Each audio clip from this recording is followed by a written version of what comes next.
All right, everybody, welcome to Full Bloom 2024, the final Full Bloom. I'm B-Bats, and I'm joined here by Seal. How you doing? I'm doing great. How about you? I'm doing swell, you know. My first major in Indiana, my first Full Bloom ever, and the vibes are immaculate. That's true. We had organists playing Super Smash Brothers music up there. It's That was wild. classic. They do that every year? Oh, yeah. In fact, I think they do a walkout for, like, top 8, too. Wait, they do? Oh, that's so sick. Oh, It's I want a top awesome. 8 now. There you go, yeah. So we're out here in Bloomington, Indiana. We haven't had a Full Bloom in 5 years. Yeah, when was the last one? The last that one was 2019? March of 2019. It was Full Bloom Man. 5. That was won by, I want to say, Zane, actually. Maybe I'm mistaken, but I'm pretty sure Zane did win it. I was like a baby back then. I don't remember. Yeah, it was a long time ago. This is the first Full Bloom I'm actually getting to enter as a player, because it always caps. So I missed registration that last time, so I only got to spectate. And I was registered for Full Bloom 6, which was scheduled for March of 2020. And something happened in that month, unfortunately, so we didn't get to have If that only event. we could remember. Yeah, I don't quite remember what it was, but we're here now, and that's what matters. Yeah, I'm really happy to be here. I think the vibes are very good. I think, truthfully, a very atmospheric. I feel like I'm at a college. Like I feel like right at the college. Like it honestly is super sick. The people are going crazy back there. We're currently going through round 1 pools. It's a little bit of a delay to get a set on stream, but one will be coming. And once we get that set up, we're going to get Full Bloom 2024 underway. Oh yeah, we're gonna have a good event. I love Midwest Melee, and this is a true veritable Midwest Melee major. We have stuff like Big House, but to me, since that one's a super major, it doesn't quite feel as like Midwest. To me, this is really a Midwest event. We got so many great friends of mine here, and then we have some cool people traveling out, like yourself. We have Mango, we have Zane, we have J-Mook. Yeah, honestly, crazy. 4 equal skill level players I just named there. Yeah, no, I would say us top 36 level players in the world are all around there. Aklo too. Yeah, well, you know, he'll get there one day. But no, I think it's super cool. Like compared to Big House, I am getting the big Midwest vibe, big Midwest energy. As like a Slippy person, I've played all these people before. Like all of them I have sets with. Like I ran into who's the Falco from Indiana? HPR. HPR. I ran into HPR, and HPR beat me on Slippy like 3 years ago, like in tournament. I was like, yeah, I'm fighting my demons now. Like I'm fighting my old demons. They're coming back to me. Yeah, you got to meet them in the flesh now after you've played games with them before. I didn't know they were real people. I thought they were just bots sent to kill me. Yeah. And now, no. Like, that dude was chill, but I don't want him to be chill. I want him to be an enemy. Oh, yeah. Now we have vibes. I got to play him today, so he'll be my enemy for the day. I will avenge you, B-Bats. Thank you. No, I'm down 0-1 to that dude. I can't touch him. I can't talk any shit. He's so good. Yeah. No, it will be probably a couple minutes before we get a set here. We're working on getting some people on stage, but round 1 pools are underway. Yeah. They actually have been for just over an hour now, but I haven't quite caught my eye on any like big upsets or anything like that yet. I got an upset thread here on my phone. Oh, okay. I don't think we're likely to see an upset until the qualifier matches. Probably not. But if someone does get upset, that would be wild. Yeah. So. Yeah, I mean, we're out here. We got a nice looking venue. It's just been a while. It's very church-esque. It is, with the organ and the vibes, as you guys can see behind me. It's sort of like a narrow room too, where and we have like a stage up here. So yeah, no, it was very much. I very much got flashbacks to my Catholic school youth, my Catholic school youth. There you go. So you know, good to be back. Good to feel the experience again.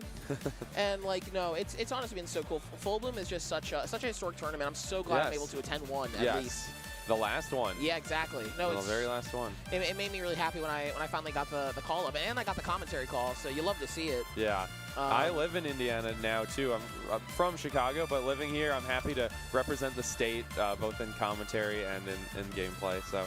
Yeah, it was super sick. When I got the call, when I got the text, I sent back the like LeBron, like, I can't believe this is my life, smiling through it all. Oh, yeah, yeah. Where he's like, holding up the phone. Yeah, the day of the release, I got texted like 3 hours before the drop, and they were like, hey, we need you. And I was like, I'm here. And like, you'll love to see it. I'm glad I'm able to show back up again, especially so soon.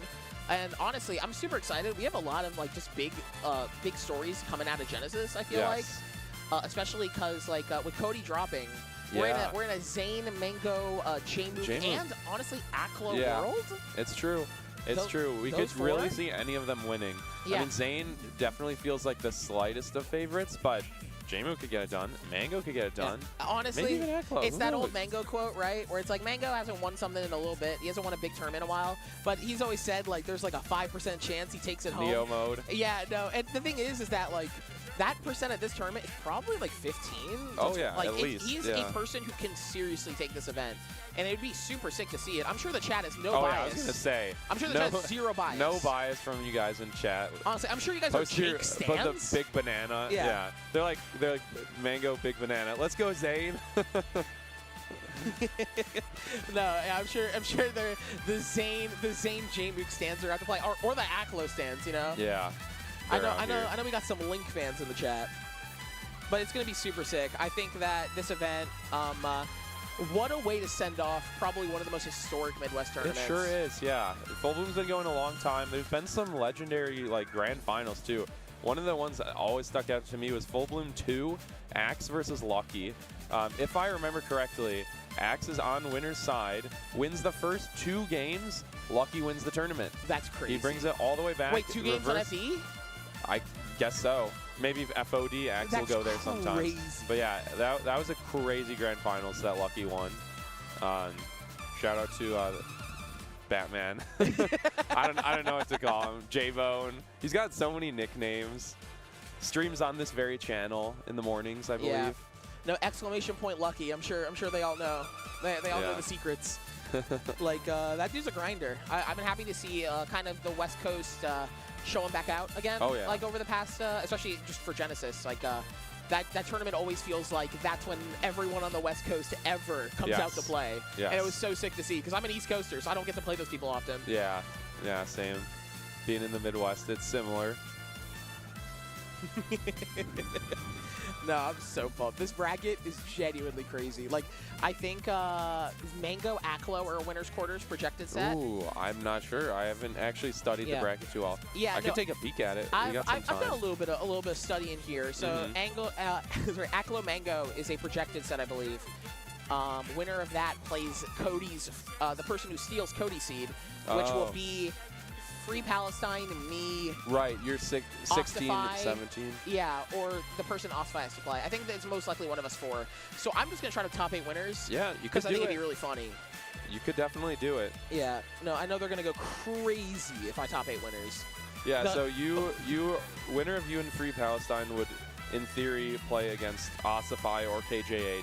Kind of unfortunate that they have to play. Kalindi is crazy. Yeah, kind of unfortunate that they got to play at a big tournament, but, you know, it happens. Oh, I'd love to play Kalindi, too. Yeah, and then the winner would play Mango Aklo. Yeah. You're right. Who does Jake have to play to get out? So, Jmook's path here is he'll have to get past Drafen, a true titan of the Sheik Ditto, and then he has to play Polish. Ooh. Jmook Polish. I think they did play before once, right? Maybe I'm wrong, but Jmook or Lucky. Or Lucky. Polish and Lucky play, and I actually remember Lucky notably did beat Polish twice at Phantom. That was 2 years ago almost, back in Australia. But who knows? They could have a great set. No, I think the set I saw there that I'm most pumped for is Jmook Dreffen. Yeah. I think Jake Dreffen is going to be a fire set. I love Dreffen so much. For those of you who don't know Dreffen, just one of the goats of the game. Yeah, he's been a top level competitor for like almost 20 years now. I want to say 2005 or 6, so it's actually coming up to 20 years. Yeah, he's almost been playing since you were in diapers. Dreffen legitimately was sweeping the Midwest when I was in diapers, and it's just insane to me. Yeah. I got to play him at Genesis. It made me so happy. Like playing friendlies with him. That dude is so good. Did he give you a Pumpkin Delight? No, what's a Pumpkin Delight? So there's these little like box pastries that are called Pumpkin Delights. No, it's sort of like a little cookie that's like pumpkin flavor. Maybe you didn't have them. But if you go to Riptide and you see him at Riptide. Everyone else got a Pumpkin Delight except for me. I don't know if he had him at Genesis, so you might not have missed out. But if you meet him up with him at Riptide, he'll have like a big box and he'll just hand you one. Yeah, I'll see. I'll see if me and Dreffen got that rapport. You know, I haven't been handed a Pumpkin Delight from the goat yet. You know, I'm not worthy. Which, full respect, I'm not. Dreffen's still so good. I'm looking at Zane's path too. So Zane will play a Marth Ditto with Grab. So we got some Dittos. Zane Grab, and we got Jmook, Dreffen. And then Zane's actually going to play the winner of Salt Scherzo, according to seeding. Although Scherzo has to fight Crike before that. Salt Scherzo is... So Zane plays the winner of Salt Scherzo? Yes, by seed. So it's supposed to be Salt. Okay, yeah. No, that's... oh my god, I'm Could really go either way, though. Salt, you never know it's Scherzo, and you never know it's Salt either. No, I'm sorry, They're both Salt, crazy players. Zane, I know. They played one time before, right? Yeah, no. And Zane, I think, Game reversed. 5. Was it a reverse 3-0 I or think just Salt Game 5? almost reversed 3-0 to Zane. Salt almost reversed 3-0. Okay, that was at, like, Summit it was 14, at, yeah, 13? It was at the Summit I VIP'd to. So 13. 13. And then we got booted from it. Oh, that was the COVID Summit. It was the Poison Summit. That was the Survivor one that Blue made it out to. Indiana's own Blue. Yeah. That was awesome to see him get out there. I can't believe we got it. I'm so happy that Blue is at this tournament. We have not got to see him at a major since a real long time, actually. I think it might have been even like almost a whole year. Yeah, honestly, I feel he wasn't at Riptide last year. I feel like a lot of the Midwest are like coming back out for the first time in like a good while, and it's so sick to see. Like, I think Blue's coming out, Polish is coming out for the first time in a while. So we're getting Return to the King there, and they're just honestly, the sets we're gonna see from it are gonna be crazy. Sad we're missing out on the French sisters. Yeah. Couldn't make it. Unfortunately, they've been staying with Cody, who unfortunately is sick, and so it wouldn't be safe. I don't know if they're sick, but well, they're sick of the game. But that joke's been made too many times. I can't run it again. Yeah, I just want to say, and please feel better, Cody. You know, we would have loved to have you here. Having #1 is so sick, and just you're a pal of mine. So hope you feel better. To the French sisters, man, they made such a wave at Genesis. It was so crazy to see. They sure did. They just showed up, and they were What, they ended up placing 9th, was it? They got 13th, but they brought Zamu HBox to Game 5. Wow, right. It was crazy. Very I think they also impressive. beat Wizigatsu. They did. Actually, I did watch that. That was a Game 5 on FD. I remember watching just the Game 5 was the only thing I saw. Yeah. No, it was so wild. But yeah, I think we're looking for a set soon. We'll get someone up. Yeah, here. we got our setups going. As you guys can I might understand. actually peek at the pool. Yeah, production sides of a major, very hard for these people. So shout out to Flashburn. Shout out to all the people working in the back. Flashburn was up until 8 a.m. last night, so anytime you go to a tournament, people will say, like, thank your TOs. Thank your streamers. No, thank the production. I mean, thank the TOs, too. Yeah, at majors, like, thank the production people. They are putting in work, and you don't see them because they're behind the stage the whole time.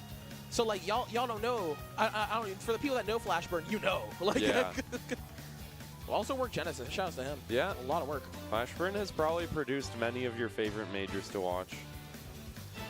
Ooh, no. I think the bracket's not being updated live. I think we're running on paper, and then they're going to punch it in. So I can't really see too much. Old school paper vibes. We do have Jmook in this wave, though, so that's exciting. Let's go, Jake. We might get to watch him versus Rick. That's what's seeded for making it out in What about winners. 2 and 3? Because I know they love 2 and 3 is going to be Pog Epic Gamer. Oh, actually, that already happened. Pog Epic Gamer beat Captain G. Ooh. Captain G's good. Oh, yeah. Sweep me a CEO. That was brutal. Yeah, Captain G is one of those players that like almost always makes the top 100 ballot, but hasn't yet made it on the rankings. Yeah. He was just outside that level. Yeah, so he still is able to take an Arcadian. Oh, yeah. There's so many players like that. There's so many. If we ever run a big Arcadian, the talent going out to that.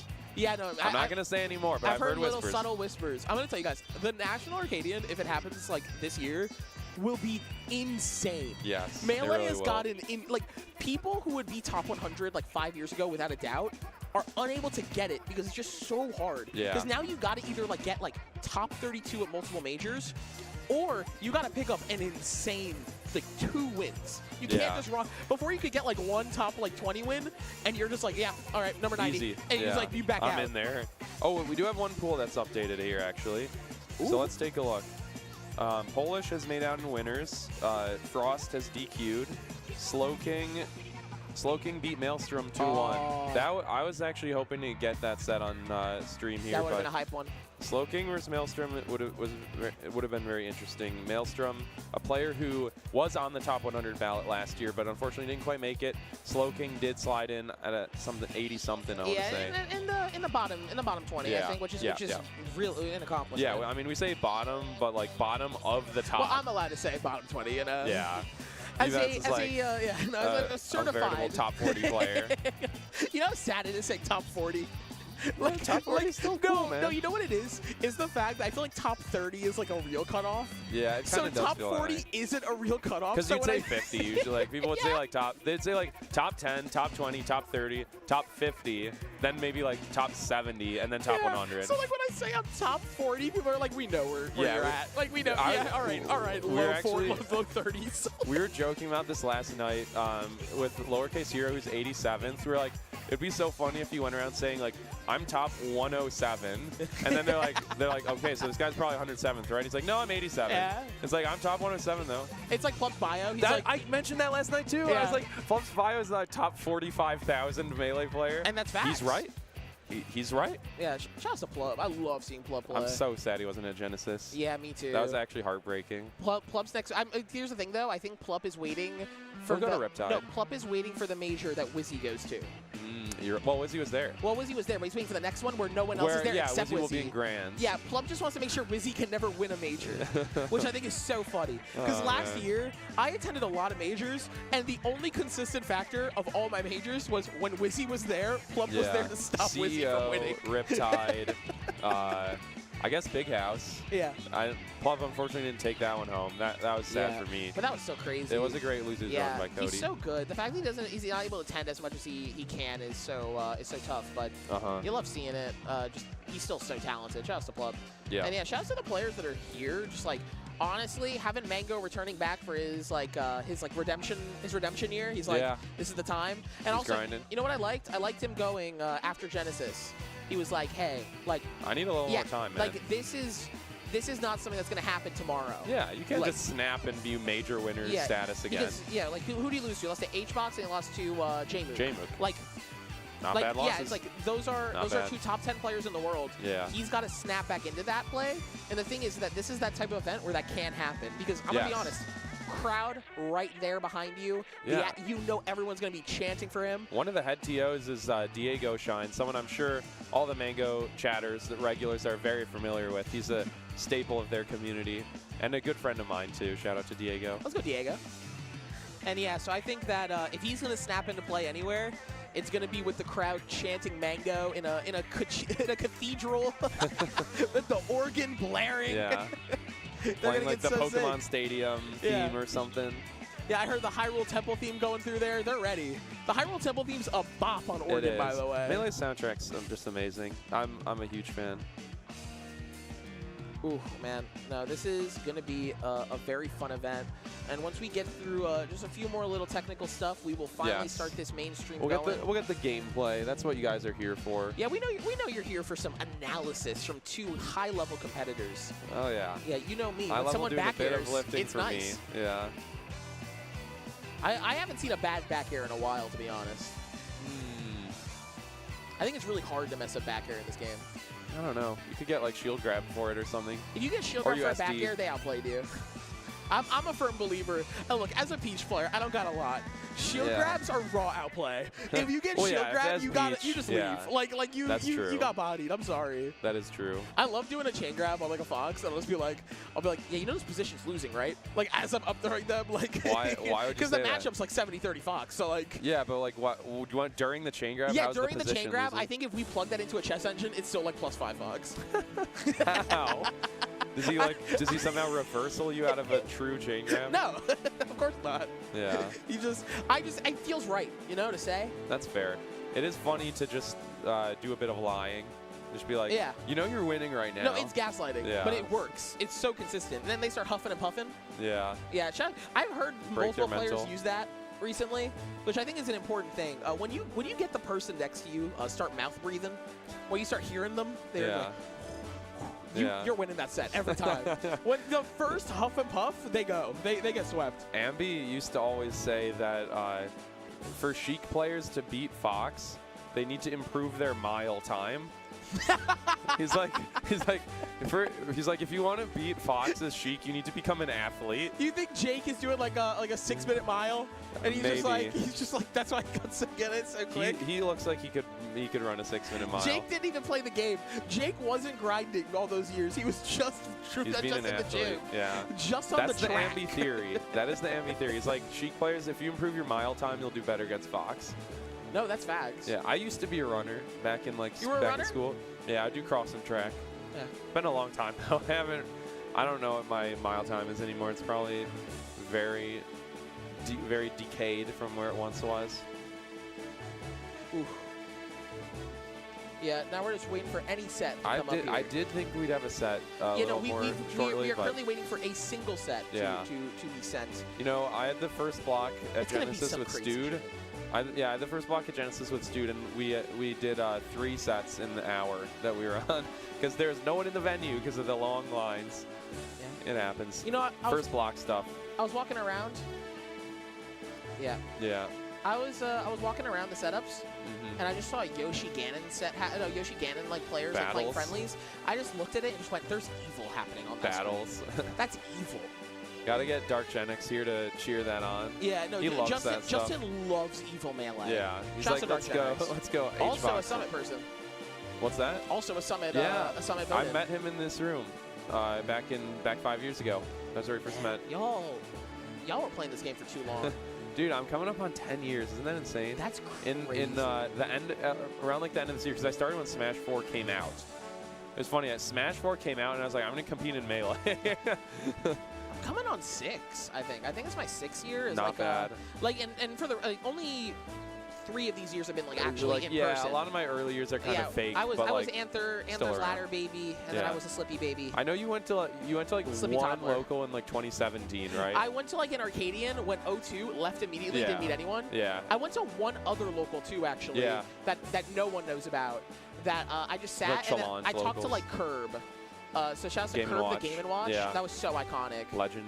Yeah, Legend of the legend game. of the game. Honestly, Tri-State has so many random people who are just so cracked at the game. Yeah. You never see them. Like Itai, the GOAT. Dude, he's back now though. Yeah, he's been showing up. Yeah, he's grinding. He went to Shine. He went to, I want to say, Big House. Was he at Genesis? I believe so, yeah. Yeah, he's out here. He's been taking people to Game 5. I think he took Slug to Game 5 at Genesis, actually. That's right. I think I Yeah. heard that too. So like I think I heard that. And Slug's coming back. Let's go Yeah, Slug. we love that. This is a year of everyone coming back. Rebirth. Yeah, the rebirth of Melee, which is so sick. Yeah, because at the end of 2022, we took a huge hit. We took 2 huge hits, and then we took another huge hit at the start of 23 with Summit. Yeah. But yeah, people are coming back. Yeah, and the nice part is Full Bloom's back. I'm gonna get to commentate it because I'm not gonna be able to get top 16 anymore. No. You got this, man. You got this. No, I got my number. I got my this. number, and I can be like, yeah, former top 50 You're the player, Aklo Slayer. former top 40 player. Top 8 at Riptide. I top 8 a national, a regional. Okay, that's not a what's messed regional, up? to be fair. My boyfriend started calling Riptide a super local. Super low. Okay, well, you're just getting trolled, so that's funny.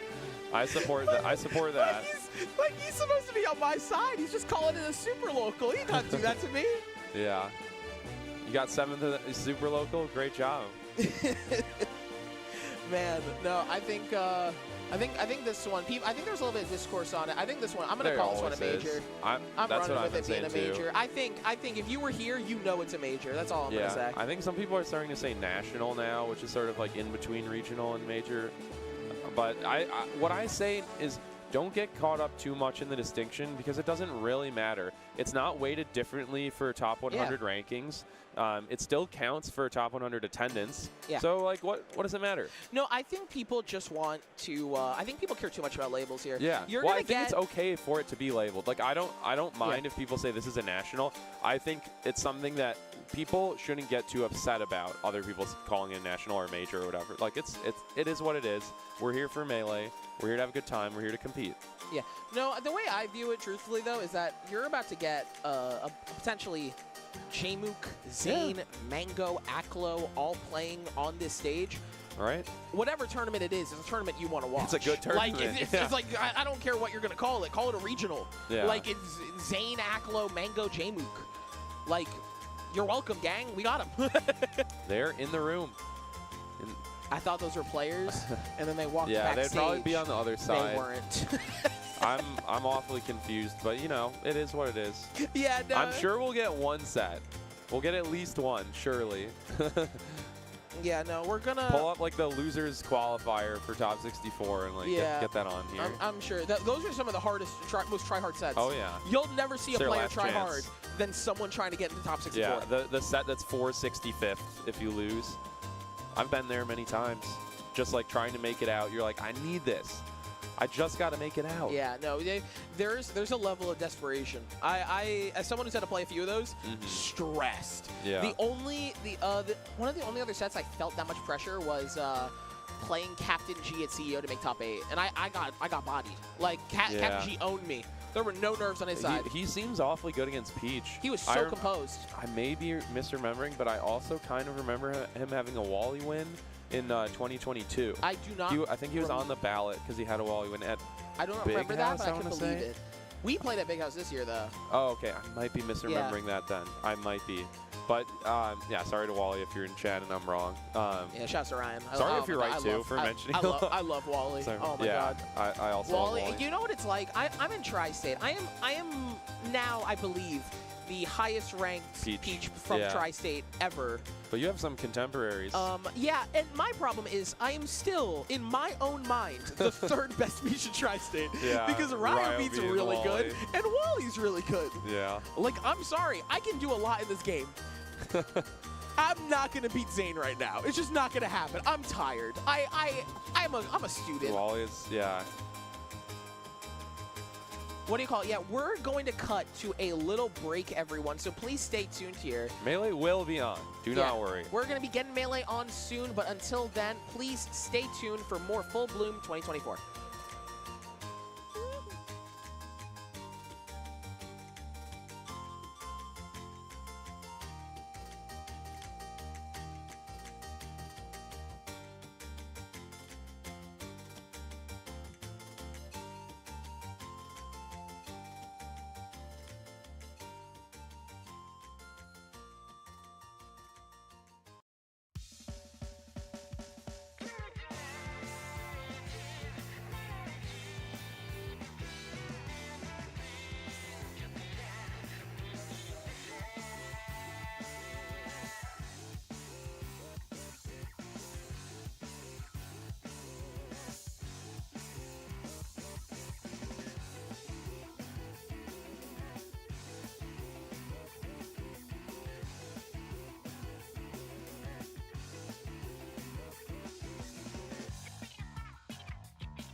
Welcome to Full Bloom, everybody.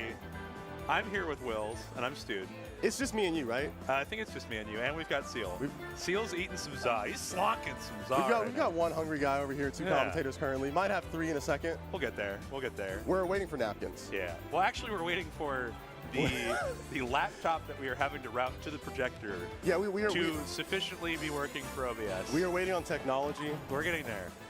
We're having a wild time here at what? IUB?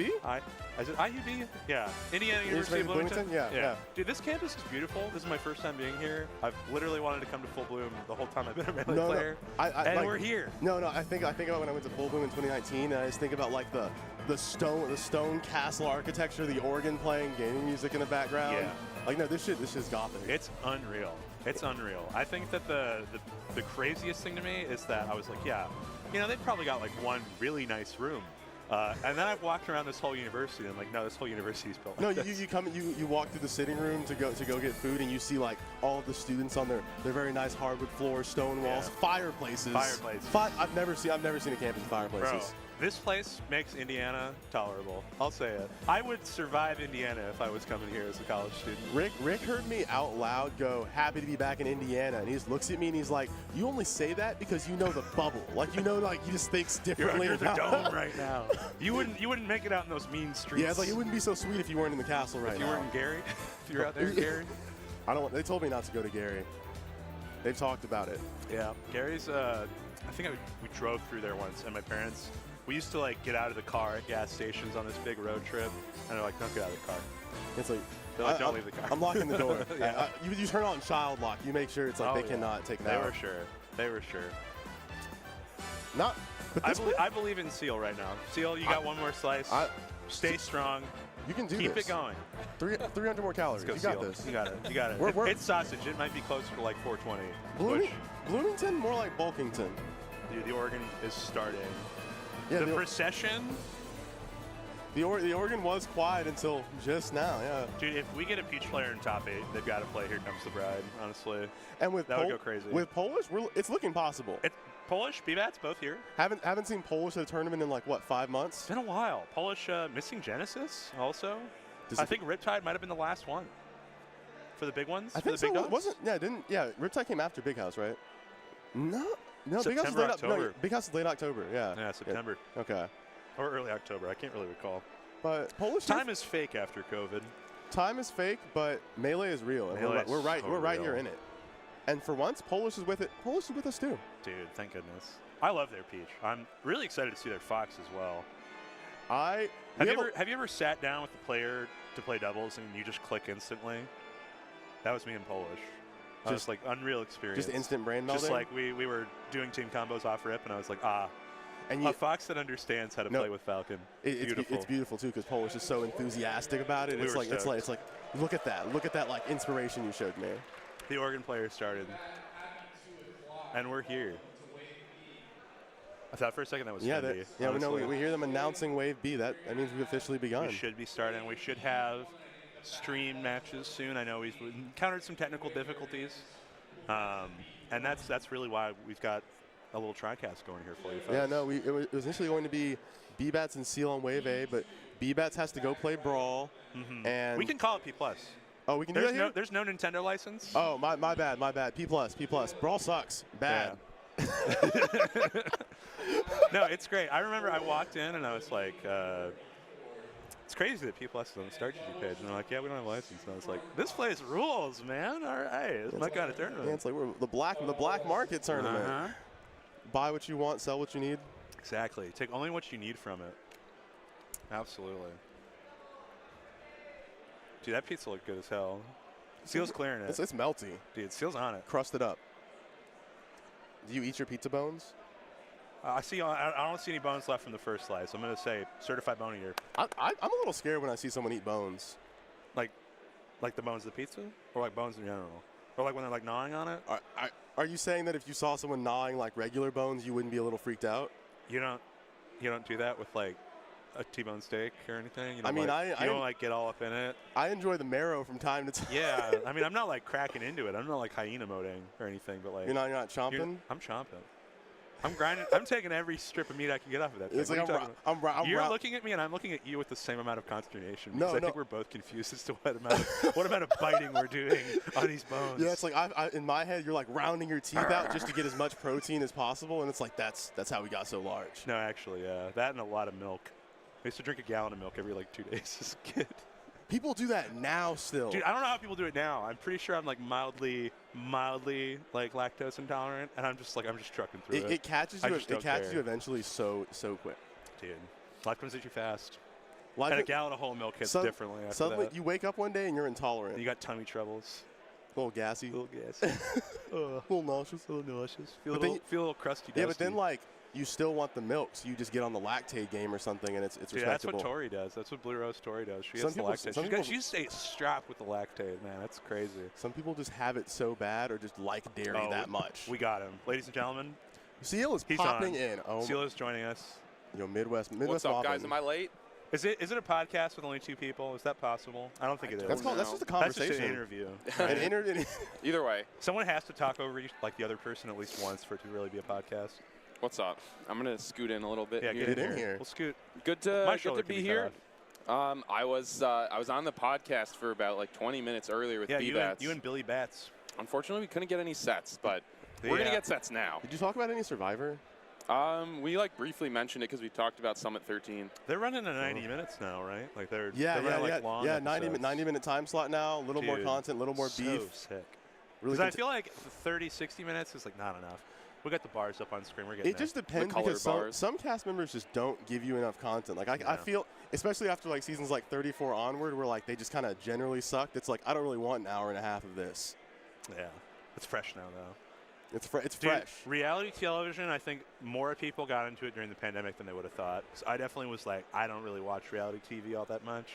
And then someone put on Ink Master during COVID, and I was like, I'm in. Ink Master's kind of a classic. Ink Master kind of a jam, honestly. It's like, how's your line work? We're doing line work this week. Yeah, your line work does not look like it's packed in. And you're like, I only do curves, and it's like, that's tough this week. It's like, I'm choosing Jeff. Yeah. You're like, actually, you didn't pack enough color in, and you're going to go home now. Yeah, it's like, you didn't really consider the skin coloration. I think you can't be the next tattoo master, ever. Go home. Ruined. You can't come back. Yeah. Is this like Top Chef but with tattoos? With tattoos. Yeah. It's crazy because some of they give them like timed challenges, and there's people that volunteer for this, and I'm like, I would never want a tattoo artist to be under duress. Oh yeah. While permanently putting something on my body. It's like you get like 10 clients, and depending on how you did last challenge, you get like your first pick of the client. You're like, oh, this will be an easy person to tattoo. And then there's old people and they're like, I want it on my hand, and it's just like the thinnest skin you've ever seen. It's crazy. No, it's good television. Someone that's like 110 soaking wet is like, I want the collarbone tat, and I'm gonna skip that one. Yeah, I want a 13 across my chest. Oh, and it's like, buddy, go home. You can get this for You do get it for free if you do Tattoo Master. Yes. I guess that's the only perk. That's there you go. Yeah, that's your perk for signing up. You just you waive all liability for how it looks. Yeah, there's people that get real pissy. We are getting this figured out for you, folks. We are going to get everything and more for you here at That's right. 2024. I'm joining this year as a tri-cast now. It's supposed to be just the 2 of them, but I was like, well, I'm still here. How do you feel about getting jumped up? Like in terms of the block? Yeah, your time frame getting pushed back. Oh, it's fine. I mean, this is our hotel room right here. Yeah, this is you were absent. You were gone. Okay, but my name's too busy. My name's on the room, but you know I missed you because I saw you today. That's true. I saw you today and was the heart joyful. Grows fonder. I saw Wills last night. I did. Very briefly. Yeah, no, I showed up to the pre-local during Grand Set 2. Oh, yeah. That was Blue versus Michael, right? No, Blue versus Abu. Oh, Prince Abu. My bad. Abu 3-0'd set 1, and then I think set 2 Blue was 3-2? 3-1 or 3-2. Something like that. Let's go Blue took it home for Indiana, though. We love that. Dude, Blue, one of the few Summit attendees that I feel like hasn't exploded.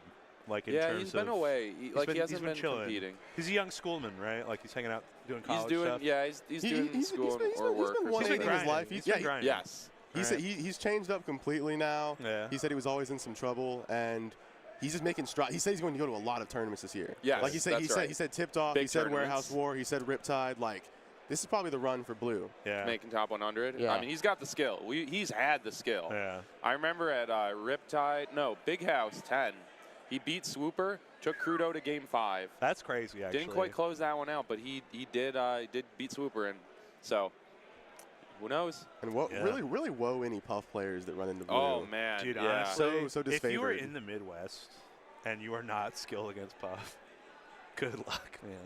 You just don't have it. Especially You have Northern Michael and you Indiana. have Prince Abu. Yeah. And it's just like these two incredibly storied Puff mains that you just have to deal with. It's like being bad against Falcon in the Midwest. Like, what are you doing? O'Reilly's right there. O'Reilly's gonna catch you slipping. Yeah, he will. If you're not, if you're not good against Falcon, O'Reilly catches you immediately. He cooks you. Yeah. He cooks you, and he looks good doing it. And then you run into all the other Midwest Puffs, like you have Lord English from Wisconsin. Yeah, that's Lord English, man. That guy's I think incredible. Fess from Fess, St. Louis. St. Louis, you got it. And then also Josh. Alex, the hidden boss. I haven't seen Alex in Alex so long. never travels though, so Alex you don't always really have to wins. worry about Alex. But if you come to his turf, you better be ready. Yeah, Alex can't drive, but if you come to him, See the perennial problem with Smashers sometimes, honestly. Yeah, I mean he's in college and whatnot. Yeah. He did go to Double Down, took some nice. names home there. I think beat like Casper, NMW. Casper's good. NMW's good. I think got like 13th the Junebug's dock. Yo. That was the Shout outs to Junebug dock run. The Junebug Dream Run, other than the other Junebug Dream Why Run did he at Big House. didn't he DQ? To go watch a magic show. Yeah. Which He's is just so baller, but so disrespectful to everybody else that you defeated. The person right before, especially, like Dude. that just could have been me. I had to DQ one time for commentary. I just had to like pick one game, and I picked PM for that tournament, and I was like, I feel really bad for that Puff I beat up, but we've got folks We got sitting Grab down. stepping up. Grab and Cantus. Snap. Oh, that Cantus. That is a class. These guys are teammates.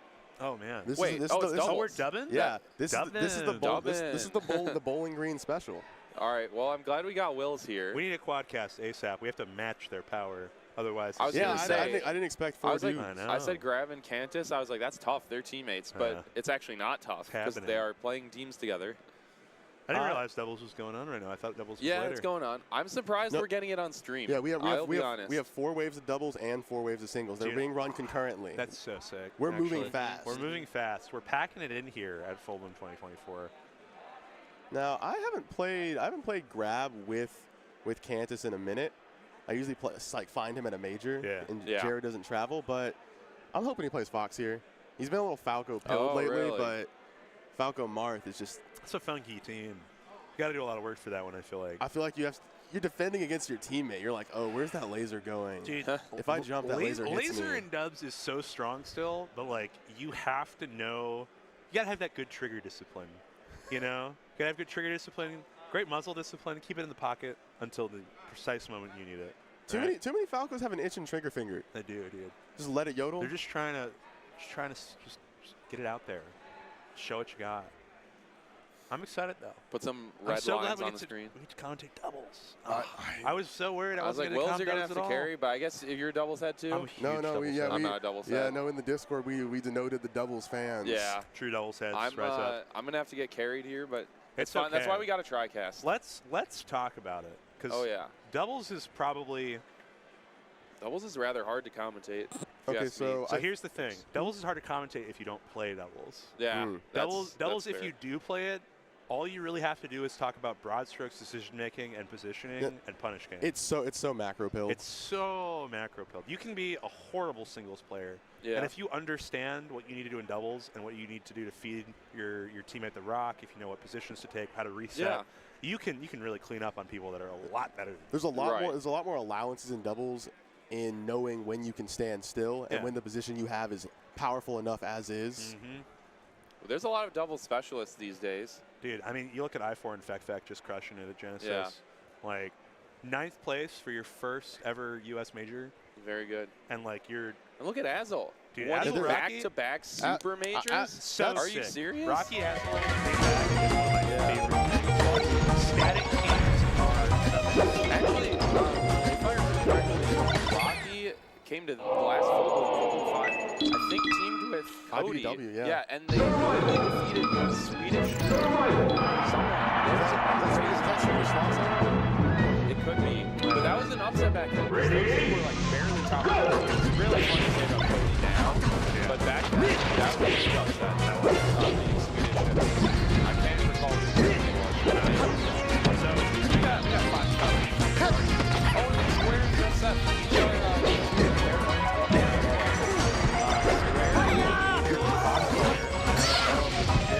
just set actually won by Falco.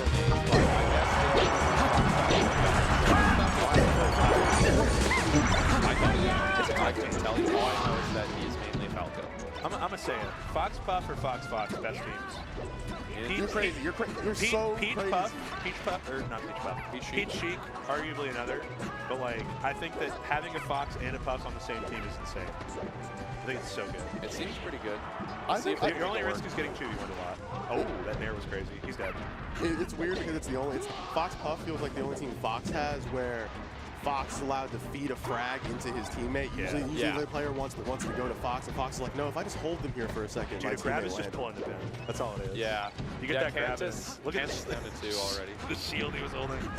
Oh, he's just waiting. I love how busted shield is in doubles because it. Square accidentally SD. Oh yeah. Okay, we're evening things back up. Oh yeah. Very slight lead here. Very tenuous one. I don't feel Fox Puff overall is that crazy. Yeah. Since Puff is so easy to keep out. You missed that. It was juicy. Puff is easy to keep out, and just like I just think positionally she's so strong. Like when she's doing the right spots and hitting the right things. I think she's excellent at holding a spot, but approaching.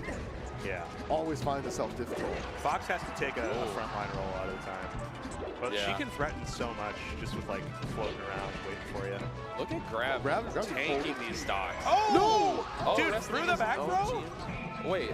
That was a jab moment for Grab. That was anything. Yeah. Wow. No, that was crazy. Oh my god.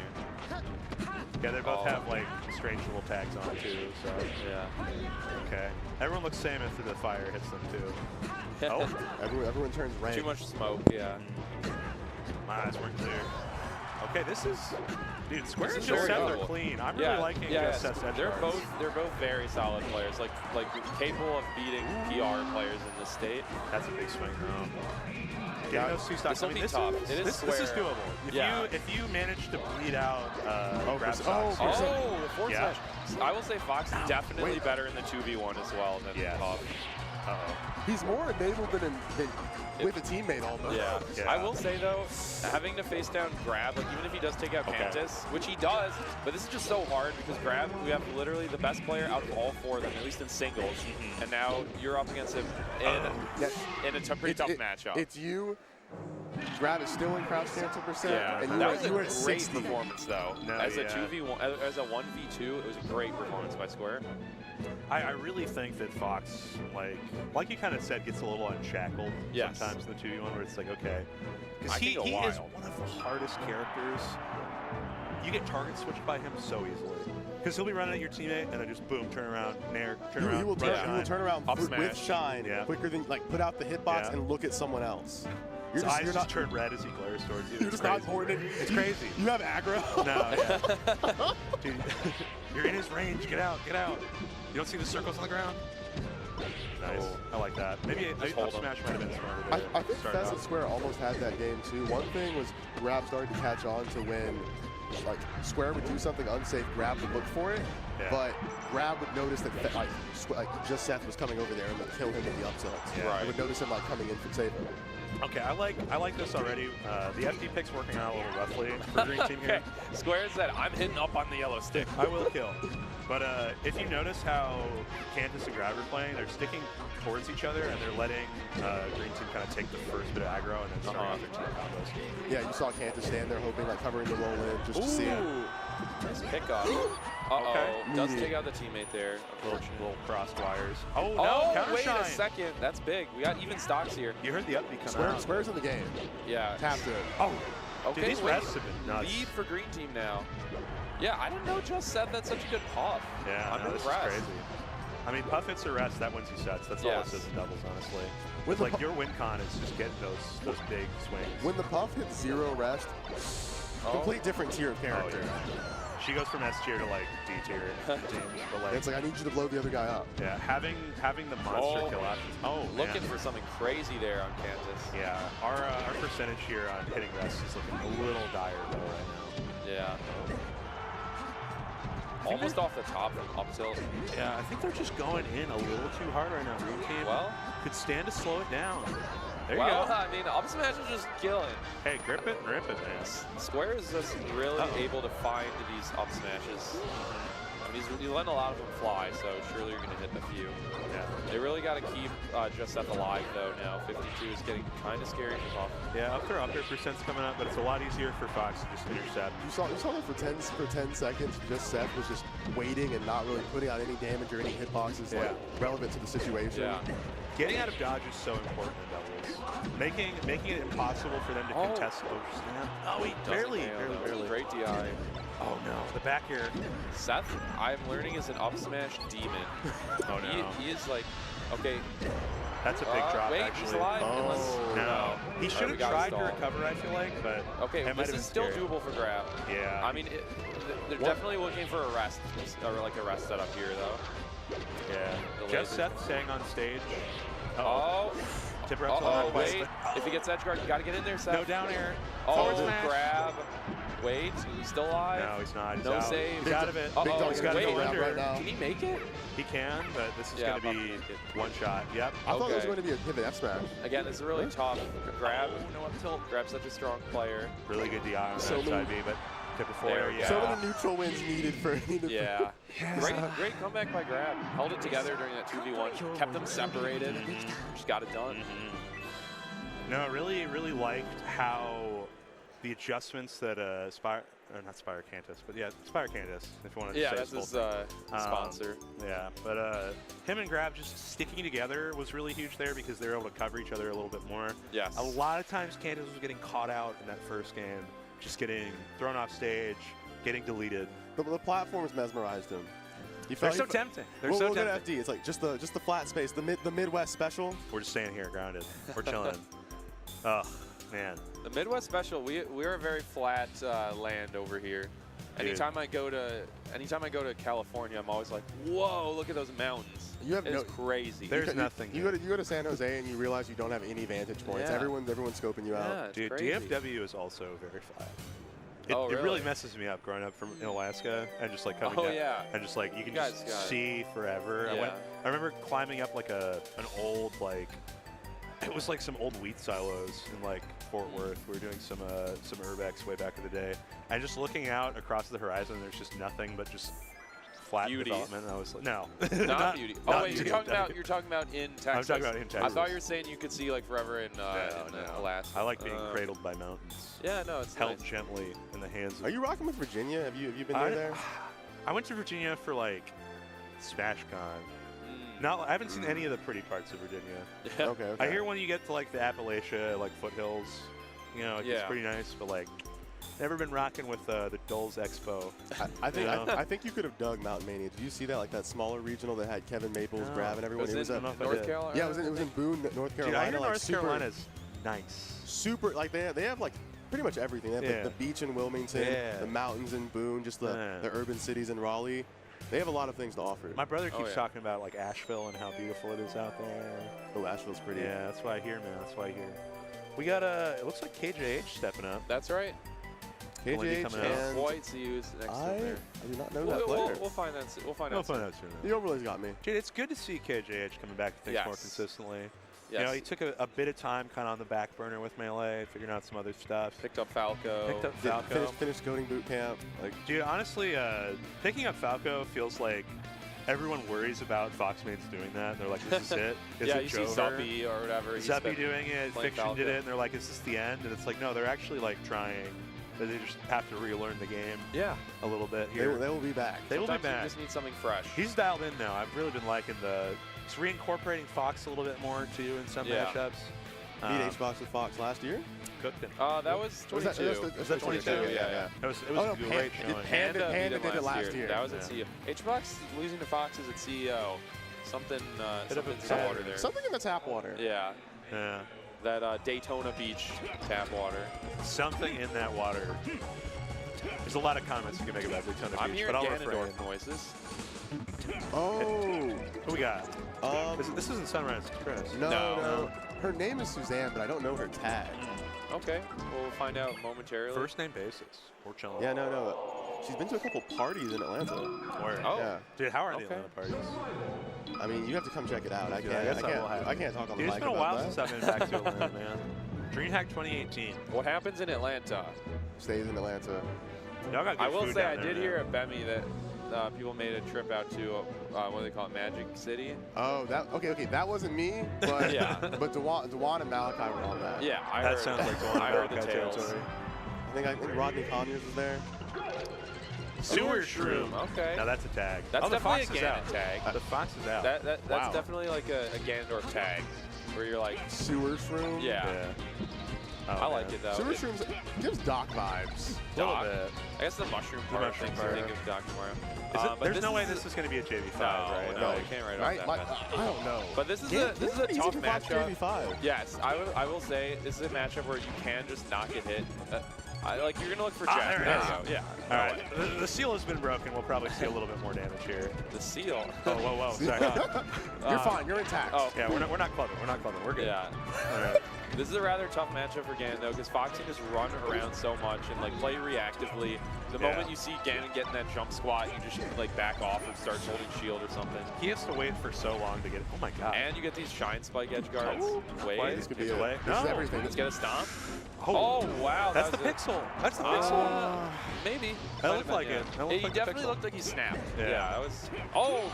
Okay, we get one. yeah. Okay, not a four stock. We're in He this. died at 60. We get caught sometimes. Yeah. We do Sometimes a little. we do a bit of holding out. Yeah. Like Bemmy 2023 when Prometheus took out KJH. Okay, but Prom's a monster. Prom He's so good.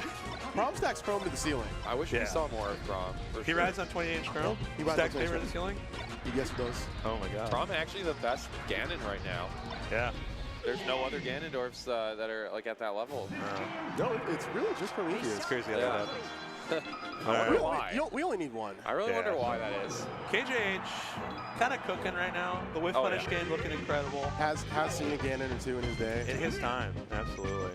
Has not seen a Sewer Shroom probably, No. but he's weathering it quite well. I would say He's got so. the antidote for like the poison of the, the mushroom. DOT tick. He spent some time at the doctor's office. Dude, if Ganon got the purple motif, imagine if he did damage over time every time you got in that state. Oh, like, yeah. like the Pikmin. That'd be crazy, dude. He makes you like sick. You got like, yeah. Dude, he does make me sick. Let's be honest.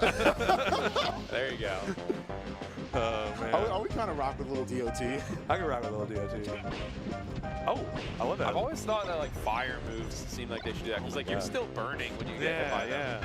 I'm glad they don't though. Fox's up B does enough to me already. Yeah, I'm already hurt. Every time you miss the edge guard trade, you take the 13 for the initial, then Yeah. 3 seconds of burn. Yeah. Just rinse and repeat. Yeah, if he gets hit by a forward DIs like last game, this could be a little tough. But This could be a 3-stock. right now, this is looking. Oh, we get a There we little, go. Getting there with a the little dark. Gerudo Dragon. Oh wait, no, yeah, you're right. You're right. The It's up dark B is dive dark for the up dive. dive. Yeah. Dark Okay. dive. Yeah. Dude, all the premium official strategy guide I names. love them. So cash. My favorite one is Sheik's Nair is called Falling Leaves. So whenever I do a rising one, I'm like rising falling leaves. Yeah, my favorite's got to be her down throw being guillotine. Guillotine. Yeah, it is Sheik's down aptly throw? named. Yeah, Yes. Sheik's down throw is just guillotine. Because you look at how she crushes you, Yes. snaps your spinal cord with Yes. her down throw. Yeah, like in the unedited version, your head is just clean off. Like, it does the X-ray Oh, from like no. Mortal Kombat. Yeah. Oh Just my god. Just immediate spine snap. KJH is cooking right now. This is looking He sure about is. the same as last game. Yeah, like we said, another 3-stock. Yeah, might be. I really just feel like it's difficult to get the party started with Yes, Ganon. it really His is. biggest issue is Oh, like, here we go, CC grab. Yeah. Oh, but it's forward throw by accident. yeah, because you can't tech chase spacies. It's just very hard. You can also chain grab. Yeah. That is very difficult though, I've heard. The It is. spacey chain grab is incredibly hard. It's so based There on you you getting a knockdown and hoping the fox is not in the position to just roll away, and you can make a Oh, release. tech? Refresh? Shine. This is in the up misses, smash, yeah. It's a full hop by accident. That That's should it. do it. No. though. Or Ah. not. The ledge attack getting in there. There you go. Literally All just right. up smashing jump squat. Yeah. They were just watching Ganondorf. He hunkers down. His knees His start knees are creaking. not so good. Yeah, he's an old man. Just trying to get He up forgot there. to put on his copper braces before the event. Yeah, no. Yeah. Just see Ganon shaking his hands like this over and over again. He's got like the compression. gloves. Yeah. He's just like, The don't worry. Ober rocks those. He's like, guys, I'll get in there. Ober's the only basketball player in Melee. He's the only one with the arm sleeve. He's got the. It's such a trademark. It sure is. Yeah, It's so sick. And we have Big Man. We got the one and only. Oh, you guys are going to be happy to see him. The Mangus. Hopefully back on the grind after a pretty solid 9th place. Honestly, Yeah. I mean, he lost to J-Mook and H-Box, right? I was talking. Those are I top was players. talking with him after on Sunday because he was at the bar. He was hanging tight, and I was like, I just need to tell you about the way you worked the crowd on Saturday because we all. He said this to you? I said this to him. Oh, okay, yeah. Because all of us had heard that he was in the back in the VIP room, warming up Dr. Mario against Sparks Puff. On Saturday? On Saturday. Oh, and then he tweeted like 1,000 subs or I go Was he holding people hostage on Twitter? I think he was joking, but he definitely tweeted that. That's hysterical. It's just a what if. But so we were all just super doomer about we're gonna have to labor through this again. Yeah. And the moment he won us all back. Yeah. He won us all back when he picked Falco. Yeah. We saw Falco on the select screen. We were like, no way, it's real. And then he won game 1. You're like. And then we watched him. And then he did take like the foot off double gas. wall jump down here. Yeah. And he's like, I'm gonna have smashed the shield 3 times, and there's no way you rest me every surely single nothing time. will happen. But in that moment, we were all back in the goat's steady little palm. Oh yeah. In the hoof. When the Mango Falco is beating the H-Box, like the world is completely right. Dude, everything was beautiful and nothing hurt for that one moment. It was incredible. And then it all hurt all over. It did come crumbling down. Then it was a crown of thorns. Yeah. It's good to see him back at it. I'm hoping he keeps the same energy he did through most of Genesis. Very good shot at winning the event. Making it, because Cody Schwab, unfortunately, having COVID. Get well soon, Cody. Main people he's got to worry about are Zane and J-Mook. Both of who have won their last sets against him. Yes. But we know that you don't sleep on the kid. You cannot. And Mango will play a different. Okay, this is a great test. Yeah, so this is actually the current TO of the Champagne event. So we're talking Show Me Your Moves. Yep. We're talking House of Pain. He's that guy He's now. this guy. He's the guy now. Okay.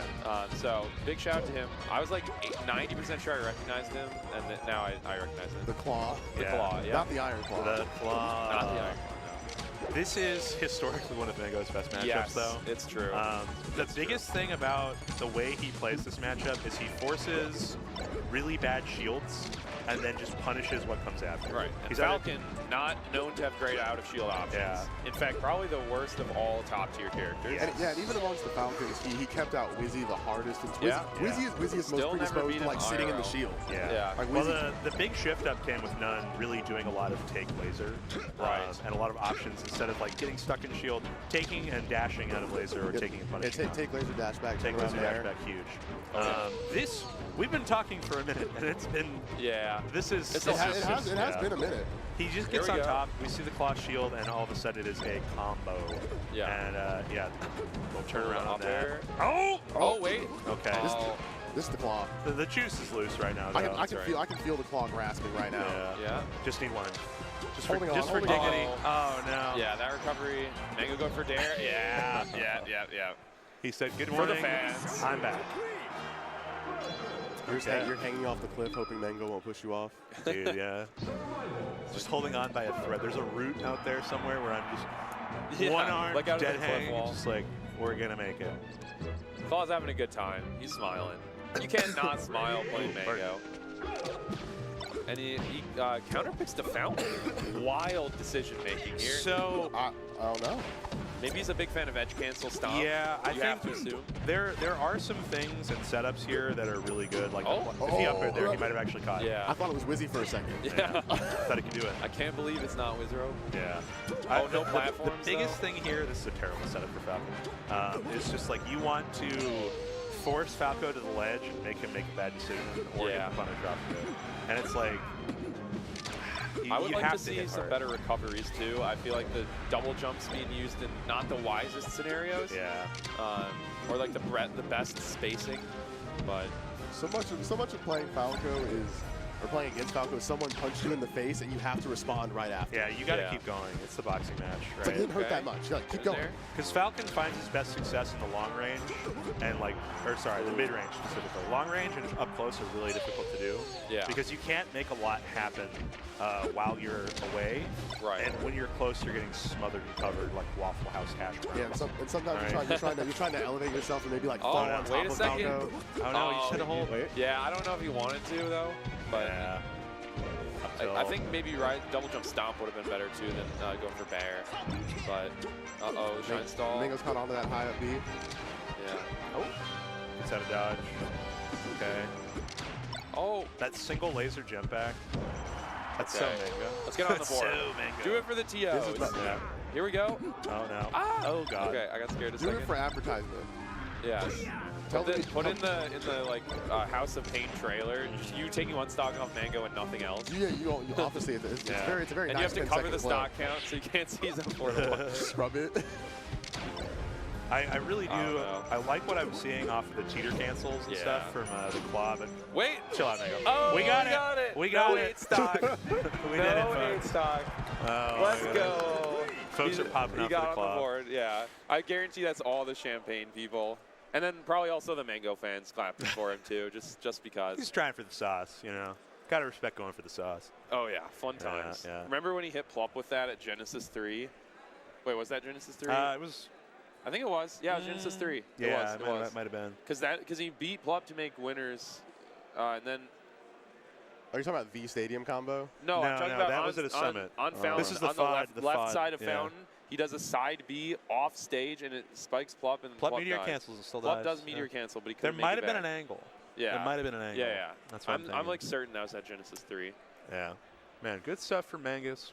Always good to see him playing pretty well. Get some of hot. those big bananas in the chat. Yeah, big bananas. Yeah, I think I like what I said. I like what I saw from the claw. He had some good ideas with like teeter cancels and edge cancels because there are a lot of tricky little things that you can do as Falcon.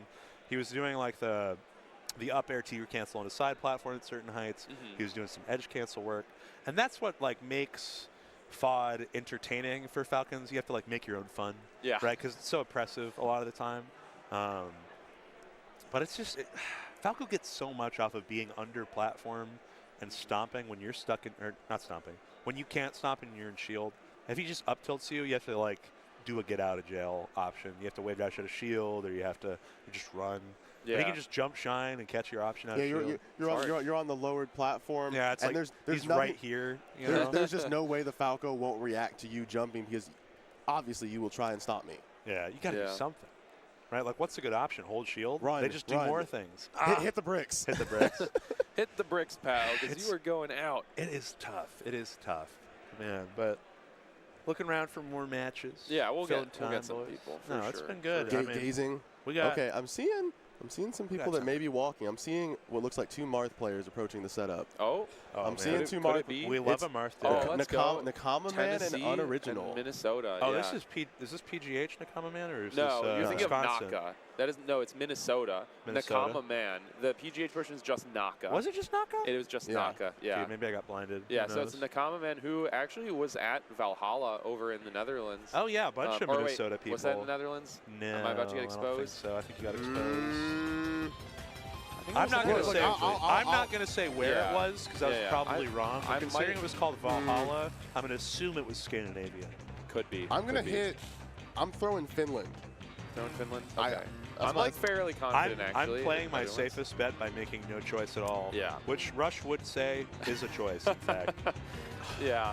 It lacks dog though. I have no dog. You have cats only? I have no cats. So what do you have? I have no pets. What is within you?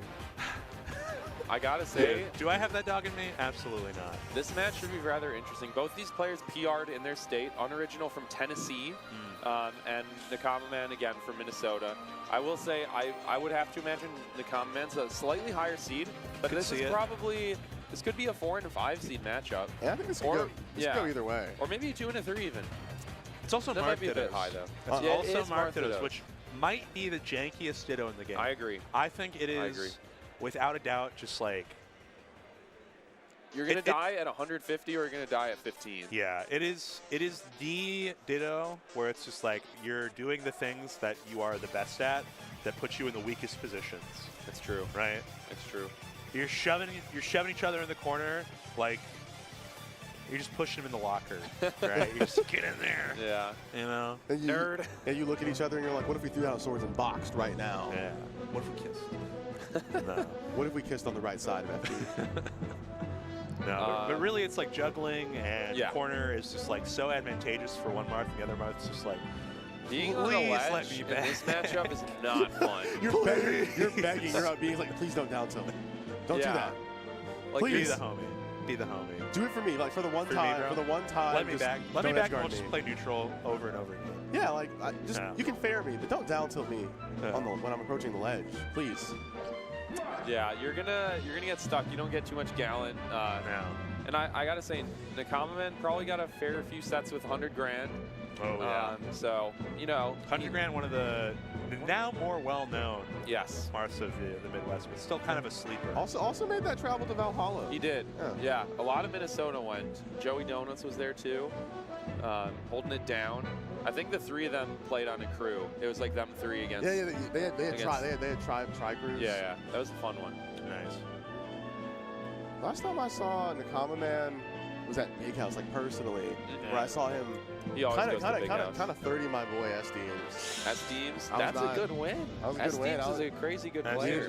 It was the same vibe as watching Jake and Shaken beat HT at Shine 2019. What happened to Jake and Shaken? Last time I saw him was in this very room at Full Bloom 5. I remember commentating one of his sets at one of the Smash Cons, and I was like, Shaken. It's like, I think I had just gotten off watching Hunter x Hunter. Jock and Shockin'.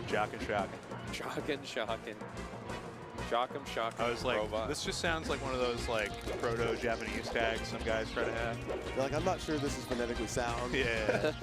I was like, I don't know about this. So people were like, it's just Jake and Shaken now. Like, that makes a lot more sense. My fault for being strange. Like, I thought there would have been an E or an I for the Shaken part, but I was sorely mistaken. I don't know. Just add some flavor. Just I was mistaken about Jake and Shaken. What can I say? You know? All you can say is you were mistaken, you know? And you did that. Sometimes you're just mistaken about Jake. We absolve you. I don't know if Jake I wasn't cooking, I wasn't baking. Yeah. It was just... But he was Jaken. He was Jaken. And he was shaken. Dude, there really was a world where, like, if he went on to become the top player, it wouldn't be Moki Gadoken. Yeah. It'd be Jaken and Shaken and Taken. It could have been. He was doing some stuff. Yeah. He was doing stuff. Yeah. I remember, I think in this room, he beat Lucky at Full Bloom 5. I'm pretty sure he beat Lucky at that tournament. That's crazy. Yeah, it was a pretty big win for him. Dude, Lucky back on his grind, by the way. Oh yeah, he's here today. Is he? He is. Dude, he beat SFOP in the Ditto after SFOP had been getting this number for a while, I think. Oh really? Yeah. He also did. He got second at the Genesis Black tournament, right? That was S2J1. Yeah. The Mango Universe definitely dominating that one. Mango Expanding Universe. Norwalk holding it down. They say Norwalk is kind of like NorCal, so we're just gonna go up there and win. Oh my God! You are your own region. You pull up with Mango, Lucky, Johnny. Yeah. That's a dojo breaking crew. An indomitable trio. Sure is. They smash their family sign over their knee after they fight you. Dang. Yeah. It's ours now. I'm excited for this set. This is like a really cool matchup to me. We got like the absolute furthest like north player that would have driven here versus the absolute like furthest south. Well, maybe not quite the furthest south, but Tennessee for is driving far or south. For driving. Definitely 8 hours. Yeah. I was gonna say, 'cause I'm out here from Dallas, so yeah. I don't know. Yeah, so we got like Tennessee and Minnesota, like sort of meeting in the middle almost. Yeah. Probably like 8 hours drive here from Tennessee and like probably like 12 hours from Minnesota. Really? It is really far. It's a big drive. It's really far north up there, but yeah. It'll be good. All right. It'll be good. You guys, what's up? You guys played any good Sheiks lately? Well, Seal and I tried to make Melee happen yesterday. I am a complete troll, and I brought my PVM and my Wii, and I didn't bring my USB drive. And then we got one, and it didn't have Slippy on it. I saw you in the chat going, there will be no melee tonight. We will not be gaming. Is I think what I said. And so, like the tags say, we're gonna have Nakama Man in the blue and Unoriginal in the black. That's right. Yeah. Always, they both always play this color. Tough DI. That wasn't a 15 or a 150, but he's gone. It was a fast one still. It was 15 seconds. We were talking the wrong units at first. Yeah. Oh, okay. I love the down there just to like get things started on an early tech chase. Yeah. Okay. I'm wondering if Unoriginal may have any sets with Grab. Grab also technically living in Kentucky, but being part of the Tennessee scene. Usually Brett ends up playing someone else in the bracket, but who will be at a tournament Grab is at. Exactly. It's like Unoriginal versus like Signify in like grands of like every Rocket Town. Yeah, you'll end up playing Signify. Signify's that fellow that's been putting out the misconnection. Yeah, he's a Sheik player and a commentator too. Yeah. He's also here. That's the best commentator in Tennessee. Hey, that's right. Oh, catching it. Wow, Naka is looking phenomenal. This is for a Marth. The Marth was going fast. Yeah. Like, this is looking just like these are Fox stocks. Yeah, like this is. These two players aren't that far apart in skill as far as like the stock count may have made people think. Okay, this is good though. We're getting there. There we go. Little 51. Unoriginal's waking up. Ooh. Wait a second. Yeah, we're waking up. Wait a second. We're waking up. This is more of what I expected to see. I was like, I don't want to see 3 and 4 stocks. Yeah. These guys are too close in skill for that. Did he get the tap? A little bit fast on that one. That's like tapping into the Ritalin resource. Like suddenly you crack my spine and all the good drugs come back that I've taken in my lifetime. Playing hot tonight. Oh, great on the dash. Open it up like a lobster. Oh my God! Get the like cracker, the sort of like lobster. The biggest piece of shell cracker you've ever seen to get me going. You're like, I need one spinal column piece. I need this vertebrae demolished. Okay. So that became a respectable game. Yeah. It was definitely not the start, and then it became one. Yeah, so I'm anticipating game 2 here. Good looks for game 2. I think the biggest thing was Unoriginal was getting opened up on some spotty decision making early at crouch cancel %. We saw a lot of crouch cancel grab, a lot of crouch cancel up smash off of some rising fares. I would love to see him play the ground game more because that's where he got a lot of his benefit from. Yes. And if he can make that quick adjustment, yeah, he's the pick. Makes sense. If you're talking about the ground game, this is the stage where you're on the ground. Are you mic'd in? Are you mic'd in Unoriginal? Get in there, dog. We're bringing mid-set coaching back in a whole new way. He jumped. Yeah. He's insanely dead. Wait, actually, never mind. He has a lot of drip. Slip. There you go. It's insanely dead vibes. Yeah, insanely dead. I was so wrong. I forgot that Marth's side B would bring him that close to stage. Dude, Marth's floaty. He's just hanging out sometimes. Yeah, that's the kind of stuff I'm talking about where he's making these early decisions where it's like he needs to bait the option out, I think, from the common man so he doesn't get true crouch. Because a lot of the time in the Marth Ditto, I feel like you're looking for the other Marth to make the first move. And you can see evidently they're not too far apart in skill, but Unoriginal is missing all of the aerial jungle. I also thought you saw he started that jungle from like a low approaching fair. Yeah. I think honestly just like down till grab are like the big things you want to look for. Ooh, tech chasing with a down smash? Okay. Off of a ledge attack too? Have you ever run into just having fun on Slippy? No. That's Unoriginal. Oh, really? I might have that. And he says sometimes people will like message him and think he's playing very BM. He's like, no, I'm just going for it. I'm just having fun. This is just, read the name, buddy. Okay. The public school system failing Unoriginal because no one understands him. Yeah. We got one shot here. Nice air dodge. One more shot? Oh. Still lacking the jump, though. Not much time. Oh. Well, it wasn't a tipper. No? Oh, okay. Wow. Didn't seem like he was going to die, but you know. Still balling with these fares, honestly. Oh, no. Oh! Good tech. We're back. Okay, chill out, Naka. You don't need to full charge it twice. I think he jumped. Doesn't matter. We're back. This could be it. Backer? No, he tried for it, though. Okay. Oh, there's spacing on the dash. These guys out. Oh. Going for something. Naka getting a little fresh with it. Naka's a very cool player. All right. Oh, you scared him. No need. The fear. The Thor's hammer. It's going down. It's going down. So honestly, doing a charge like that will make people do like really bad stuff sometimes. They will completely change the decision making. Dude, My education goes from like college to 4th grade sometimes when someone charges an attack like that. He's really wanting that side beat down. Sure is. He's trying to scout the shield is getting small. Every time someone charges at smash attack for too long near me, I question whether I'm smarter than a 5th grader before I make my decision. Jeff Foxworthy somewhere just like shaking his head. He's like, the answer is no. This set seems very, very difficult now. And now it's impossible. Yeah. That's Naka moves on. 2-0. Unoriginal will slice through some losers' opponents. You know, I feel like there was just a few things. Like, obviously, Naka's punish he was hitting hard.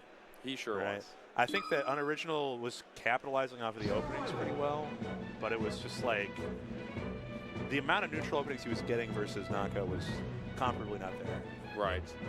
No, I completely agree. And you would see he would do the ground tech tricing combos well, but Naka started to catch on as Unoriginal would go for, like, again, those lower fares, and sometimes Unoriginal was getting F smashed right out of it. He would also whiff punish, like, down tilt with dash attack in the corner. Like, I watched, there was a sequence in the last game there where he's down tilting in the corner, trying to catch Naka.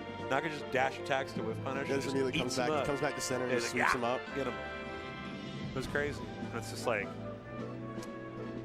Marth's really suffered through that ditto sometimes. Yo, Prince Abu. Oh, and Danny Phantom. Oh, snap. Wait a second. This early? Wait a second. This has got to be a 2 and a 3 seed. This has got to be something big. This has got to be. Danny Phantom, #1? He is #1 in Wisconsin. Yeah. Because Henry doesn't go to locals as much. Yeah, he went to one local like 2 weeks ago, and that was his first one in like a year and a half. Oh my God. Big online grinder. Yeah. Big major grinder. Major grinder for sure. Yeah, got ranked 87. Danny Phantom is a great friend of mine, though. I would love to see him do well at this tournament. Do you know if O'Reilly's here? Are they doing dubs? Because I think they're static, right? Well, any tournament with doubles and PM is like a magnet calling O'Reilly to hold up the bracket as long as possible by entering every event. They're doing Danny Phantom and Dreffen this tournament. They do team, yeah. Okay. They teamed so Chris Genesis is definitely as well. not here, though. Yeah. I guess not. Yeah. Yeah, I think I remember seeing him posting in the Discord if he's going to go or not. That's sad. It is a little sad. This is kind of like a... Isn't Full Bloom like a pretty historically good tournament for O'Reilly? He had that one set with Rick, and I don't remember which Full Bloom it was, but his set with Rick is like a legendary Full Bloom moment. Rick? He's here. He's here? Yeah, Fragging and lagging. Oh my God, dude. That's right. That's crazy. I warmed up with Rick today. He's out of bracket.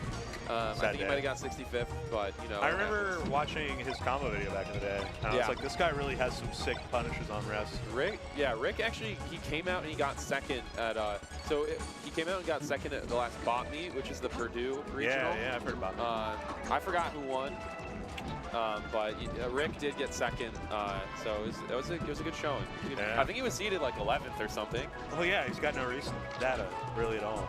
Yeah, exactly. So it was fair. But he showed us he still got it. Dude, it's so...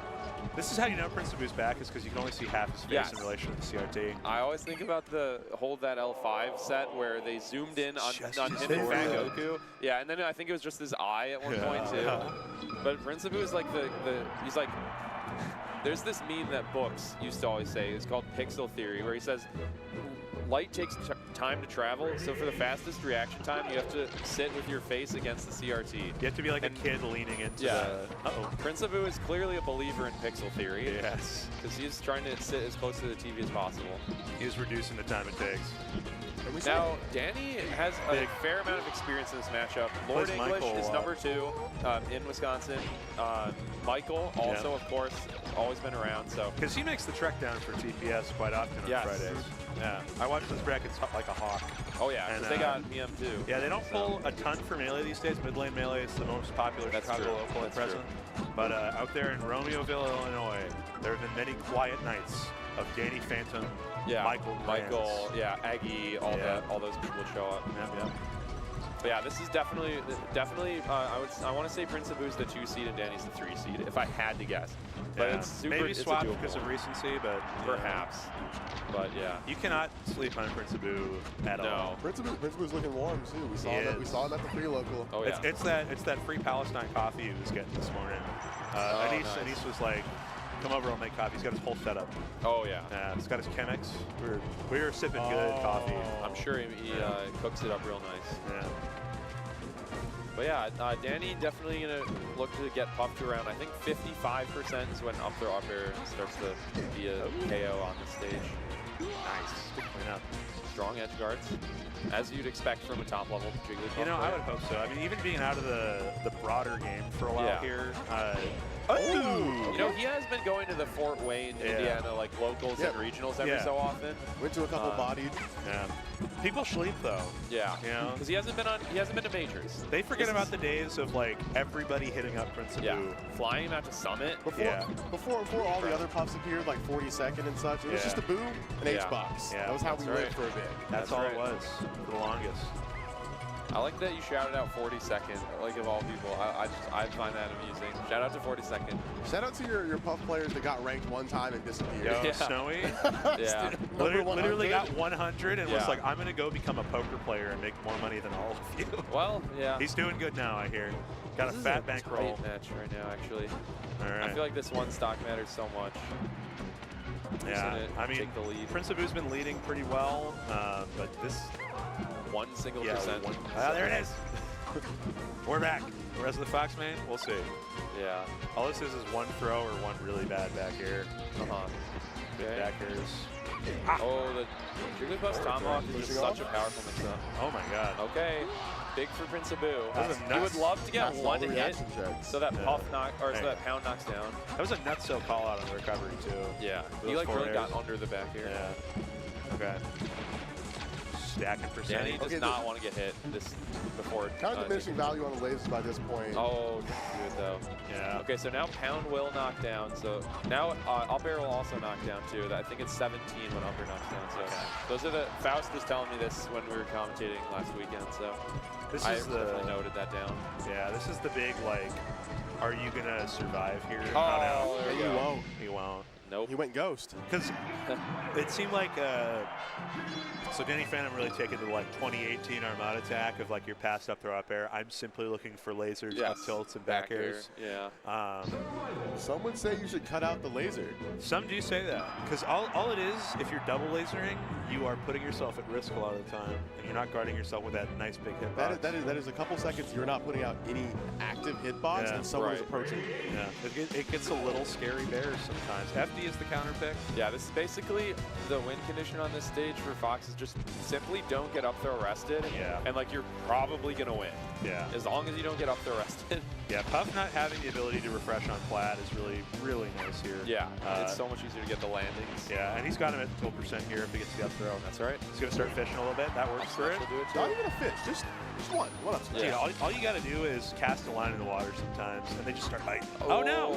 That was that was like casting the line, but your body went into. Yeah. He threw himself in the lake. Unstable terrain. That's actually really bad for Danny. But you know. Yeah. That's what fishing. Man? That's what fishing on Swampland gets you. Again, as long as you don't get up arrested on this stage, like you can probably get it done. Okay, good. Yeah, he had so long. Yeah. Abu's like, don't worry, man, I got you. Abu is giving him time. Oh, CC. Oh, I like that he tried to come in on the side with that. Yeah. Okay.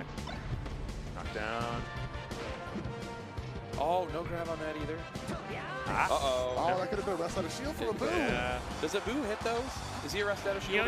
He was talking over coffee this morning. He was saying he feels like he's kind of in an interesting space with his gameplay right now. Yeah. Where like he's making new adjustments and transitions and like punishing. Different things, different ways.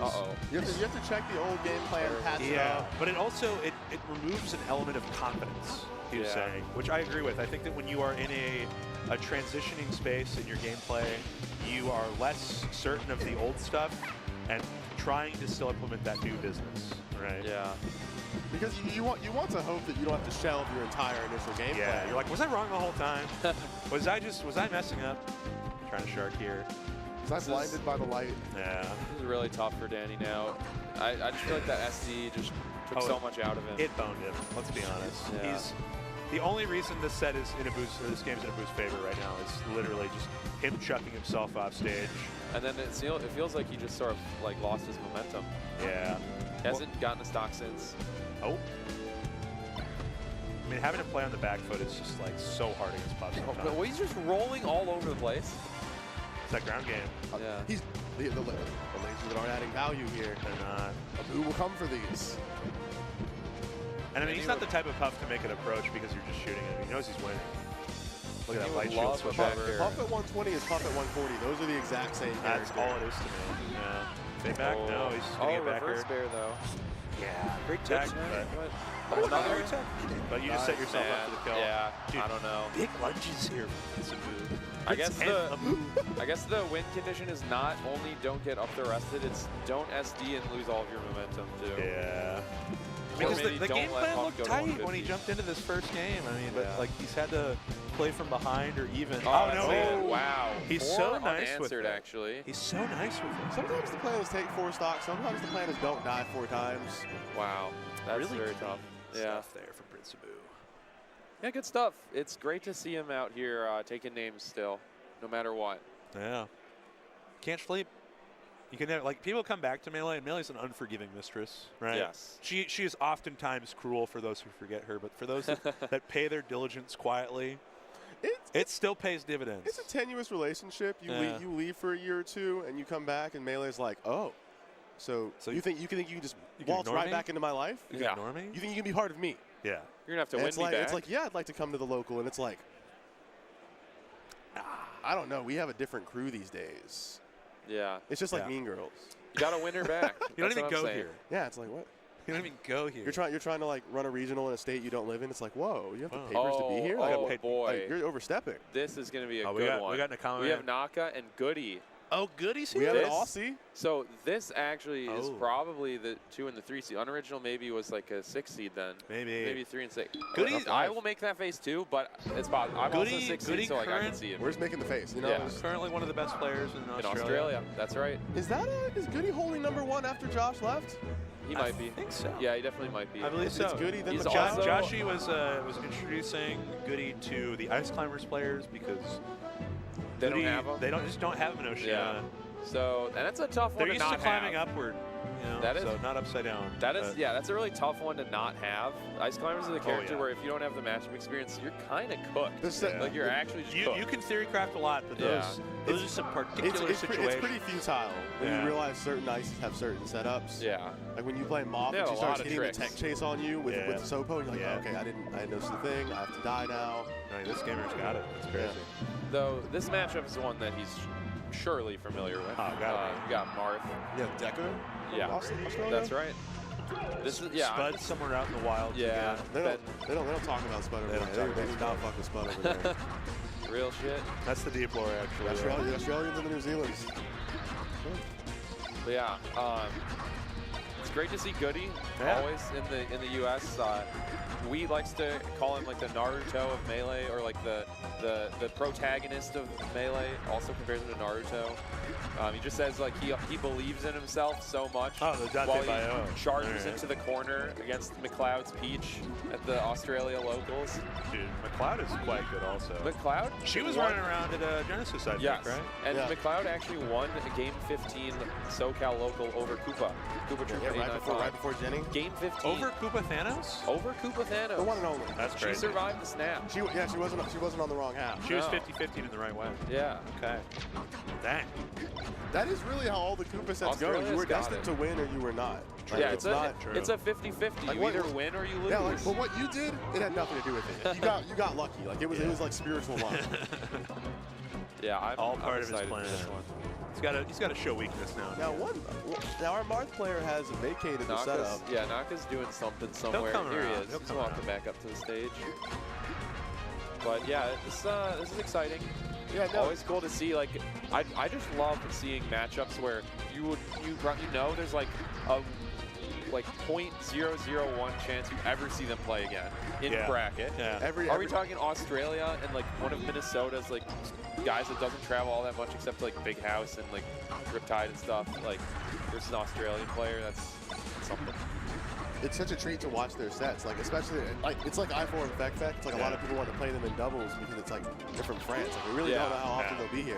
It's But they're really, okay though. As Fekvik said, Yeah, we're okay, we're Hart. okay. Yeah. As Fat, They we're okay, did mean Hart. yes, I think. Yeah, it did. And then like we were okay to play. Yeah. But like when you say like it's The like language saying I'm barrier. good or whatever, I'll pass. Yeah. Yeah. Now Goody wants to make a name for himself here at Genesis. We saw last week he beat Dawson. He got some crazy vertical on the pop off. Really, I didn't get to catch that one. I mean, it'd be good to see another deep run, honestly. Oh, yeah. I'm always here for international players reminding us that just because they're not from North America doesn't mean they can't hang. Oh, yeah, absolutely. And, like, for the longest, the narrative was, like, anywhere outside of, like, Europe and North America was just, like, comparatively so much worse. And I think that gap has closed in many, many ways. Yeah, the gap has like widened and closed many times throughout the course of history. Like there were definitely times where like Europe was stronger, and then times where they were weaker, and they're pretty strong again. The gates opened for a few players and closed like periodically. Yeah, he took out HBox and Mango in 1 year. Yeah, 22. Great year for him. See how his edge guards are. That seems like one of the hardest parts, where if you are good at edge guarding Marth with Fox, the matchup is so much easier. Cody showed us all how we need to be doing it, honestly. There's no one that does it quite like Cody Schwab, I feel like. No. I need Z-Jump to do it like Cody Schwab. Maybe. I don't even have to claw my backers. Oh, these ledge grab timings have been excellent. Yeah. 2 in a row where you just grab it right before Marth. There was an early little flub that Goody had where it was just like a situation with a messed up Marth killer, but since then, kind of golden. Yeah, Naka's not going to miss that one. No. Flip forward on the C-stick. Yeah, I think Pools is all best of 3. That no jump, but he can make it on stage. No, he can't. I'm lying. Hasn't misjudged the timing yet. Yeah, that was a grody little Zoo-style back air, you know? Yeah. Getting in there with a little waveland off, jump up. So far, I'm a huge believer in Goody's edge guarding. We have seen 3 strong ledge grab timings. Yeah, Goody's good at forcing Marth into the corner, coming down from the center and just holding it tight, but possible reversals. No. It's funny because like in the age of M2K, Marth in the corner is like, what am I supposed to do? But now it's like you just bully him in the corner. Yeah. Like Marth. Well, that's the difference between Marth and all of these other, between M2K and all of these other Marths is that he would stay there. Yeah, that is. Yeah, his will was unbreakable. Yeah. There were other options allotted to me. Yeah. And he would only ever do it when he was up, right? I think this game's over. Yeah. Up smash. Yeah. Shoo-wee! All right. You know that was the band Dreamland.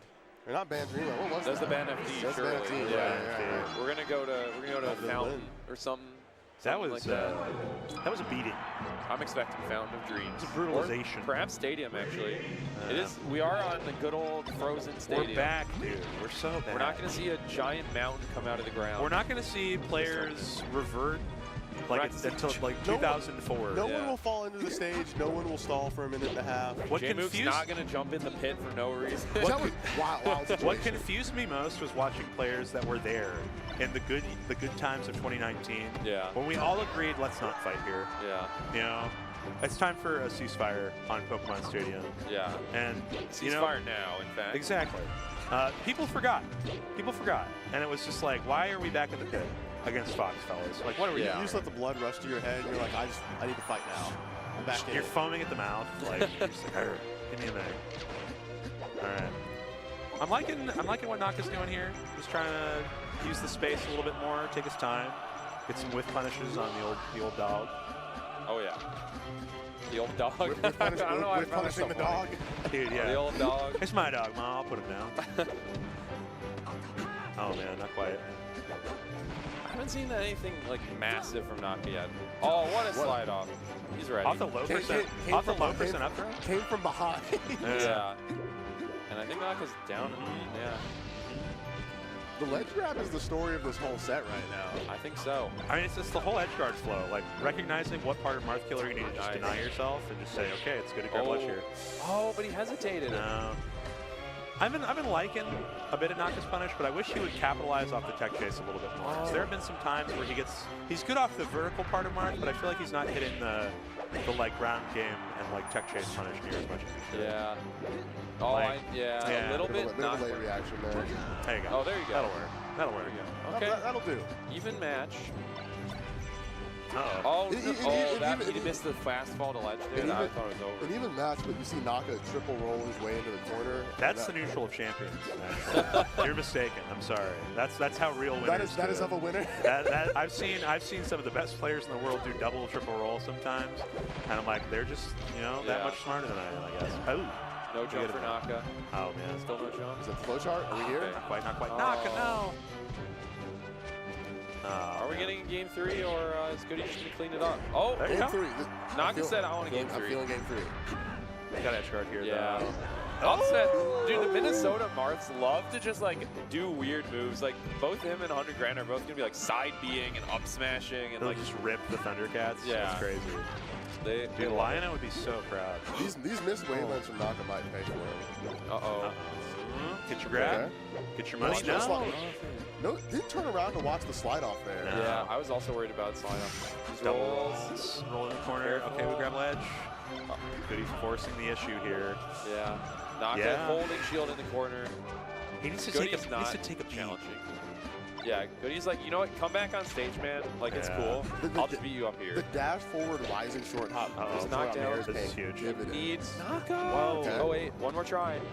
Naka, you cannot be What dropping are we these, what are we man. hitting? Nair to nair. I don't know. Naka reeling in the cam. Okay. Oh. Get One him. last try. Knocked Got it down. here. Okay. No forward throw. No, No. what is happening? It's working out. He It's picked it up working out. still. Oh, It's got not the jump. working. Wait, no, it's not. No, it's not. Oh, my You can still make it goodness. on stage, but just barely.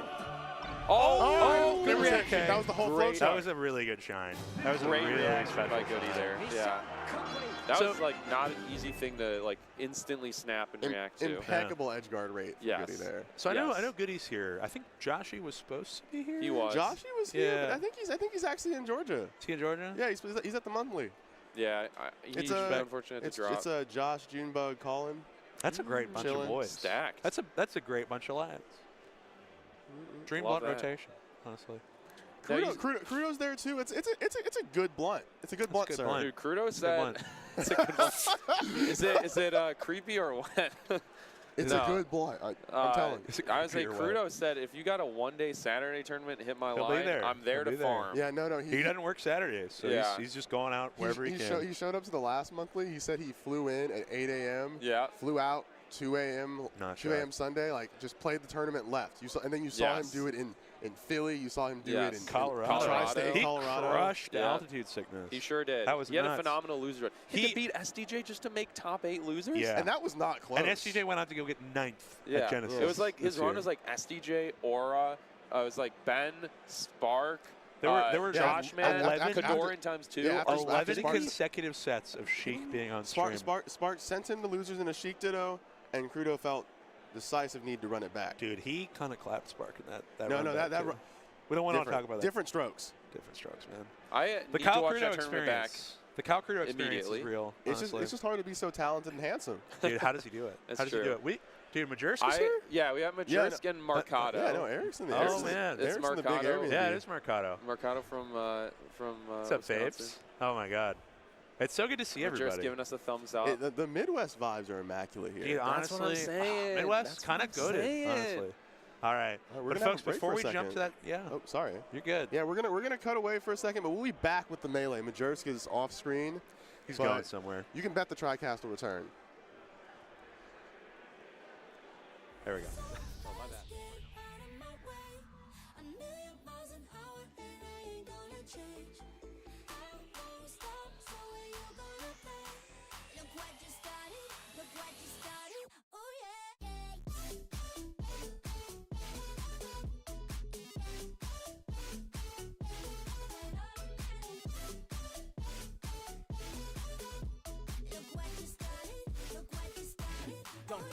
Oh my.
Okay, and welcome back. We're still here at Full Bloom 2024. That is the year. And we're still playing Melee. Thank goodness. I'm here with Seal. What up? And Stu. That's me. And we're going to be watching, who did you say Majersk was playing? Majersk is against Marcado, a player from Wisconsin. Yep. Was 10th there. I don't know if they're PR right now because I think it may not have been competing quite as much. Who do they play in Melee? Marth. Okay. Well, actually, mainly Marth, but also has a Fox and a Falco too. I have so we seen may a couple see of switch their up against Captain Falcon. Yeah, they play Lucario in Project 10, so that's what I know them for most. Yeah. Lucario, what's that say about a person? They love traditional fighters and mashing buttons. That's all I know is Lucario will like grab you in the air and just throw you downward. Yeah, he's an aura charge spike. So if he has like any amount of aura, any combos to the side B, he'll just nuke your stock. Yeah, just like, you know what? I'm DI out of the forward air, kids. Grab you in the DI out of the forward air. That's all it is. That character is sipping so much of the P+ codeine. Like I see Lucario and I was like, I have no idea what you are on, brother. Double cupped up. It's crazy. I just please stay away. Like you can have my wallet. He starts doing like stances in front of you. Man. No, but we got Melee Magic happening here soon, hopefully. Yeah. Majersk coming out of Philadelphia?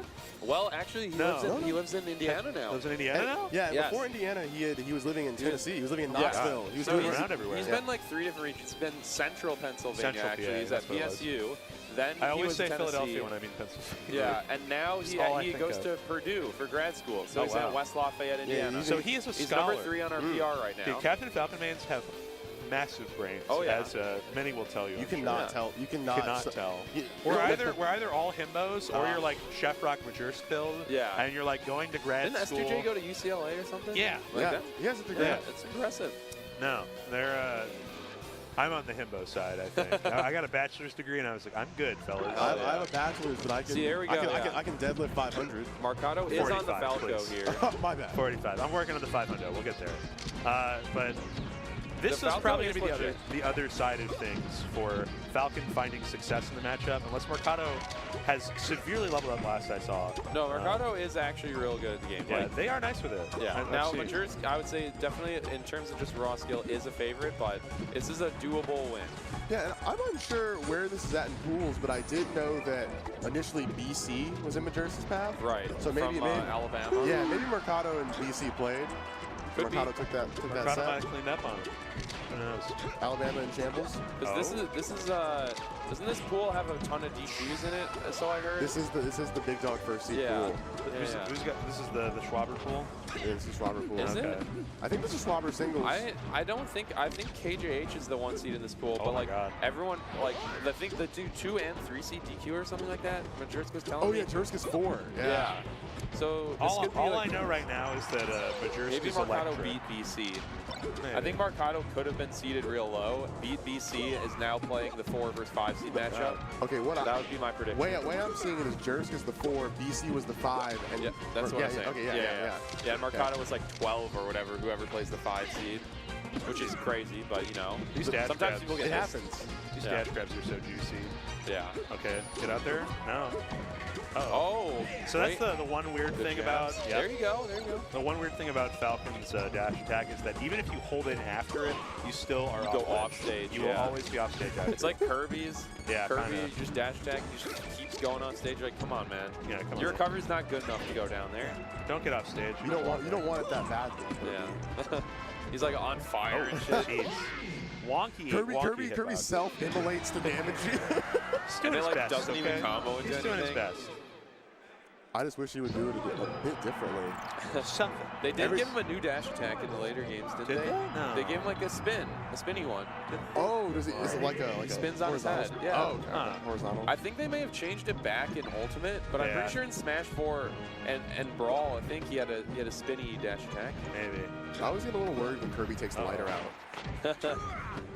Chill, man. You don't gotta do this. Not right now. All right, so here's the Marcado Fox. Yeah. As mentioned, Marcado plays 3 characters. I still think of him mainly as a Marth, but this is a matchup you don't really want to play Marth in. Yeah. Not to say that Marth necessarily loses, but it's just a lot harder. You can get blown up real easily. If you have the option, it's nice to just play a better matchup. Exactly. Yeah. Oh, short hop up here, but nothing off it. They're still crunching. No, yeah. Majersk kind of going a little wild and free on these tech chases, just trying to aerial more. missing some of the edge guards, but you see he'll just air dodge backwards rather than like eat the illusion and beat their ledge. Oh, needed something there. There you go. No. Oh, not a good trade. Weak knee and up smash. I don't know. Yeah, started the knee a little bit early to catch a dash in. Got kind of chewed up though by that. Oh, yeah. Rough the eye on the second one, but yeah. Oh, gets over the like double jump, and then comes down with the knee. Oh, short off air, getting dash danced right around. Going for some cheeky knees on the shield here. Oh. Nice. This is looking a lot better already. Uh-oh. That's the second time he's done that. He's like, would you care to miss your ledge dash into my down smash? Yeah, it's a bit of a chump check. He's polite enough to ask twice. Yeah, you know, gotta make sure. The answer's been no both times though. It was our firm no from Mercado. No, yeah. Oh, no save either. He goes for the stomp. Yeah. Oh well. Okay, so that should be. Is that Majersk in winners? No, he's gonna have to fight KJH. Oh yeah. He's got a path in front of him. It's not gonna be easy. Man, I hear Purdue cheering for him. Purdue cheering hard. Yeah. We got some. Yo, it's Kevin. Certified. Oh, and Larfin.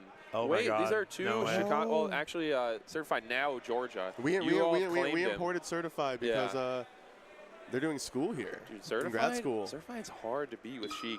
I have played certified 2 times and not 1. Larf, local vegan legend. Yes, Larfin is big Chicago player. I believe his Twitter bio is like, or at least it once was, Chicago's, like I think it was like sexiest vegan Sheik. Which is quite a title. That reminds me of those like really specific shirts where it's like, I'm a dad that was born in January. I love my wife who's a Scorpio, and I'll do anything to defend her honor. And you just have to say, I bet. I it's got like a skull with a gun on it. Larfin's fit. He's got the Smash Summit normal sweatshirt, which I think is like probably the funniest one to wear in public. Because they'll just be like, you just wear a shirt that says normal. It's the most acceptable one because very hard and very easy gets you very. Okay, but very easy is kind of funny if you're rocking that little sultry little vibe. If that's your vibe. But very hard is like. That is not appropriate. And he's got the Kirby hat, which he told me just last night. I saw him. I was like, oh, nice Kirby hat. And he said, so he was at the arcade with his wife, and she was struggling on the claw game, but he got it done. He got the claw game done. He pulled up. And so she used her tickets to get him the Kirby hat. And that's what love is about. Respect. Love his Kirby hats and claw machines. Kirby hats and claw machines, yeah. And I love a good claw Larfin machine. also has some famous cats. Peach is one of his. I think he has multiple, but Peach is the one I know. I think there's a Twitter for his cat. I'm not 100% sure though, but I've definitely seen many pictures of the cat on Twitter. So shout out to Larfin. Dude, we love a good cat Twitter. Yeah, Larfin. So both these players have been Chicago, but Certified sort of started showing up like in the last 2-3 years, I want to say, where Larfin was less active. Larfin hasn't been as active, and now Certified's gone from Chicago over to Georgia. So I'll be real, Larfin plays kind of goofy. I like playing Larfin. Yeah, he does up smash out of shield. Just a little vegan. Just a little, it's the animal proteins rotting my brain. I can't see it clearly. Every time I see Larfin, or every time I see someone up smash out of shield with Sheik, I always think of Larfin, especially against Puff. Yeah. He's a big proponent of doing that against Jigglypuff. I mean, it's a fairly good option. Yeah, up smash, especially if you get the tipper, like kill Puff at like 40% at some stages. I was riding the shuttle with Certified, and they talked about how before like Genesis and them being at this tournament, they had a huge drought. Like they said they were at Full Bloom 2019. Oh yeah, they took like a huge major hiatus. Certified was around. Okay, and Larfin's got the Amy tag repping as well. We know anything about the Nala tag, or is this just like big love to the Lion King character? I mean, I'm fine to leave it at that. I couldn't say, unfortunately. Okay. Yeah, I want to say that Certified is probably very slightly favored in this, but that's more so on account of I just haven't seen Larfin compete in a while. And also, I think Certified's good against Sheik. This is our 4 or 5 seed at 5, I think. Could be. I don't know. We keep saying that, but like we could be so wrong. There are some. The four seeds are really good. This could easily be like a 3rd seed, 6th seed, or like a 6-7 in losers or something. Larfin actually just beat Michael. That'd be crazy. No. Okay. I was like, you mean that's like wild, recently? that was a joke. Oh. Yeah, he was just unlucky. Yeah. I do not think Larfin's done that. You got jokes? I got air. There you go. Interesting start here too. Oh wait, actually not an interesting start. It is if you don't know. If you don't This know is that actually Certified so loves the stage. boring. Yeah, well, This is actually the lamest well, it's the most interaction expected start of all time, actually. Well, no, Just because Certified loves the it is. stage. Yes, it's not interesting if you know that. Okay. Certified. Normally, it'd be like, well, Fox is always going to ban Fountain because they don't want to go here. No. They said sometimes they'll counter pick Puff. Whoa. To Yeah, five. yeah. Certified loves the stage so That's much. crazy. Yeah, Try to get the SDI on that a bit. You can see Larf shifting over a little bit. yeah. Liking the game plan so far. You know, working well around these platforms, just trying to narrow cut it Sheik to- off a little bit. Larfin acting very normal right now. Just not didn't get- staring anyone. I cannot believe Certified CC'd that Straight down, half please. tilt at Yes. 120. Oh, We're the living, weak we're dash living. attack? No. Good cover. That weak dash attack was wild. Light shield and plat, nice. It's just so reactable. Like that's the 22. only Yeah. thing that hits is them waveline grabbing. Yeah. So like unless they delay it. When you miss, it potentially- feels so bad. Though. Yeah. When you you know they're coming, and you make them miss the grab, it's like you just feel so. Oh, so Larfin good. up smash. He had it too, but he just let it go too early. Nice run of All right, shield what on we the got? grab. Goes to the plat. No, doesn't. Okay. Okay, we need an edge guard here. Some ground wobbling. Some Nice. ground wobbling missing, Getting but we out managed there. to get the Okay, stock. this is a big game. You don't want to have to win on Stadium or FD as Sheik in this matchup. And Larfin will have to win on one of those if he loses game one. Oh, wave dash edge grab. grab. Okay, Grab. we need one more to get 24. Doesn't go for it. Though, goes for it. Immediate read. Larfin he needs 2 more percent so that he can use F. Oh yeah, Larfin also loves wall jump back air. He will call it the Larfin, and I'm like, dude, every Sheik does it. He's like, it's the Larfin. I'm like, all right, man. Everybody gets one that they get to call their own. Right? Yeah. Tries to track through, catches the jump out. The fair on plat into fair on the ground. This is getting so sweaty. Yeah, this is getting real sweaty. Larfin really using the low platform well. Okay, what does he get though? They're just down airing on That- top of each other's shield. That's not No! it. Missed his follow throughs. Oh, This might be Good it. eye, but he rolls in. Can make it with just a double One edge jump. guard away. Oh, he got hit during the startup of forward tilt. He was like a frame too late. Oh no, up air. That is it. Oh, that Little- one, dude. I swear he that was like was one slop. frame late on forward tilt. I swear, literally one frame. Forward tilt would have hit. Dude, It was coming Mama's out. serving up a big plate They of got, spaghetti they right got now. That's all it so is. slop. Oh man. Now he's got to win on one of the hard stages if he can even get there. Yeah. Maybe Battlefield doesn't do Maybe it. you go back to FOD here. I doubt it, right? Oh, okay, I'm wrong. Yeah. You doubted it? I doubt it. I was a believer. I doubt it. I don't think the stage was the problem. I think there That was is a true. few key moments where Larfin made some structural mistakes in the punish game. A lot of ripping up smashes just to Yeah. see if it'll cover. When you need that good, honest tech chasing to really All right, put there you go. through your 24 phases. on the board. But tries to go for the plut method. You get that wave dash back and you try to get it. Yeah, But, certified misjudging these down tilt spaces. Just a tad. oh, you gonna grab Oh, the anyway. back throw. Not what you're looking for. Rough DI. What recovery mix-up do we have?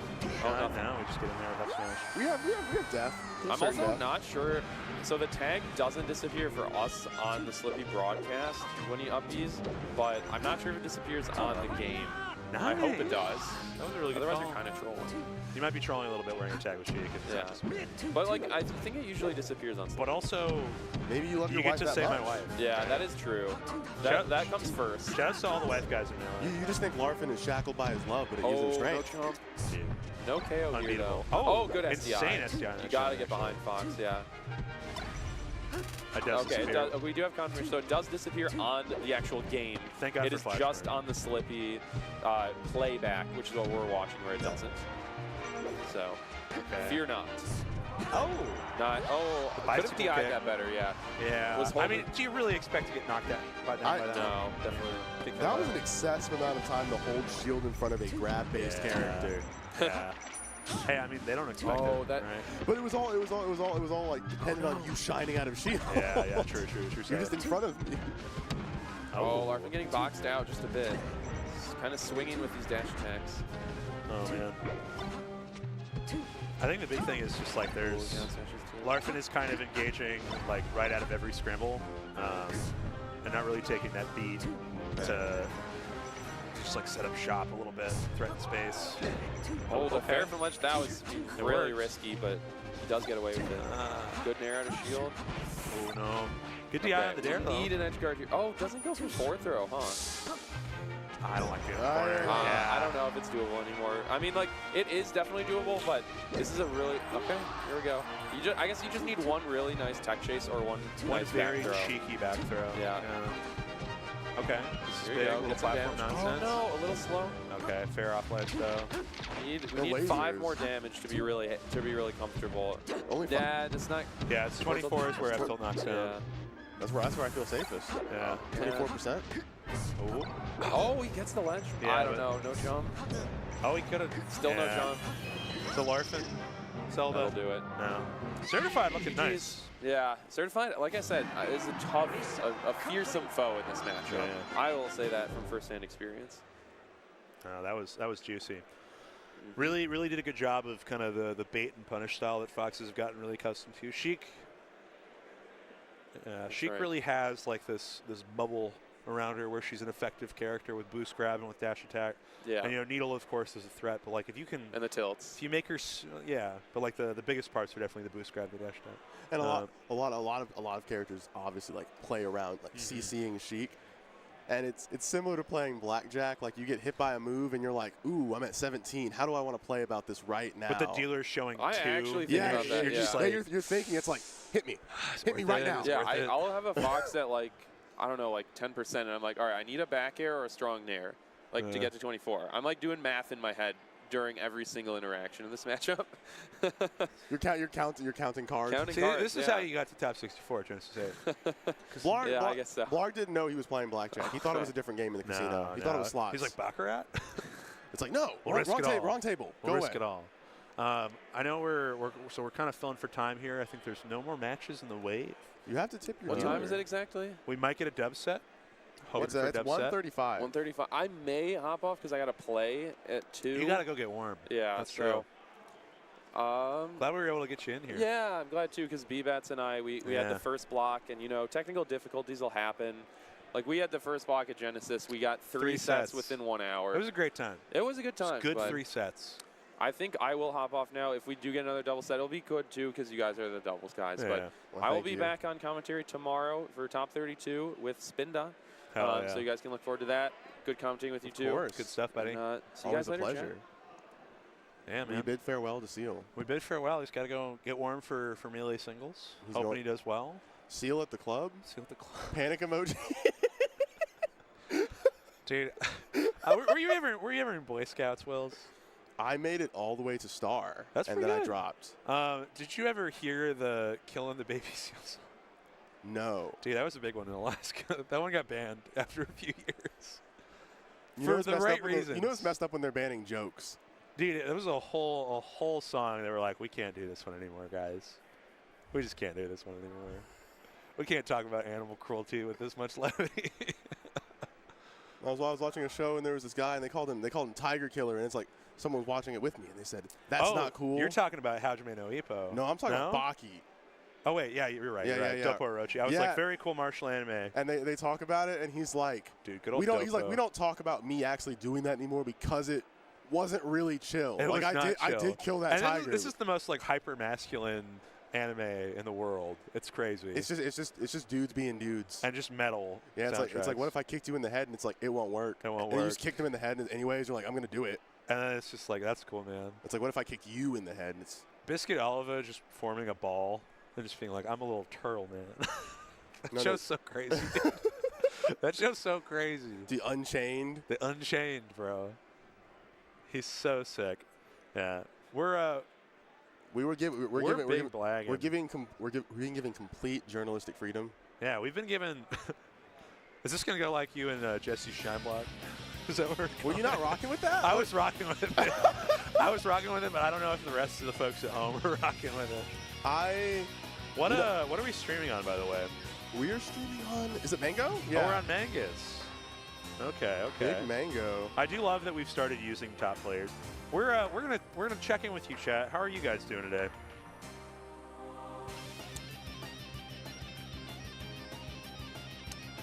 Man. I guess I should pull up my stream. Killing the Yasha Ape, dude. That's early, Baki. That's good. Yo, no.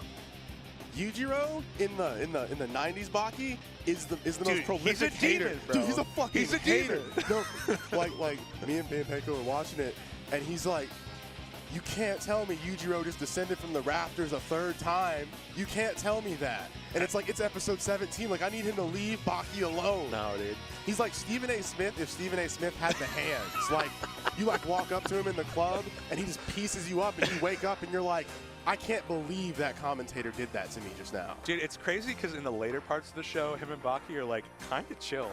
After all the wild stuff he does to him, he kills his mom in front of him. He kills his mom. He fights the Yasha ape, and they agree to disagree on the truce. And then Yujiro pulls up, throws Baki the Yasha ape head, and then like blows it into pieces with the kick. Dude, it's crazy. No, just metal shit. He's the worst dad ever. And it's like, why do you hate me so much? Like, what have I done? I'm just trying to make you strong, my boy. Yeah, it's like I'm not even trying to be weak. Like, I'm out here on the grind. He's like, your grind isn't real. Your grind is not real. You are not here. You have no emotion. You have nothing. And Yujiro over here getting bowed to by the president. Yeah, for real. Dude, that stuff's always crazy. The like OVAs of him just like showing up to world powers, and they're like, our military has no chance of defeating this man. Yeah, it's like we resigned. It's crazy. We're so good. It was crazy, man. I don't know how long we can talk they about. They high five. They high five in the Kaio arc. The Great Kaio Tournament arc. Kaio arc was just hard. Kaio arc was insane. Like he gets dusted by some old dude for a while. No, it was so good. It's just like he's just good at redirecting. That's all it is. He's just a Tai Chi master. Definitely one of like the better monologues in the story when Yujiro's wheeling him around and he's like, "What did you sacrifice to be how you are?" He's like, "You are like 120. Yeah. You are the greatest martial artist China has ever produced." He's like, "What made you you?" And he's like, "For strength, I gave up everything. I gave up everything. I didn't care about nothing." Someone's asking me about what was vanishing. I don't know what vanished, man. Was something vanishing? Oh, we were talking about when Sheik vanishes with the tag. Oh yeah, disappears. with the tag. That's what it was. Yeah. Weeaboo's correct. I do love Japanese productions. Am I a dreamer? Okay, I dream. Look, I'm just gonna say it. I dream. Anime started sucking so bad after like 2005. They start like you got to think about like how hard old Baki was going. Every song's just a fucking jungle beat. Like, that's true. Japan's not hitting it like that anymore. Like you hear it and you think, oh, they're playing the new Baki soundtrack's pretty good though. Some parts of it. It's all right, but like, it's all right. But they're tension juicing in the new stuff. I feel one of the things anime lack now is the ability to make you feel unnerved. Like there's no uncanny atmosphere. Yeah, we're not getting a lot of there's not a lot of that real freak shit anymore. I feel like we're not getting any good like horror anime out anymore. No, I feel like. nothing. That doesn't get big on the seasons anymore. Horror's not great animated either. No, they tried to do the Junji Ito Chronicles, and it was really mid. And they had like the Yamishi Bai stuff. Like it's just not. You can't scare me like this. No. Like it's horror. Horror is so live action pilled. I don't know. Satoshi Kon was. What is it? Perfect Blue. Perfect Blue. Satoshi Kon? Perfect. Okay. Yeah. So Satoshi Kon, definitely an exception, but he's like more of the movie guy. And it's that old school. As well. And he had the one TV show like Paranoia Agent. Like that show is eerie. Like that show, but that show is also old enough to be around that grouping. Dude, one of the best horror action movies of all time though is definitely Vampire Hunter D Bloodlust. Oh. The castle when it starts going into space. Unreal, folks. Let's see. Chainsaw Man. How much better than JJK is Berserk made, but 9097 is the goat, says Guts. You're so right. Dude, it's the only good visual adaptation of that, other than the first two Egg of the King movies. The first two Egg of the King movies are good. The third one, they start leaning into the CGI that would end up ruining Berserk 2016. You stick with the Golden Age movies for Berserk and do not go further. Yeah. It's tough, man. It's tough out here. Plup or Moki on commentary at least? Is there a PM stream? Yeah, it's on Project M Nexus. Yeah, go check that out. They probably have some sets running. You have to play soon. Yeah, I gotta play at 4. I should be fine. We'll be all right. Yeah, no proper adaptation of the modern era. It's messed up, man. Berserk 2016 is a dumpster fire. I don't know if you've watched any of it, man, but like, It's bad. Wait, which 2016? Berserk 2016? No, none of that. None of that. Dude, yeah, it's crazy how you can have like some of the most insanely intricate art and like representations of like the human struggle, and then they just completely blow it to bits. You have like incredible source material that like requires a delicate hand, and they just came in there and like clanged it up. It was nuts. It's weird. You really have no idea what the author thinks, whether it's about the bag or whatever, and you see the animation and you just wonder if they wanted that, like if that's your vision. I think Kentaro Miura was like, it might be one of my favorite stories of all time, honestly. There's a lot of tough stuff to digest in Berserk, but I think ultimately it's handled for the story and the progression decently. It has its issues, obviously, but it's an all-timer for sure. Vagabond also very good. I just love shit that's on hiatus all the time. Yeah, you love shit that doesn't finish. Shit that's not finished, bro. Known edger. Dude, Vagabond is like, I love that he was like, I am depressed making this. I'm gonna go make another basketball manga. He's like, I did Slam Dunk, I made Vagabond, and now I'm gonna go make a really dope one. I can't remember the name of it. Real. A new chapter of Real came out yesterday. I gotta peep it. Haven't read it. I gotta read it all. It's nuts, dude. Yeah, Hunter x Hunter fans, dude, I feel you. I've been waiting for that new chapter. Togashi was putting out chapters for a while. He put out a full volume's worth of chapters, and it's not coming again. Dude, I hope it does. I know his wife's supposed to take over if he like gets to a point where he can't sufficiently feel like he does it anymore. I'm sure he's working. So I know he had back issues, like monstrous back issues. Intense horrible back health issues. Horrible health issues. His articles are rough. Yeah, really made me feel for him, man. Because like working through a disability is so difficult, and accommodating for it in an industry like manga has got to be borderline impossible. He's had the issues for so long too. At this point, we're past any alternative methods, such as like doing digital coloring. Keep good posture, people. Like posture is posture check. Sorry, extend the traps. Check them out. Has Papa said anything that made me roll on the floor laughing yet? I haven't seen Papa yet, but God, I can't wait to. How do you feel when you walk into the venue and mog everyone there? I don't want to think of it that way, honestly. Like, I love being a big boy, right? Don't get it twisted, but like, I think being a big boy, you have to have a certain sense of like, it's not like deference, but like you have to acknowledge it and respect people through it. Yeah, it's like you bump into someone. It's like I have to be so careful. Crazy story from last night, man. So you saw it in the group chat a little bit, right? But so I go to the front desk of the hotel, and they're like, "Here's your number, sir. You're gonna be room 500, right?" I'm like, "Cool beans." And I go up to room 500, and I like flash my little key card, and it goes like yellow and red, and I like try the door, and it's not working. And I'm like, okay. And I like go back downstairs, and I ask the guy, "Hey, flash yellow and red." He's like, "Oh, that means the deadbolt's on. Just knock." And I was like, "Okay, I trust you, hotel front desk man, to carry me through this trying time. I trust you." You add us both, and you're like, "I need one of you to open the door," and it's just dismay as I'm like, neither of us are in that room. I'm knocking on the door. I'm back up there. I'm knocking, and I'm thinking like Seal's asleep or something because he hasn't responded at all. You responded. Yeah, I'm messaging you, and I'm like, but I'm just not there. Like, I don't know where Seal is, man. And so I start knocking. I jostle the handle, and I'm just like, okay. And I sit down. There's a little chair near the end of the hallway. I'm sitting down and I'm chilling. I'm trying to type up. I'm doing a little typing up, getting everything done. And all of a sudden I hear from the door in the room, and like it's this woman on the phone. And I'm like, we don't have, Spinda might have been staying with us, but it did not sound like Spinda, right? And she was just like, there's a guy here. And I think he has the wrong room. But like my daughter and I was like, I just got to go. And I go down.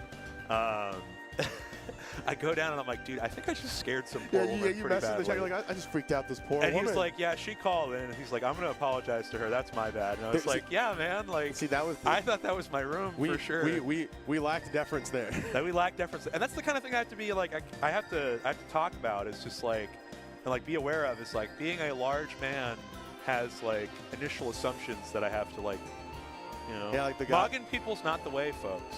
No, you should not mock. Yeah. To be clear. Unless you're messenger of God, and then you can mog all you want. Yeah, but then you're Malachi. Now you're Malachi. Yeah, man. I'm just thinking about my bracket. Yeah, I'm kind of wondering what's going on. I know we're kind of filling time for you folks at home. How are we doing? We got you.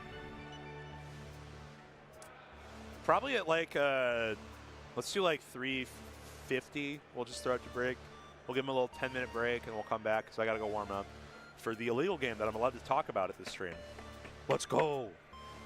I haven't heard of any cool wins yet. Have I read Ajin? No, I need to. I hear really good things. I haven't read Ajin either. Dude, I hear Ajin, like, the villain is apparently just nuts. Like, if that's the one I'm thinking of. It's the one with, like, they get turned into, like, biological weapons or something. Yeah, yeah. That's the one. And the old man. And the government tries to keep it on wraps. Yeah, they're failing horribly at it. Yeah. When did they not? The illegal Switch game or the illegal Wii game? Illegal Wii game. The illegal Switch game is good, though. HDR, have you played that at all? Yeah, they're big fans of it. Dude, at the it's local. hysterical. I love it. Actually, I can't play it too much because I get, like... What was it? Was it Collision or was it Frosty Faustin? There was a tournament that had the biggest HDR local, and a Georgia player won. I don't know. His name's Mugen, formerly Hyper Kirby. That's a good name for it was his HDR first player. HDR tournament, but he was like a good Roy player, played Roy in HDR, just won the tournament. There you go. All right. Like the sweater. Why, thank you. Yeah, I think HDR right now is like 3.02 PM, honestly. That's my big gripe with it is like everyone's a little overtuned and busted in their own weird ways. And there's no cohesive, balanced decision. And the cast is even larger. The cast is so big. It's so big, dude. All right. Oh my God, hi Brando. Dude, Brando, my goat. I saw Brando at Genesis for 5 minutes, so and it made my day. We got to catch the shuttle together. We got to chat a bit. But it's about 3:50. Yeah, we got to go do our stuff. We have to game. We have to be responsible gamers. Wills? My teammate's asking for me. Good. Glad we got a block together. Yeah, no, I hope to see you again. Dude, it'll be a good time. So we'll be around. And I hope to see everyone here again. All you folks at home, stay tuned, and we'll be back. All right. Thanks for having us.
Welcome back to Full Bloom 2024. I'm B-Bats, and I'm joined here by a well-known, regarded pundit and host, Jackzilla. How you doing?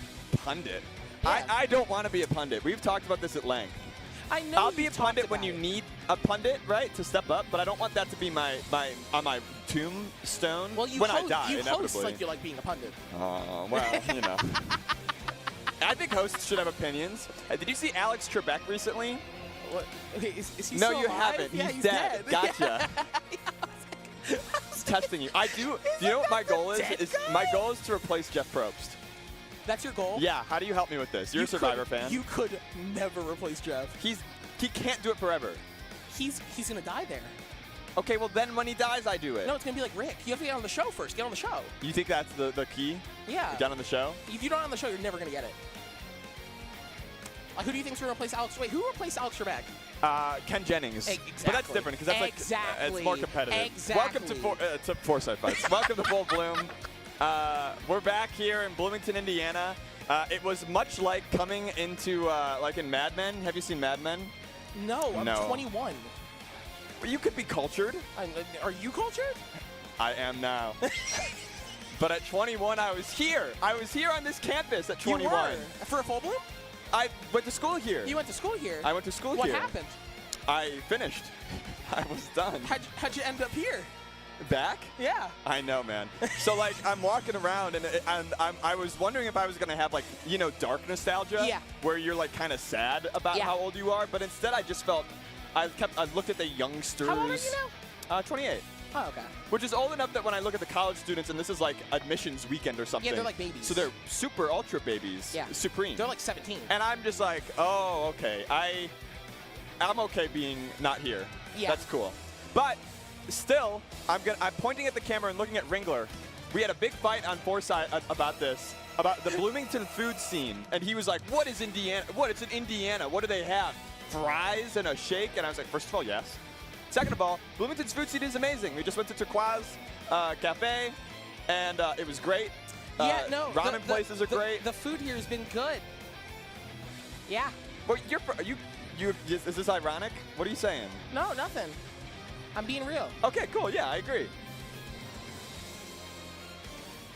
Any more details so that I believe you? Went to Applebee's. Oh my God. Okay, you can't be like, damn, the food scene sucks, no, that man. ain't on me. I went to Applebee's and Denny's. No, okay, hear me out. I'm with Salt, right? And I Uber here with Salt from the I airport. don't know what that means. No, Salt as in the player. I know. What Yeah. does that mean about your food? No, so I'm telling a story. I'm painting a picture. You gotta lead. You gotta Okay. open with the exciting part. Okay. Okay. So me and Salt are at the airport, and I'm like, Salt, what do you want to get to eat? Because we're both hungry. And she goes, Billy, we're in the Midwest. There's gonna be an Applebee's. That's true. And now we're here. And That's I'm true. in Applebee's. And that's the only thing I've eaten in Indiana so far. My only Okay. meal. Well, you want to get ramen later? There's 3 different spots to When do pick you from. want to get ramen?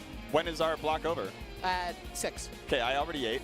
Yeah, So and it can't I be have at melee 6. singles, so it can't be at 6 either. Maybe 8? Oh, you already ate. So what are you doing? Well, I'll be hungry again by then. You'll be hungry by then again. When did you eat? 30 minutes ago. 30. Oh my God! I hate people like you. I hate people like I can you. feel my hair getting like grayer. That's why I got a point. Just and you don't got talking any to points. you. You don't got points. Now you got points. But that wasn't the case when I said Where's that. the melee? Who's in charge of this? Wait, what? We got the organ. Can y'all hear that?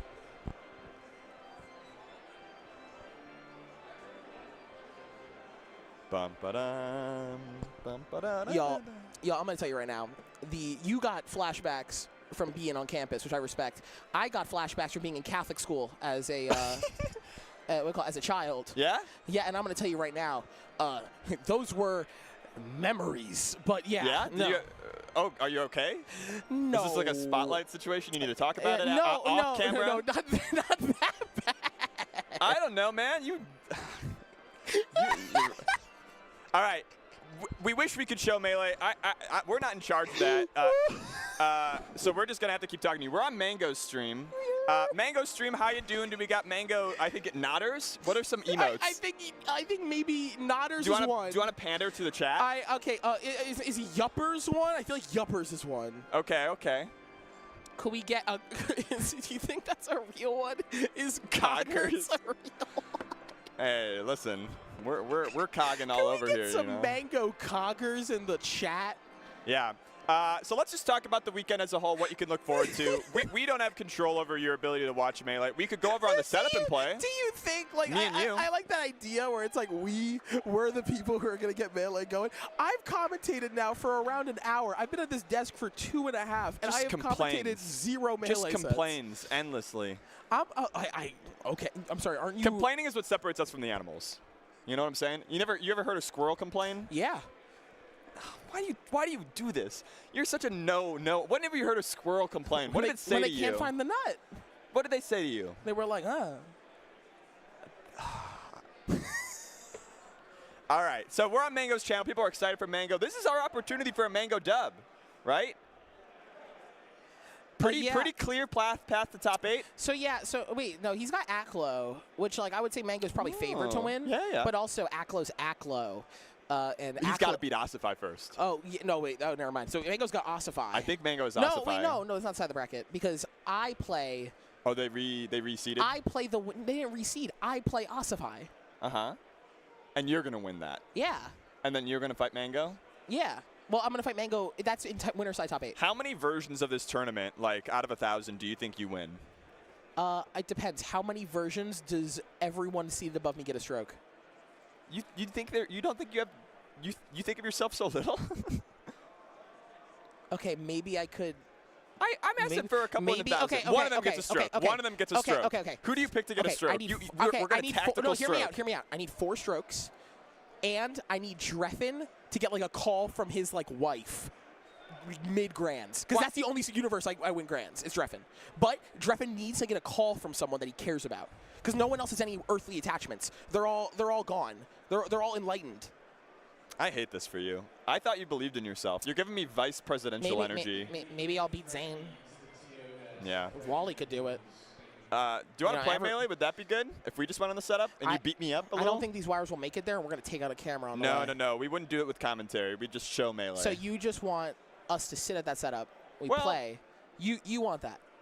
It would look good for me, but you'd get to combo me, and that'd be exciting. Who do you play in Melee? I could play whoever you'd like. See, I don't like that answer.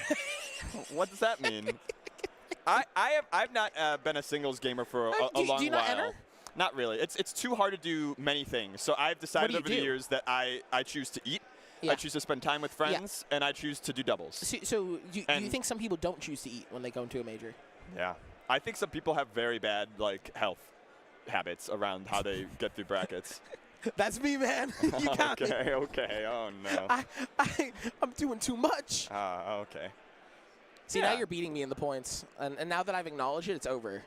I'm 2 in my head now. Okay. But maybe this is like a first to, what would it be, a first to 9 situation and a reverse sweep. You guys aren't ready for that. Let me talk. I'm gonna address production. Do you want me to go and find a match? I could do it. If you think you can pull it off. I mean, like, is that the... I found somebody else to try it, which was I got blocked by Spinda Stude when I went to go do it. You got blocked? No, I was going to go. And then Stude was like, don't go. All right, and then it's Stude. He's 6'4". He's cooler than me. Can the mods put a poll in the chat? Who should go and look for matches, me or B-Bats? Because the other person has to stay. Yeah, this is now a popularity contest. No, do you know what that's like, though? It's me versus you. You're cooler than me. They might like you more. This is not about that. Don't 8-mile me. I will not be 8-miled. Yeah, I think they want me to go and get... Wait, are you asking who to stay or who to go? Who to stay? Who to stay. Yeah, they're Both saying of us bye go? to me. That sucks. And that'll do it. That's mean. Yeah, no. I get it. I got worse hair. I'm trying to get to your hair one day. Production, could we have B-Bats play on the setup and I go look for a match and then we come back? Why would we do that? So there's Melee to watch. People are here for Melee. If it's a podcast, they go to YouTube. They find 4-side fights. My question is, how have sets occurred before we've gotten here? They had like temporary stream runners. I'm not trying to blast anybody. We have Tenacity on it. All right. Is Tenacity still on it? Okay. Okay, let's go Tenacity. I'm trying to solve a problem here. And Tenacity's going to solve it instead. Okay. So back to the bracket. Oh, my God. Not yours. I'm done talking to you about you. You're too depressing. You know what happens the second I get a coffee in me, though? I'm like, yeah, I win 999 versions of this tournament. We've still got... And, like, Mango's got to find the one universe that he takes us over me. That's right.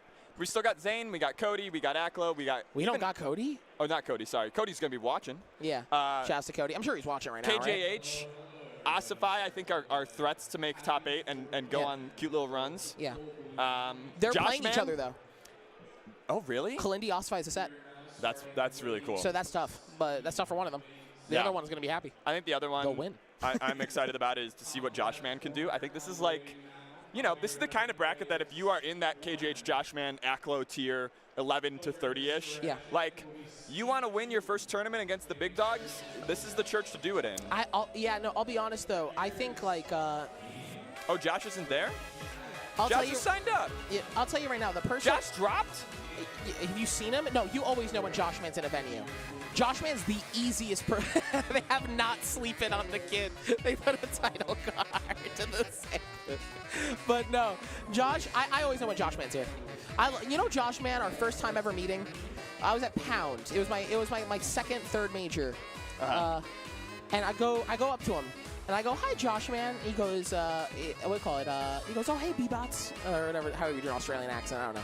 But then Joshman, I'm like, how you doing? And he's just like, better now that you're here. And I'm going to tell you right now, got me.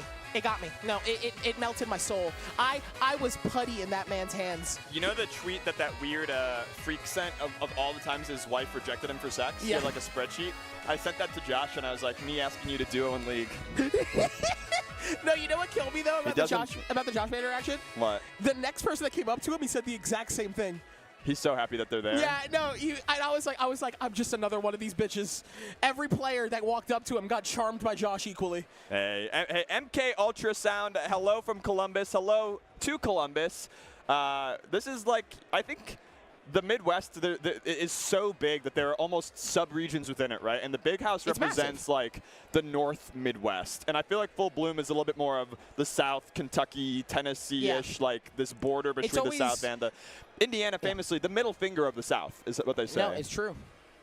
I'm always able to tell if a tournament is representing North or South, depending on if Grab is in attendance. Really? And Grab is South? Yeah, because Grab's from like Tennessee. Okay. And like that's South. The girlies will tell you that. And like, I think when I see Grab, I'm like, yeah, all right, we're playing the big leagues in the South now. Yeah. Indiana, though, I know a lot of people from this region, and this region is pretty cool, so I'm really happy to show up for like a Full Bloom. Name 3 cool people.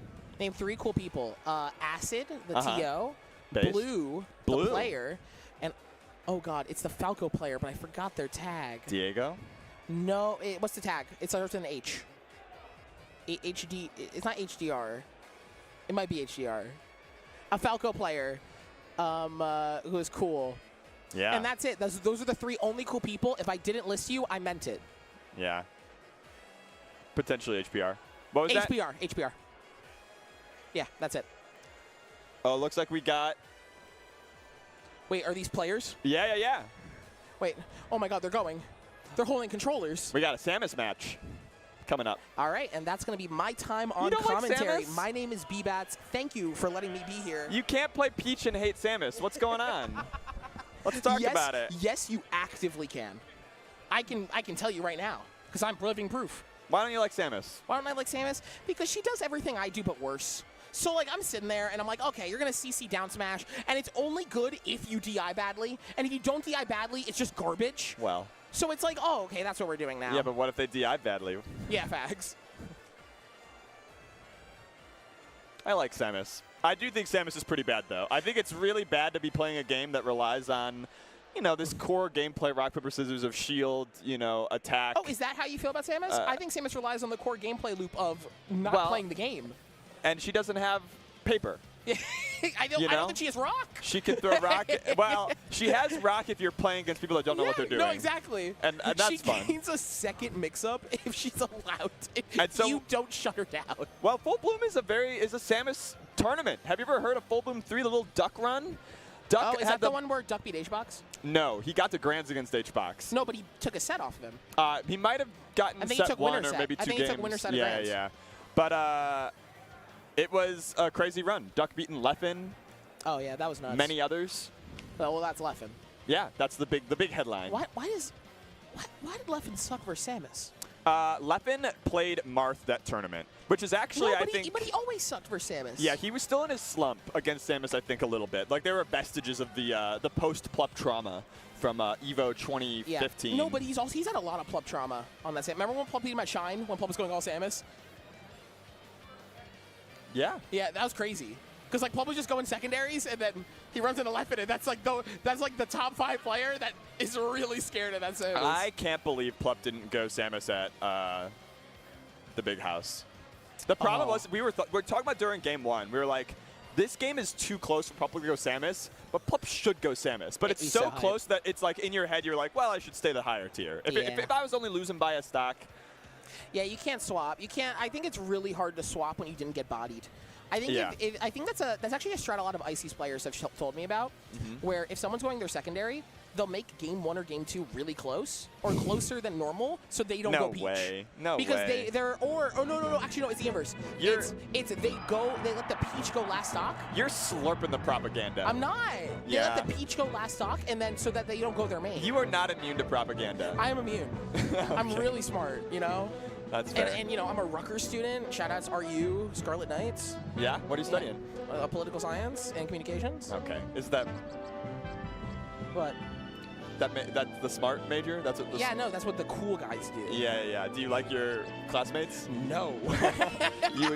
How would you describe them? How would I describe them? Tryhards. Oh my god, yappers. They're yapping. Professional yappers. Yeah, unlike you and I, who are not yappers. I've never yapped a day in my life. It's O versus CCM. I was fighting CCM earlier on the friendly setup.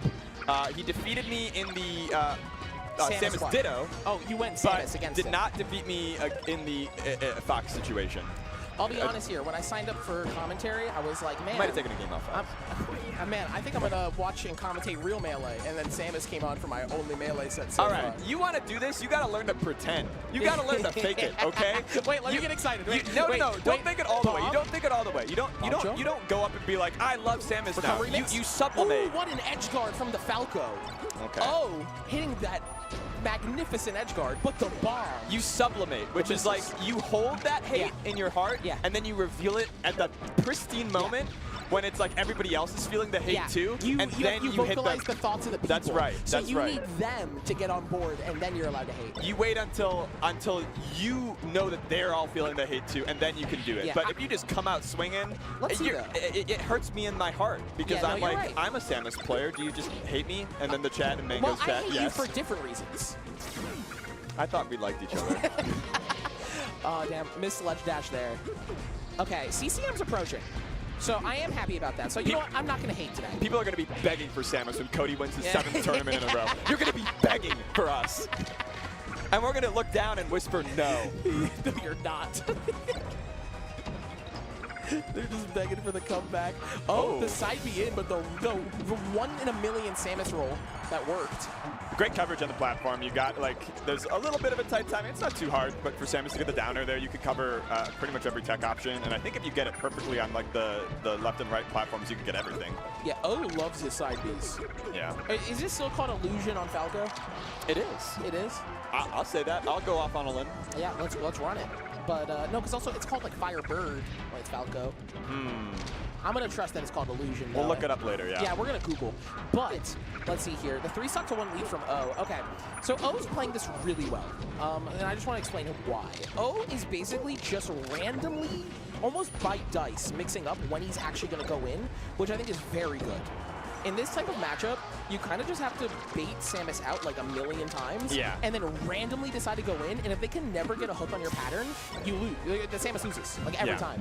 To me, the thing I'm always looking for from Samus players is, and that I'm curious about, like as somebody that likes to play my secondary Samus. Oh, people are saying it's called Phantasm. I'm so angry now. Mask Up the Phantasm, an excellent Batman film. I'm so angry. What year did that come out? 1995. Yep, nope, check that then. I think I was really had a lot of trauma about Y2K coming up. I was really scared. The thing I'm looking for is how Samus is going to grab, because like we were saying, this is winnable though. That living? Yeah, if I'm Samus here and it's unranked, I'm like... this is a down smash charge shot, I'm going to lose my mind. No. So CCM is still going for grab, like even at this high percent, which I think is really important. Like you cannot give up on rock, paper, scissors existing, even if you might lose the game. Samus grab is... Oh, that's dead. Yeah. Samus grab is very slow. However, the whole... I think it is reactable from the sound. That might be propaganda. But... the thing about it is that when it hits, Samus does have pretty good throws, especially versus the fast fallers. Even against Puff, she has down throw charge shot against the Spaceys, up throw combos into a lot, down throw sets up a good tech chase. Yep.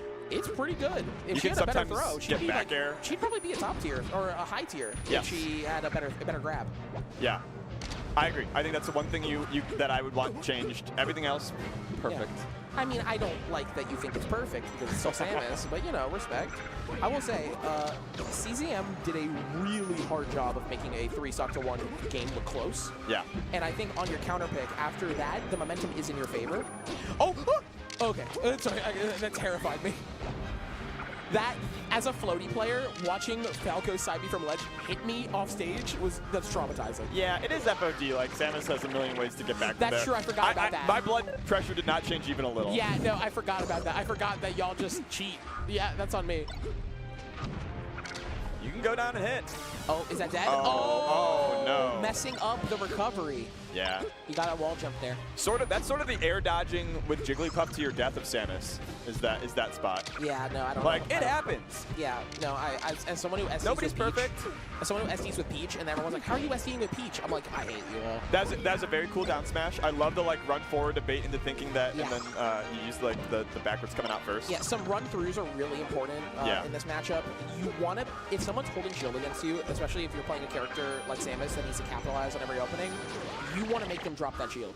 Yeah. So you do movement to bait them out and give them a reaction. And I think the modern Samus like game plan, or at least the one that I like, is bombing on the shield and then doing either movement around it. Is crazy. There are even some setups that are a little niche in practice where, like against Sheik, you could do bomb nair on shield that pokes guaranteed. Like there is actual tech that is just good. Oh, did the wall jump there? Good tether, dead. Missed ledge dash again. Very unfortunate from CCM. But still has a pretty good lead. Oh, down tilt F smash. Samus also has the cheater power shield. How cheater? Yeah. Oh, yeah, no, you're right. So I've seen super power shield so much. It's really pretty important against Falco, I think, to establish that. And you see that O is like sticking to the platforms and not really trying to engage on the ground, because just your basic Falco laser, jump in, down air is not going to work against somebody who's paying attention. No. But that's the thing, though. It's that spookiness where it's like Samus is really good at punishing. The thing about Samus that is interesting against fast fallers, especially, is that she's just really good at punishing you for being stupid. If you're stupid against Samus, you die. Like, IQ check. Yeah, no, it really is. Oh, that was a double down air, right? Oh my God! He got wall spiked by the uppie, and his double jump got stolen. Yeah. Jack, what happened? Oh, you're doing the thing where you say my name? I love that. I love saying your name. Hey. I found out yesterday my parents almost named me Fitzgerald. Fitzgerald? Yeah. How do you think you would have coped with that? It's the only alt name I've heard that I'm like kind of into. I don't think. Actually, you know what? You got the mustache of a Fitzgerald. Actually, calling you Fitz would be kind of hype. Hey. Fitz is kind of cute. No, we want Fitz. We're into game 3 now. We are in best of 3, so this is it. This is for the marbles. Wrong decision. Falco likes this stage a lot, but boy, Samus gets the missile shit, right? Yes, like but Papa. It's not frozen. Oh, yeah, no, you're right. Oh, yeah, and we're allowed to talk about his Mango stream? Oh, I don't know. No, okay. Nobody snitch. Yeah, no one say.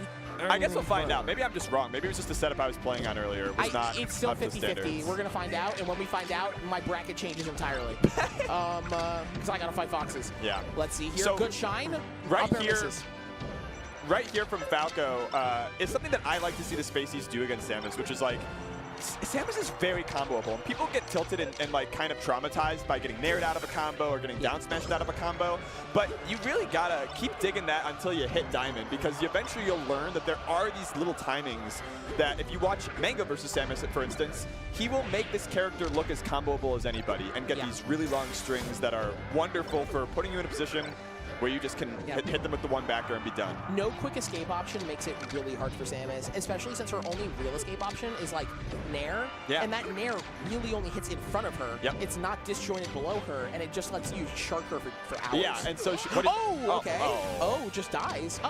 It's like, what's she gonna do? Like, she'll try a down air eventually, but it's so sad. She'll do the bombs to mix you up, but at the point that she's bombing, you're already kind of done.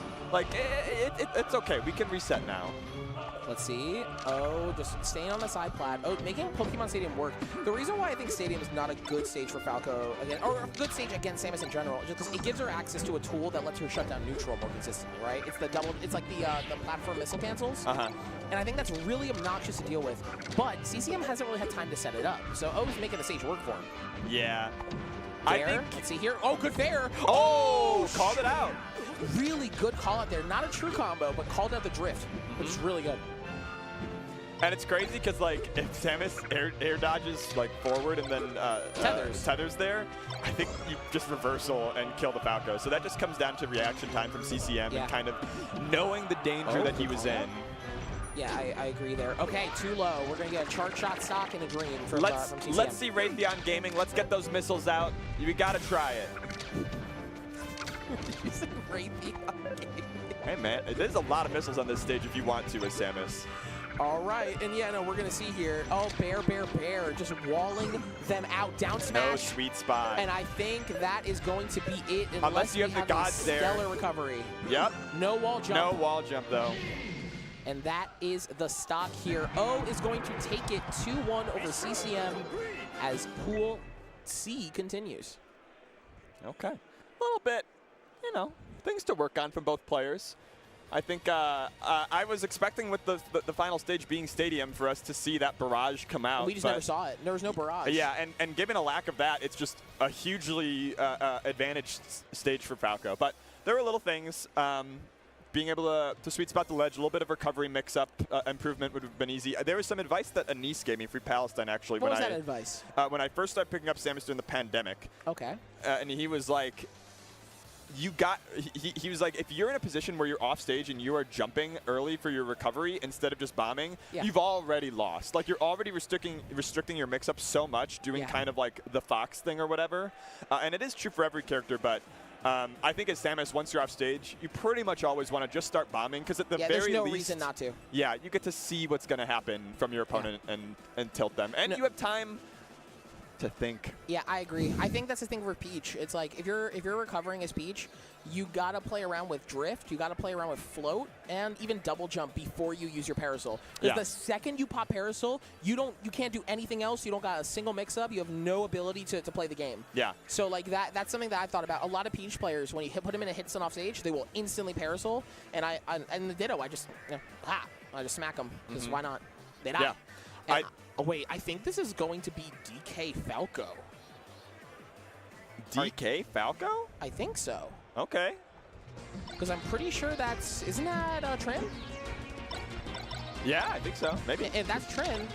I know so many people from Twitter, friggin' profile pictures and Discord usernames that I don't know. I think this is Killablue versus Melee Zapdos. Okay. If I'm wrong, I'm going to just, you know what? I'll bet you 10,000 on it right now. Then I believe you. I also bet 10,000 on it. We're on the same bet with me? Yeah. So we're going all in against the 0. Let's do it. Me and you against the house. Yeah, we got this. Austin's going to owe us $20,000 after this. We're going to just claim it. Let's see here. Going into game 1. Is it the matchup I thought? Yup. DK, Falco, Killablue, Melee, Zapdos. You're good. Yeah, I'm kind of a people person.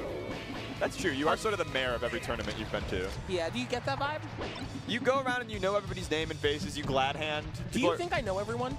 I just lie. I don't know what these people look like. That's why you're the mayor. Yeah, exactly.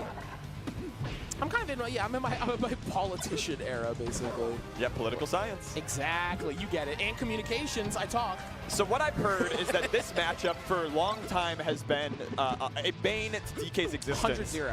But as the DKs have learned their very difficult power shield, right? We just had a Samus matchup, and Samus is one of the easy power shields. DK has the hardest one. But if you can get that, the matchup becomes 95-5. No, I think not. I think that the DKs that I've talked about this, aka Junebug and Ringler, they believe in it. They think if you could power shield, it's not so bad. Yeah, they believe in this matchup. I think this matchup is very bad for DK. However, I am a truther that low tiers are nothing and should not play the game. Maybe. But for the DK players and in general, I think that we've seen DK make a lot of upsets in this matchup in particular. Junebug did beat Magi and Ginger at Big House, which is crazy. Yeah, I think in terms of like your top tier matchups, if you're able to power shield lasers consistently, Falco's very killable. Yeah. You have like a lot of almost cheek flow charts with your backer being huge. Yeah, and the up air being just such a good juggle tool. Right. Oh, and the up B punishing the laser from ledge. That was so smart. Tanking a laser from ledge is actually so good for a lot of characters because if you CC it, you're just able to act immediately, especially if they're committing to double laser. So that's really good recognition. Let's see though, Killablu keeping the game really close. Like this game has been really back and forth. Oh, going for a shield grab. Oh, okay. String got the grab. Up air, up air, up air. Look at the combo string. Blabbed. 93%, and the up B is going to do it. Yeah, you're 0 to deathing off of like half of the Falcos in your bracket, right? All you need to do is be able to win the neutral that against laser, and it's not so bad. And we've got a super punch coming in. That's always important. We're probably going to see it on the approach here. I feel like how many wines? Case, dude. All the wines. I don't know. Wait, how many wines? 11? 9? Like clockwork. Dead!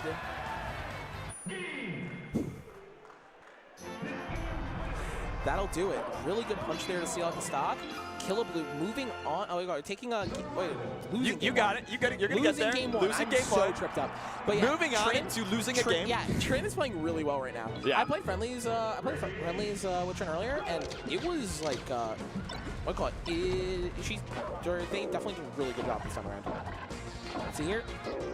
Oh, starting the chain grab. Is that true? DK cargo throw up throw? Probably at super low %. I don't know how long it goes because they just are going to start up airing you. That's true. My experience. This is one of those ones where like I have not gone to the DK Discord to look up their.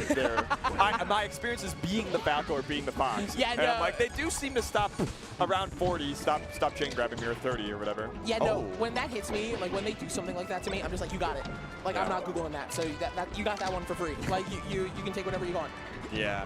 Oh, good fair. I love that forward air. It's like me turning to Fendrick Lamar and telling him I don't have my Ritalin every time he down tilts me. Is that what you tell him every time? That's what I tell him. I said this is ableist. Yeah, I'm so you know Fendi's the first player to, like years ago. He was the first player who knocked me out of platinum in Anther's Ladder. Beast. He died. He swept my He was ass. good. He was fringe top 100 at that time. Yeah. No. I was like, well, he was the GOAT. Speaking of GOATs here, Trin. Kind of playing hot. Oh, DK dash check in the corner is crazy. Yeah. That is insane. The other thing Junebug kind of talked to me about DK, we talked about, we had a kind of long, now that I'm thinking about it, a kind of long DK conversation at the Big House. Is that dead? That's dead if you grab ledge. A big part of the DK renaissance was learning which moves are actually good and which to stop. Yeah. And the next like layer of the renaissance is how can we find the spots where these shitty moves are actually a little bit better. And so a lot of that is like optimizing around Nair on certain kinds of edge guards. I don't know that dash attack has a lot of hope though. Yeah, Mo's been a big F tilter. I haven't seen a lot of other DKs use F tilt. Yeah. Mo loves F tilt. I think it's really interesting to see. I like F tilt too. Well, you're not DK. Okay. I told you. I play everyone a little. Yeah, so you're a DK player too? I'm a DK F tilter. Yeah, you know what, respect. You only DK F tilter. Yeah. You just go in. Because I don't know I'm not supposed to. Yeah. I'm just like, he's got big arms that are like Marth's sword. I would forward tilt with Marth. Speaking of the big arms, they're good up B, but Killablu up 2 stocks to 1 after this one goes. Yeah, no, Killablu's been playing the punish game really well. The openings have been brutal, which is kind of what you have to do, because DK can one-touch you. So if you one-touch DK, you're keeping it even, because you're winning neutral way more. Like, if you can keep the punish game even. Oh! Is that dead? Gotta get the back. No, up B, but it didn't matter. Wow. I will just hold. Let's see here. Last stock situation. Killablu kind of throwing away that one. Get up attack. No one's ever CC'd it, but it is CC'able at 999. That's rude, though. Yeah, facts. It's not very sportsmanlike. Is this dead? No! Drops it! Okay, Trin has another opportunity here. I feel like Falco would have had to be on the platform. That is it. Maybe a Shine hits there instead of the up smash, but I actually kind of like the up smash. Yeah, I think we got the. I think Melee Sad Post has the gang behind them. Yeah. They're cheering them on, and Killablu though trying to shut it down. I think in the home region. Yeah, it's tough because Are they both from when the Indiana? leader of the bunch, you know, has the whole kind of group. Yeah. What do you call a group of chimps or apes? Investors? 0 to death from Killablu though. Brutal punish game. Let's see, right back. Oh, Yeah, let's great see here. DI. Yeah, Killablu escaping, and that's the problem. DK doesn't get that many openings, and if you're escaping them at 30, you're doing a great job. Yeah. Look at the pressure. Killablu. My moves come out faster. My moves come out faster, and they're bigger. So it's brutal. Let's And see, though. stronger, too. Yeah, up air, though. Oh. Catching the double jump with fair. I can't believe that Catching hit. I the can't spot believe that with hit. fair. Down tilt. Woo, fair. Oh. That's the stock. Melee Sad Post taking it there, 91, but we've seen DK's punish game. Down tilt. Killablu, what's the shark? Great air dodge to escape any pressure. Grab. Okay, the chain grab. This is to come back. This is to make it Up even. air, no double jump. Caught it. Right, the pressure is on. It's like if I get this, 118 doesn't matter. I'm in the lead. Look at the positioning around Killablu's defense. We're going back to lasers with the back air hits. Back spacing. Grab though. I felt like they both wanted to grab Dare. there, but Falco got there first. Killablu's ending the low tier cheese with that stock. Let's see here. Good Just fair. a raw forward air in neutral. Trans forward has been crazy. Are we just gonna do? Yeah, we're just gonna start hitting each other. I think that's the way. They're That's the bruising plan. now. We were in this careful game before. Now we're just scrapping. Both of them are just hitting each other like trucks. Let's see here. Jumping over the laser, not playing. Oh, fair. Not gonna strong hit though. Oh, up throw. Oh my God! Yo! Melee Sad Post reading the tech roll. Not even a reaction. It takes the stock. We call that the Dreven. Yeah, we call that the Drev. Do we call it Dreven? Hell yeah! That's Charge right. up smash. Let's see here. Good tech chase. Missing the tech chase that time though. And good dead. Wow. This set has been intense so far. Best of 3, territory 2. This is the last stock Trin's gonna have on winner side if they don't find an answer now. No power shields for a while, which means Falco neutral all the way. Yeah, Falco shooting the gun. The shield is low too. It's really hard right now. Fishing for How do I grab. get out? Is this dead? No double dare. Just the clip of the up B prevents Falco from being able to punish the landing, but Look at the still. punish. Yeah. So much damage. The neutral is so over. Yeah, no, we're seeing Gunshine, up air kills. Killablu takes it there, takes it down, and keeps it going. That was really, that was hard. Yeah, well met. Yeah. Summoner. I think that was a really good showing from Trin. Yes. Killablu very much knew the punish in that matchup, and I would say that's one of the harder parts to know. Yeah, it was a little bit of a warm-up, though. It was like had to activate all the subsystems. Yeah, get the neurons going. Yeah, The both electricity. of them. Yeah, most of the time Falcos, they're operating on 2, even 3 neurons. Yeah, but DK, yeah. you gotta light that force. Yeah, you gotta have 4 neurons for DK. You gotta get the defib to the brain. Yeah. Just trying to start something. They got the medical crew coming in between matches to zap your head. Please wake up.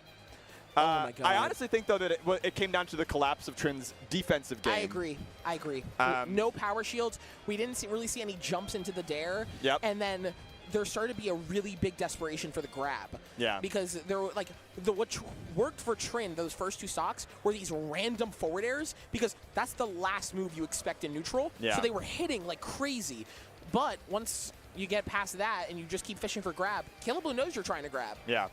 Why wouldn't they know? Yep, I think that is a big challenge to DK gameplay. Yeah. Is it is possible to get in a position where your brain is screaming at you, I need to grab, I need to grab, I need to grab. And you have to hold those voices down, but sometimes they're too loud. They're too loud. They're too the voices loud. do you get voices in your head when you're playing? What do you call it? I actually, when I used to stream, I used to say what I was thinking out loud while playing very often. And I remember like during one big set, during one big set, it's like game 5 last stock for like Gamo Online top 16. I'm playing J-Flex. And what do you call it? I just start going out loud. He hits me with like a fair. I barely live, and I'm just going, you're all right. You're okay. You got this. See, now you understand why I play Samus, because Samus's recovery takes so long. That you have time to change your music. That I have time to change my music, pumped up the vibe. If I need a different vibe, I can skip to the next track. I have time for self-affirmation instead of self-flagellation. You have time know to what be I'm saying? happy. Because a lot of Melee players out there, and press 1 in the chat if you've ever self-flagellated, hurting yourself with your words in your mind, okay? That shit isn't helping you win. Where's the team? Yeah, you got to make the team in your head. Yeah. That's what I do. You got a whole team in your head? Yeah, I got the one that supports me, and then I got the one telling me I'm nothing to humble me out. That's not humility, though. That's bullying. You could be humble without it being bullying No, words. I need it. That's what people say, because they're scared to kill a part of themselves that has been with them for so long. You so real for that one, and we're going into this next set here. Whose victory music was that? I think that was Sheik's. Yeah, I think that was Sheik, so I think we got a Sheik here. Okay. Which I'm excited for. Once I see these tags, I'm sure I'm going to recognize the players. We're starting to get to that point of bracket where these are known people to an extent, but no, don't know them. But Respectful Young Man is a crazy tag. You know, this does remind me of a tweet from long ago, which is that I gotta find it. I'll work on that. Give me a minute. Right, and I'll keep it up here. Sheik Fox, not a great matchup for Sheik. I'm sure you've heard. Me talking to a lot of Sheik players at the high level, I can tell you that they make this matchup sound like the worst thing ever. And then I watch Jmook play it, and I think it's kind of okay. Yeah. So I watched the third best player in the world. Yeah. No, I think it's fine. And I'm like, you know. No, because I'm just saying, like Jake just like punishes them sometimes. And I see Leffen talk about it, and Leffen's like, yeah, I think the matchup's okay. Is Sheik evolved DK? Just if you can kill off of grab, you win, and if you can't, you don't. No, because like Sheik's grab is like good. No. I know, no. I've never told you about my theory of evolution, which is that different characters in Melee are like the evolved versions of their shittier counterparts. Oh my so God, like, is Samus evolved Bowser? Do not bring that evil into my heart. Do not fucking even start. Bowser is banned from any tournament that I'm running. I hate Bowser. But like, Peach is the evolved Ganon. You know it in your heart. Search your feelings. So Peach is the evolved Ganon. Is that because they're closeted? It could be. It's because everybody that maybe. You could follow up your own alley-oop there. Speaking of alley-oops, Bear whiffs. Respectful Young Man makes it back to the stage here. All right, let's see if this is the tweet. I'm not reading that. You can. Okay. And Sheik here, evening up the stocks, though. This has been really close so far. Good nair, though. Tech chase, drops it. Oh, the accidental F smash works. Into the needles for a lot of damage. Do you know the knockdown percent? I think it's like 17 on F tilt, something like that, right? I do not know the percent exactly. Yeah. I know the feeling. I know the vibes of it, but I don't know exactly. I think it's around like 17 that Sheik knocks down a Fox with F tilt, and that's a big barrier in this matchup.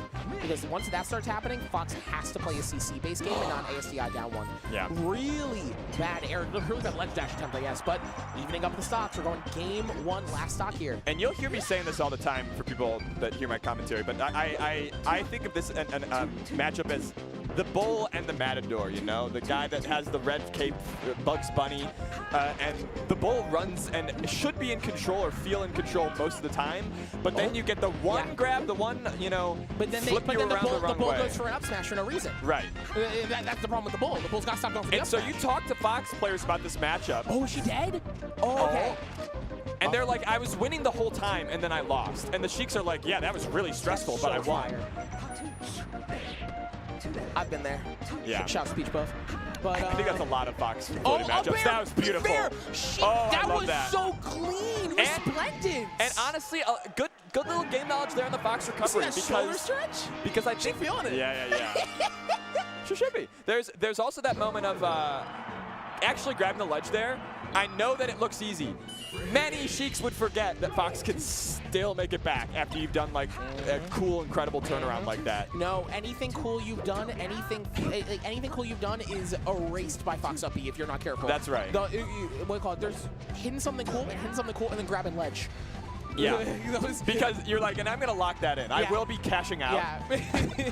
I do not want to take that deal. That's right. That's right. The lights flash, everyone gets so excited. Let's see here. Okay, that was a brutal stock from Respectful. Respectful Young Man is taking that one. I wish they had a shorter tag. Yeah. You can call him Young Man or Respectful. What? Why don't you like Respectful Young Man? You want to say the whole thing? Yeah. You want to say Respectful Young Man hit that up air? RYM. And then go for it. RYM. Say what just happened. RYM took the stock. Respectful Young Man holding ledge there, taking the stock, and right now a brutal lead on Yoshi's, which is interesting. Not the normal counter pick. We have Frozen Stadium. We didn't see a transformation. So we're on Frozen Stadium here. Respectful Young Man at FD or Frozen Stadium, and he chose Yoshi's. We gotta stop saying it though. Just Stadium. Okay, yeah, So sorry. there are spies, not everywhere, but in some spaces. Back throw? I'm hoping that Mango's stream is like kind of a hideaway. No, I don't think Mango from Big cares. End. Not Mango. Also, this because also this He's in the tournament, chat. this tournament's running B+. They just called it B+. They We're called running it Brawl. B+. No, they called it We're B+. running Brawl on the broadcast. I'm sure it's called Guys, B+. I'm gonna take you to the Illuminati initiation. We're gonna tell you the rules. You know who's a part of it? Respectful Young Man with his 3 stock to 1 lead. That's right. Good segue. Yeah, let's see here. Potential chance for JV. Respondent's playing really well. Shine fishing for cheesing Sheik there, Rashad. Oh, great weight.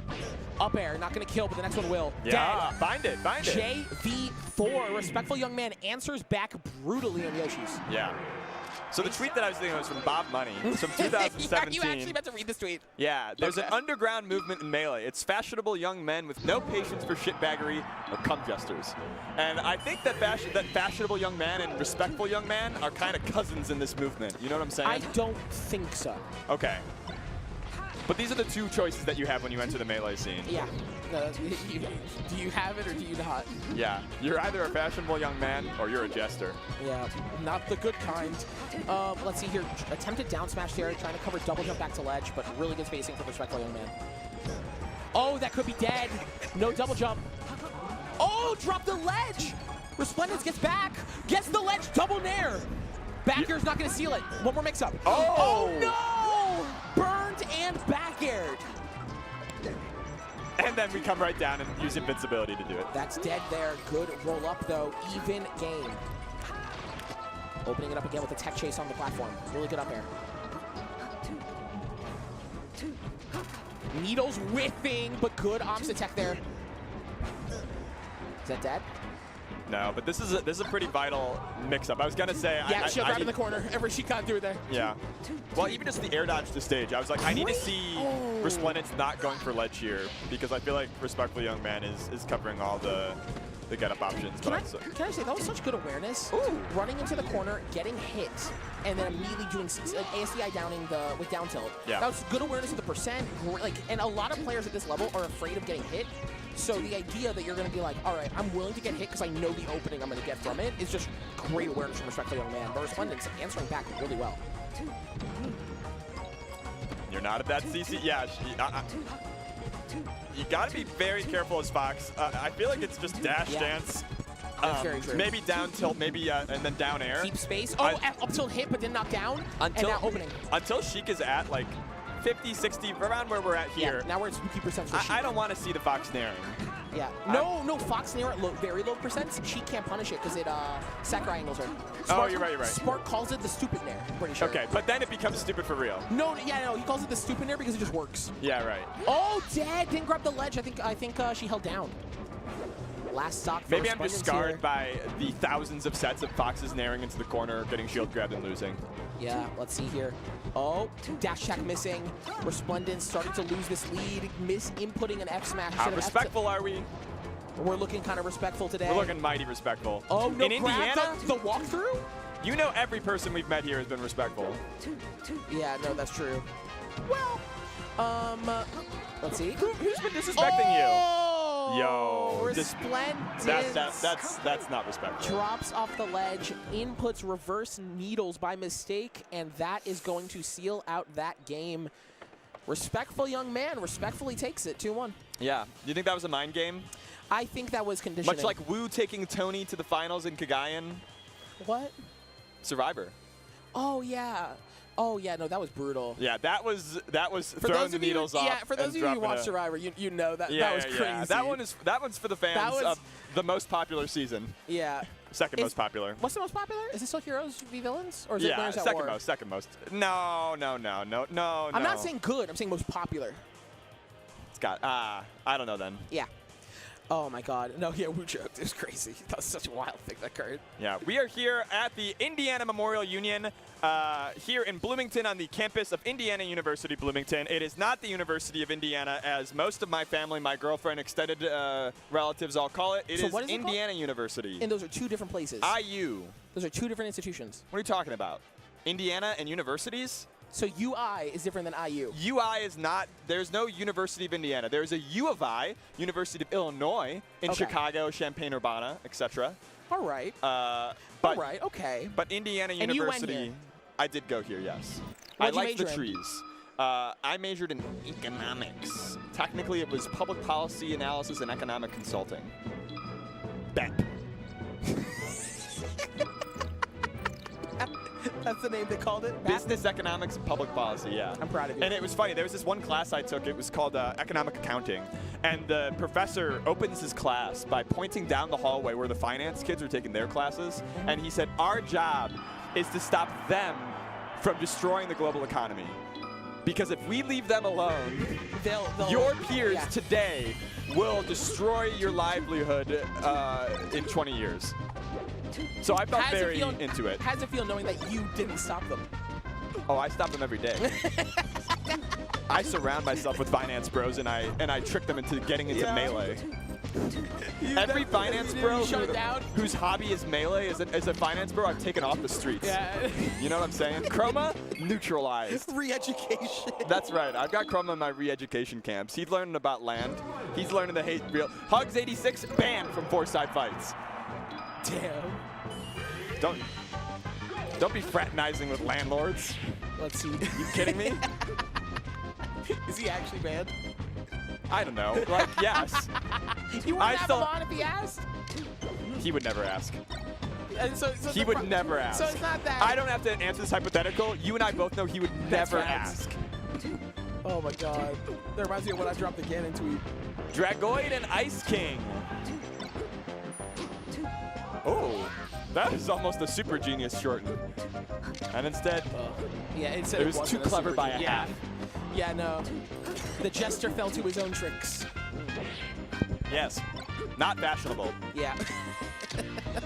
Let's see here. Going for laser grab. Dragoid. Definitely someone I definitely played a lot online, I'm pretty sure. From the Midwest. You could tell by the flannel. I did pack my flannel knowing I was coming back. I know. You can always tell who's ready. And it's cold. We can always tell who's from the Midwest. Yeah, let's see here. Lasers in the corner. Great down tilt. Fair's not going to kill because Greenland. Let's see. Drago grabs the ledge. Finds a shine. Will there be a shark? No. Great. Oh, I love that. I love when she turn around with Needle and then they grab ledge. It's just really smart. Good awareness. Nair out of shield. Let's see here. Oh, that was an early Nair. That was a Kells-esque Nair out of shield. For any watchers of Kells, old Midwest legend, now it's old. It used to not be old, and now it's old. No. I asked Kyle Crudo once because I was like, hey, how do I beat Falcos? Because I was playing my secondary Sheik online. Yep. Crudo was like, well, you're not going to, but if they're a bad Falco, just Nair. Yeah.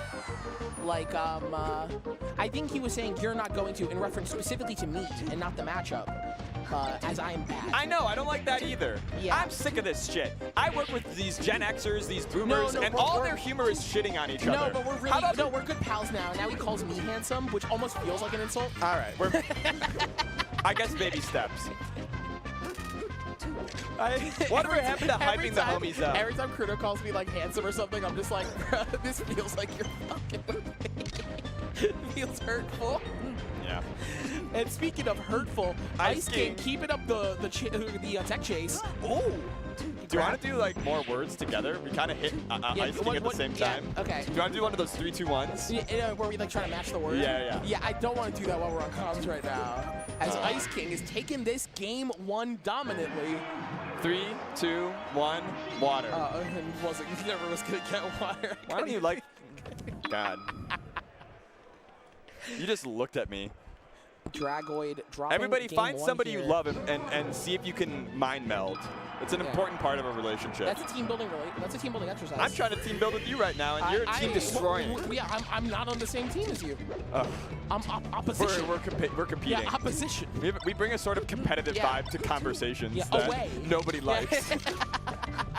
That's literally the show you run. You're like talking about discourse and shit at each other. That's the show. I know, it hurts me. I'm fighting my demons out there. Let's see what Dragoid can do. What would be the biggest, one big change for Dragoid's game? One big change for Dragoid's game, I think, would be to one, CC punish more. I think Falco's CC punish for Sheik is crazy. Yep. 2 would be this flowchart. Good holding ledge there. If Sheik is able to get back to stage, we didn't really see Dragoid punish Sheik landing on the stage with something strong. Yeah. We saw a shine before, but that's it. No follow-up on the shine. It was a definitely misexecution, but the punish game has been lacking in those 2 regards. If you want to beat Sheik, any character you play, learn how to do the flowchart. Every character's got one, even Peach, and she's slow. Yeah. You've already learned your flowcharts against Fox. Why not add the ninja? That's facts. She's back air! Oh! Trying to be Jake. It was almost the double crouch. Yeah, trying to be Jake. He saw something. He wanted to be Jake so bad. You know what? Honestly, that was close enough where I'm going to say, like, do it again. It'll work. If you go one more try. Yeah. One more go.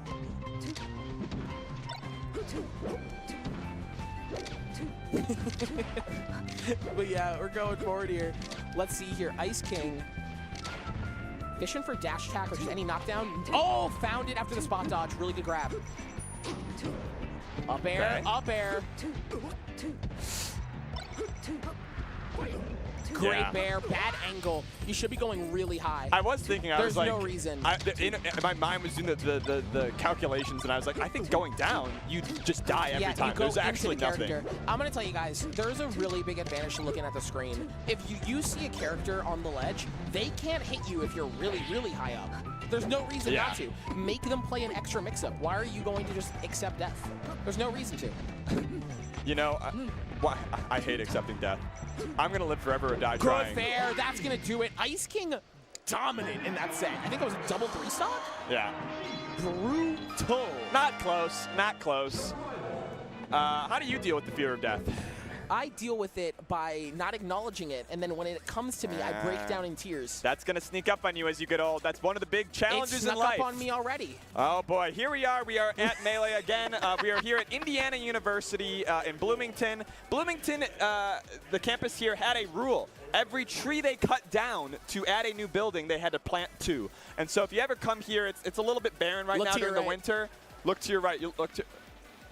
Oh, hello. It's Lucky. We have got Lucky coming up. If you exclamation point Joey in the chat. Oh, yeah, because we're on Mango's stream. I'm sure something pops up, I'm a Mango morning watcher at times. I'll sometimes watch the later streams to check in, to see what's up, to see the vibes. But a lot of times, I'm lurking on a Lucky stream as I'm working. You know what I'm saying? Yeah. It's in the background. I'm seeing what Lucky's up to. Yeah, is it exclamation point Joey? Is that the one that pops up? I don't know. So. I love doing J-Bone. You know what? The real play is to tell chat fake exclamation point commands just for interaction. Yeah. You know, I mostly hide chat.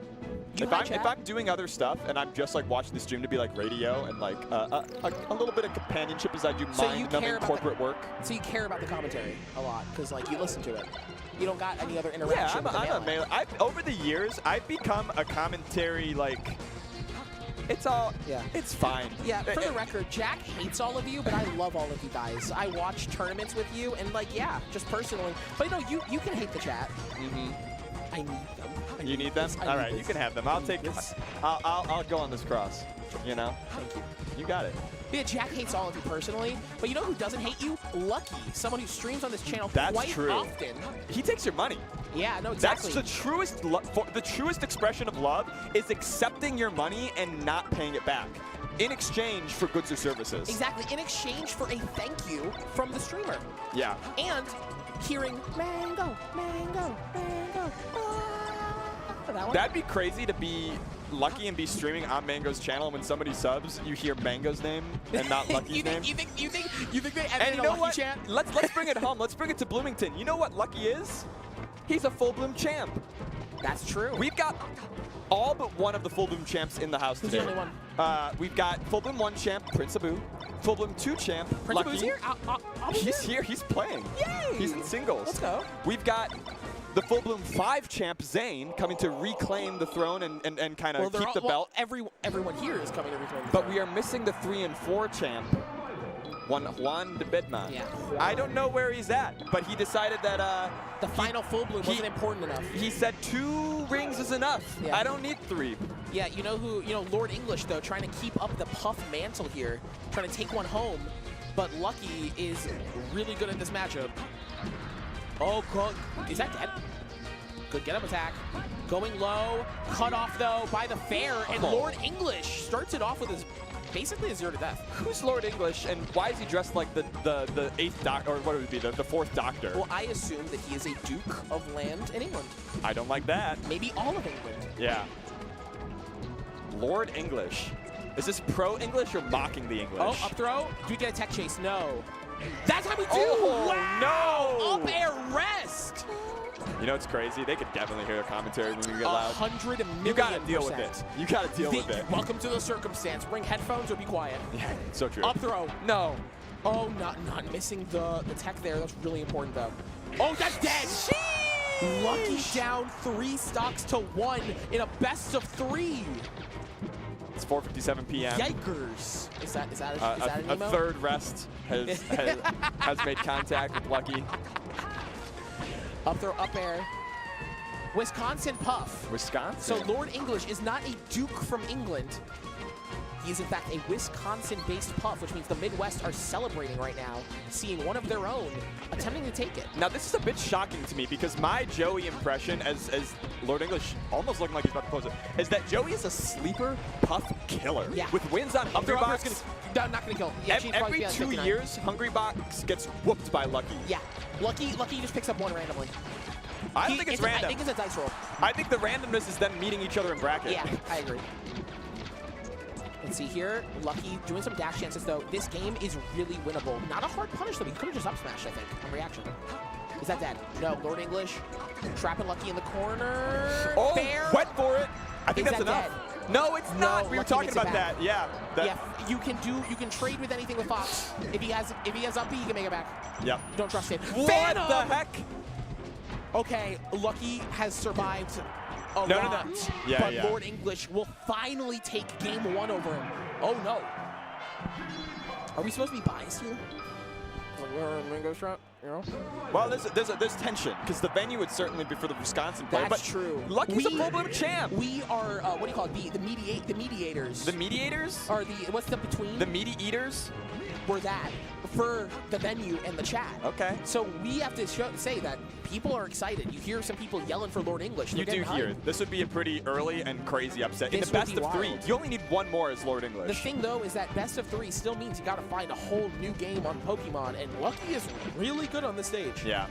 And on this stage here, your up throw upper is going to start killing around 50, which is crazy. However, this is the stage. Dang! This is the stage most Puffs practice their reaction tech chase rest. Oh my God, the scarf. The scarf is carrying right now. That's all I'm going to say. Yeah, he's got that 4th Doctor swag. Yeah, no, I ain't got that. I am built like Sherlock. He's a Hoovian. Oh, is that going to kill? No, recovery from Lucky. See, if he was a super Sherlock Hoovian, yeah, he would have been able super to do it. Yeah, if Lord English was a super Hoovian, these all Mr. S, that's dead, confirmed. Charged up smash will take the stock at 41. Puff is light. You forget that when you don't get a move that hits upwards. Yes. Her excellency is quite light. Yeah. Quite weak. Let's see here, though. Lord English gets a dash attack, trying to tech chase Lucky. Lucky holding shield, a little bit scared, not expecting Lord to grab. English is ferocious. Yeah, no, vicious. There is an aggression here Bear? that one can only describe Bear! as imperialist. 2 stocks to 2. This is close on Pokemon Stadium. 1 grab, and Lucky is in a bad spot here. But grab for him means next one kills. Up smash will start killing after 1 more hit. Grab will kill now. Damn! Oh, good SDI! Nevertheless, even just what Lord English has done in this game, unless these last 2 stocks are... Oh! Not on the platform. Lucky understands. Up again. Oh, but mixes it up. Throw. Yeah. Maybe hoping for a gimmick there. What? Great pound. Crouch more. Beating the CC there brutally. That was a really smart pound. Up throw. Pound. Good DI from Lucky. Yeah, Not perfect. getting cheesed. That's like 2016 HBox. He got through it. Like, that was really good knowledge of the pound mix-up. Let's see here. Lord English trying to bait something out of Lucky. Good CC there. Grab. Are we going to see a dead Lucky here? No. Joey survives that one and is getting a lot of damage. Another backdoor attempt. Oh, no! That's actually Last devastating. stock, game 2. Joey lost his comfort, lost that safety net. And there's been no stop to the pressure from Lord English. This is a stressful, you're sweating buckets kind of set. No, Joey's face after that, he recognized it dead. Off the top. 0, we're taking the JV2, we're taking our deep breath. In a game where one of them, one grab won the game, Joey found it first. Yeah. And now we're going on. To game 3. All right. I actually thought Lord English's punishes were much worse that what game. What did he ban? What Joey ban? Battlefield? No. Maybe FOD? I mean, you might ban Battlefield if you're worried about your recoveries. That's true. No, but his recoveries have been fine. He went to ledge perfectly. Something weird happened. I think maybe Fountain. Maybe Fountain. I think Fountain is the other puff. Because it's Fountain. Because yeah, Fountain might be easier to set up some rests on. Question mark? Yeah, no, Fountain's harder because the platforms aren't consistent. Yeah, then what? Then I don't get it. Someone said Yoshi's potentially, but I don't think you'd ever ban Yoshi's. Yoshi's kill puff at like 30. So we're here on Dreamland. Yeah, we're here on in Dreamland, a best of 3. Which game is crazy. 3. I'm sure Lord English was happy when he learned that. Great mix-up landing and then going for the fair, baiting Joey to do anything out of shield. Oh. But now we got a mix-up here. Can Lord English recover? Yes. Back throw, trying to find a mix-up on the DI. No reason not to up throw there. Yeah, I was thinking about it. I was like, what's the mix-up? Is just not getting anything? Oh, Lord, Lord English, though. Full sending, we'll call it covering ledge, but Lucky was ready. Bear will do it. I was just starting to think Lord English a little more desperate without the up throw rests, without the reaction tech chases coming in early. Like, this is a lot of swinging and forward airing, and the F smash on the ground just kind of, to me, is the indicator that we're getting a little desperate to keep the stocks even. Yeah, for everyone watching, this is 1-1 right now, and Lord English is trying to get it 3 stocks to 3. Grab is really there you go. good. If there was an F smash there, I was quitting. I was calling it. Yeah, covering full drift in. Covering ledge 2. Lucky trying to play that mix-up one more time. Lord English rejects it. Let's see here. Now we're back to top platform. This game has been going way longer. Both players are playing patient. Not a lot of lasers, though. A great wait on the spot dodge. Not dead, though. I know you. That spot dodge wait was crazy. Yeah. That said, you feel embarrassed when you get hit by those. No, you feel like a child. Yeah. Like I'm like, no, I'm not stupid. Yeah. I'm not stupid. Like, Lucky, that was an instruction. That was Lucky telling you, I know this habit, change it now. So backer, I believe, kills from anywhere at, it's either 129 or 139. That will not do it. So I think it's 139. Backer kills from anywhere. Back air is a move that can do it any on bad DI. Yeah. Lord English now down a stock here. This game's been going on for over 2 minutes, and we've only seen 3 stocks taken. That is not common in Fox Puff. So why no rest? Why Lord English not find rest? Because Lucky is playing so hard around it. Yeah. But so Lord English is now throwing out every other move because he knows that Lucky is waiting for a rest setup. But Lucky, though, what a fair, what a drill. Okay, Lucky is moving now. You know, Lucky is playing like the Puff Slayer we know him to be. Now the lasers come out to set up Lord English in a bad spot. But at 89, I think we're starting to run out of our leg room for up throw up air. Up throw up air no longer So Lucky connects. is playing for the just normal kill. But every strong hit kills now. And you know what? If Lord English keeps showing these forward smashes, why not just rack up the percent, wait for Lord English to overcommit, and then get your kill? Yes. Oh, did it not kill? Am I a liar? Didn't kill. I think you're a liar. My percentages are wrong. That looked like it was going to kill though. F smash! It Lord English finally finds one. 2-2. The problem with every Puff main is that they stop forward smashing right before it works. Yeah, no, he found the diamonds. That's right. He was a respectful young man. Oh, it's 135. It was 135. I'm not a liar. Let's see, though. Lucky knows that, too. There's no way he doesn't. Jab Nair will kill. Lord English on his last stock. Lucky halting the upset in his tracks. Unless we see a grab here. I can't believe he ran up with the shine and then he ran away. He's like, oh, wait, but this is how I lose. Yeah, no shield grab. This is the one. Not going to let the Puff find anything that can kill. It's Great all drill. Lucky. The same way Lord English was striking fear in Lucky's heart in that first game, I feel like it's completely reversed. I agree. I think Lucky is playing phenomenal right now. drill, dash back, waiting for the spot dodge. Look, he didn't get a punish this time, but was aware of it. The triple shine? Yeah, he is moving on Lord English right now. Up throw, up air kills now. Let's see here.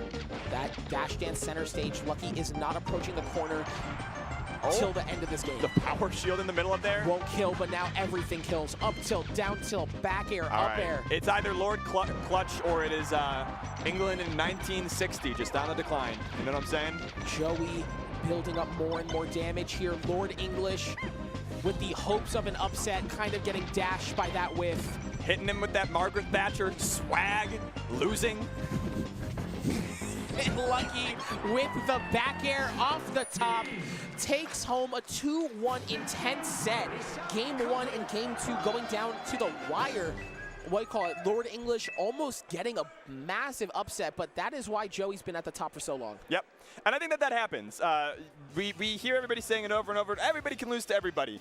I think you can lose games to everybody. I actually think there is still pretty big skill gaps in Melee, and as impressive as your pools matches are, and they might make you feel stressed as a top player, I don't actually see that many more upsets than I'm used to. I agree. I think that right now, top players are sweating more, but that gap still exists between the people you play to get out and and everyone. And the gap isn't necessarily. Ooh, oh, we are going to a quick break, everyone. We will be right back though with more Full Bloom 2024.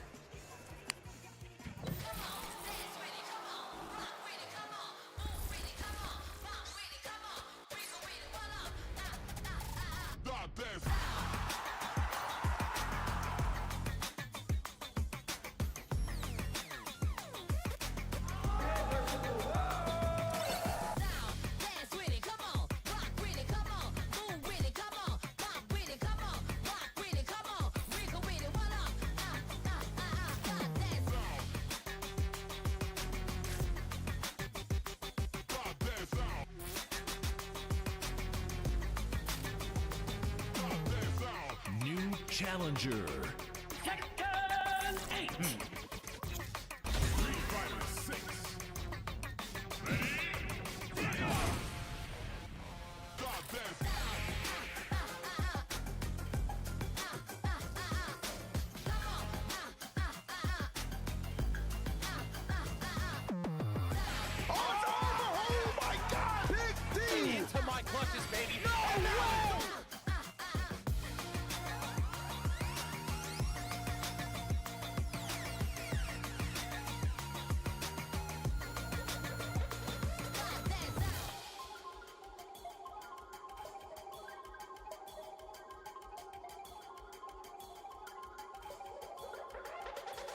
Stop that sound.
to Full Bloom 2024.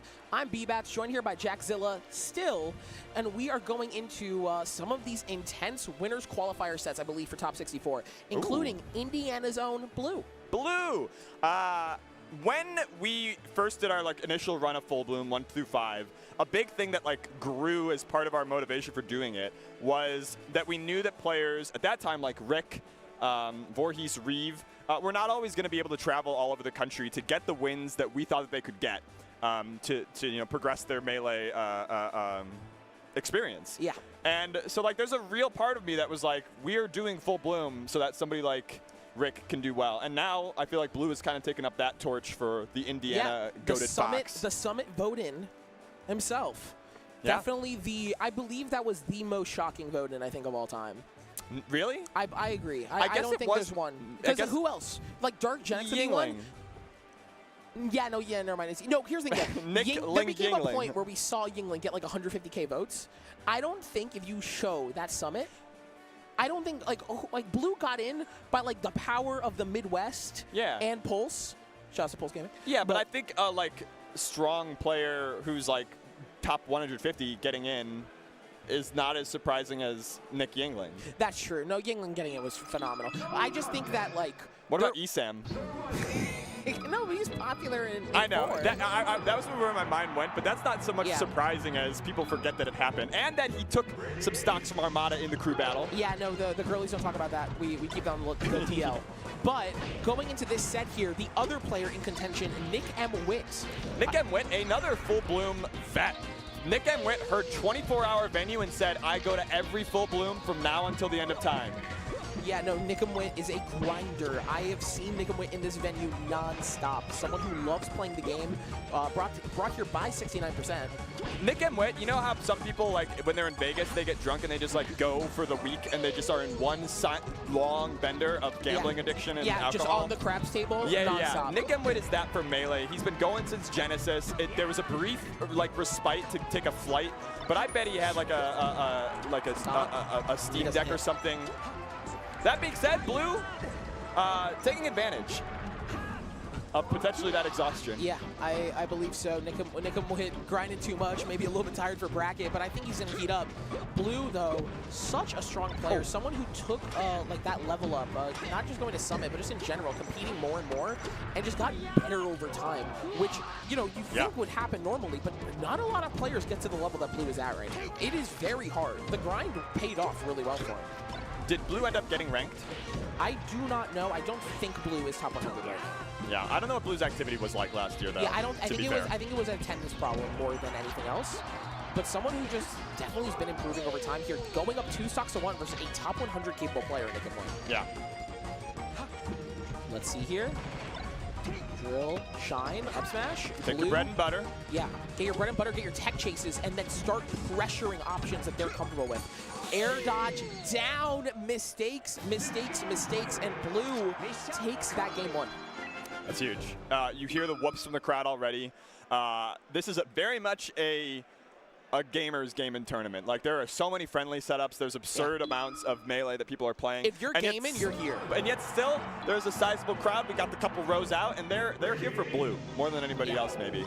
Yeah, and we're going to Pokemon Stadium here, a pick because Falcon has no good counter picks in this matchup.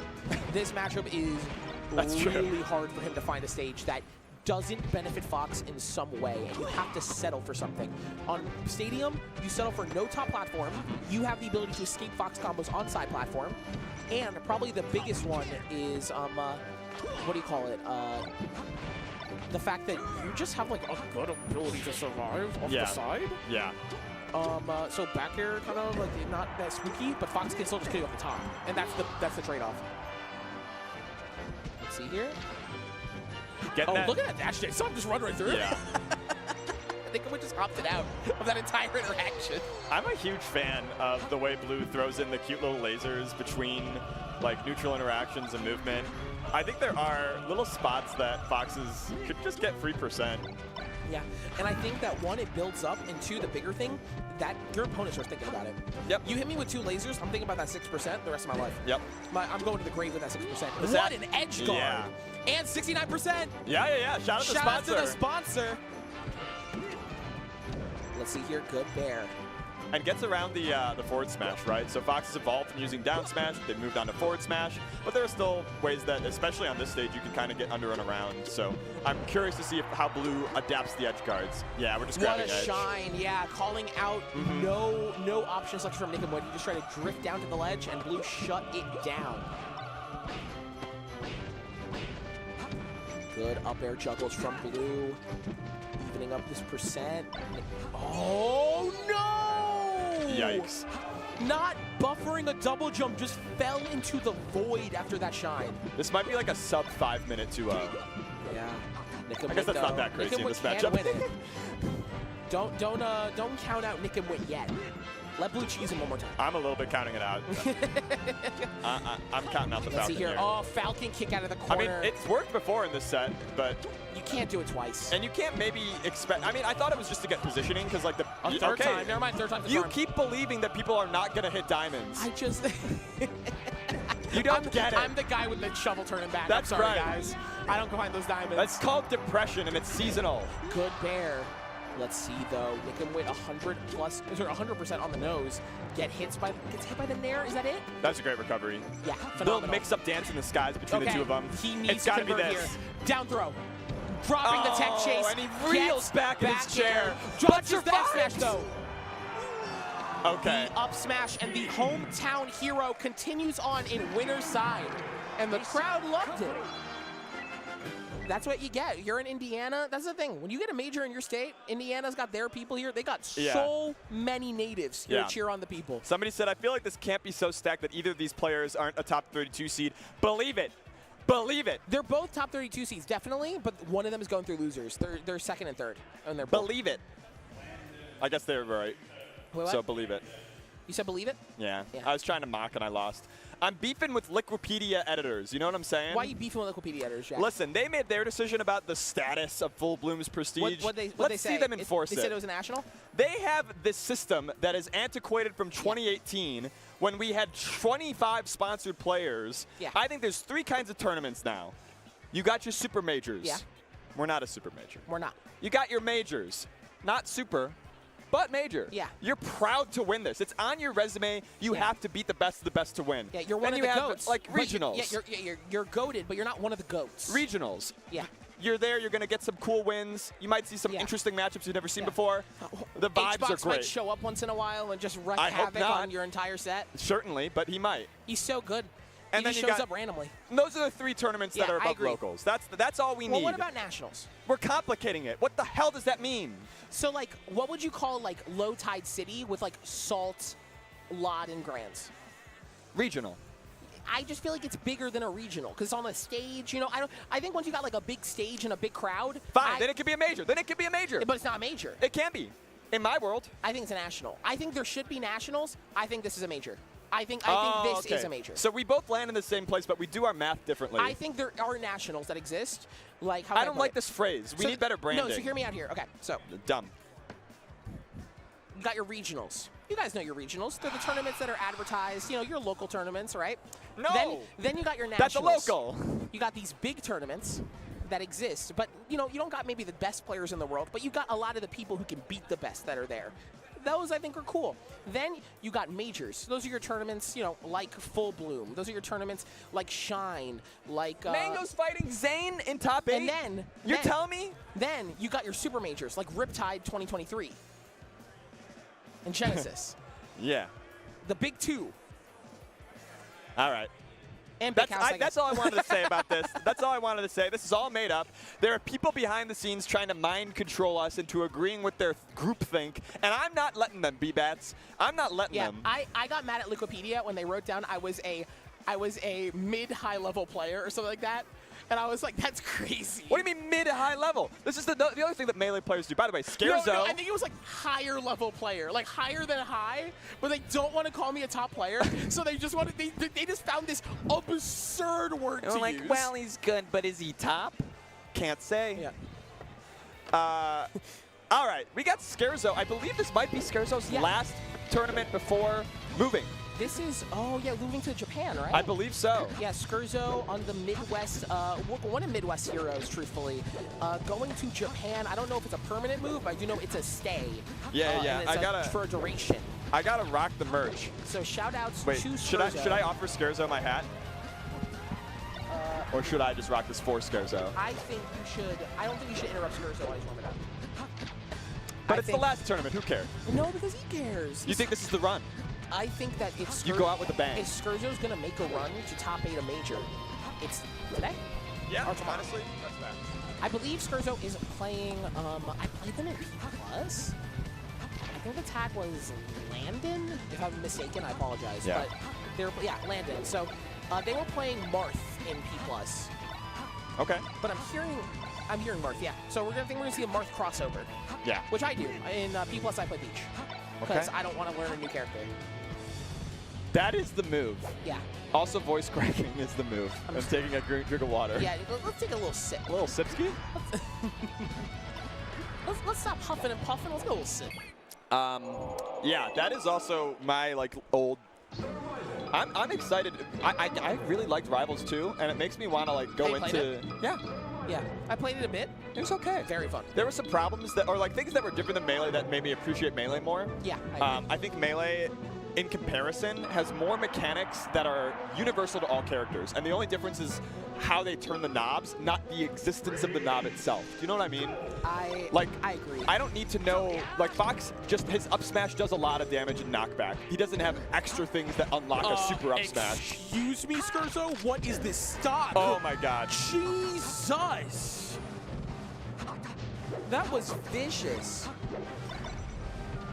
Does he do it again? I think it might be another one. I think Scherzo's gonna win full bloom. You asked me. You think Scherzo might win full bloom? You asked me how many worlds I win full bloom. I'm telling you right now, there's at least one where Scherzo does. Yo, 9% is. Okay, we're at 35. Professional Zane game taker Scherzo? Wait a minute. Let's go Landon. I like bringing it back like that. No, Landon. Just rocking the crochet top. Yep. That is so baller. It is baller. Down tilt. Oh, jab. Is this a stop? Just as quickly as it came? Drops drops all the way. SD. A little bit too low of an up B. Yeah. That right.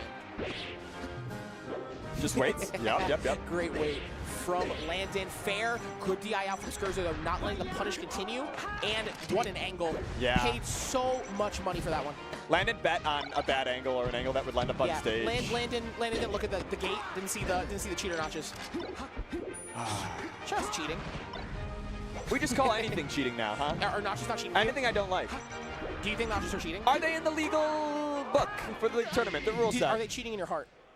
No. I think they are. I think they are an evolution of the game that has made it cooler. By cheating. You think notches made it cooler? By cheating. You think notches made it cooler? I think that you think buffing the two best characters in the game if you could legalize steroids in baseball without health side effects, I would be for it. I think that notches, you know what I mean? Notches have a health side effect to me and my heart and making me upset. Hey, you have the same CSS as anybody. You weren't born a Peach player. I was born a Peach player. No, maybe you were. Yeah. No, I'll be honest, that was a little bit problematic, Jack. I was born this way. Are you okay? I'm on the right track, baby. And right now, Scherzo going for ledge. Down throw. Oh, no! Landon actually has not played that bad. Just disaster after disaster, getting horribly 0 to death and then SDing when it was supposed to be your edge guard. Yeah, that was... Down throw is so funny. Oh, the back air trades! And that seals it with a stage spike. I have trauma from seeing Fox's down smash between stocks because I was like, is that to me? Am I the problem? Oh. A shine. Down again? Looking for another one. Greedy. What a tech from Scherzo, but still dead. That was a greedy little piggy moment. Let's see here. Down throw. Yep. F smash. Let's see if Landon can clear this up. Landon did almost do this last game too, but Scherzo just escaping. Up tilt. Dare. Landon actually has so much heart. No, I would have given up by now. If I got comboed like that and I SD'd, and I was getting killed at 20. People have unplugged their controllers for less. You ever see that clip? I think it's of a curve. Got grabbed once cross map, got F thrown off stage, just unplugged and walked away. That was the funniest thing I've ever seen. Oh, that was a very interesting up air. I am still curious if it works out, and it does. You can't hit that super angle as easily on Battlefield. Yeah, let's see. But the double jump. Down throw. Oh, up throw. Okay. Oh, attempting a massive shark. If they got up tilt there, that would have been so sick. What? Oh, wait. Skurzo dead. Camp the ledge. Down throw, down tilt. I'm down throw, down tilt. Oh, my God. Skurzo? I'm waiting for this Landon. Down throw, down tilt. Maybe a little tipper here. Okay, F throw. You got to get them off stage. You've done this a million times, but this not could today. Be dead. Going to top platform, but Landon smartly doesn't go there. Skurzo tried to shark something that didn't happen. That's going to be it, I believe. Skurzo grabbing the... No! Why is he up there? What is Skurzo doing? Playing with his food. Oh my God, Skurzo, you gotta stop playing with your food. Oh, do we got the soup pals or not? We can't be counting calories right now. Side Bs begin. Oh, my God. Unfortunate air dodge. That will seal it out. Skurzo takes the set 2-0, but Landon having a really good performance. Another victory for a member of the War on Cars. Scarezo and I have bonded several times. You guys don't like cars. Our hatred of cars. Okay. It's not just don't like. Well, is it because they go vroom vroom? It's because of the death and destruction that they wreak primarily on children in this country. But my car's congrats cool. to Scarezo. Yeah, I'm sure. I'm a good driver. Yeah, Shout outs to my good drivers in the chat. Everybody thinks they're a good driver. How are you going to stop a bad guy in a car? With Everybody a good thinks guy in the that's car? right. That is the theory of the Chevy Suburban. Is how to stop a bad guy with a car? You got to get a bigger car. Yeah, I got my truck. Yeah. That being said, Scarezo, my Midwestern associate in wanting to change that over time. You know, so we're not locked in this prison. But he's moving to Japan, which is very on brand for somebody who's part of the War on Cars. Are they walkable there? Is it very walkable? It's walkable, and you need to prove that you have a parking spot available before buying a car in the first place. I think that's actually a good concept. And parking is very sparse because they prefer to build housing. What? Oh, so you're just no notches. Wait, that was Al Natural angles? You're so talented. Okay. Do you have any anti-car propaganda? He doesn't have notches. He doesn't have notches. He's just that talented. I was wrong. That's my bad. You're what? Stock Controller is Scarezo's sponsor. Stock Controller. Skurzo got this one from GameStop, $59.99, and is pulling into top 64 winners. What's your excuse? I was like busy that day.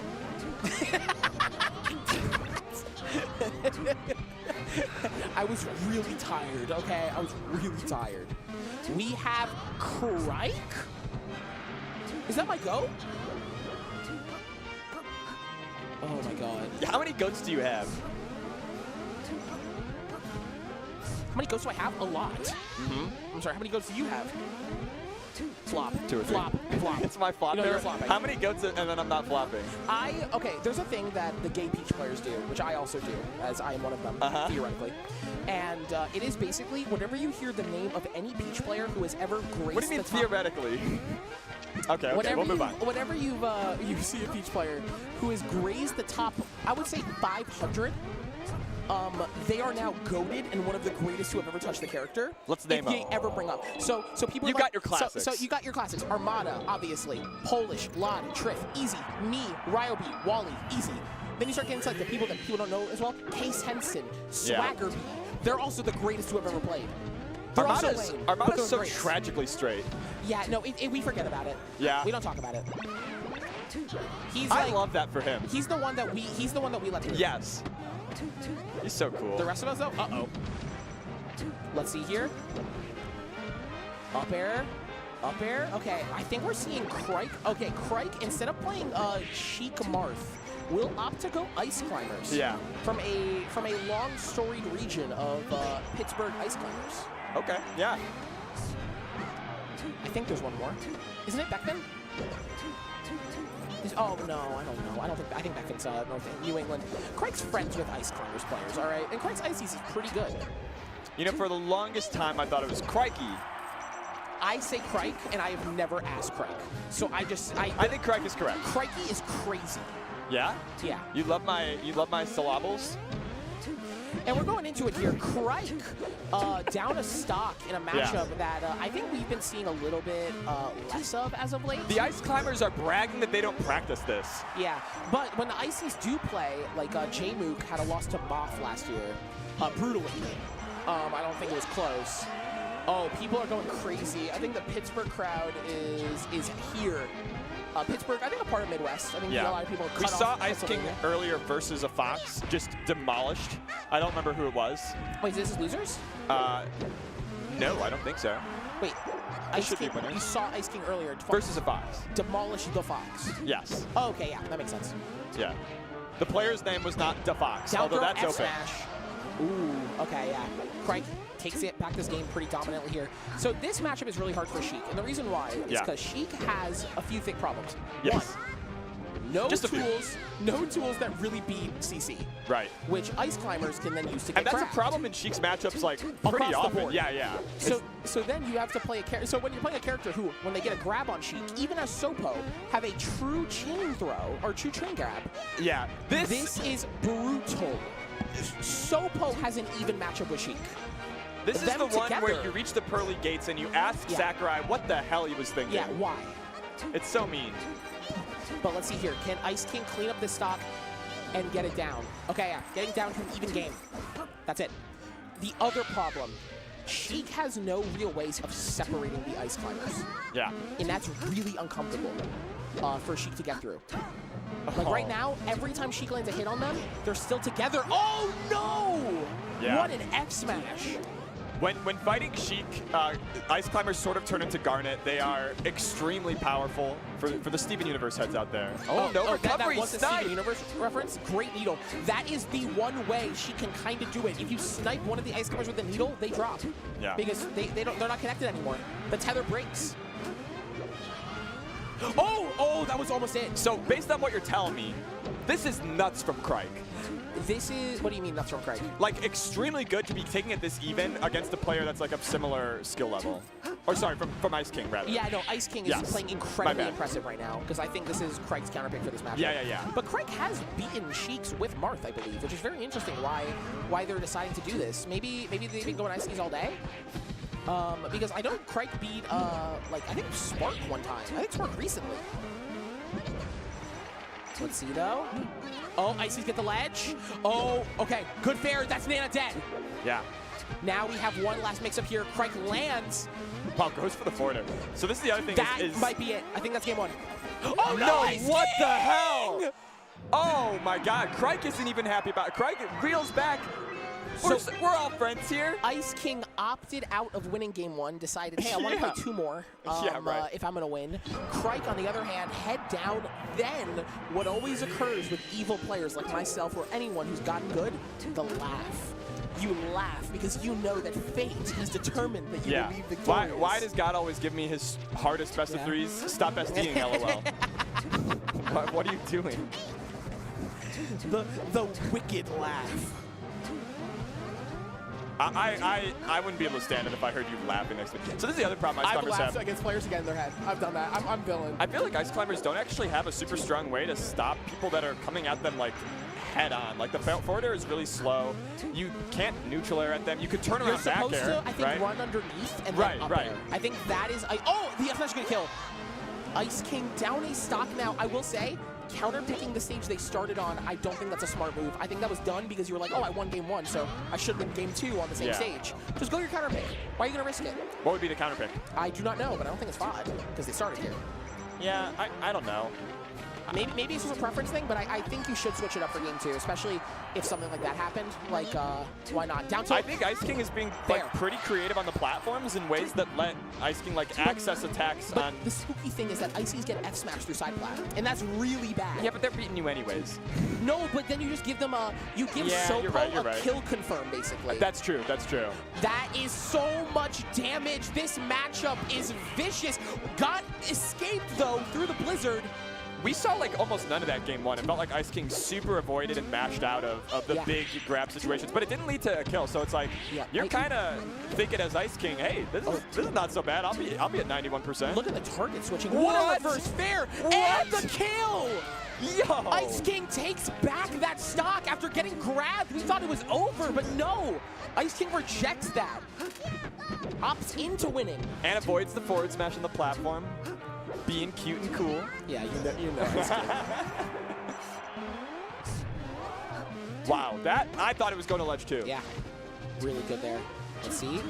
Look at the patience. What? Oh, that was Baited such a and good bait. outsmarted? Making the other Ice Climber do a different smash attack with different ranges was so smart. What a good desync from Craig. People in the crowd are screaming, baited? Yeah, no, they meant it. Let's see, can you kill Nana here? Down smash won't do it. Nana has the ability to double jump back. Dash attack Out of there, will. but how do you recover? Oh, you still get grabbed. No, but you're living. Oh, Craig tried to get to ledge first, but no. Okay. Patience. Now the hard part. Not playing in shield grab range. Really smart from Ice King. Craig, though, getting a down smash. Can Craig convert? Craig can't get the grab. This is a chain grab, but drops it. The double up air? What a nair! That just to extend that a little bit further. That was really smart. This is so mean. Ice King. Okay, okay. Down smash. Okay. We close these. Fair will do it. We close these. I know what that's it when I see one, and that was it. No, this is going really well right now for Ice King. But we saw what happened last game. Will Craig set up another smash attack bait? No. Instead, went for double down smash, got punished. You see Ice King nod after the needles. He was like, yeah, that spacing wasn't quite right. Like, it was meant, he knew that he was going to be laggy after. Yeah. Didn't quite have the He's the nodding, sauce. though. I really like it, and I think it's a really good mentality note when a player nods after something happens. You love the rather than FGC shake nod. their head. No, because sometimes they shake their head, and I think that's really bad for your mental. They got to agree with the course of the Melee universe. You gotta be like, yeah, this is what should have happened. I am one with the need to get flow. better. That's right. This is just one part of the... Look at the platform play. He's playing so well. All the best protagonists stumble. If you can kill Nana here, that's massive. Craig is going to play for defense, though. Oh, no, you might just kill Sopo. Let's see here. Nana dead. Grabbed. Craig needs to make this one worth a lot. And he's going. Not and mixing again. up the DI. Saying, I know this ends soon. I know this ends at some point. Has to. Oh, finally mixes it up and dead. Game 3 from Ice King. And now the people in the crowd, I think we got a Midwest duel here. I don't know where Ice King's from, but this is exciting. Everybody mad. Game 3, and this time, who is going to take it? And is Crike going to stay Ice Climbers? People are projecting their voices with incredible tenacity. I know, we're in a cathedral. God's hearing. This is a secular cathedral. It's the only one I know. That secular God is hearing. That's right. It's undefined, omnipotent figure is hearing. The laws of physics are with us or against us today. I don't know. Newman in the audience right now, and as we see, Ice King going for some physics there. A little short hop, full hop there. Sure. That's a zoomer thing. Oh. Yeah. I got you. Thank you. Let's see the good down tilt here. Ice King has done an incredible job. The second he sees the Ice Climbers are separate, he immediately starts punishing both and like target switching. Incredible. Let's see. Grab. Just right to the grab. Oh, what a mash! What a mash! Ice King should be dead right now. Now Crike ends the punish early. Crike's Ice Climbers are not optimized. They are not punishing as brutal as they should be. I want to see if I can stare at Ice King's controller during the mash out. I want to see what the mash looks like. Oh, I will not let you grab me here. Oh, but Ice King, no jump, gets grabbed. And that starts the chain grab. A little bit of a mash, but it's a little bit doomed. Yeah, I think that you understand that when it's not the wobble. I'm gonna keep my wrists alive. The handoffs. It's yeah. hard to, don't burn like an hour of your future Melee career trying to mash out of that. A little bit more of a dejected nod though from Ice King. I think the reality of this is setting in, where you don't got a game to play with. Yep. You are down 2 stocks to 4 in a losing matchup. You need to make this worth what it is. And if you get grabbed here, you're down 60, 70. But for Crike, this is all miraculous. Yeah. I was gifted this game. I lost the second game. The thing is, though, you can kind of get in your head sometimes like that. You can. And it depends if you think you're chosen or not. Yeah, it's a mental battle. Do you think that fate is on your side, or that you drop that game just to lose anyway? Right. Oh, Ice King hands up after getting grabbed, but still mashes out. That One-handed was crazy. Ice King escaped so quickly. He Ice didn't King even know. hits the legendary "fuck this" mash out. Yeah. The rarest kind of mash out there is. That was an insane moment there. Ice King now playing the side platform like it's his home. Gets grabbed. The tech chase off back throw. Nana's down tilt steals a little bit more damage, and we're into a chain grab. Is this dead? Craig drops it. Ice King, though, in a really bad spot percent-wise. Dead to bear. on a ledge hold here. That is it. Sheik is 1 stock to 3. Ice King needs an answer. F-tilt fair. That should kill Nana. No, great. Oh, okay. Finding instead Nana and a Soko kill potentially? Oh, no. Craig, great recovery. And if we see a grab, I think we see Ice King's light fading from his eyes. The nod getting less and less as Crike is sealing up more damage. Nods. Yeah, the diameter, the velocity. They are short as Ice King until gets finally there's nothing left. Brought to the end of the game. Ice. And I think the sun has hit and the ice has melted. Crike continues on winner's side in an intense 2-1 win over Ice King. Okay. Is that good? Did you like the ice melting? Well, I went with an ice is very cold. But I'm saying. But then he would be the king. Yeah. It was good. Yeah, he was the king of the cold. Yeah, I'd have to listen. We'll bring it to the poetry department. Yeah. We're on a college campus, right? Yeah. There are intellectuals here, you think scholars. They'll want you, but only once they meet you. Wait, what? They saw the Twitter. They were really. They saw the Twitter. They've seen the tweets. Oh my God. They've got some questions first. Well, that was crazy. I feel bad.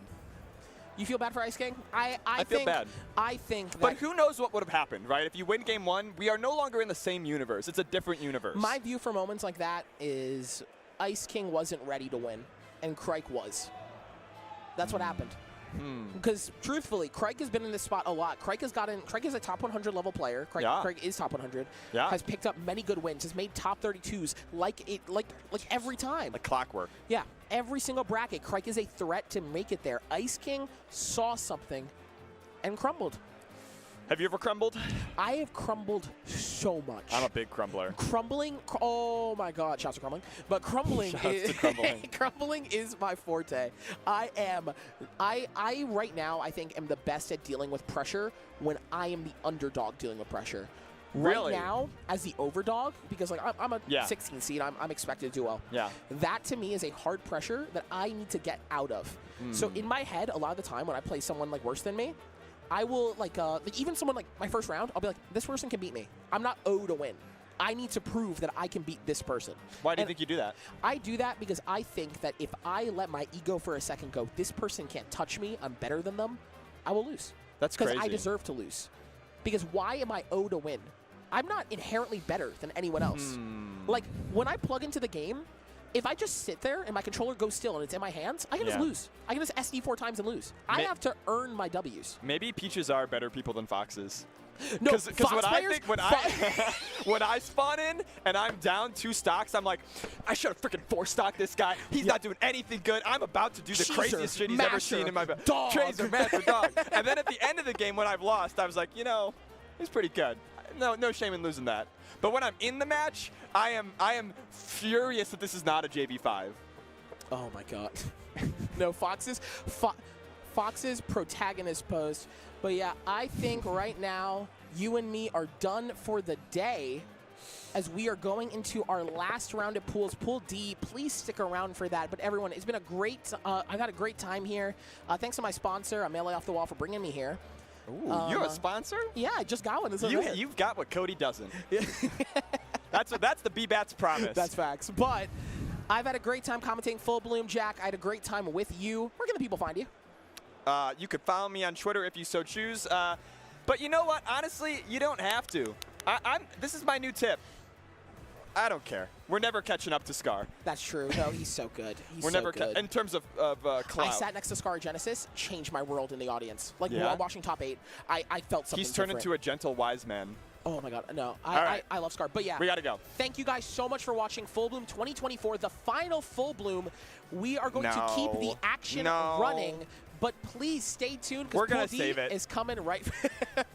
You keep saying the final Full Bloom. That's what it's called, Jack. No, it isn't. That's not on the name. That's a part of it. Thank you guys for watching. We'll be back.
Don't do this. Oh my.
Yo, hello everyone. We are here.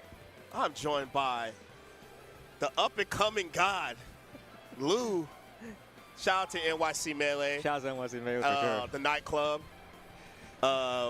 What's the play? OS. Yes, OS. Shout out to Brando. That's crazy that you remember the venue name. Yep. And Brando? Yep. I love Brando. Brando's like... Shout out to Phil Nolan. Yeah, shout Dude, out that's to so you. flattering. I was like, what the fuck? He came up to me.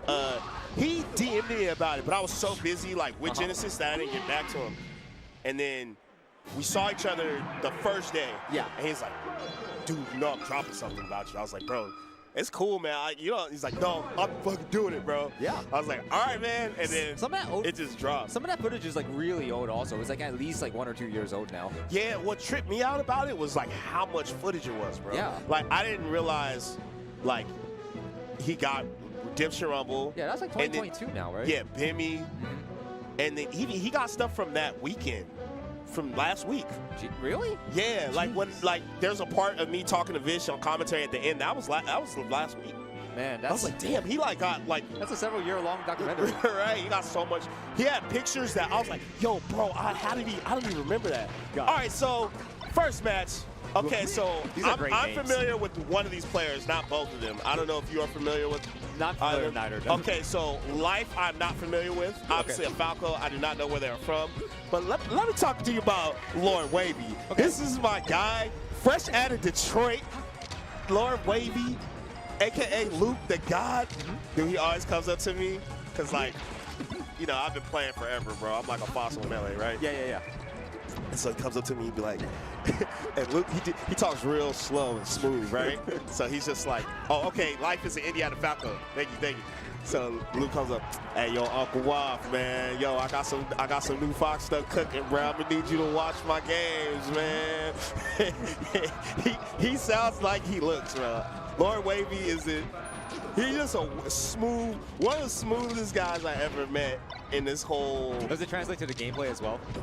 I think so. You know, I haven't really watched him play like that. Okay, we played before, but it was like years ago. We were just like playing friendlies and stuff. Yeah. But like we always, every big house, hey, yo, Waff, man, I got some new stuff cooking up, bro. You need to.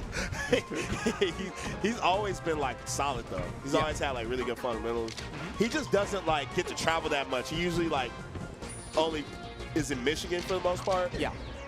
But he's always been solid. Life also looks pretty good. Yeah. No, I mean, like, I feel like what Life has been doing a lot right now is, like, keeping the pressure on really hard. Whenever they're, like, in close quarters, they're, like, boxing out with, like, the big, like, fade back aerials. So, like, keeping it safe, but also, like, just always keeping pressure on. Right. Yeah, I mean, this is one of the matchups, man. If you're not on 3 jabs, right?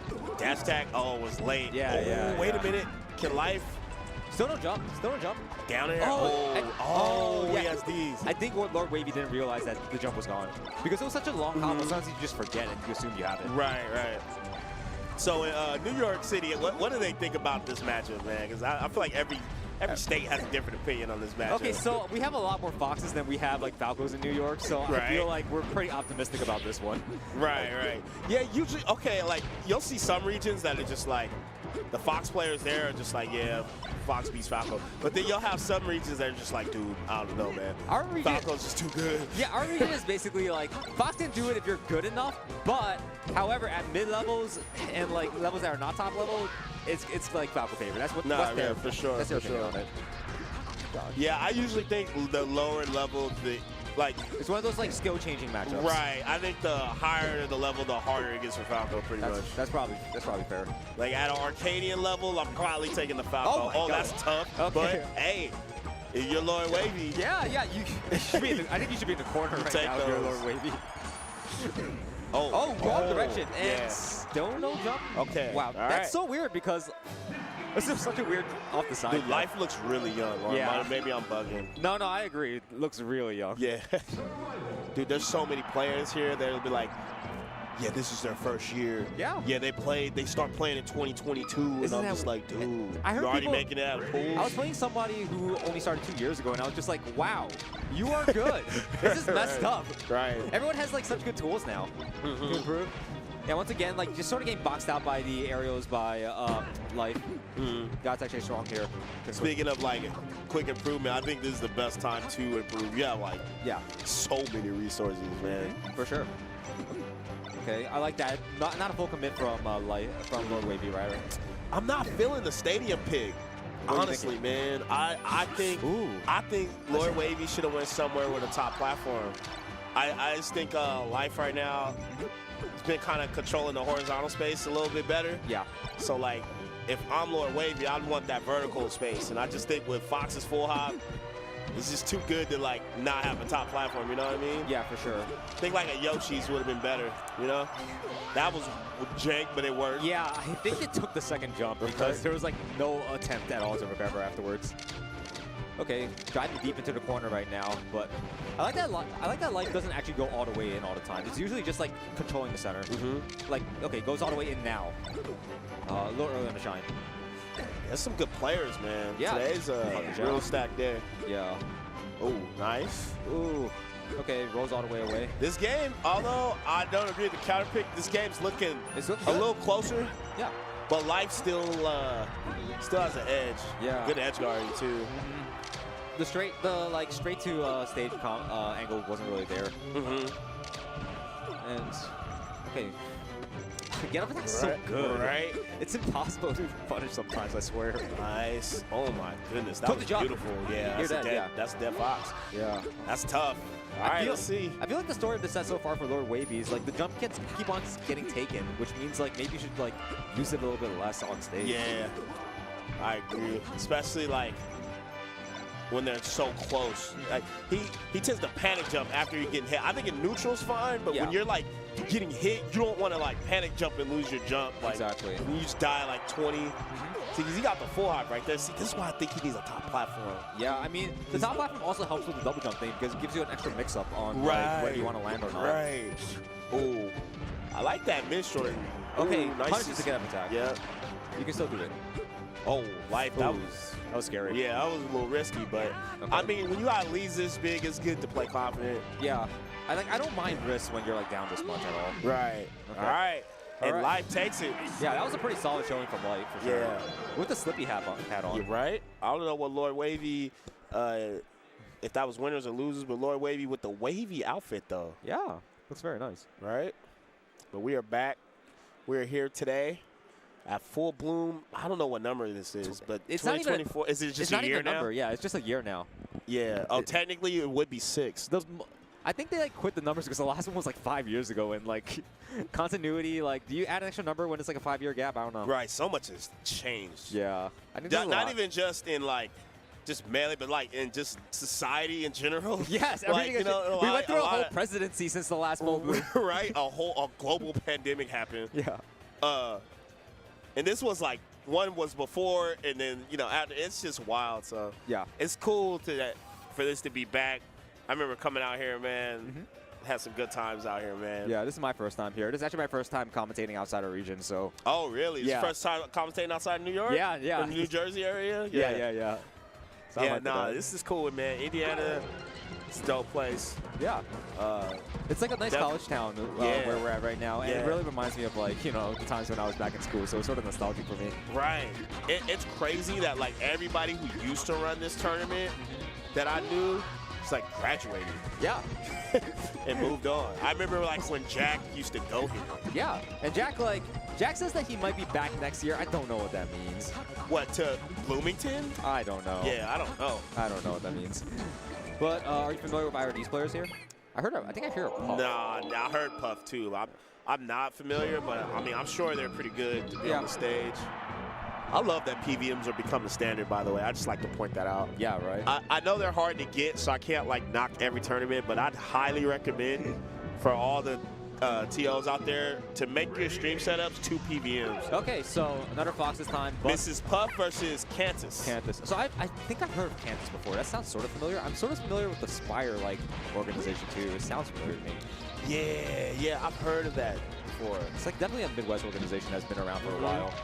So I feel like sentiments on this matchup has changed a lot lately, where like, I think back in the day, people were like, oh, maybe it's not that bad, and now it's swung all the way back to, no, it's really bad. Yeah, I mean, I just think we low-key just doubted Hungrybox's greatness. Yeah, real. right. I think we did. I think it's like that, and Foxes have just gotten so good now to where it's just like, it's hard to just like solo Puff anymore, man. Yeah, like I think. Or go ahead. I'm sorry. No, like I think like before Cody became #1 in the world, he was known as like the Stonewall to Hungrybox. Yeah, even before. Yeah. Yeah. So like I think Cody really changed the perception of this matchup from like maybe he's not too bad to no, it's bad. It's really bad. That was like one of Cody's first big like wins. I remember was just like on Hungrybox. I mean, obviously one of like many. I'm sure Cody, obviously you know better than I would, but I just remember him like before even beating Hungrybox, like, yeah, I'm super confident versus Puff. Yeah. I was just like, okay. So, but now I think a lot of people have took that playbook from Cody and just like Cody changed a lot of perceptions in a lot of matchups. Marth is the other big one. Puff and Marth. Yeah. So I think now it's getting to a point where like, if you're not a Fox player at this point, no. Okay, well, now more than ever, I guess. They both fumbled. Wow, that was. I've never seen like two people fumble like that hard. That was actually not that bad. Yeah, that was actually crazy. That's the idol. Missed the rest into no rest punish. That's crazy. All right, so definitely overdone it. But basically, what I mean to say is like, I mean, Lou, I'm sure you know, being a Sheik, you especially made a Sheik. Yeah. At this point in Melee, I don't care who you play. Even Fox.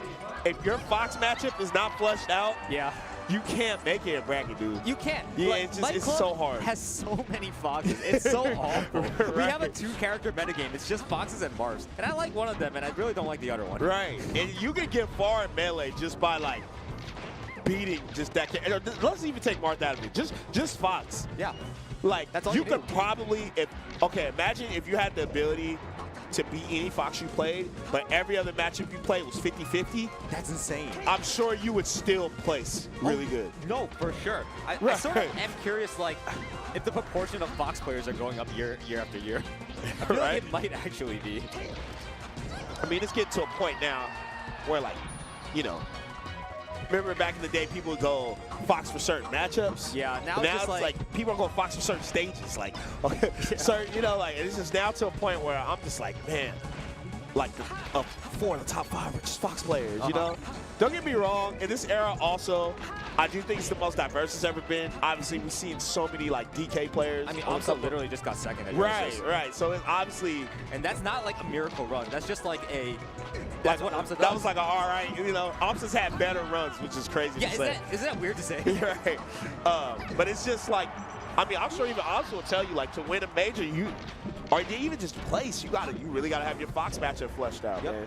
Because these Foxes, not only are they all good, they all play different, bro. Yeah, it's like, I hate Fox because like he gets to do it all. He gets to play slow, he gets to play like fast, he gets to play defensive, offensive. It doesn't matter. He could do it all, and you can switch between that in like player to player also. So right, you could play good against one style of Fox and be like, I'm feeling good at the matchup, and then play another Fox and it's like foreign. It's like, yo, what am I just what? Or just play game 1 and then play game 2 and the Fox like looks completely different. That has happened to me also. Right. You're just playing on stadium like, what is happening to me, bro? Okay, so I mean, this is a pretty traditional counter pick. The platforms make it a little weirder for Fox. And it's a little harder to like laser camp Puff here also. Right. Yeah, this stage is probably the next best stage that Puff has after Dreamland, right? Yeah. I mean, some will argue that Battlefield's better. Yeah. I guess depending on which Puff in particular. And then the rest of the stages are pretty awful. Yeah, Stadium's bad, Empty's bad. I think Yoshi's can be okay, though. I actually don't think it's, like, bad. But I would say it's good. Sure. It's just not, like if I'm a player and I got to play there, all right, bet. But I'm not picking Yoshi, you know what I mean? Yeah, no. It's one of those stages. It's like lesser of, like, 3 evils at that point. Right. Oh, it's like Empty and Stadium was so bad, it's just like, all right, I'm cool with Yoshi. Okay, so. Right now, though, Cantus is kind of. Just running all over it. Yeah. Like, the thing is, like, the laser's coming out every now and then, but it's mostly just, like, unrelenting pressure. Yeah. And it seems just like this Puff can't find a way to, like. Just read the jump out of the corner. Get a solid, like, punish off a grab. That's, like, the real pound. Oh, that was a good idea also, like, going low. It's just that you had both guests going low and the drift direction, so it's really hard. It's not just, like, a 50-50 at that point. Back air. Oh, no. okay, this has to be big. Oh, what? Why did that Okay. work? Even Candace in the cam was just like, wow, that's sort of silly. Yeah, I thought Candace meant to shield drop. Oh, jab, up smash. Yeah, yeah. This is tough. Ow. 103. Big chiller. And you can't really like rest when you're behind this much also, because every time you rest, that's like an extra like 30, 40 damage. Yeah. I mean, at this point, it's like the point of no return, Lou, no lie. Like, it's kind of just like, you got to pack this one up. But it happens, you know? Yeah. At least you're on stream. I think the other big thing that changed in the last couple of years is that Foxes are like holding down even when they're getting hit across the stage and like teching everything and sliding off everything now. Right. So it's like even harder to kill Fox than like recently. Then it was, yeah. Slide off certain drifts. Fox's SDIs are getting insanely good. Yep. And like it's like also like all the other fast followers, which is I think one of the main reasons why like Puff is like sort of struggling a little bit more nowadays in this matchup. One of the things I feel like Fox players don't get enough credit for, I'll be honest, is, you know, we talk about how good the character is, how broken the character is, and what the character could do. But the players who tend to play this character, in my opinion, practice some of the most, if not the most. Like, I think Fox definitely attracts a certain like personality to him. Yeah, a certain level of work. You got to have a level of work ethic to play Fox. Like, you can't really be lazy with Fox. Yeah. And most of the Fox players are so good because they put in the time, the effort, and the discipline to just like lock in and just deal with the downsides that comes with Fox for hours before they can get where they need to be. When you're starting Fox, you're like lasering off, like you're like side being off the stage. You're like, you can't full hop. I mean, you can't short hop. Right, short hop is hard. Short hop is hard. JC up smash is impossible. But it also naturally mixes up to full hop up air, which is like a read, so it looks cool sometimes. Right. Sometimes, yeah. It's like, oh yeah, I knew you were going there. Yeah. I've gotten mad up airs on accident off of that, bro. Yeah. Trying to up smash. God. When that happens to me, I just like want to know, was it on purpose or was it an accident? Dude, I feel like, how often did they admit the truth? They admit the truth to me. Do they? Okay. Sometimes I see people, no, I meant to go for that. Nah. I think that was an old era thing. Back now, I feel like it's like, they're like, yeah, I didn't mean to do that. Yeah. They just accept that Fox is hard and short hopping is the hardest tech in the game. Right? Gosh. All right. So many good players, man. Yeah. So many people here, too, man. Yeah, I was talking to Zane earlier because he was in my pool, and he said that this was the hardest pool he has ever like played in. Oh, really? For like a round one? Yeah. Yeah. So like, I mean, that's coming from like Zane himself. So like, I mean, the floor of the game is just getting that much higher and higher. Yeah. Especially coming after Genesis. Shout out to everybody like on the grind too post Genesis. Like a lot of those tournaments like that, especially like, you know, in the past, people would just be like, I'm taking 2 months off. Yeah. But like, it's like we had like the holidays, I think. So it was like, we really didn't have much going on in December and January. Those were just kind of slow months in general. So I hope people are hungry But again. now everybody's like going to say, oh, we got Bird Dittos. Okay. Banger and Green Zone. And we got Spacey every single match so far. Classic. So we got, I'm assuming I is Iowa, right? I'm assuming. I sure hope so. And then Banger, I'm assuming Banger's from Indiana. I can only assume. Yeah, but hey, we got some birds. Yeah. So I mean, this is like the matchup this is the the character I associate with you the most. Yeah. I'd say so. Lately I've been just picking characters in tournament, bro. I've just been on demon time. But this matchup is just. They say that laser control is like #1. So here's what I think. I kind of think the faster Falco usually wins, the more technical Falco usually wins. Interesting. You do need neutral. I'm not gonna sit here and say like you don't need neutral. I don't think lasers matter as much as like combos off of Shine matter. Wait, what is it about like, you know, the more technical player lending to like the victory more often? They usually combo harder off of Shine. Gotcha. Yeah, I genuinely think the person who could do that better will win this game. Like, see, because right there you could have like Shine faster. Yeah, right? yeah, like that could have just been like a 90% combo or whatever, and it was just dropped. You know what I mean? So that really, and like if your waveland was crispier, if you were like, you know, acting out of your waveland faster, like all sorts of things, then you can convert harder. I'm seeing what you're saying. Right. So although lasers are cool, because Falco also has a laser, it's kind of like eh. I think whoever is usually quicker and can combo off Shine better will like win. You don't could have need to Shine that as well. even if your neutral is kind of mid, there's times where like I've just had worse neutral, but it's like, dude, I can just shine. Yeah. I mean, Melee sort of is like that a lot.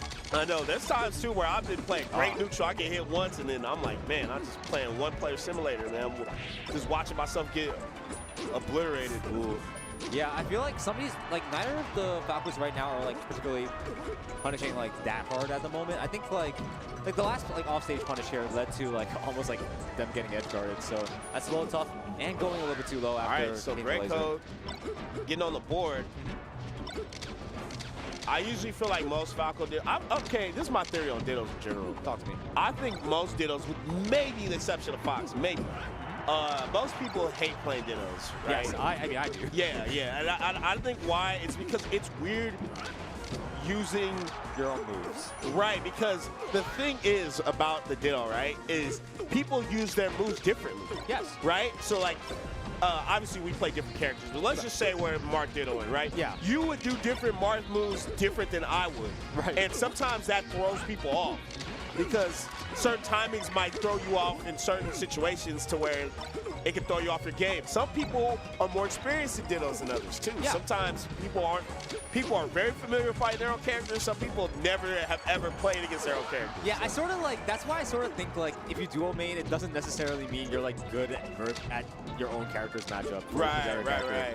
Because like, I don't know, it's just different to be on the other Especially side. if you switch for like the, you know, a lot of people will switch, like I've done this, I'll switch just to not play the Ditto, and for the sole reason of that. Like, yeah.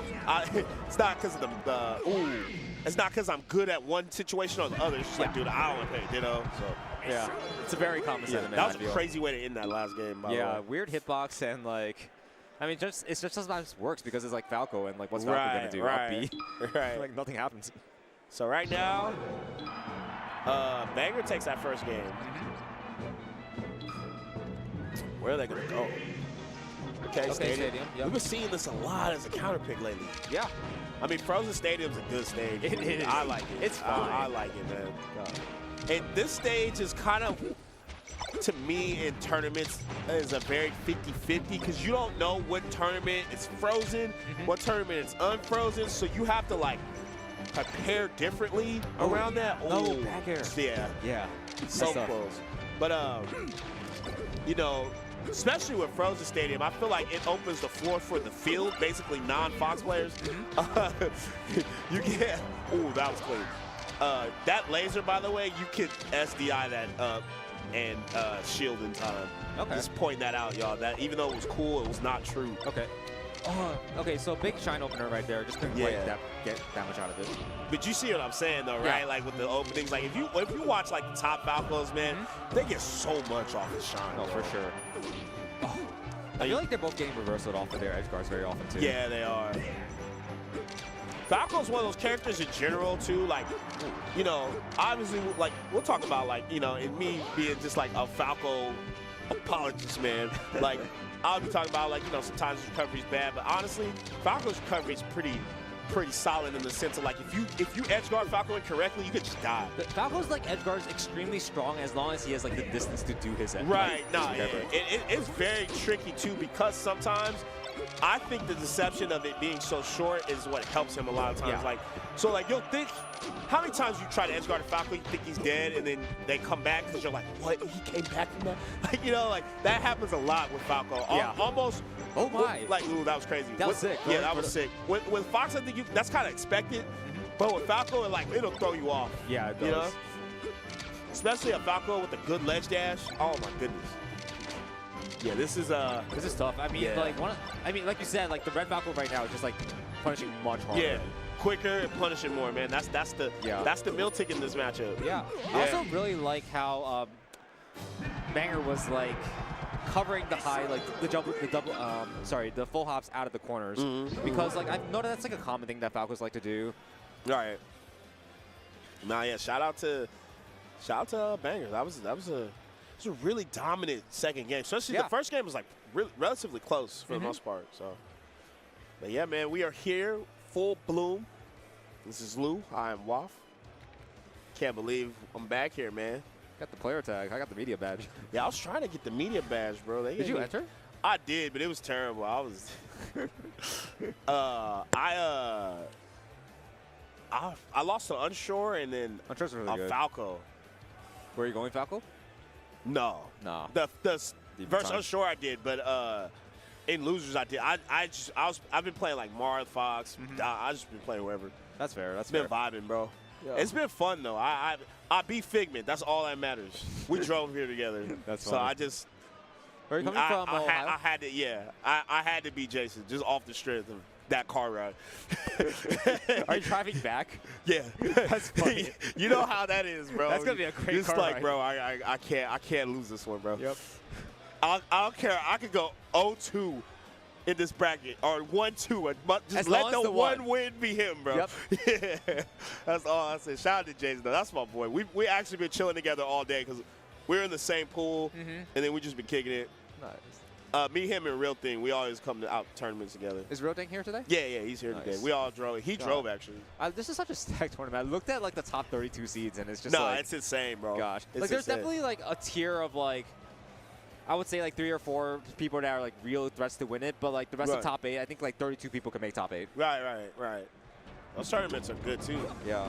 I mean, who's the top seeds here? Mango, Zane, J-Moo? Yeah, I think Cody was here, but like then got sick, so Yeah, I hope he feels better. Yeah. Is HBox here? HBox is not here, I don't think. Dang. So I think between those 3 people that you just listed, I think any one of them could win the tournament. Who knows? Whoever's playing the best. I tomorrow. feel like Mango always comes to full bloom. Yeah. Normally. I feel like Mango always makes it. I'm glad Mango's here. Yeah. I'm really glad that Mango like got that fire back in him right now. I mean, it's just Melee's better when Mango's Mango around. to full bloom is like, to me, like club to Riptide. You know how like not everyone goes to every tournament, but there's certain tournaments that they just will always go to? Komodo. We got Komodo. The pub play. Komodo's really good, man. Yeah, is Komodo from Florida? Yeah.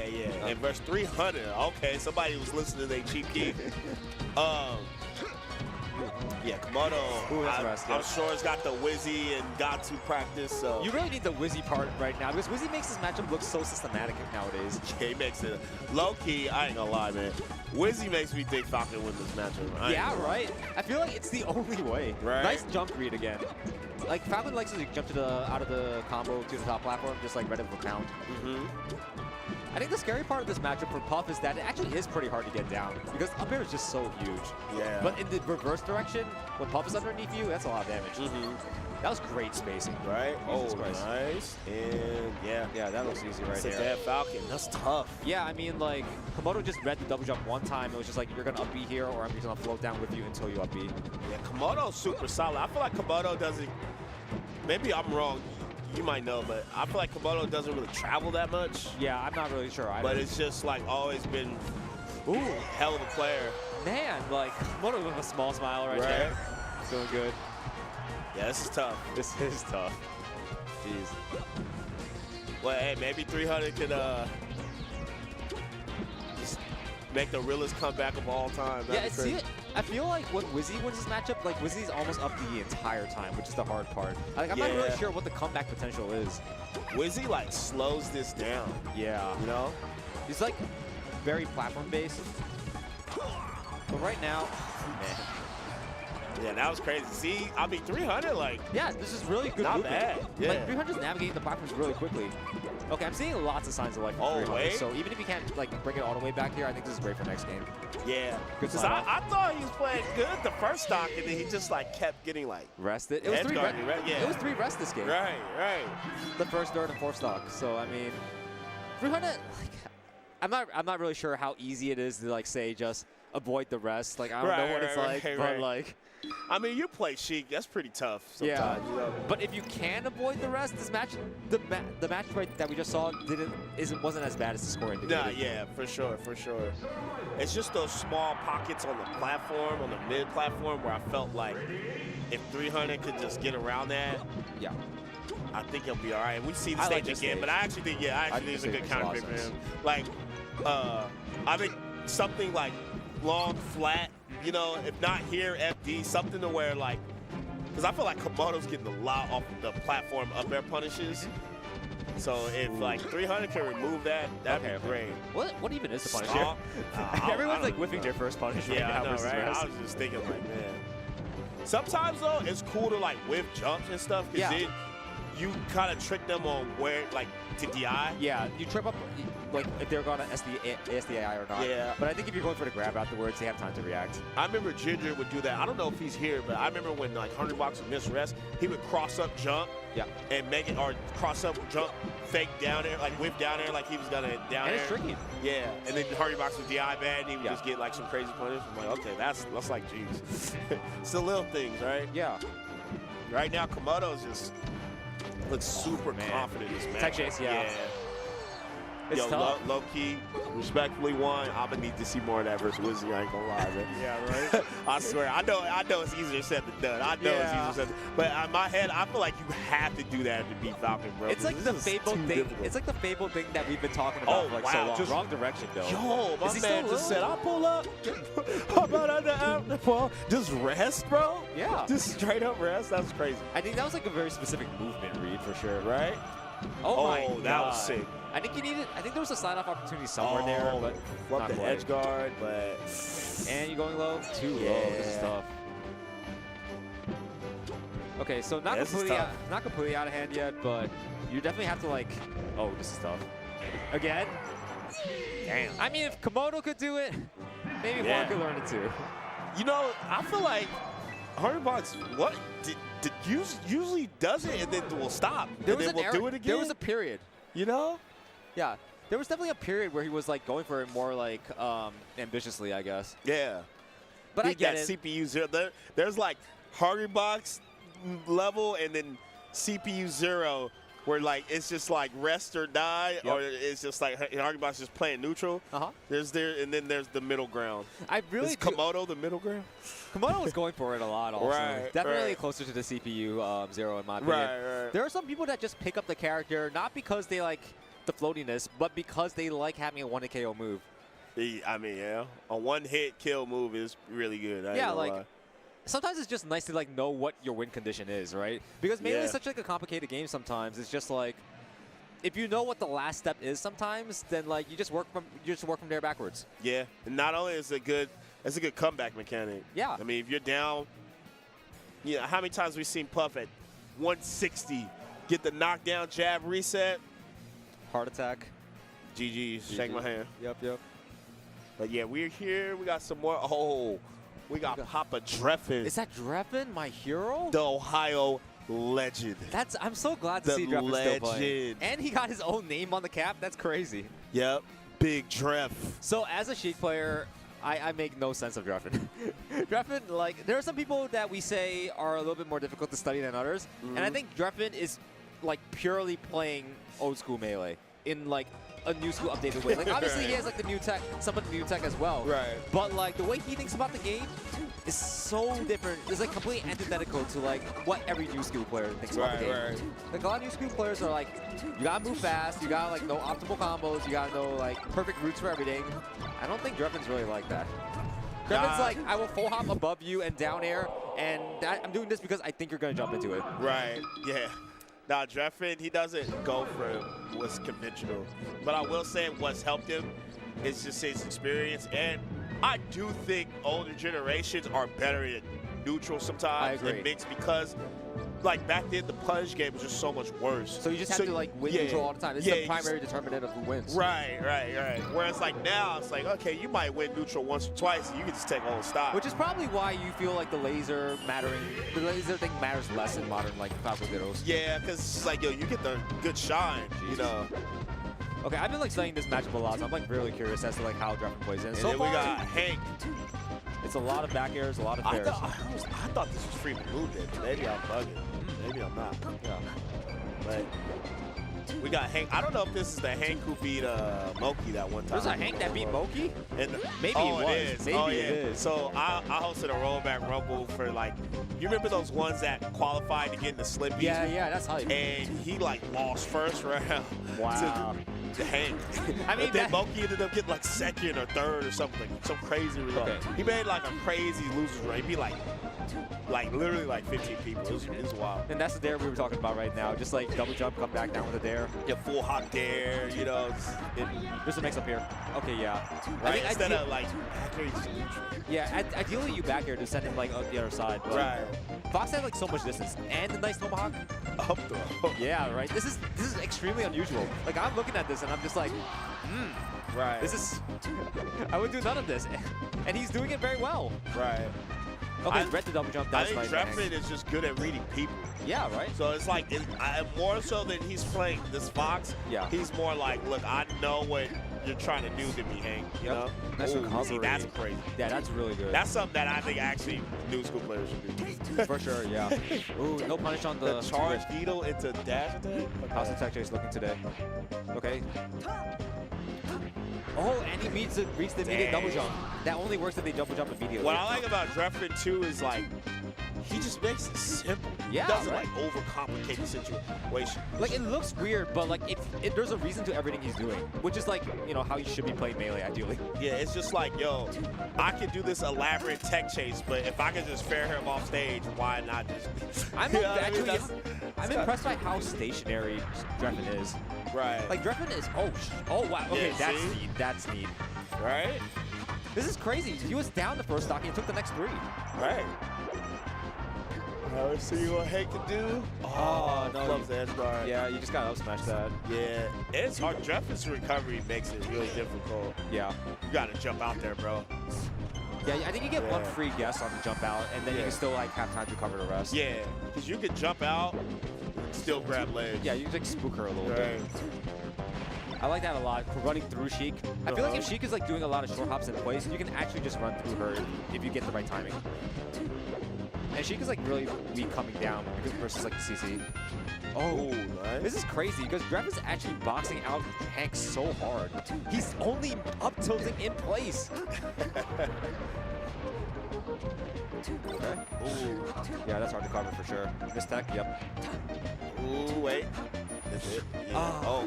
Okay, I like that Hank like sort of adapted on that recovery because previously he instant double jump.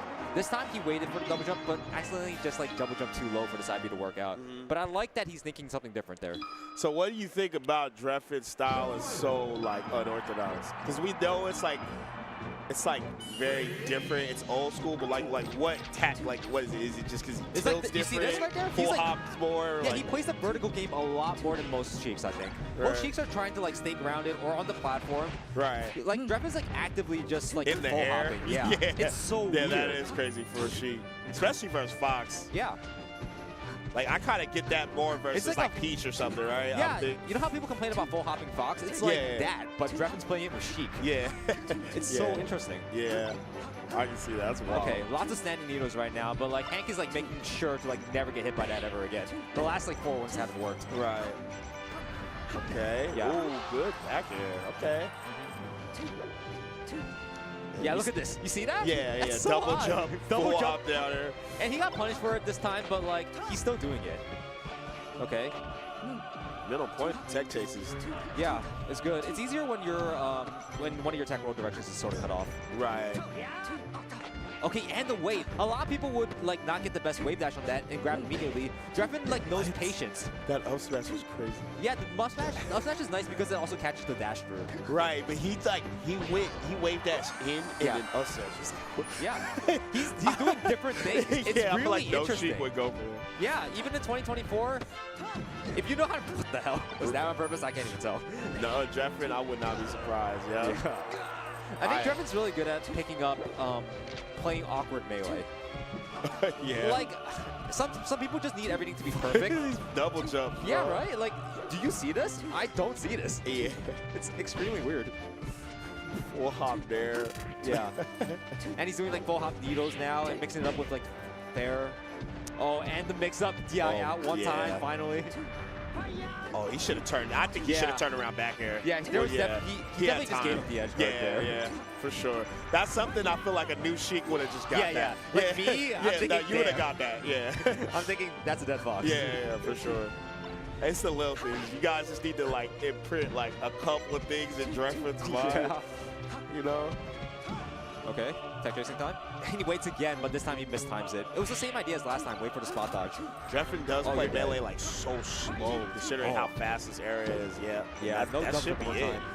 Yeah, for sure. Yeah, and Dreffin, that was like dominant. That was dominant. I feel like, I mean, you could know the Sheik matchup, but do you know the Dreffin matchup? Because nobody in the world plays like this. No, I don't think anybody plays like Dreffin. Yeah. Literally. Nobody. I mean, we say that figuratively about a lot of people, but I actually don't think anybody plays like Dreffin. Yeah, Dreffin's like actually just one of the most unique players Melee out would there. be insane if people play like Dreffin. Yeah, like I think we actually we were talking about Dreffin like needing to like pick up some other stuff. We need to pick up what Dreffin's doing because clearly he's thinking about the game in like another level. I mean, he's been doing it for literally like 20 plus years. Yeah, and it's been working. Yeah. So, I mean, when you've been doing these combos, I'm hitting the camera. When you've been doing these type of situations for 2 decades, and Dreffin's a father now.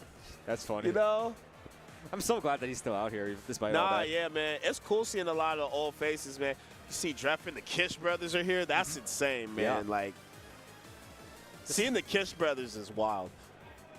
You have people like that still show face. I think it's really important. I think just as much as it is important for the new people, because we always talk about that. Like, and I agree. Like, I think it's very important.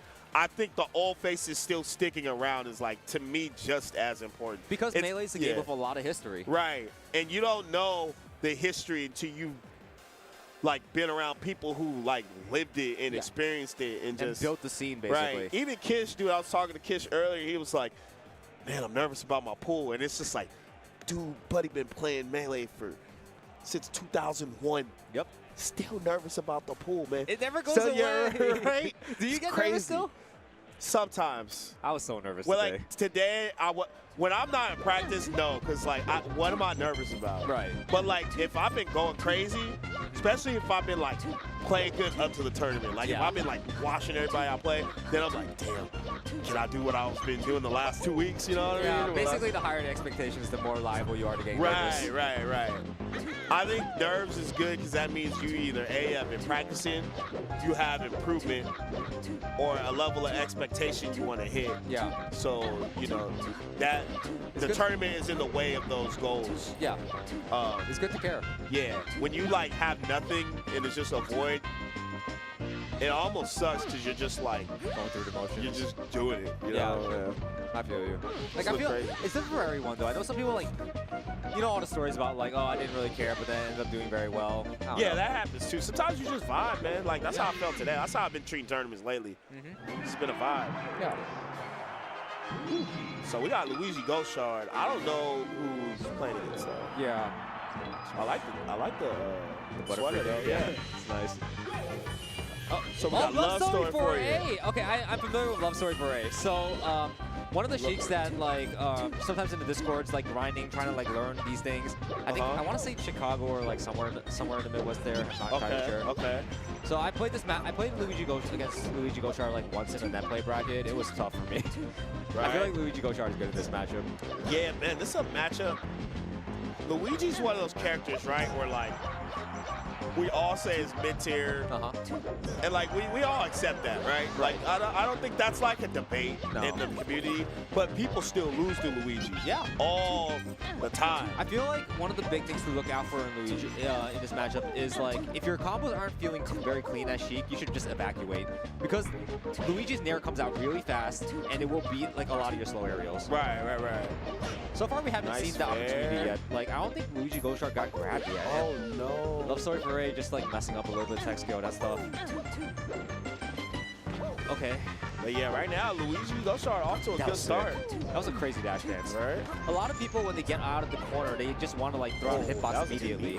So like if you just dash dance outside of that, you get to like whip punish it for free. Okay. Okay, messing up a little bit of tech skill right now.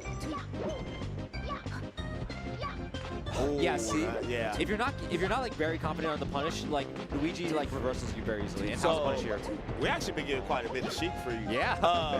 That's my character. Obviously, we talk about like Fox, right? But I do think there's a level where we always talk about like, oh, floaties are free for Sheik, but I actually think there becomes a point where like it actually gets kind of complicated.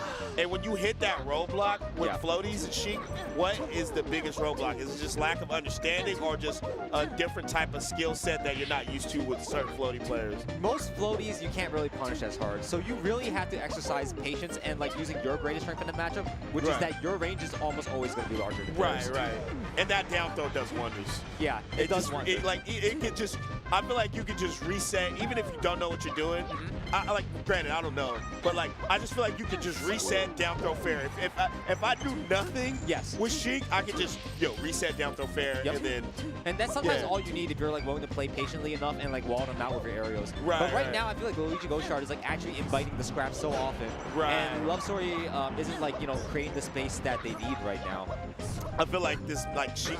Oh, wow. That was a crazy chop. See, like right there, Luigi was actually outspacing Sheik right there. Right. Because the forward smash actually like outspaced whatever happened and like won that situation. Yeah, they couldn't grab it. Yeah. I always feel like if Sheik can't grab floaties, it gets insanely hard. It gets insanely hard to get the kill. Right. However, you still can play neutral with your fair and your bear. It's like enormous. That's true. Yep. Fair, bear, I needles. like this. I like this a lot. We haven't seen this yet. It's going on the needles. I feel like our platforms, I feel like a lot of the Sheiks so far we've watched, I mean, Dreffin, obviously, but like, they haven't really been using platforms. It's just like you see grounded or Dreffin jumping, double jumping. This is really good. This is an insane punish. Yeah. Love Story looks, I mean, I think also remember that Love Story took 2 SDs last game. So that's like, true. That's true. So like the score like might not be as it might not reflect. Yeah. It's a good adaptation so far. Luigi Ghost Shard though. Got Love Story off stage. Unbeat? Oh, no. I thought we were going to see the sure you can. Yeah, you actually have so much time. Right? I think you can upbeat that one too. It's Capcom Cup this weekend. I feel like it's only right. Yeah, right? I heard that thing was unseated. Bro, that's the FGC Classic, bro. I done entered so many Wednesday night fights in Street Fighter. They don't care about it. And like, dude, I remember I had to play Alex Myers in Street Fighter 5. Yeah. And it was like first round losers. And I'm like, what the, like, bro, who'd you, like, I'm an O2er. So I'm like, who'd you lose to, bro? It's like, yeah, I forgot who we lost to, but it was like blew my mind, you know? That's how they be getting down. I mean, and some people would say that Smash just care too much about seeding. Yeah, that's true. Okay. Different priorities, different communities, right? But right now, Love Story for you is doing a lot better. Yeah, a lot for sure. better. I mean, I think we saw it from the very beginning where the game plan looked completely different. It was like veto charging. I'm using the full length of the platform, and I'm going to be using my aerials very well instead of trying to like just grab out of every scrap. Right. So look at this, like using the platform, running to the other side right now, using the backer of the wall. It looks beautiful. The game plan is beautiful right now. Yeah, I honestly love when Sheiks just shield. Yeah. Like, so like, when floaties will come at them with the move, they shield and they do a move out of, like Bear out of shield. Yeah. Or something like that. I think Bear is such a good move in particular. Like, it's huge. If I was Sheik Man, what I would do is low percent, just keep bearing. Then once I get my F tilt grab ready, then I can just go for fairs off the F tilt or the grab. You can play it really simply and slowly in these matchups. Oh no, messed up. I think she, oh no. Lots of like accidental like miss. And Sheik's one of those characters too where like, I can't say she can do one or the other better, but she's good at like, she can play slow if she needs to. She can play kind of quick if she needs to, too. Yeah. Like, she gets addicted to the pace versus the floaties for sure. Oh, yeah, for sure. Like, versus, like, a Spacey or something, she's usually not. But, like, these matchups, 100%. Especially compared for Luigi, because, like, she just has horizontal movement. Yeah. Luigi doesn't. I would rather, like, Love Story just like Sammy Stall instead of doing what he just did in Right. That was a good kill. It was. All right. But let's see Luigi Ghost Shard bring back. I just feel like with Luigi, the hard part is when you're down, you just have to chase and put yourself in bad neutral positions, so it just gets worse. You have to remember that every time Luigi approaches with a wave dash, that's committal. Right. That's a lot of frames. Super committal, especially for Sheik. And I feel like Sheik doesn't need much to get a lot off of. Like, you know how, like, with Falco was saying, like, you need that technical skill. To just, like, I feel like Sheik, just a couple of hits, boom, you get 60% real easy. You can just die by, like, a dozen of, like, two-piece combos. That's right. And that's, like, all Sheik really needs. And that was, like, such a swing compared to the first game. Yeah, that was, like, a totally different. So, yeah. I would like a smaller stage if I'm Luigi right now, I think. Yeah. Okay, easier to Or at least one without a top platform. Because I feel like the top platform was making it very difficult for Love Story to be caught. Right. Yeah, low ceiling too, so Luigi getting kills off the top definitely help. The up B hasn't came out very often yet, but it can for sure. Oh, that was tricky. Yeah, that was. Jesus, was that platform cancel? What is that? No, that was like, I forgot the name of that. Like Falco does it too with back air sometimes. Gotcha. I don't know the name. Somebody on Twitter is already correcting me, so thank you. Yeah, shout out to Twitter. No, there's this thing where you like, it's not an edge cancel, but it's like kind of like a platform cancel. Took the jump. Yeah. Okay, got grab ledge. Yeah, I would have grabbed ledge and rolled up if I was Luigi Goshaard. Yeah, roll this up. Is tough. Oh no. Okay. Yeah. Over 100 get up, man. That one's always tough. Yeah, you have to like. Sometimes you just forget the percents. Yeah. You just have to know. Good CC right there. See, this percent matters so much. Cause this is what I'm about to say. If you let Luigi Goshaard get over 50, now the lead's like, to me, a lot more harder for Love Story. Yeah, I want to say like the opener to this like neutral interaction was actually Love Story reaching on a nair punish, and like ended up getting like nair on the way down. Okay, that was fantastic. You like bait Luigi coming with aerial on the way down. You just shield grab it and just do down throw something. The downside for Sheik versus floaties, at least like from my experience, just playing like a lot of Doc Sheik. When Sheik is below 50, it's like really easy to combo her. And you can get a lot off that. Like, you know, you can get 0 to 70 with her combo weight sometimes. Yeah, grab ledge. Yeah, soft reaction right there. Ooh. Yeah. That's a mix up, I don't mind. Yeah. Yeah. I like that Luigi Goshaard isn't going all the way in, just like walling out a little bit on the platform. Nice spot dodge. Okay. Sheiks sometimes, you know, they reach a little bit too much, man. Yeah, I mean, that's like the #1 thing in my opinion. Like, you can't overreach in this matchup. Yeah. Like, you win as long as you don't overcommit. Yeah. There's too many grabs, too many dash grabs, or shield grabs especially. Oh, wow. Yeah. Okay, like, Love Story is reaching a little bit right now, but, like, it's working. It's definitely working. Especially with Luigi, he's like the trade king. Yeah. So you got to know, sometimes if you have Luigi in the air, he's going to, like, nair out or do something. Yeah, like, the reason why that didn't work right there is because Love Story tried jabbing in the CC scrap, but, like, Luigi would just down smash again. So, like, I would also consider that jab sort of like an overreach right there, but I get it. You want to fight when you're in the scraps. It's just nature. 61%, honestly, not bad. It's not. This is only like a 40. Ooh, but see right there, it's just like you got fully charged needles. Why you going in with grab? Yeah. Especially when Luigi's that low percent. I think that's a better thing to do when Luigi's at high percent. I like how Luigi Goshaard adapted a little bit because he's falling down with aerials right now, but he's actually spacing them so that they're not shield grabbable. All right. Oh, no. Okay, this is fine. Don't engage with it whatsoever. Yeah.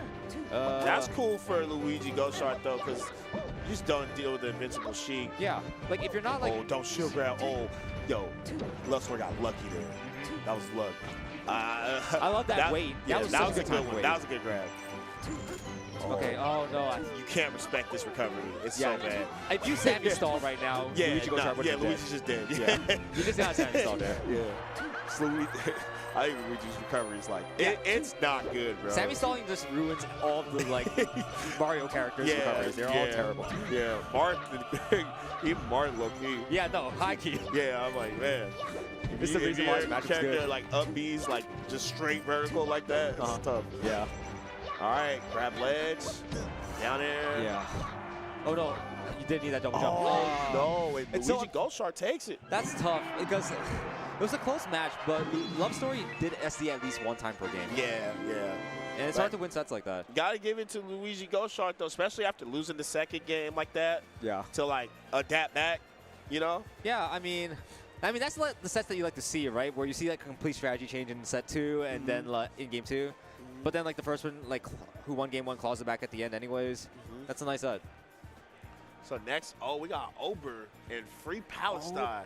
This is a hype set. This is going to be a good one. This is both our characters. Dude, we were just talking about me and Free Palestine. The last time we were here, this is how long ago this was. This is the first time I met him, by the way. Yeah. We had to play on stream to get out of pools. That was the match, right? In losers? And, yeah. Wow, and that's tough. they made us wait for like an hour. I forgot about that. Like an hour and a half. And then they were like telling us we could play off stream. And we're like, nah, bro. We waited way too long to play. Like at this, like, we didn't really care about playing on stream. Sure. But it was just the point that we waited that long. We could have been played already, you know? Yeah. So we played and we were the last set of the first night. Which, if I don't think that's the case with this one, but that'd be hilarious if this is the last set of the night. It would be. We're the last set of the night to get out. I will say your boy got out. True. I will say we played since then and I've gotten destroyed, so I'm not play respect on Free Palestine's name, but yeah. This matchup is like. Oh, I like the shirt from Over. It's a nice shirt. Right. And net play for Free Palestine, of course. Yep. So this matchup's like really interesting. So I find it sort of complicated, but I think there's an easy way for Sheik to play this matchup, and it apparently involves just shielding on the platform and holding the B button. Yeah, this one is weird. Okay, look, I'd be lying if I think Sheik doesn't win. I think Sheik wins this matchup. Me too. But I do think we're talking like peak ultra instinct. Both players are cracked out of their mind. I think Falco takes it. Yeah. But it just takes so much to get to that point. I feel like people say that about every single one of Falco's matchups now. I know. Low key though, he's like. I think there's only like 2 matchups where I think he still loses even when he's like that. I think it's like Fox and Marth. I think he still loses cracked out. Really? But, you know, Falco you could win any matchup with Falco, but will you is the real question. It's hard because you have to. Sometimes what makes this matchup sometimes harder than Marth for me is the fact that Marth, at least, even though Marth can give you, he can pin you down, and he doesn't have a projectile. Yeah. And I feel like what's slept on, people always talk about lasers, but needles, bro, the fact that you can, I can't angle lasers, bro. Yeah. You know he also can't shoot 6 at once. Right. And also, you can't lock Sheik down and shield. Like, Marth, he kind of has to, like, wave dash out or escape somehow. Yeah. Sheik can snare out, wave dash out. It's, like, a lot more smoother. Yeah. The only thing I'd say is like harder. I think once Sheik starts getting caught, once Sheik falls and tumble. Yeah. I think it's really hard. This is for Sheik so sick. That's a soft air extension, soft up air extension right there. And Free Palestine is just somebody who like. Oh no, wanted to. Is really good at adapting to that type of stuff. Yeah. Ober though, also Midwest Chicago. Ober has gotten so much better over the years, and Ober's like an actual, to me, from my experience of seeing Ober, a real student of game. Absolutely. Like, study Falco. Like, specifically Falco. You're like, how Falco can get this set up, how Falco can get that set up. And I think low-key, that's what it takes. I honestly think Falco's starting to become a specialty character. Even though he's mad common. Like, when I mean specialty character is like, not that he's uncommon, but like, I think it takes more than just like, down B, go bird. Like, you know what I mean? Hit the lab. Like, you got to really start, like, grinding nuance. You got to do, like, the KJH stuff. Nah, yeah. Like, that stuff is, like, how you improve with this character. But I think when you do that stuff, this character's insane. Like, Falco is, like... So basically, the general populace still has, like, a lot more to grow with this character. Yeah, I agree. Okay, so here's where I agree and with the populace and disagree. Okay. I agree that it's a lot more to grow, but like my thing is people just kind of think this character is just like Falco should be doing this, should be doing that, and like none of these people ever use Falco. Like it's so much harder than like you think. And then everybody I see play this character and then they be looking just like me, bro. Like I'm saying, it's like as much theory in Falco that there is, it's like implementing it with this character to me as like of all the high tier, he's the hardest in my opinion. That was so tragic. So like, that was tough. When you get hit in Shine, sometimes you just get stuck in like Shine and just died to his death. Yeah, well he got stuck before he got hit though.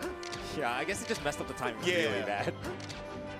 So far, it's really even, but they're playing. Yeah, they're playing full screen. They got the tits out, Lou. Yeah. They got the s'mores. They love the They got the bonfire, bro. Okay, here we go. How's the tech chasing? No, we are not seeing it.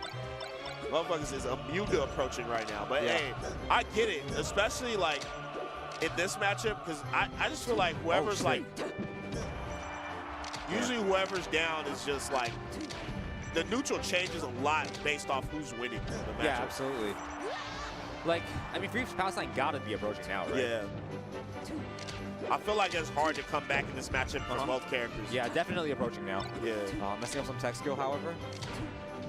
Yeah, doing the running power shields now. Those things are so crazy. Yeah, I know, right? Oh, that was a non-L countable down there. Yeah, nice recovery mix-up. Oh, yeah. That's so tough that you get an up smash and get nared out of it. Yeah, I know, bro. Okay, nice push off. Oh, see, he could have kept that combo going. Oh, that's what happened? So tough. Wait, what happened there? That was the most Falco stock, bro. I feel Ober's pain, bro. Why does Falco just randomly lose? I legit feel Ober's pain, bro. Why was it? You're not a real Falco man if that's never happened to you before, bro. That's how I know Ober be in the trenches, bro. What? I'll never question Ober's character. Okay, I'm gonna be honest. In my heart, I thought there was no way Ober was losing that game. But that's why I'm not a Falco main. Nah, yeah. I was like, bro, this is Falco we talking about. What you mean? He just randomly dies. That's the script, Lou. That was one of the most random deaths I've ever seen. That is the script. That's normally what happens.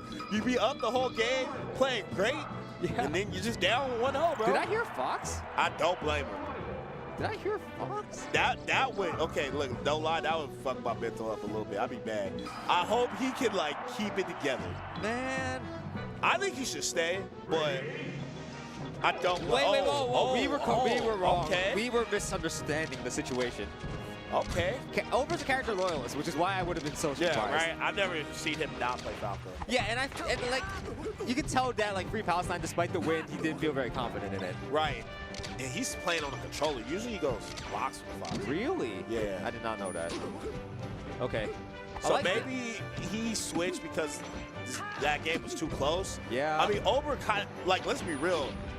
Like, Ober had that game, bro. Yeah, he really did. So it's just like maybe this was the plan. Yeah. And also you have to, like, adapt to a whole new matchup now. Yeah. This is interesting because, like, he's doing the vertical game, like, a lot right now. There's so many full hops coming from Free Palestine. Oh, yeah. He's a full hopper, bro. With Fox, his Fox be jumping. Yep. Okay. But I feel like for Ober, this isn't nothing Ober's ever seen. I think if you're Ober, though, it's just like his molding level has to be below 9,000, bro. You have to move on quickly. Yeah, because I'm like, yo, if you're down like this after the way you lost that first game, that's just like peak frustration, you know? I would be in hell right now. This would be so awful. Be so bad. So I'm like, yo, if he just got to keep his cool. But I think if he can, I think if he's taking the game 3, he'll actually be in a pretty good spot. Yeah, for sure. But right now, Free Palestine, it's a shame. Not letting up. It's a shame that this is the best of 3, actually. I know. This is a good set. But I kind of, okay, Lou, hear me out. Maybe I'm a demon. I kind of fuck with it, bro. You think so? Yo, look, man, we be having best of 5s and everything. Some of y'all just need to get cut off in 3, bro. Respectfully. Respectfully. Granted, less upsets would happen, sure. For sure. Like, you know, in best of 5, I probably would have did better in a best of 5. Yeah. However, sometimes, you know, we gotta get the turn to going, man. No, this was ran very well. Yeah, this was ran very well. All of our pools finish early, I think. Nah, yeah, everything's on time. Everything's going great. Ober looking solid right now. Right? Okay. Okay, running away with the laser a little bit right now. It's interesting because, like, I think Fox gets to play the vertical game a little bit easier than Falco in this matchup. There's just like more full hops coming out from. Oh, okay. That's the vertical game once again. Yeah. Like your nair just like covers all of that vertical distance right there. If you full hop in. Laser, jab. You should have jabbed right there. If he did 2 lasers and jab, he would sit him down. Yeah. Okay. He just got Ober just keeps falling for like up smashes and full hop nairs. He's like gotten everything off full hop. No knockdown yet. I like the lasers right now. Lasers versus full hop. That's literally the matchup right now. Yeah. If you want to be a gambling man, Lou, you could call out the full hop, but yeah, he did full hop bear. Like with full hop dare or something, you can call that out. Or with the up tilt, he just smashed that. It's like peach shit. That's not killing. No, it's not gonna kill. Back air. Oh, yep. Ober got the back air off. Okay, gotta get to the ledge somehow. No, don't even need it. You're dead. Nah, yeah. Yeah. Ober kept it together. Yeah. He almost lost that game too. Yeah, I mean, all these games were like nail biters, and like, Ober needed to bring that one back too. So good stuff. Yeah. Take a long sip of water. You need it. All right, so definitely not Stadium again. Nah, I don't think they both won there. So which character are you even going? I know he has a Marth too. He might go FD Marth. That's true. FD Marth is a good pick. Okay. Going back to Sheik. maybe Dreamland Sheik. Is Dreamland or Battlefield? Yeah, that's true. Forgot. They haven't played on Battle. They've only played on Stadium, so yeah. Okay. Okay, we're here in the Sheik right now. Sheik Falco, right? Yeah. Sheik Falco, Fountain. Fountain, okay. also a good stage, yeah. It's not bad. I actually think this stage, like... It's a little wonky. It messes up the tech chasing sometimes. Okay, I think a lot of Falcos hate the stage generally. Because you can't laser sometimes. Right, but I actually think it's a solid Falco stage. I think a lot of times, like, down air can cover a lot, and you could get a lot of good combos. And tech chasing sometimes is easier because of the platform. Yeah. Same with pillaring. I feel you. So you can just trap your opponent easier. But sometimes it just throws you off. It's definitely a style preference, but I think for the character as a whole, Falco, I think he's like good here. Wow. That was crazy. That was a really confident. I knew how this interaction was going to play out. That fair was confident. Yeah. Taking the trade. Okay, stalling a little bit. I like it. Just chill out. It's fine.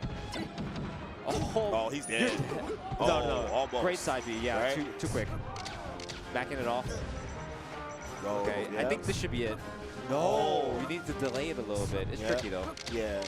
There's a way, I forgot, you would know, like the shorten with Sheik's up B. I'm not sure how exactly it works. You had to like sort of like tilt it. Oh, yeah. It's a very precise input. It's not easy in my opinion. Like only like the best Sheik's I've played be hitting it consistently. I'm like, dang. Whenever someone does it, I'm just like, okay, you deserve it. Yeah, sure. Right. Okay. Okay, I like this. I like super long shine stall. I like that. It's really hard to like beat that one without like running off. Yeah, but without running doing something risky, right? Yeah, running off is risky though. Yeah, for sure. Awkward situation right there. How do you win that scrap? Up throw. That's that, dude. I swear it's Columbus, bro. Yeah. Like, Dreff is also from Columbus. Yeah. They just be doing that. I don't do that. I'm like, it's weird. What? They do that way better than I do. It's like, yo, I've only played the Columbus players that do that. The few I played, like 3 of them I played, they just be up throwing. I'm like, okay. Over's Shout out to Columbus. I think one of the big like problems in this matchup so far for Over is that the edge guards are very difficult for him so far. Yeah, Over to me is moving a little too slow. I think the biggest outlier to beat Sheik is like, you know what I'm saying with Falco? I think when you can combo, that was crazy. Yeah, reset. And use your speed for Sheik, it's really hard for Sheik to catch Falco when he's moving really quick. Oh no! Oh, that was huge. crazy. It's got to be big. Yeah, I would down to him. Yeah, should have down to that. You don't get anything super juicy off the grab, right? Yeah. And it's such a like 50-50. I mean, you can say that with down tilt, but at least you get some more damage. There's like a higher upside to it. Yeah. Okay. Any trades right now is tough. Yeah, this is so much percent. Yeah, this position sucks as Falco. Yeah, F-Tilt knocks down. I think he's got to stop lasering. Stop lasering. It's netting you nothing. And like, a lot of Sheiks just use the platforms to work around it anyway. Yeah. I swear, if Falcons had a laser limit, bro, they'd be marching. That's so funny. I swear they would, bro. Okay. If they only had 100 lasers. Yeah. I feel like he could have threaded the ledge grabs here, but. Yeah, that's it. Yeah. Yeah, I really feel like the biggest difference maker there was like the edge guards just like often ended up with like Over off stage, and that's tough. Yeah. That first game was tough. Yeah. But Free Palestine kept it together. I think the thing is, like, the thing about Free Palestine's gameplay to me is I don't think he does nothing like crazy. Yeah. But he never does anything bad. That's like, good. You know what I mean? Like, that's no, good. that is really good. Most people, I've played players who are better, but they have a clear bad habit. Yeah. You know, where it's like, where's him? I'm like, dude, this dude he doesn't roll in place. He doesn't spot dive. He doesn't spam like dash grab. It's just like even kill the whole time. My take is that like if you're playing 10 out of 10 melee for like 90%, like okay, maybe not 90, but like 80% of the set, and like I don't know, 3 out of 10 melee for 20% of the set, you're probably losing that set. Because I think 3 out of 10 melee is extremely bad. That's like SDs. That's like losing neutral awfully. Right. It's like, especially it depends when you play bad too. Like, if you play bad game 1, that's tough. You play bad game 3, you're probably gonna lose. Yeah. You know what I mean? You can have a great game 2, but it won't mean nothing if you have a bad game 3. Yeah, like my thing is like doing optimal things is like usually the smaller marginal gain as opposed to like not doing bad things, which is like possibly your whole stock. So I mean, if you could just never do bad things, that's extremely good. Right, yeah, like especially not a lot of people can do that, I think. Nah, yeah, I think that's why Free Palestine's as good as he is. I'm out here doing bad things like every 10 seconds, probably more actually. Preach to the choir. That's why we sit here, man. You know. But I think we got Grab. I've never commentated a set of Grabs ever. I played with Grab on NetPlay a little bit before. In person, at least. I think I might have commentated some like rollback rumble stuff of Grabs. Yeah. But never in person, nah. I really enjoy, so Grab after any big event like does like a big write-up on Twitter and yeah, I've seen some of it. It's almost like a vlog or like a blog. It's cool. Yeah. You know who used to do that? Who used to do that? PPMD. Oh. On Smashboards. He would like write a post of like his experience. And it was cool. It was cool to read. It was like just watching, because like as he was improving, he was doing that. Yeah. And like it's a journal. You just like read the journal and then you got like the tournaments to reference it. It's like crazy. Yeah, yeah. So you're actually tracking his improvement process. Right, like literally. Like it's really dope. Yeah. I think that's like really neat, and I also feel like that's sort of like a thing that doesn't really happen that much anymore. Yeah, it's to me in general, like just blogging. I say I'm blogging. Blogging and journaling is like considered like old forms of internet content. Like to me, that was like some of the first internet content back in the day. Absolutely. But so now, since we have like cameras and we got interviews now, like Twitter and all that, yeah. So it's like to see someone like, you know, not only like blog their placings but their thoughts. Like, hey, yeah, I felt this going into the game. They played good this game, blah blah blah. Yeah, it's cool to see. Yeah, it's like a nice like little like historical tracker of like how you're feeling at the time, because like you said, there's cameras everywhere, so like you can see yourself being documented, but you might not actually know what you were thinking or what you were feeling at that moment. Right, yeah. Especially with players too. Like we can see a match, but we don't know what's going through their heads. Yeah, you know? like I want to know. Right. Are you familiar with who the other player is? No, but I hear Falco. Yes. Yeah. That is Falco. I hear Falco Marth. This matchup I feel like most people are super down on nowadays. Yeah, I think, okay, so I think what we used to think Marth is Sheik down. So that's my opinion. I think Marth is always going to be hard. Don't get me wrong. I think Marth is definitely Falco's worst matchup. Okay. But the reason why I think Sheik's worse is because Falcos go into it knowing how bad it is, they prepare for it. Gotcha. They study it. They figure it out. Whereas, like, I feel like every Falco goes and fighting the Sheik blind. Like, every time. They don't know nothing about the character. They just, man, I'm bad against Sheik. That's like every Falco. Yeah. So I think there has to be a point where Falco gets to a point with Sheik that they do with Marth.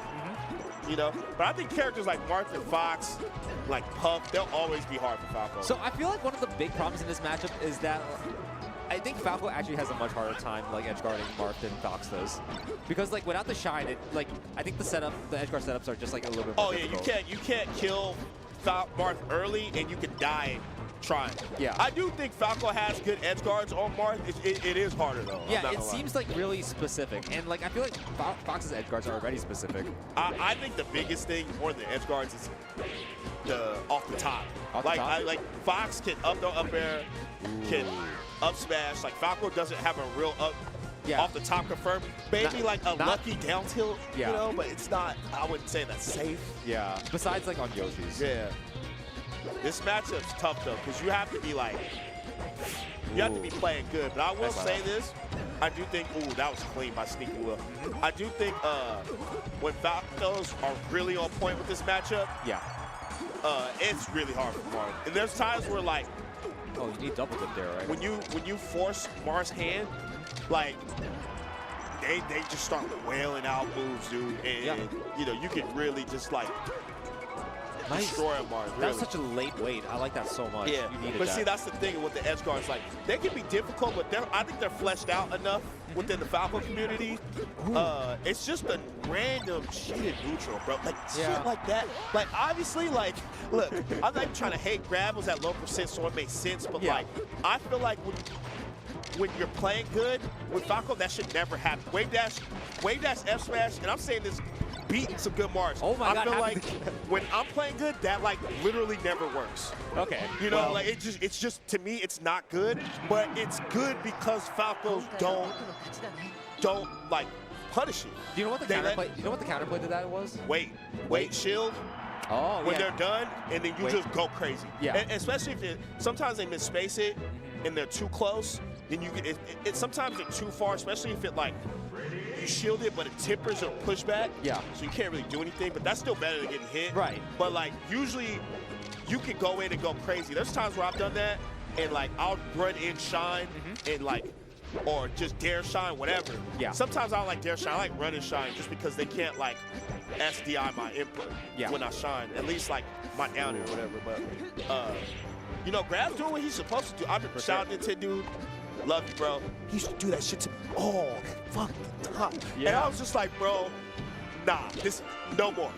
You ever tell yourself like, I'm never getting hit by this move again? Yeah. And it just stopped. And once that happened, it was just like, the pearly gates open, bro. Yeah. Like, so you start shooting in the corner more? The problem, the thing about Marth, that Sheik's, like when I talk about Sheik, this is the problem Sheik doesn't have that Marth has.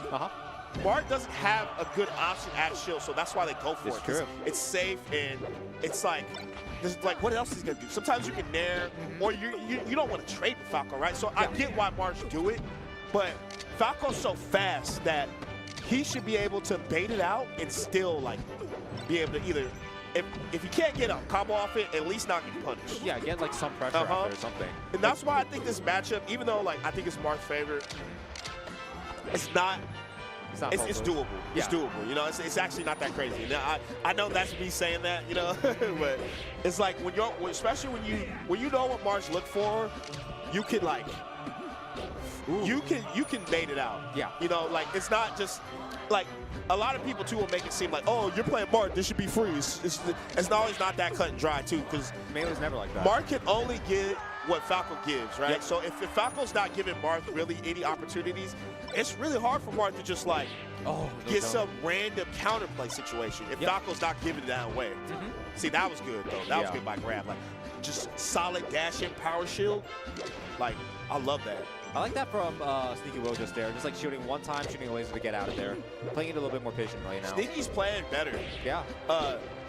Problem with lasers too, you gotta be careful, is like I said, you gotta treat it like you got a limit. Yeah. If you just spam them, like Marth, one of the better characters, like taller characters like Marth, Samus, they like power shield Falco's lasers like it's nothing. You know, so you gotta be real careful. A lot of times what I like doing sometimes is just like, either empty jump or just like, I've literally done this run and shine, and then they like never see that coming from Falco. But yeah, Grab just kind of got Sneaky Will right where he wants to. Stuff. I think Grab's playing a lot better this second game. I would not have picked Stadium against Marth. That's not the play. You need something with like you need a top platform. You need a top platform. So you're thinking like Yoshi's or Fountain? Yeah, probably Yoshi's for sure. Probably Yoshi's. Yeah. I think Yoshi sometimes is better than Dreamland. But yeah, shout out to Grab. I mean, you were talking earlier. Shout out to Nintendo too. That's my guy. I use that to point out an example. I just think Wave Dash F Smash is not, in my opinion, it's not real. Basically, but it happens a lot. If it works, then that means he's just shield more, right? Like the idea is like you shield, you do a long wave dash, and you shine and like go crazy. Or you can dash sometimes, like if you know it's coming. Yeah. You can dash out of it before they even do it. Or if you really want to get real creative, you know where they're gonna wave dash. Yeah. I'm gonna use this. I'm gonna use my AirPods. Say they wave dashing this way. You want to be real crafty. You could just run up. Bam! Shine his ass right there. Yeah. And then you got a combo or down air. They're not gonna be ready for it. Oh, is that Spindo? Oh, we got the Ghost Spindo on deck. Shout out to Spindo. The Cleveland legend. Who's Spindo playing against? I do live in Cleveland now, so I got a rep for Spindo. That's amazing. I don't know who Spindo's playing against. Got the jersey on and everything. Yeah. What is that? She got the jersey and is everything. That Critical something? Yeah. Critical Esports. Ugh. The Barlucci Legends. Barlucci Legends. Yeah, Spinda be farming Barlucci. Believe That's that. next week, by the way. The big Barlucci's next week. Oh, is it an anniversary or something? No, there's like who's coming out? I think I know like Aiden and Nick Yingling are coming out. Wow, that's so random. I know Malachi's coming. There's some good players coming out. I just don't. I can't remember who, but I'll be there. Nice. That'll be in a Kent bar tournament. Real chill type of vibes. It's cool, like people coming out to Cleveland for tournaments, man. Yeah, right. You know. I don't think I've ever been to Cleveland before. It's cool. It's low key. Okay. Cold as hell, but you know. Yeah. What ain't out here in the Midwest? Yeah, that's just what the Midwest is like. Right? Dude, we get that lake effect snow, bro. Yeah. Honestly, the winter, it wasn't like the greatest, but it wasn't like the worst either. Yeah. Like I feel like there's been worse winters. So I was in Michigan for 2 years for like school. Yeah. And like they were talking about how bad the winter was there, and honestly, I think I had it off pretty easy there because it didn't feel that much worse than New York City. Like maybe like 5 degrees worse. Yeah, especially because you like grew up in like snow and shit. For me, like snow is like a foreign concept. So like, of course. the ear is still like. I mean, I've been in snow before, but you know, I think the only thing that was a trip was just like, man, shoveling it. Oh yeah. Get it out the that driveway. Sucks. I hear that sucks. Salting the front steps of the house. Yeah. I'm like, man, that stuff is real. But hey, man, my rent's like twice as cheap, so you get what you pay for. Yeah, it's trade-offs. It's trade-offs right? for sure. But that was the one thing too when I went back. Shout out to Frecky, Cleveland T.O. When I went back to California, I was just like, damn. I mean, it was raining a lot, but there was a couple of days where it was just real sunny and nice, 60 degrees. Yeah. I was like, man. Okay, so I'm your Mabby. What a tag. Yeah, so the crowd's really into this one. Yeah, so Spinda got the Ohio tag out here repping. Ohio versus Pringles. I think people just love watching Spinda play. I mean, as they should. She doesn't get to travel as much, so it's always good to see her compete. She's been going to a lot of locals. When I look at like the results, all these tournaments, there's times where she'll just be playing like Pikachu, just be vibing. So there. Yeah. Okay, so technical situation right there. Yeah, Reed's attack roll away, reacted probably. I don't know where Pringles is from, but he's got some fans. Yeah, for sure. There's a loud crowd right now. Yeah. I'm not sure if you guys can Shout out to, I will say this, man, and I can't wait to actually get far enough in bracket to where like people watch. Ohio, they hold it down. Like, I don't care what part of the state you're from. If you're fighting somebody, like if say I'm playing a New Yorker and I'm in Ohio, let's go Ohio! And I'm not even from Ohio, right? Yeah. So, gosh. What are we doing here? Oh, what an ambitious recovery from Spinda. But yeah, it's a trip being in Ohio. Like, that's a lot of good talent, and like you'll figure out how big Ohio is. Like there's good players like Essie's in Cincinnati, right? You got Drepford, Free Palestine, and Samaris in Columbus. Yep. You got Real Thing. You got Flash. You got Spinda in Cleveland. Like there's each major city has like top players, which is really cool. You know, that was a large region. Yeah, right. It's just like New York City. I'm sure there's like a top player in each borough. Oh yeah, for sure. You know, maybe not Staten Island. Yeah, maybe not. Yeah, I don't know much about Staten Island. Yeah, I feel, bro. Every time I go to New York, I'm like, what's up with Staten Island? They're like, this place isn't real. They're their own place. You need to take a ferry to get there. Yeah, I know. I've never been to Staten. I've been to every borough except Staten Island. Yeah, that's fair. You got the experience you need. Right. I was like, low key, like. Long Island is more of a borough than Staten Island. Yes, sort of. Definitely arguable. Some parts of New Jersey also. Right? Yeah, I was just like, bro, I swear people have been to New Jersey more than they've been to Staten Island. But yeah, Vance D. Yeah. It was a high percent one, so you can shake it off a little bit more easily. But yeah, I mean, Spinda's always just had clean gameplay. Pringles, though, honestly, not looking bad. Yeah, the ledge check skill from Spinda's not looking great right now, though. And you know how we were talking about dittos earlier? If there was a ditto that I just ever like, yo, you only got to play one ditto for the rest of your life, it's this one, bro. Yeah, I think like this is the one that's like closest to like both players. Like an actual matchup? Yeah. Nah. Every other ditto, everyone's just like complaining all the time. Yeah, most dittos to me are just like circus shows, but this one's like. This is a real matchup. Ooh. Okay, tech chase one time? No. Oh. Okay, wow, that was a crazy turn. Yeah, I like the DI for Spinda there. Made it a little ambiguous whether it was going to be slide off or not. Ooh, they're fighting. Yeah, okay, the ledge tech skill's not very confident for minor guy right now. They're both with it, but I think whoever gets knocked off the stage first, it might be a scary sight. Oh no, completely. Pringles fumble in the bag. Okay, wait a minute. This is huge. This is huge. Okay. Oh, Spindle went low. Did that kill? Wow. All right. And the fist pump. Pringles with the pop off. Yeah. I mean, this is like an extremely competitive one. I feel like one of the most competitive ones we've seen. This is the most crowd engaged I've seen. Yeah, there's I so really many don't know people. where Pringles is from. Yeah. I really want to know now. I'm assuming he's got to be from here. Yeah, right. Or Hometown somewhere. hero? Yeah. Gosh. Okay. Versus Spinda. Where are we going? I mean, Ohio's only a state over, so. Yeah, I mean, it's right. Yeah, you know, a lot of people from Ohio. This is looking like nightclub right now. 2 Foxes on Battlefield. All right. That's the New York special, bro. Yeah, it really is. It's like I'm home. Okay, tech chasing right now. Yo, y'all need a tournament called Bodegas and Battlefield, bro. We do. It's all we do. Thank me later, bro. Give me 15%. Okay. I think you just grab ledge here and you're dead, right? Nah, right there. There you go. Okay. That was a clean little shine stall. Yeah. Just make sure of it, right? Yeah, so last game, Spinda had some SDs, I'm not going to lie. Yeah, for sure.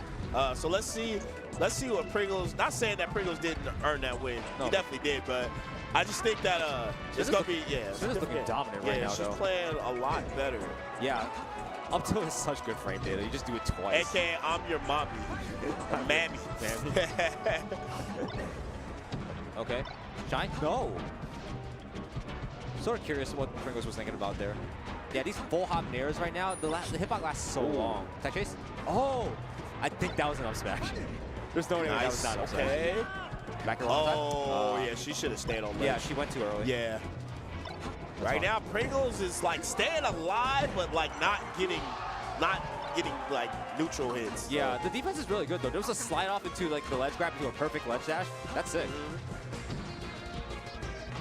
Okay, there's a let's go Pringle chant getting chanted up right now. Okay, now we got to spin that chance. They're competing chants. They're so into this. Yeah, I know, right? They haven't hit each other. These Midwest states, bro, they go crazy, man. Yeah. Okay. Pringles really needed that one. Okay. It was getting out of hand. Right? What's happening here? Oh, 4-5? Right? Just went up for the up tilt again. Yo, they're fighting though. Yeah, Wait. Spinda has a favorite move right now, that's what I'm saying. Up tilt. Oh, late on the ledge, on the proper tactics. It's hard. I'm shocked neither of them are going. Like, they're playing so careful now. Yeah, they're hearing a lot. Neither player has done drill. Yeah. And I feel like drill will just win you neutral some of these things. Especially true. when they're close. Side B. Oh, he up B. Okay. Yeah. The shine stall like lets you cover a lot of the up Bs a lot more easily. Yeah. Okay. Okay. One more. Yeah. Yep. Okay. Okay. Spinda looks really locked in. Spinda looking a lot better this game. Yeah, for sure. Okay. Okay. Oh, okay. Okay. Game 3. Okay, Pringles definitely looked a little more shakier in the second set. Yeah. But I think too with the crowd building up and all that stuff, you know. Do you like the crowd when you're playing? I feel like I get so nervous when I hear it. Okay. Yes and no. It's annoying, but it's part of the game. It And is. plus, when people are cheering for you against me, it's so lit just watching their homie move. Like, oh my gosh, the illest shit, bro. Like, and so I can't really say I hate the crowd. Now, I think the crowd, without the crowd, like the game would be kind of lame for real. I mean, there's some like basketball players that say like their favorite part of like being in an away game is like shutting up the crowd. Nah, no, that's just fire, bro. Yeah, right. This guy wants people, Yeah. Or if it's your homies, you know, you cheer with your squad, you know what I mean? Yeah. You just your carpool, you know, something to talk about on the ride back. Either way, definitely part of the game. You just Yeah, gotta nah, yeah, you that's just what gotta like that's the accept it. part of it in person. Yeah, tournament. right, nah, for sure. That's the thing, lit roll? thing about New York. Yeah, the right. crowds, bro. Yeah. We have like one person crowd sometimes. Yeah, It's DJ ass crowd, man. yeah, New York. Django goes so hard. Yeah, it's out Django. But even in general, man, I remember during that New York, New Jersey crew battle, I was like, man. oh my God. Yeah. Look was at a war out these there. heathens, bro. We're barbarians Just out cheering there. against each other, bro. Okay, nice DI there. That was really nice. Oh, Spinda Okay. using the full distance of the stage. That was incredible. Oh, okay. Spinda went for it. Yeah. She went for that Gouda cheese. Right now, Stadium again. I think we see Stadium in every set, Lou. Yeah, they really like stadium. Literally every set. I don't think there's a set where we have not No, seen the stay stage. on. It's a good stage. Ooh. I think Pringles is sort of second-guessing himself a lot more now. And Spinda is like up tilting 3 times in a row. I actually am not sure if Pringles can navigate the up tilts right now because Spinda is like actually just up tilting like several times consecutively. She's looking good though. Yeah, it's looking real good for Spinda. She looks so confident right now. Yeah. Oh no, no. I'm not even sure if you can get anything there, but I want to like see an attempt. Nice. Use the full screen. Yeah, okay. Oh, I think he should up air. Yeah, I was thinking up air as well. The slide off just makes like everything else feel a lot worse. Yeah. Oh, this is Back huge. in. Oh, shy. Okay. Yeah. All right. Yeah, yeah. One more stock for Spinda, but let's see. What a crazy turnaround. Right? She was like getting like 2 or 3 stocked in like game 1. Okay, yeah. Couldn't follow up on the up air. Still like the up air though. Oh, cheese. Oh, almost. The ledge dashes are looking still really good. Yeah. But like everything else is like tough. Okay. See, Pringles got to get some edge guards. Okay. Yeah. Oh, no. He like overshot that. Yeah. Oh, It's Spinda. tough. It's that overcomplication. Oh man, no, yeah. I think he's checked out. Like, oh, what? Okay, what are both of them doing? I mean, Spinda's just dash dancing right now. Right? What is happening? I don't think this is on purpose. Oh, she's trying to. She's trying to win like a G. Yeah. Okay. The crowd loves it right now. Right? The crowd's really into it still. Oh, wait a minute. Oh, no. Wait a minute. Hold on. No. If she loses by playing with her food. It's Okay, there we go. Yeah. And Spinda takes it. I do feel like Pringles' like tech skill really sort of collapsed near the end. Right. There was weird things happening there. And as you said, it might have been a mental checkout. Right. Now that was good stuff. That was good stuff from Spinda. Good on Spinda for sure. Good adaptation. Yeah, I feel like whenever you lose game 1 and then like still stay confident and like really destroy them games 2 and 3, you feel so good. It feels so good. Yeah, especially when you have like a dominant game 2, because then you go in like 1-1, and even though you don't have the counter pick, it's like, yo, I won that game so dominant that they like, you know, they must be shook. Yeah, you got them thinking about their game plan, because you know. Because game 1, sometimes winning game 1, you can fall asleep a little bit. Yeah, game 1 is like, it's like by definition the shakiest one. Yeah, for sure. Because you just don't know what's like. Or what game 3. Okay, Sometimes right. I think it's game 3. Yeah, game 2 is like probably where the best melee is being played. Yeah. But like game 1, you're feeling out your opponent. Game 3, nerves comes into play. Who really knows? Game 3 is the most intense melee for sure. Gosh, for sure. Sometimes I like catch myself in game 3 just doing only 2 things because like I don't feel good about doing anything else. Right? I'm just too nervous. Yeah, no, I don't blame you, man. Sometimes it'd be hard to get through some of this stuff. Yeah. Man. Like I think in terms of melee, sometimes like in game 1 you're just trying out everything, but by game 3 you know what works and what doesn't work. Right. And sometimes that just means simplifying. Right. For sure, yeah. Simple is key. We watched Drefford earlier. Yeah. You know? Okay, I'm not even sure if that's simple. That's like complicated, but on a different different level. He makes it look simple. Yeah. Like I need to know how he thinks. It's You can ask him. I feel like he'd give you the most simple answer though. Even I feel like he'd give you something that is just like, nah, it's not that easy. Yeah. Like, well, I just do this. And you're just like, no, you don't, dude. I'll watch you play. You don't just do that thing. Yeah. You ever talk to a top player, they just like give you the most easiest. They'll be like, yo, how do you do this? Just grab it, up throw. The problem is they have like good game sense, and like I think when people are asking for advice, they're actually trying. They're not necessarily always asking for like, what do I do in this combo? But sometimes it's like, how do I look at the screen better? Right. And like nobody can like give you a lesson on that except Dropbox. Yeah. Sometimes I think the best way to learn isn't through an answer. It's just experience. Yeah. I remember shout out to Mario, how. Like I don't want to say I trained him, but like we definitely like he came up, he got better playing with me. Yeah. And what I did was, this is probably devilish of me, but for a long time I never gave him advice. I would just like beat him bad enough to where it would force him to think. Okay. I'd only give him advice if it was truly like a bad situation that he didn't understand. Okay. But like. Just, how do I take the stock? How do I do this? Like, the reason why I did that is because I think the best way to learn is by thinking for yourself. I agree. And then if I can throw in a little gem here and there, like, hey, man, just in this situation, edge guard this, whatever, right? Yeah. Then then that's a better piece of advice than me giving you a whole game plan and you haven't created your own yet. Yeah, because like you wouldn't know how to do that like for another game match. Right. To me, it's like taking a test where you have a copy-paste cheat sheet versus like actually taking the test. Yeah. Right. Sure. So if you take the test over and over and you fail it, but then you have the cheat sheet, you're gonna like be doing way better than if you just had, you know, the cheat sheet, and then you take away the cheat sheet, and then you don't know how to take the test at all. Yeah. So I think of it like that with improvement. I think in general, like, people don't like the hard stuff. They don't. I was telling Phil this about this era. I feel like a lot of new players don't like the hard part. Like, the hard part is, like, basically to get better, you have to fail a lot and lose a lot. And put yourself in a situation where you suck for a while, right? And like, the more you put yourself in a situation where you suck, like, in my opinion, the better you'll be. Yeah. Eventually, like, that's kind of why I've been entering, even though like I haven't been practicing. Because at first I was telling myself, man, I should be entering while I'm not practicing, which is like, there's some truth in that, right? Yeah, I mean, it depends on what you want out of a tournament. Right, but it's kind of a cop-out, right? Because in my opinion, it's like, okay, well, if I keep putting myself in this situation, and especially if I do things to improve it, I mean, I'm not going to do this bad forever. Yeah. Like, I just know that off experience. Oh, so this like, is Jada the Beetle King? Oh, I don't know who. Oh, you know your Sheik mains, huh? Yeah, I know all the Sheiks, like a lot of them at least. Jada's really good. I'm a little bit less familiar with Sweet Did. Yeah. I hope I pronounced it. Sweet?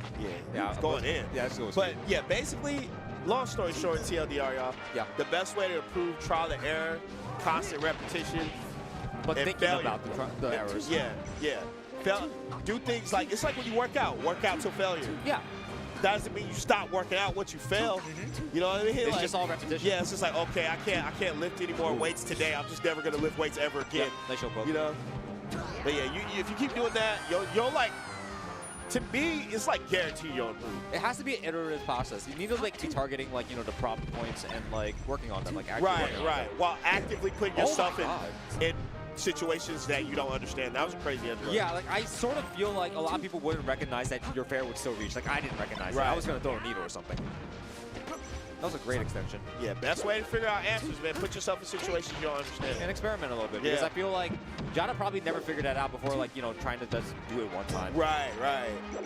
Yo, these players look like they upsetted people. Like, we're not talking about them right now because, like, I feel like a lot of people might not be familiar with them, but these players look like, I took Apple in game 3, or I took the game off of, I don't know, Salt. Yeah. You know? Scary. I don't know. They look that good to me. No, yeah, they're really good. For sure. We're getting that deep in the bracket, too, where I'm seeing names that I know. It's like, okay, this is... Yeah, these must be, like, this all the like, real deal. get out of their pool at this point. Right, It's, like, really late in the bracket now. Right. Okay, so Jada's looking a little... Oh, nice fair again. Yeah. Ooh, beautiful. Okay. So have we commentated this matchup earlier. Okay, so now I can see what, like, a more modern Sheik compared to Dreffin. Look, it's like this person's not, you know, double jumping all the time. It's like single jump, very like grounded, single jump, like space the back air. If they try to like walk into it, then okay, everyone still comes out with back air sometimes. And like more tech chase, like based. A little faster too. Yeah, for sure. In neutral. Okay, goes for the ledge this time. This is scary. This is fine. Cross up. Dude, okay, hear me out. I think Sheik has some of the best edge guards on Fox. I agree, for sure. Yeah. She's the best edge guard in the game. Yeah, maybe. Herb like Puff. Yeah, Puff's good. I mean, Puff's like really good. You just hold, Okay, last stock. All right. Okay, stalling on the ledge, I like it. Yeah, go off one time. That was so smooth. Ooh. Yeah, I like the disengage right there. They're playing it carefully. You know where Jada is from?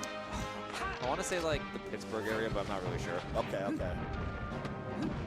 You guys all have like a Sheik Discord where you guys just talk about Sheik stuff? Yeah, we do. Oh, that's Gollum. I love character Discord. Yeah. Okay, I like that. Something that's really important is like holding shield is just sometimes really good. You don't have to act out of it immediately every time. It's just like a really good state to be in, especially on a platform. Ooh, I like that up tilt. Oh, this is like a huge that. extension. Oh, Still got the jump though. grab ledge. Ooh, that was a brave up smash. Oh, what a read. One more needle. Oh, no. Got off too early. Okay, that worked. Yeah, that worked. Okay, so like the chai stall was sort of greedy there, like because you're sort of stuck there. You can't like really go back to the ledge very easily. So like Jada recognized that and realized if you go back, if you're forward in any way, this down smash will probably hit you and kill you. And you have no jump, you'll just be dead. Especially like, I feel like Sweet was up like majority of that game. FD. Yeah, so people are banning Stadium now. Okay, why is that? Because like, because it's easier to tech chase on FD? Yeah, but it doesn't really make that much of a difference. It's like purely preference, I think. Yeah? It's like I would assume Stadium's better because you have platforms. The thing is, like, the platform sometimes helps Fox get out of the dash attack combos a little bit more easily. Oh, okay. So, like, this one, your combo game is not really the tech chase, but it is the combo game. Right. Yeah. I mean, I've seen, like... Grab ledge. Oh, no. I think he was trying to do a teeter. They were trying to do a teeter ledge grab, but you could just do double wave dash there. I've seen Spark and Jamin do some crazy stuff with the stage. Yeah, because, like, with no platforms there, it's just, like, both players are just, like, impossible to, like... It's impossible for either player to get down. Yeah, I just assume neutrals are so hard for It is. If you got... I feel like if your tech chase game is, like, A1, you should pick FD. Yeah. But if you don't got the best tech chases or you like to combo on dash attack or F-tilt, I think you should go Stadium. Okay, Jada's looking pretty good right now. Yeah, see, I think when you got this stuff, bro, this stage is like a nightmare. Yeah. Oh, that was you crazy. see, like, all those dash attacks, if you were on Stadium, like, all of them could have been interrupted by the platform. Right. Like here, like even if they DI away, sometimes you just like still get a tech chase afterwards. Depending on what part of the stage you're in. So there's definitely trade-offs here. All right, got hit by the sweet spot. Yeah, like on this stage, you have to like play the full hop game a lot more as Sheik. Because like the way John took that stock right there was full hop over them, cross them up, and like max range back air. Oh wow! Yeah, that was sick. That was spacing crazy around little spacing around the pivot. Yeah, spacing around the shine. Jump out needle. Okay. Oh, nice. This is sick. Oh, this is so complicated. Nice wiggle out though. Okay. Oh wow! Instant there. Yeah. So Luigi? yeah. So like the thing there is below like 15% or so. There's a mix-up on whether they jump or not. If they don't jump, then you can like up air them or up smash them. But if they do jump, you can like shake a nair out. So it's sort of tricky. Crowd is chanting the Beetle King. That's like Jada's like alias or something. I'm not really sure what's going on there. I know only a little bit of the lore. Why is this happening? I don't know. I just assume because of the transformation or because of recovery. Are we going back? No, I think we're just Beetle Kinging, whatever that means. You know that? Oh my God! Is this a chain grab? Did you notice? Yeah. Did you notice? Her grab is terrible. It's like frame 12. Zelda? Yeah. Crazy. Oh my God! Wave land grab as Zelda. Oh, wow, what is happening? Zelda. That's the. Damn, I don't know if this is gangster or disrespect. It's both. It's really right. Both. I mean, it looks pretty good. And they're just walking now too. That grab is like frame 12 or something. No, it's like embarrassing. It's the worst grab in the game. Bro. It's like actually like legit. Like I think like characters with grapples are like better than like Yoshi and Samus to me have better grabs. Yeah, I don't know the frame data on those things, but like a frame 12 grab that like goes nowhere is definitely sort of embarrassing. Right. Yeah, that was a tough one. Yeah, for sure. But hey, that's crazy Jada because moves on. The first like game was like a lot closer too, so like the FD counter pick being such a blowout to the point of Zelda coming out, sort of unexpected. So now I don't know what's up. Yeah. I think our block's like almost done. Yeah, it has to be like just one more at most. I think there's one more wave. No, I think this is the last one for today. Oh, was this the last wave today? Yeah, I think we have 4 waves. 16 people make it out of each pool. Are they finishing teams today? Doubles, yeah, doubles. Yeah. Okay, yeah, that's what I was figuring. Okay, yeah. So they're finishing doubles after Gotcha. This might be it, bro. Yeah, is that it for us? Do we have any more matches? Regardless, man, I'm privileged to be here, man. I done been to Full Bloom 2, 3, 4, and 5. Is this? You said this is 6, right? This would be the 6th one. Gotcha. I remember. Shout out to Louis people don't even know Louis. He was the original full bloom TO. Louis, Jagzilla was here. Jagzilla. I think he's like not TOing this year, but all he's still the here. old staff, man, they all graduated. You know. Yeah. you know. But yeah, I think that's our cue, man. But you know, Lou, it's been a pleasure. It's insane that this is only our first time. This is actually an honor. Like, thank you, man. I'm gonna tell chat. I'm gonna tell like stream this too. But this is the guy that like got me into Melee. Like really got me into Melee. Dude, that's insane. Like 15 years ago, I was in high school watching the WAF 77 on like YouTube, watching the Wombo combo, watching the Genesis like the Puff. The rest that like was heard around the world, right? Like, it's all that. I mean, it's crazy, man. It's crazy to me that I get to like commentate with you. It's like it's actually a dream. Everything comes full circle, man. I remember I was the young kid. I remember I used to go to tournaments. I'd be one of the youngest people. Yeah. Now I'm like the old man, man. I'm just like the OG in this. Yeah. I met Kiss Prime today. For me, that's insane. Yeah. Anybody from my era, like how you think about me, I'm thinking about like Kiss Prime and like Sheridan and Matt Deasy and all them. I'm like, yo, they like started tournaments, bro. You know, like that's insane to me. Yeah. But you know, it's been a pleasure, Lou. You're great, man. Shout out to you. Shout out to NYC Melee. Yeah. Speaking of Melee, we got some more Melee. It is going to be doubles top 16, if I'm not mistaken. I don't know what's coming up, but we should be having that ready for y'all in a bit. Don't go nowhere. Stay tuned. Much love, you guys. Yep.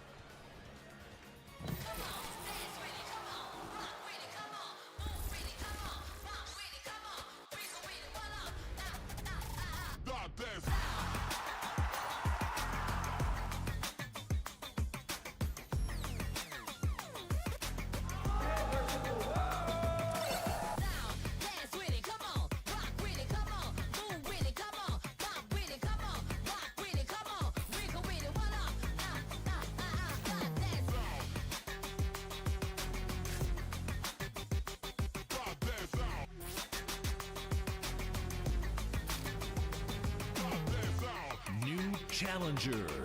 Tekken 8. Street Fighter 6. Ready? God damn.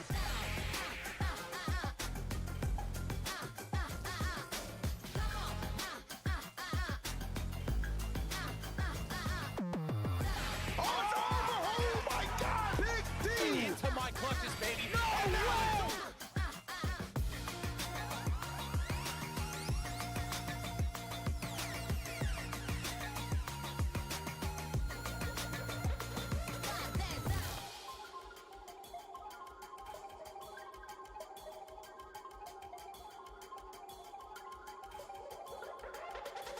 Stop that sound!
Welcome back to Full Bloom. We are here in Bloomington, Indiana, and you've been watching a ton of Melee singles action, but now we're getting into Melee doubles. And we've saved the best for last. We've got top 16 of doubles coming up, and there's like, I think, a really good mix. By the way, I'm Jorge. I'm joined by Spinda. Yes, hometown hero as well. Hometown, yeah, of Indiana. Am I being racist about the Midwest? I just feel like... I'm from Ohio, but everyone from Ohio's here. But that's what I was thinking. I crossed into Ohio neighboring. Is this not like neighboring? Yeah, literally, like 6 hours away. But we do have some Melee doubles coming up. Who do you think's gonna be first? Ossify and Prince Abu. Prince Abu versus SC and Preeminent. Now that'll be interesting. This is very strange. Yeah, actually. Ossify doesn't play Marth. If you don't know, Ossify does not play Marth in teams. In teams. He plays Fox. I didn't know that. Yeah, and the last time Ossify and Prince Abu teamed was at Out of the Blue, I think last November, and I think they got third. They are a very, very solid team, and Ossify is one of the best doubles players like ever. Really? Ever, yeah. Okay, I think as part of the outside of the Midwest like scene, because we're just learning about Ossify, like to have more of the lore filled in is very cool. I also think that like from an external standpoint, Ossify is kind of a question mark in a lot of different sets, but then Prince Abu is also a question mark for the opposite reason. Oh yeah. You know? Yeah. And then, of course, SC and Preeminent on the other side, other Midwest team. They've been teaming a lot the past couple of years. And Preeminent just debuted, I think, right? Preeminent just debuted on top 100, and so did... top 90 at least. Yes, and then SC's like 65th, top 60, yeah, top 50. SC's been top 100 for a couple of years now. Yeah. So very established player, two just very good young Foxes. Is SC play Fox in yeah, teams? they go double Fox because, you know what, I'm going to say it, double Fox is broken. So good. It should be banned. I think it should be banned. It's so fast. I know right now there's no like super good static double Fox teams that are like dominating everything, but I think there could be. But like, the theory. It's just because doubles is on kind of a downswing right now. It's just because of lack of examples, not because it's not right. Oh yeah. Oh yeah. I think absolutely. Like I don't know if like the doubles meta is like medium developed. Do you know what I mean? Like it is, we still see like flashes of like the greatest teams or whatever, but like they're just mostly doing the fundamentals that like a lot of players can handle. I mean, we've seen it so many times with just people who team a lot. They start going to things and they just do like super well. They'll beat like the two random PR players that decide to team together. Yes, because that's right. You have to like sit down and lab things out with your partner.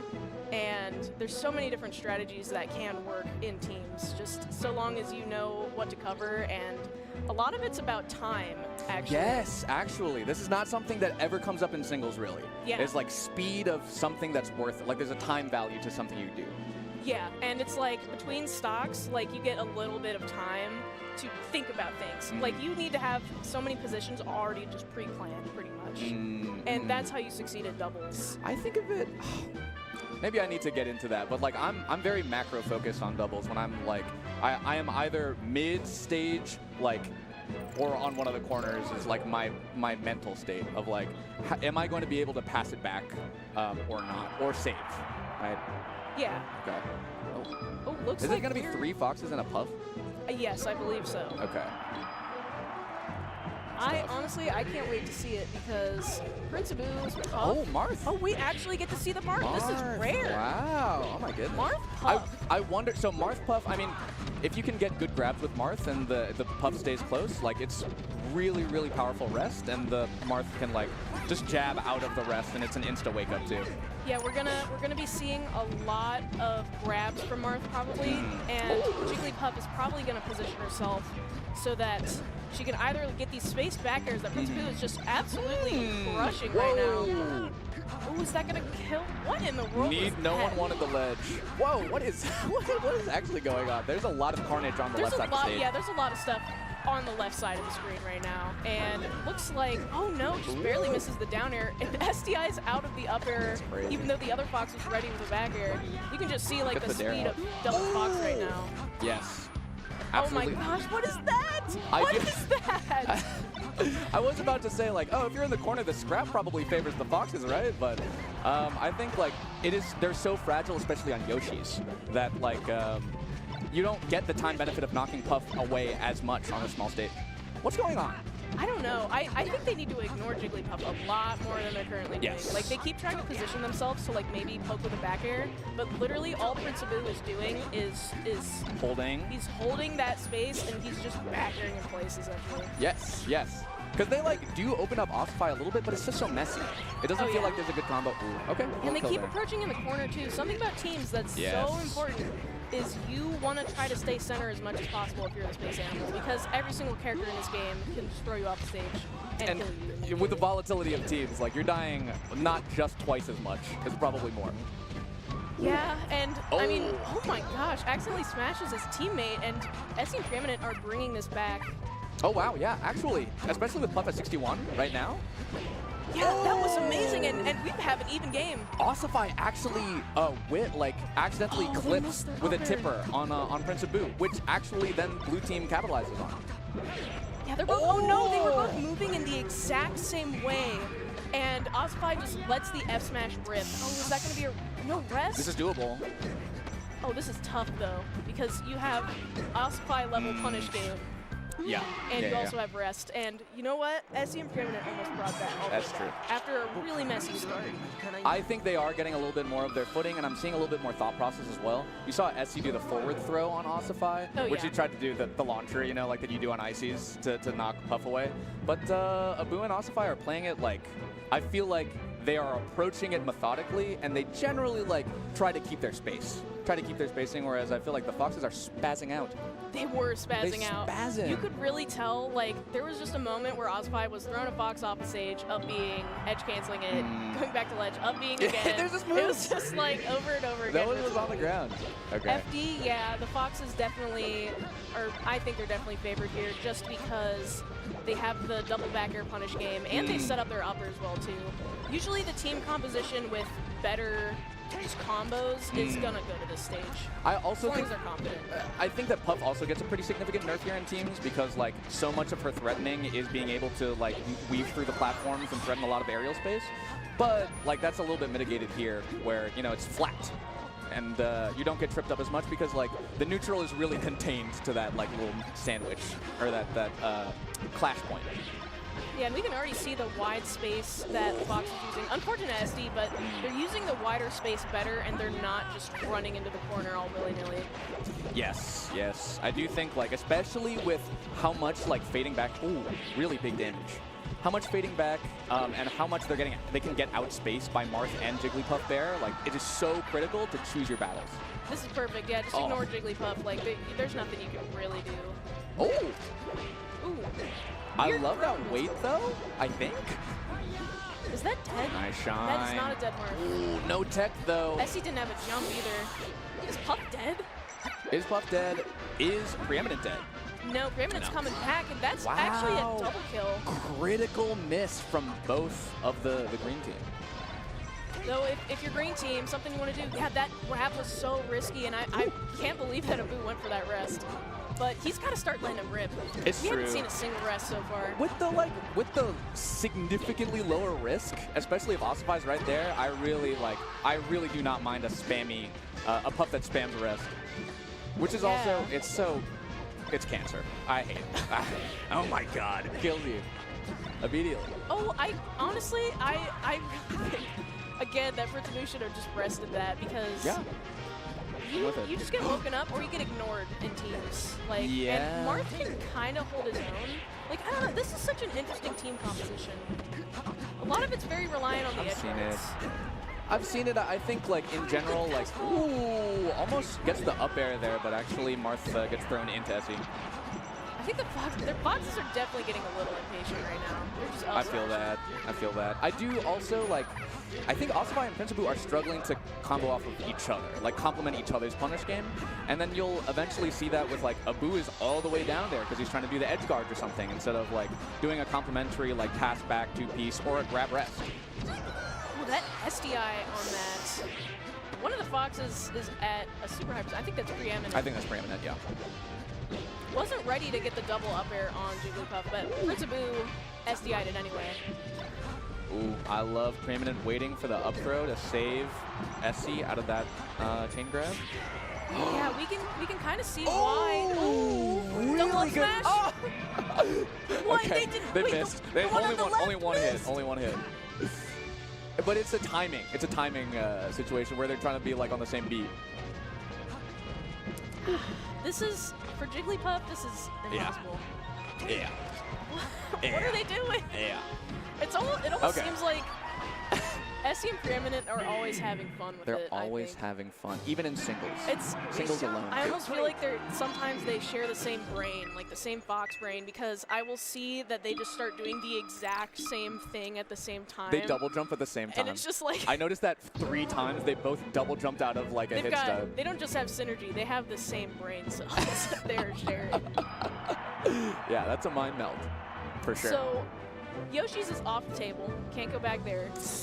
The small space, I think, really benefited Ossify and I agree. Battlefield's not bad, especially because you get the little bit of the edge guard buff for Abu, who's been going for those edge guards a lot. Maybe if he doesn't have to cover riding up the wall, then it'll free him up to go on stage a bit more. Yeah, I do think Battlefield is the right thing here. Yeah. Ooh. Big damage on Jigglypuff right Already. off the bat. That's honestly huge because half the time in teams, you are ignoring Jigglypuff. And that's a beautiful Shine Slice. Wow. The more damage you can just chip onto Jigglypuff is the better. Yeah, I mean, double Fox too. You're always just one flub away. Prince Abu has not been ready for any of these rests. I think that green team only can win if they start comboing together, or if they start to synchronize their punishes a little bit more, because it does just seem like Ossify gets some things, Abu gets some things, but Preeminent and Essie are going to find it more consistently because they're working together. They're doing the lower variance things. Yeah, and something I'm seeing just from both of the Foxes is every time Ossify is trying to set up an edge guard, or he's trying to throw out a move in the corner, they will just run up and shine him because Marth is so slow. And Fox just completely overwhelms Marth in teams. Yes, and now 2 of them. 2 of them. Oh. Great forward air save, not letting them get the up throw up air. What just happened? There's a lot of drills on the screen. I did see. So Ossify did save Abu. I do think wait, was that 2 up airs or something? That was just 4 hits from both the Foxes, and Martha's at 52%. Double Fox, already. Double Fox. Ooh, don't let the Puff get gimped. Yeah, the damage output. Oh! Again? Okay, Ossify is saving Abu so many times when it's typically the reverse, right? Puff is a big. She can hang out over there if Martha's getting edge guarded, and then just throw in edge guard interrupters. But I don't think I've been seeing that much. I've seen some weird flubs from Preeminent right now, but we are finding out That's 2, baby. That's 2. Essie doing the pivot jab as well. All right. Preeminent wakes up the Jigglypuff. Doesn't want to drill or nothing. That's fine. They went for the same puff at the same time, by the way. I know. They have same brain cell. Oh! Kind of a nasty find. Ooh, amazing interrupting that up air because that easily could have been a rest, but now Jigglypuff's at way too high percent. This is impossible. I think blue team is just running the show, and the first game was like we were saying. It's just they were running at him. She's not doing anything. She's just standing there. Menacingly. She's like, okay, Preeminent, go get him. If you're Abu in this situation, how do you feel? Because I'm thinking about my teammate who wants to play more. I'm thinking I gotta figure something out. I don't know. Oh, it's best of 3. I honestly thought that was best of 5. Me too. Wow. That makes that weird game 1 all the more important for Ossify and That's true. Prince Abu. But they were spazzing out, and they were getting caught unawares. Oh, you know, missing a couple techs, doing a little bit of air dodging. And the spamminess, I think, for Abu and Ossify was really working out on Yoshi's, but very much less so if they can't close out the stocks. Yeah, and I do think just the damage output compared to what Marth and Jigglypuff can do, even if Marth and Jigglypuff are comboing together, they're not going to have nearly as much as Double Fox is going to have. I think if the edge guards are there, though, it maybe can equalize, but they really weren't edge guarding very much. Marth's too slow, and Jigglypuff has to leave her teammate completely behind if she needs to go deep for an edge guard. I mean, we saw it once, Prince Abu went all the way down to the right side of FD and just died because Yeah. he went too far. But Ossify was on the left. I feel like, I don't know. I feel like. I think it's too hard when there's two foxes because the other fox, That's it's true. like, oh no, I'm thrown off stage. The other one could just come and like shine. It's true. You saw it. I wonder. Yeah, that's the Marth struggle in teams for sure. You basically gotta just have choose. to. I feel like with double fox, you kind of have to hope that they're just approaching like way too much, like in that first. Like game. in that first game? Like in Mhm. that first game? That first game also, they did not have to edge guard really. Like Abu No, hit a couple, no. but like they were mostly just killing off a percent. Oh yeah. Essie and Preeminent looking very They scary. are the 1 seed. They're scary to me. They're the 1 seed They're 1 now. seed, right? Yeah, because right, we had right. some very unfortunate drops. Yes, but in the sake of public health, we understand. Mhm. Please don't go to your tournament sick. Yeah, don't come here if you have COVID. I'm actually heartbroken about I4 and Fek. I You would have no idea how heartbroken I am. Please tell the people. I wanted to meet them so bad. Oh I was my like, God. do you wanna like doubles money match here? And she was like, or I asked I4 and she was even just like, we don't even have to money match. Like we can just play a best of 5. And I was yeah. like, that's so nice. They're here from France. Isn't Melee incredible? Yeah. It's so awesome. That's really, right. shout outs to Cody for getting them out to Genesis. That's community effort. Yeah. I personally I love Cody so much more now because he did that. Sometimes an advocate, just like one advocate, is really all it takes to break through. Yeah. Oh, yeah. Yeah. So looking at, we have our little notebook here. Yeah. We do have some matches that could be on stream. We're thinking. Also, have you been? When was the last full bloom? It was like 2019. I think it got. No, I think it was 2018? even before that. I Oh, don't wow. know, but Okay. it was a long time ago. Okay. Just pre-COVID, everything. So I honestly don't even remember. It's a blur. Yeah. But I'm awash in the Indiana Melee right now. There's a ton of Indiana players, ton from Indianapolis in general. But I'm just also learning. We got Rick's up there too, the legend. Yep. Who changed his tag to Fraggin' and Laggin'. Fraggin' and Lag. Yeah, there's an ampersand in there. So this team composition, I do know a little bit about these players. You know, Rick is, I guess, old school at this point. At this point, yeah. And Imder is, I think compared to Rick, like, he's not like a top 100 player, but Yeah. He's extremely smart. Just really smart Falco. Not afraid to, like, play hot cold. That's a pretty team much. Falco. Yeah, that's Yeah. a team's Falco. Yes. If you're shooting lasers, too, like, you got to save your teammate. Yes. You got to, they have to be good lasers. Some communities describe this as a bottom. Some communities describe it like this. What? What? It's not- And if you're, like you're saying, hot and cold, like taking the front point, you're a power bottom. And then on the other side of bracket, we have Happy Meals and Max. Is that Happy Meals and Max? No, that's Yeah. Coffee and Lord English, I think. Oh, this is, yeah, Is this it? is Lord Yeah. English and Maybe Coffee. they progressed. Maybe this is a different. Yes, they probably did that one already. Let's check. That's fine. These are all the teams right in front of me, so. That's true. Yes, that's right. Lord English and Coffee beat Omar and Slum. And Fragged and Laggin, Imder beat Happy they Meals two- and Max. Yeah, Lord English and Coffee, I would expect them to win that. Yeah. Okay. So Wow, this this is going to winner's be sandwich. Peach Puff. Peach Puff versus versus- Double Spacies, I think. Yeah, I'm not sure who Rick's going to play. Maybe it's Double Falco. No, I heard Fox. Okay, so we got Fox. and That's Falco. awesome. It just happened. I think we might get double. No, never mind. Double Falco, the best Double Falco team I think that exists is actually The Real Thing and Figment. They're brothers, and Yes, they're so good, and it's so frustrating because they'll both just start walling you out with lasers together, and it's just like, I've seen this that. is horrible. I've seen that. You can't even approach. No, you Yeah. can't do anything. You just have to you have to sit there and just figure something out. Like you're like, okay, It's a wall. You should talk. You should look at your teammates, It's a start wall. talking to them, and just be like, okay, What do we need do? We need to both run up and up smash right now. We both need to go in and forward air. I do think, if Imder's playing that role, like the lasers are going to be, there's a high skill ceiling. People talk about this a little bit. There's a really high skill ceiling with Falco in teams, but it can be a struggle, especially like having good lasers. Like not all lasers are created equal at all. Like a lot of No. lasers are bad. There's a lot of bad lasers. If you've ever played with like a bad Falco in teams, You know.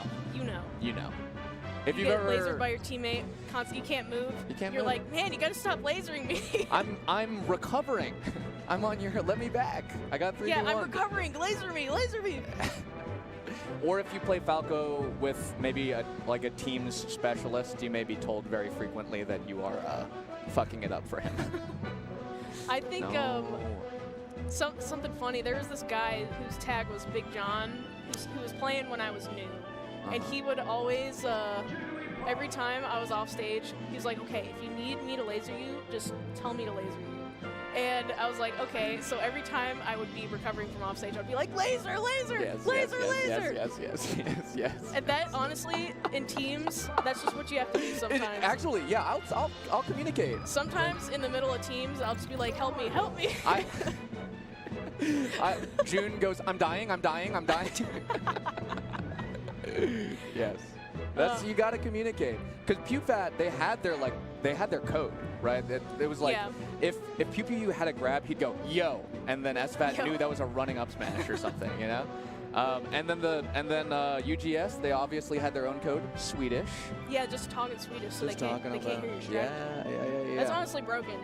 Maybe that's how I4 and FekFek are so good. They speak to each other in They're French. trading French secrets. Yes. Yeah, they are. You think that's the secret? Yeah. Where Wizzy and Gatsu could not communicate with each other at all. They were lost. They were lost. They were lost. That's right. So Lord English, I really like the scarf that he's wearing. That's really Lord like English, right? Yeah. If I had to pick, you know. I've never seen Coffee until right now. Me Literally neither. just a net I see Coffee. I see Coffee's name. I see messages from Coffee all the time. I did not realize. Yeah, because I've been around for long enough. I know Rick and Imder. Yeah. So I'm very familiar with them. Rick has not aged a day. I know. I'm looking at him and he looks younger than 2014, 2015. Oh my God.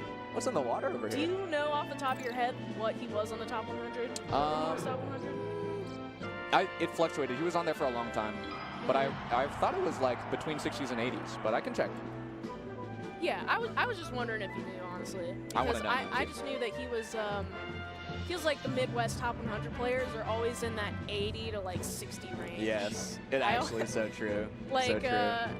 I don't know. I always bring up Dreffen on commentary, but he's always like, he's always right in that range. And I'm like, he goes to so much stuff. How's he so low? Yeah. And we're I'm in with there. you. We got we're straight Fox Falco versus Puff Peach. Peach, I think, is honestly a great doubles character, but with a teammate like Jigglypuff, I was about to say, think that'll be like. She needs too much support. Yeah. She needs a little bit too much speed and support that I think Puff can't provide. Puff is already dead, and Peach is also dead. Wow. Nope, never mind. Nice Nope, save, mark nice save, yes. That is actually something to not count out, like, especially like versus a team specialist Puff. Their teammate is just unkillable. You know, like, there's constant, like, drill resets to give him extra jumps, or, like, the pound pops him far up. Like, Puff is so good at saving. Yeah, and there's, in this Fox-Falco matchup, something that is the sign of an amazing Falco in teams is how good they are at target switching. That was almost a double kill. That was a crazy, from a Nair. Just that's the money Nair. Target switching. Imder is... He's not looking like a power bottom. Like, he's really in there. Like, That's right. He's going in. That's right. Driving. On top. I can't believe that. Nice. I really can't believe that Rick is the one playing support right now. Actually, yeah. I'm wondering maybe, like, the Imder's drift has been real. That was sick. Imder's drift has been really, really good at, like, he's been doing high dares and then drifting back. So that he's like outranging Peach and Puff coming in, like in a pretty like non-threatening way, pretty safely. So I think like while Rick has been content to like combo off, Imder like finds the openings. There was the craziest butt grab right now. At like Coffee accidentally grabbed his teammate because Jigglypuff was in the air. That weird grab hitbox like right behind Peach just completely messed up Jigglypuff. Oh, dude. The only reason Red Team has lost these two stocks is because they get a little bit too saucy with the grabs. I see, Yeah, and Jigglypuff just hits them both. And is that going to kill? Nice. Great Nair. Love that save. And actually, Coffee doesn't even die. The Nair just wins outright. Okay. That sucks. Well, that was a kind of just bad synergy right there. There was a great moment, and then they kind of just both messed up. Duality, etc. Oh, do you see the laser over Fox's little ears, like in between? That's some synergy. Yeah, we are seeing some good lasers. They also like are very much aware. Ooh, laser, go high up. Okay, yeah. What can they do? Can Jigglypuff get the edge guard? Just a little bit too high, not able to jump up there. It's clipped by the backside, and it's actually death for Imder. Yeah, and this is even right now. name of the game for blue team is slowing it down and making sure that Falco can't gain the stage control so that Fox can't build up all that damage. Did you see, that was interesting. They traded, Imdur backed up when the edge guard got set up. Like they're letting Rick, like, for the on-stage approaches, it's Imdur, but for the edge guard taking point, it's Rick. Yeah, and this is, ooh, that was a great catch on the missed tech. Lord English is not able to clear out these stocks. Jigglypuff just can't jump fast enough. They're both sitting in shield between both spaces. It's That's so scary. That is so scary. Oh, and this is just Lord English clutch. Can he do it? This is another, very hard. Another Jigglypuff that we see trying their best.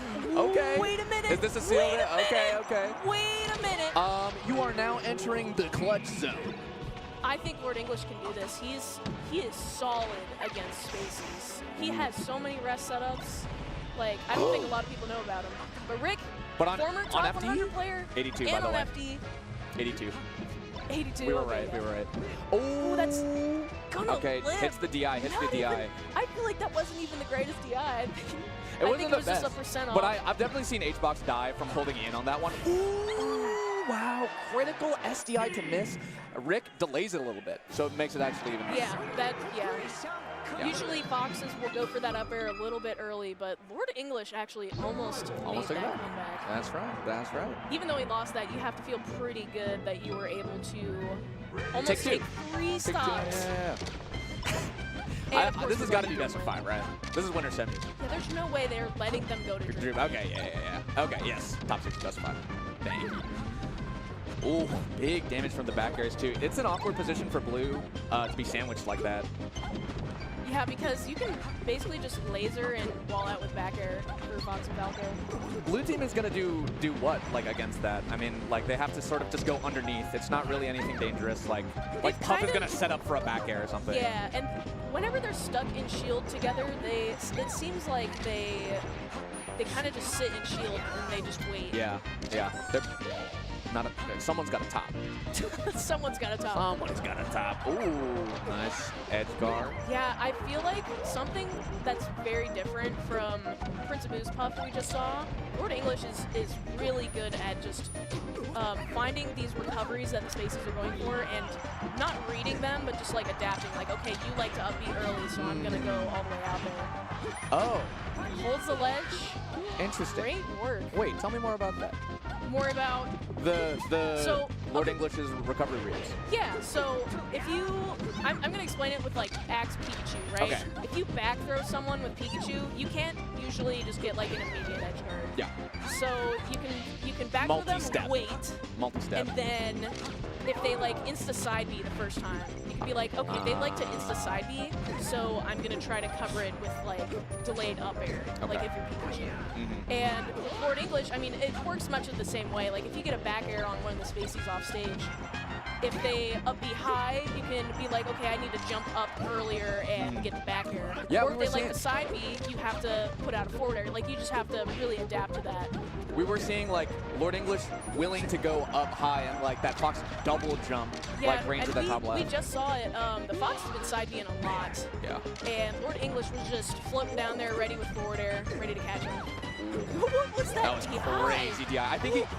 Wait, that was crazy. That was also almost crazy. a save. The Peach up B caught Jigglypuff, but it wasn't enough to save her. I think Rick DI'd off of IMDR, like Shy Guy DI, and went that far. Ridiculous. Oh no, that turnip actually saved Imdur. That might be... big damage. Yeah, that's huge damage. Oh, it's the double! Smash. Oh, that's the dream. That is the absolute dream. Yeah, Coffee messed up a little bit by going for that roll, and it just turned into the craziest up Sometimes smash. that happens. Like, you go for a save or something, you're putting yourself in harm's way too, you know? If you lose that trade or something for the enemy. Lord English taking a lot of chip damage right now. Great turnip. Oh, and that laser actually messed up Jigglypuff. Wow, there was so much going on over there. Like, Lord English was looking for that edge guard, but the laser, a turnip came. Ah! I'm not surprised that he went for that. Should be alive. Okay. Honestly, going for that nair. The damage. Yeah, think about the damage. He wasn't dead. This is Both tough. the Foxes, Fox and Falco both have center stage. But it's tough. I mean, Rick gets one hard hit, gets knocked away, probably dies. Yeah, I mean both both Spaceys are at a pretty high percent. Oh, critical Peach right is now. gonna just chill up in the air. Lord so that English Lord is gonna do English, it. Can come in and save, and Falco's dead. Okay. Fox is at an insane percent. This is tough. Yeah. Okay. Yeah. In that's general, gotta like be it. as Peach, like in that situation, you just want to like be Ooh, the little fist bump. nice. As that high percent teammate, letting the other person go on the 1v1, knowing that the other player sees your blood in the water, like you have to really maintain a tight distance where it's like you can help if you need to. Oh my gosh. I love this. They're both in the awesome. zone right now. Oh. Something that was super crucial last game was Imber actually tried to go out and kill Peach like a little too late, and Puff was already invincible coming back, and that is why they lost that game, because Jigglypuff was, they just weren't paying attention to the invincibility. Yeah, I see. I do think that, Oh my god. that was actually Baller and Pimp, Yeah, right? Just to wait. The PGH wait. The PGH wait. Is that a PJ? Can you trademark waiting? Yes. All right, you we guys did. got it. All right. Yeah, you're right. You just stand there and do nothing. Menacingly. It works. Yeah. Oh! What a shine! Oh, Wait. can he get another one? No, you can't. And now Jigglypuff has you off stage. Oh! Great reversal shine. Very few jump slips. She makes it off the stage though. Yeah, Lord English like never panics with his jumps. He never goes for like really bad pounds. Like I haven't seen a single one that has gotten punished. I do think Lord English is being particularly smart off the stage. Like not just on the edge guards, like you were talking about, to cover them, but also like a pretty significant like babysit for Coffee getting back on stage. Ooh, weird interaction with Jigglypuff and Fox is off Probably stage. it. Yeah, body blocking. That was sick. Yep. Lord English getting in the way of the laser, taking the bullet for Rick, but parentheses bad. Yeah, and as you can see there, Jigglypuff did a forward throw and instantly forward air, but Fox was just a little bit too far away with the side B. He wasn't able to get it. Yeah, I saw that too. Wow. Double edge guard? Oh, the no. double, the down smash actually served as a conveyor belt to knock the other Spacey back off the stage too. Wow. This is rough. Jigglypuff way too slow to make it over there to save. Yeah, she tries. She throws her full heft into it with that dash attack, but yeah, to no avail. This is where the real weakness of having Jigglypuff on your team comes in. Oh my god, what a weird DI. Yeah. I don't even know what that was, but Jigglypuff just was moving and then all of a sudden she wasn't. She gone. You're right. Covering, oh, sick. And then straight to ledge too. But Lord English covering a lot of like those recoveries on startup, right? It's not like Lord English is doing lots of rinse and repeat edge guards or something. It is a call out on the early startup, which, like you were talking about, the time. They're actually genius for body blocking too. Yeah, and as annoying as Laser is in teams, you just gotta take him. You gotta take him. Oh, they both go out there. Wow. Oh no, and Jigglypuff's taking a lot of damage right now. And Peach accidentally SDs. Suppressing fire actually works. It was a double edge guard, but but Imder was just shooting lasers through. Yeah, and even though red team's both separated from each other right now, this is just like solid 1v1ing. Yeah. Like, their character tier list diffing is equal right now. Yeah, if it went just 1v1, like if you just played two singles right now, red team wins. Yeah, for sure. Yeah. Especially with how Imder's playing. Is this dead? Love No, that drill. nice Love that drill. Oh, no. Yeah. Yeah, there's just been some really crucial mistakes from Coffee this match. I also think that a big benefit of this team, like Peach Puff, sometimes you do get like a burst combo. Sometimes you just absolutely destroy one or two of the fast faller stocks, but we haven't really been seeing it. So I think the punish diff is like in the Spacey favor if you don't get that. Yeah, because the best thing we've seen from blue team so far is sometimes Peach will get a down smash, and the way that Spacey is DIing, Lord English will position himself so that he's ready to go out there with back air and carry the balls. But that's kind of all that they have. Yes. Because Peach can't really grab you that much in teams. Like, that almost never happens. You kind of are electing to get, if you're running into the corner as a Spacey against the Peach, you're kind of electing to be tossed over. And these lasers are so oppressive. They can't even finish an edge guard against Fox because there's so many lasers. Wow. Those are lasering. Oh my god, Rick actually reacting so fast to the Did you see that? Yeah. They actually interrupts two Firefoxes, and on the third one, to get Rick to the sweet spot, he side Bs immediately. Oh, yeah. That's crazy.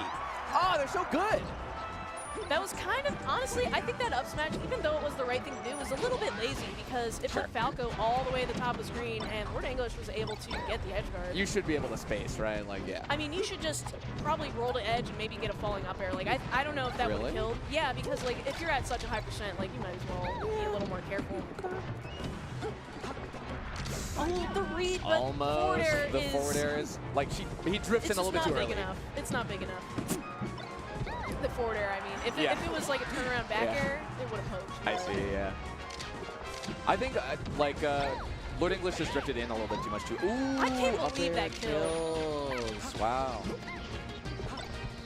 Falco gonna shine stall, wait out the invincibility. Honestly, that's just what you should do in teams every single time. You should just shine stall. You can even just up B all the way at the top of the screen. Yeah, I think there's a bunch of like corner, like ledge believers as well. You know, just like get the invincibility or light shield, just literally light shield on platform.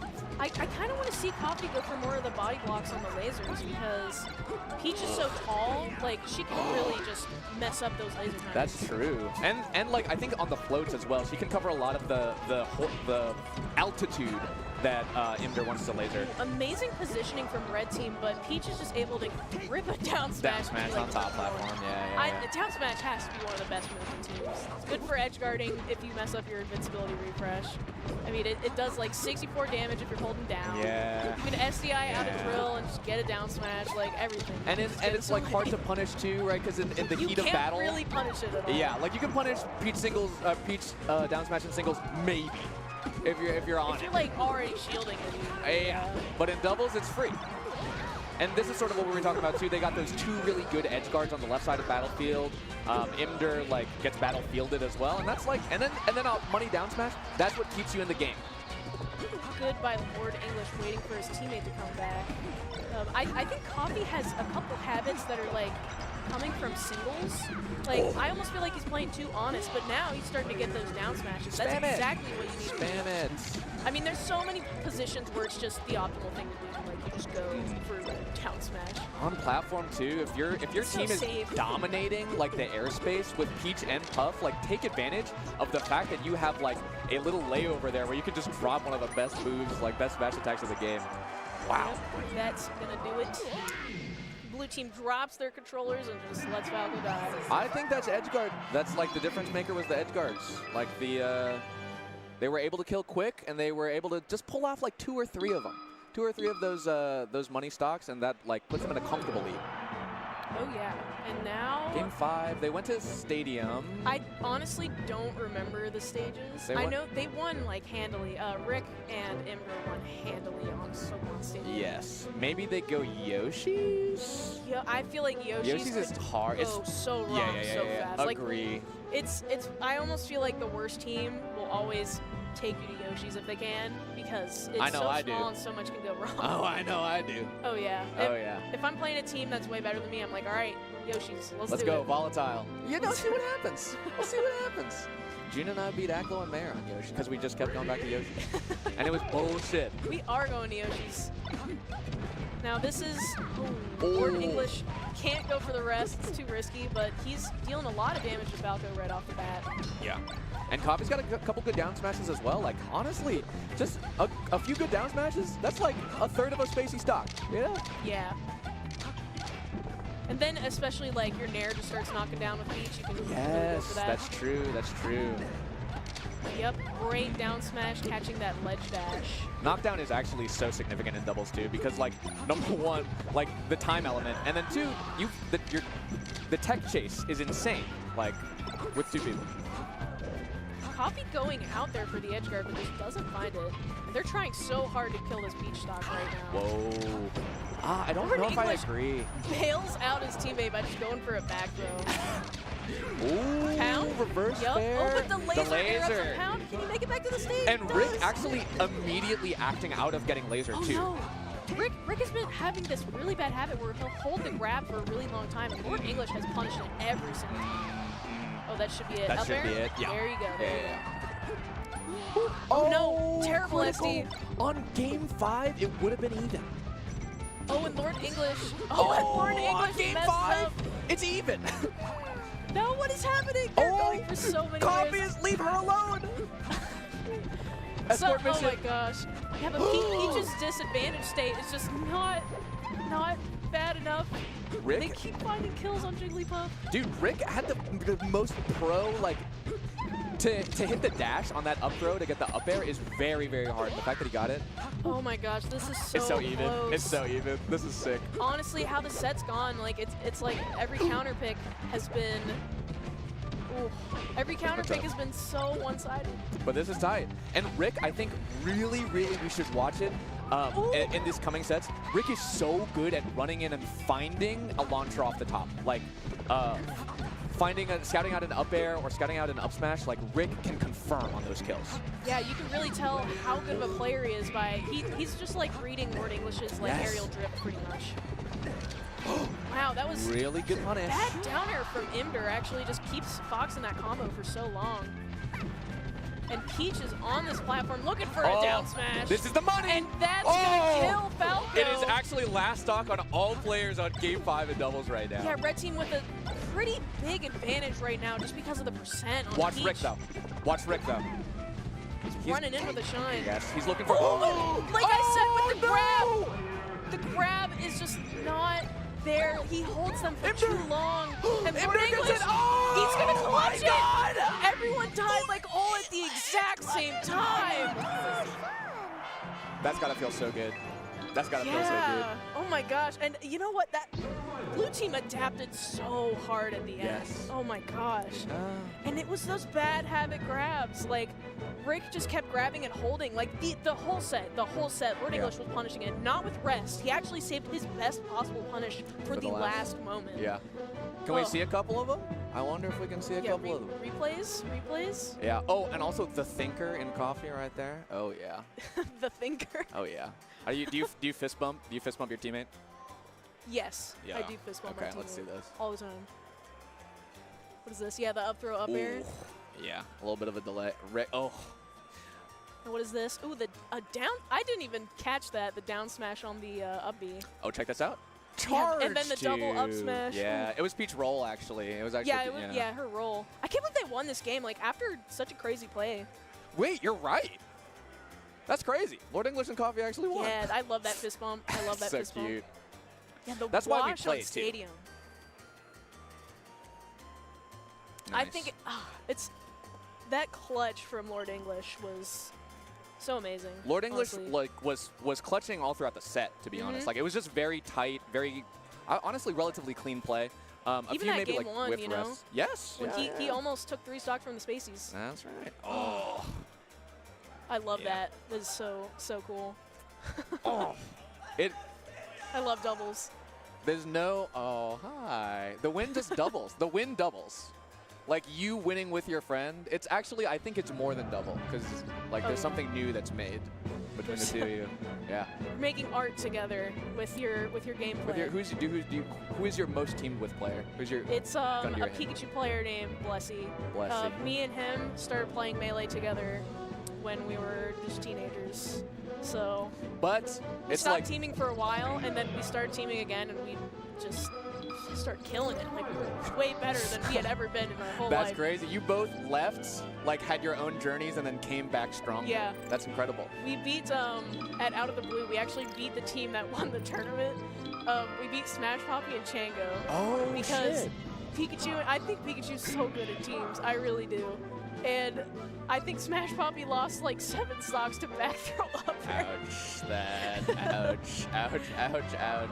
And Pikachu kills quick too. Like Chango doesn't have much opportunity to save. Yeah, it was a great set. I wish it was recorded.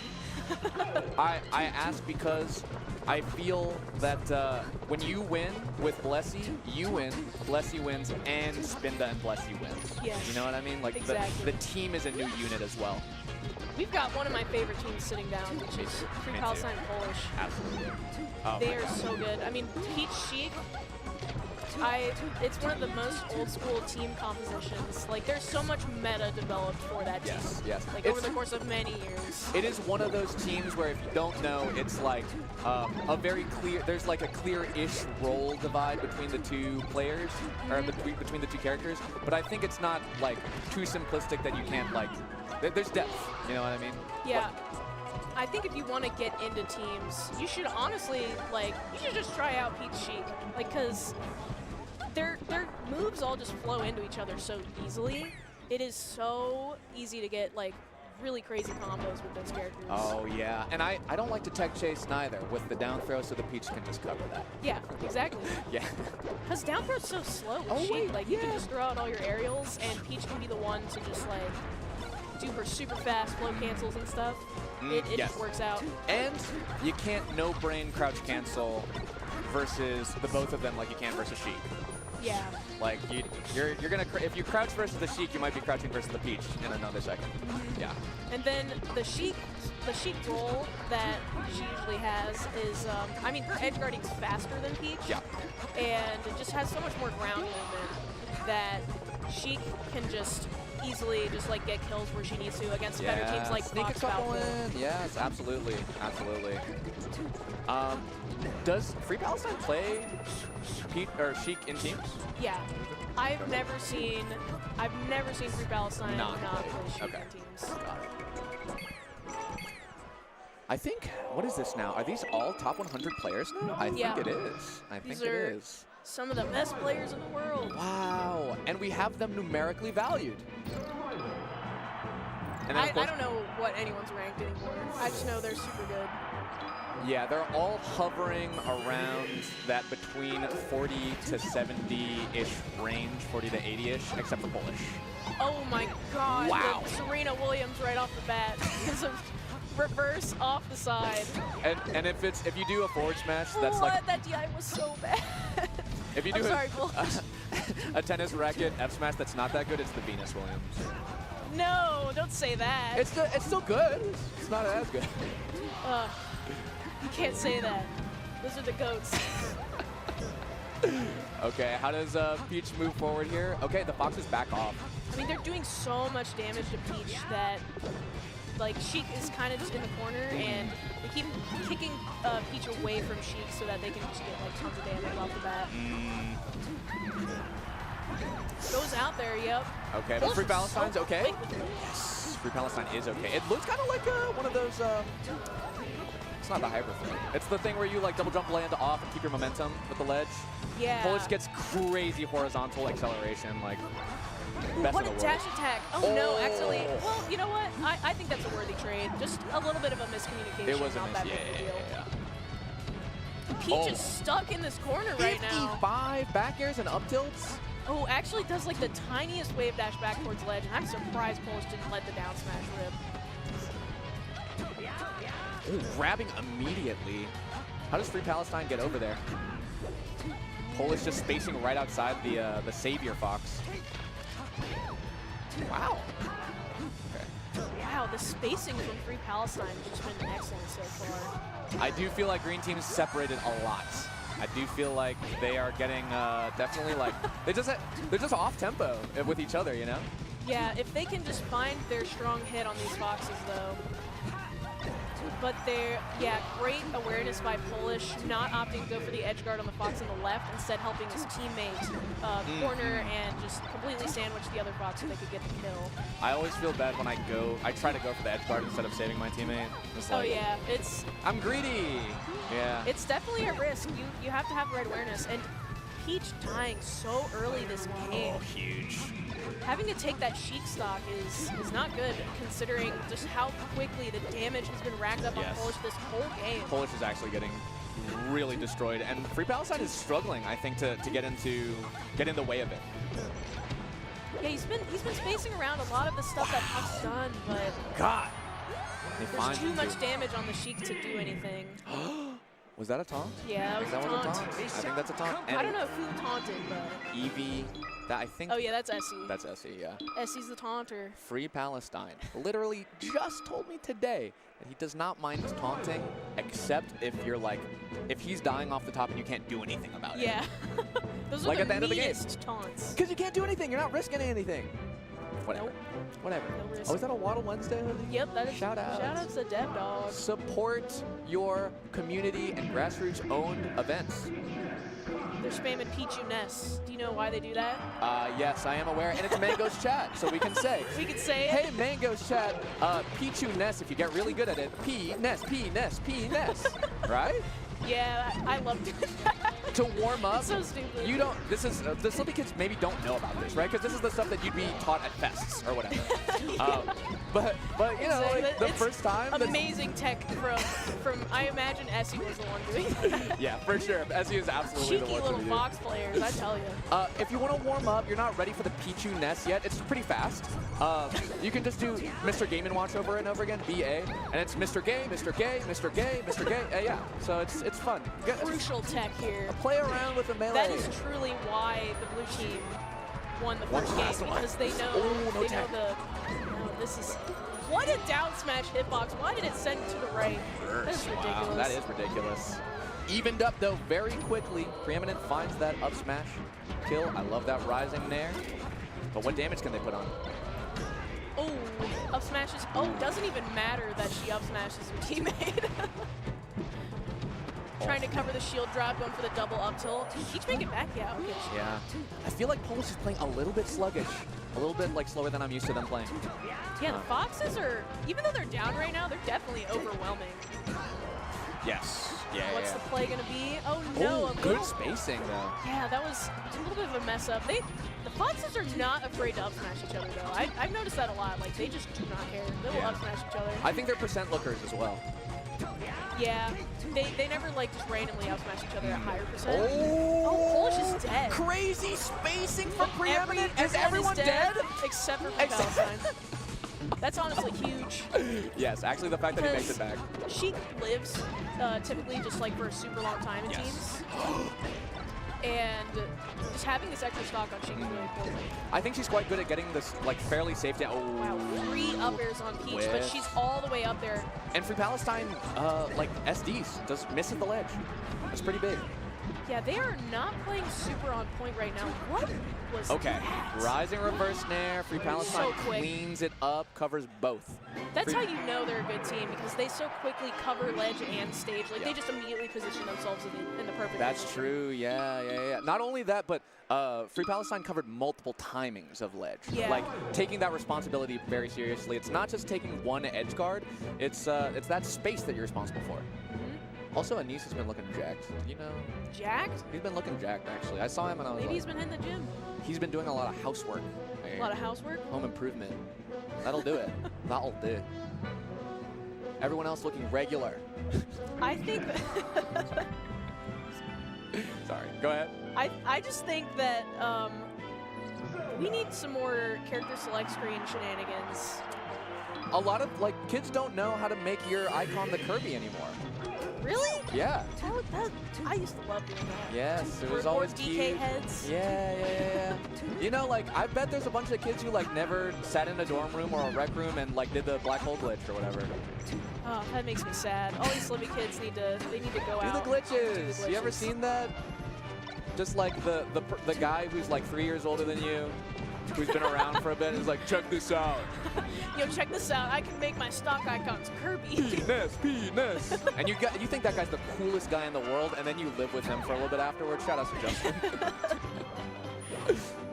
Blue team taking the first 2 stocks. Honestly, on this stage, I would really expect the Foxes to just dominantly win here.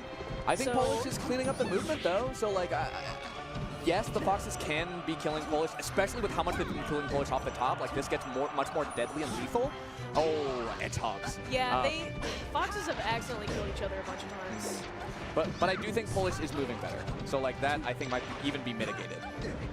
Great air dodge back. That wiggle and wiggling back. Yeah, Peach has to do that. Like, every top Peach is doing that. Can this be a double edge guard?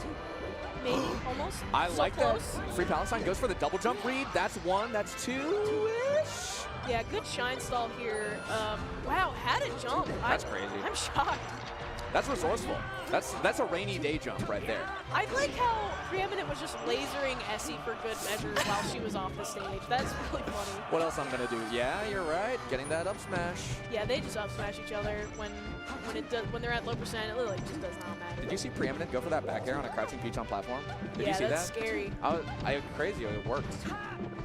Polish has been very reserved with the down smashes, honestly. Like I know they've gotten a bunch, but still, not really doing it. I think there are still opportunities that we're seeing. Like that's a down smash. Ooh, 2 1v1s happening and oh a double my God! Anis air. has been hitting multiple double edge guards. Actually, that's pretty nasty over That's here. huge. And again, in this position where Sheik has the extra stock, that's just not where you want to be at the end game here.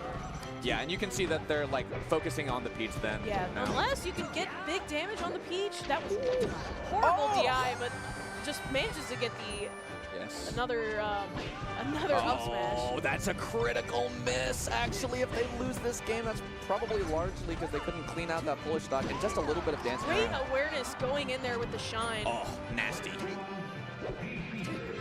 No grab, good discipline. Wow, look at that. That was amazing. Another taunt from Essie. This is sick. This is very sick. And you could tell Free Palestine hates that taunt. It's like, man, why'd they taunt me when I die off the top? You can't do anything. Well, I guess that time he didn't die off the top. He actually died off the bottom, but he couldn't do anything. You couldn't do anything. If you're taunting me, like, and I can do something about it. If there's more game to play, fine. But don't send a message and then ghost, you know, on the way out. All right, what are they talking about? Like, I think we need to spam P, S. We should select Pichu and then select Nest really fast. Could you do it with dubs? Is there CSS like implications for dubs as well? Because you got 4 people involved. Labbers, please. Yeah, can 4 people just sit on a setup right now and figure this out for me? P Game and Ness. Yeah. So you can do all the characters. Ooh, now, that Blue parasol. team actually started out this game just spamming lasers, and it did a decent amount of damage. Do you think it's worth it? I feel like it may be in the middle. Oh, the tap dance midair. Tries to go for the trade. It does trade. Okay. Yeah, getting both stocks there, very important. Very important. Okay. Cheeky little up B manages to find another down smash. Yes. It's shined off the stage. Polish is just running to center. Have you seen that clip of like it's a team exactly like this except it's like a Falco instead of a Sheik, where they're on Dreamland and they all double jump away from a crouching Peach at the exact same time? Because we in our bones know. We know like what it feels like, and we know when something's about to hurt. Oh yeah. It's like if you saw a bear trap in the woods, you're like, oh, I gotta get out of here. I know, like I'm if outta you here. were walking and you were about to step in it, you're like, oh no. We know it as innately as like fire, like a baby knows fire. It's something in there. Ooh. Green team struggling to get their footing at all. They are Big not damage. letting Polish do anything right now. They're doing monkey in the middle too, and Sheik like, if you want to interrupt that as Sheik, you have to do like that. That's 2. Sorry. Sheesh. Essie must know that Anis does not like these up smash. Yes, I think it's a little tilter. It's a bit of a tilter. I do think Green Team they're not playing as solid as they usually are. I think so, and they're like on set point right now. Yeah, and Free Palestine has just been the reason that they've been getting a lot of the Fox stocks is because they overextend with their doubles combo. And right there, that was an amazing answer. Oh, Stitch. Ooh, Stitch in play. What's she gonna do with it? In some ways a Not curse. throws Okay. away. Yes. Also, sometimes it's better not to worry about it. Also, you got your teammate out there. You can't down smash. Yeah, you can't down smash with it. Oof. This is do or die for Green Team right now. I want to see what Polish And does. Sheik is at such a high percent. Yeah, it's the really DI. The Polish. DI has not really been that on point this whole time. Yeah, Free Palestine's an up smash away from being out, and that might be it too. Yep, Zelda. Yeah, and I think, honestly, even though this is not Polish and Free Palestine at their peak, in my opinion, I can't take anything away from the blue team. They are playing amazing. They actually... And that wall tech shine, that was disgusting. Preeminent. Another taunt from Essie. Damn. Is there no fist? Free Palestine did a yank. Did that yank. Oh, man. This is hype also because they might play again. Yeah. This is the start, maybe. Ooh. That was, wow. Free Palestine was telling me, when he told me about the taunting thing, he was like, I really want to win. I really want to beat Essie and Preeminent. And they think that they can. Whew. That was crazy. I'm ready to see some of those kills because I think like the punish from Double Fox was disgusting. Yeah, I mean the damage output was. Ooh, they do so much. They do so much. Huge. And they always position themselves like diagonally from each other, so that nair and back air can just hit into an up air or another back air or another nair. Like they can just keep going back and forth. Interesting. You don't even have to like think when you do it with Double Fox. Yeah. You can just You're already back air, nair. You can full out back air. Yeah. You just keep doing it. Toss it back. Yeah. Huh. I mean, they even missed the up air there, and it does not matter. These taunts are so disrespectful. Back air does 18, right? Doesn't back air do fucking like 18%? I don't know exactly. Ooh, the wall tech on the up B. Preeminent popping off. Yeah, because that was sick. That was a fist bump. I think Preeminent and Essie are the Spirit of Fox players, like, everywhere. Tell me more. Because Fox is just like a cheeky, he says, come on, come on. He does like a bazillion%. His recovery's broken. Yeah, he's like, come and get me. He's like, wily like a fox. He is, yeah. And they're slippery. Actually, I think, I don't know. We've been talking about like the punish differential with that team and the other ones that they've been beating. But I also just think like they're really hard to kill, the two of them. They're slippery. The both of them are very, very slippery. Because they're just so good at going in and shining the other character that's trying to edgeguard them. They just go out there and they shine. And they just, it doesn't work out. Like, they just make it back to the stage. Yeah. I guess it's like the low committal sort of like interrupts and stuff that if you just run in and shine and like, you can even run out, honestly, and it disrupts their combo. Oh, yeah. Oh. It was great stuff. Huh. Huh. I don't know who we have. It looks like Ossify Prince Abu versus Imdir and Rick. That's what it looks like to me. Interesting. That's what it looks honestly, I want to see Ossify switch off of Marth for teams I would like to see it as well. Because Marth can be good playing support in teams. But with Puff, you need a. But that means you need a carry. You need a top. I don't know. One of us has got a top. I don't know. Whereas I think honestly, like Imdir and Rick, some communities would say verse. Yeah, some communities. Some community, because they switch off, you know, like Imdir's like, I'm backing off, and then like Rick is like, I'm going to edge it. Yeah. Do you watch wrestling at all? A little bit. So you're familiar with Rhea Ripley then? Oh, no. You're not familiar with Rhea Ripley? Sorry. Perhaps. The current women's champion of the world? I was about to say, I used to watch a lot of WWE. Okay. Rhea Well, her Ripley. mantra is mommy's always on top. You know, we need a mommy in this group. Where's the mommy? We need a mommy in this team's composition. I feel like commentator is a bit more mommy position, right? Watching and making sure everyone gets ushered off, and we'll go, ooh, what a lovely up smash. We're working on that. I'd like to see Ossify do Fox. I'd like to see him switch. I want to see him switch. Just because I think Fox Puff is one of the best teams in the game, honestly.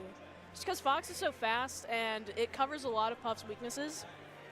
Just because, I don't know, like Puff's really good in the air and Fox is amazing on the ground.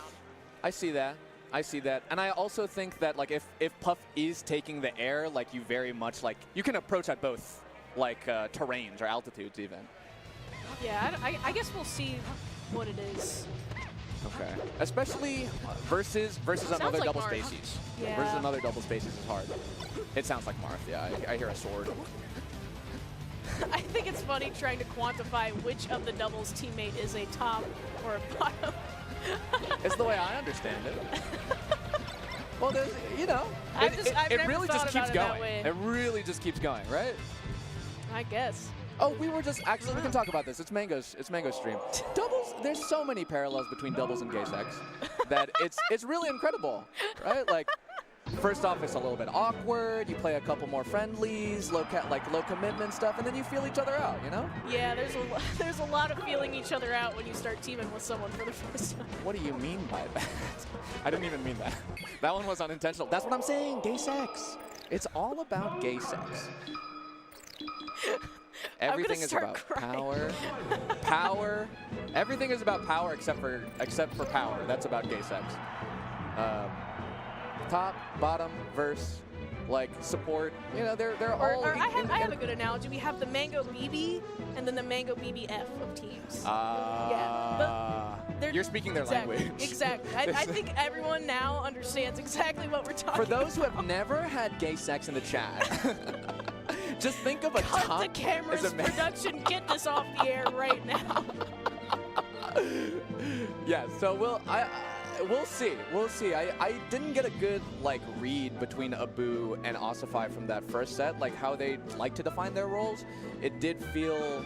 I felt like neither of them really wanted to commit to approaching a lot. Yeah. And I think that'll be hard against lasers. I think against Imdur lasers, that's going to be tough. Yeah, we'll see. And also we'll see if they catch on to Rick's habit of just hold and grab a That's lot. True. Yes. That'll be big. Oh, I like that. I like going for it though. Now, who did Blue Team fight? It was SE and Preeminent, right? Yeah. Yeah, and that's Double Fox, so it's going to be a little bit different. It's a little different.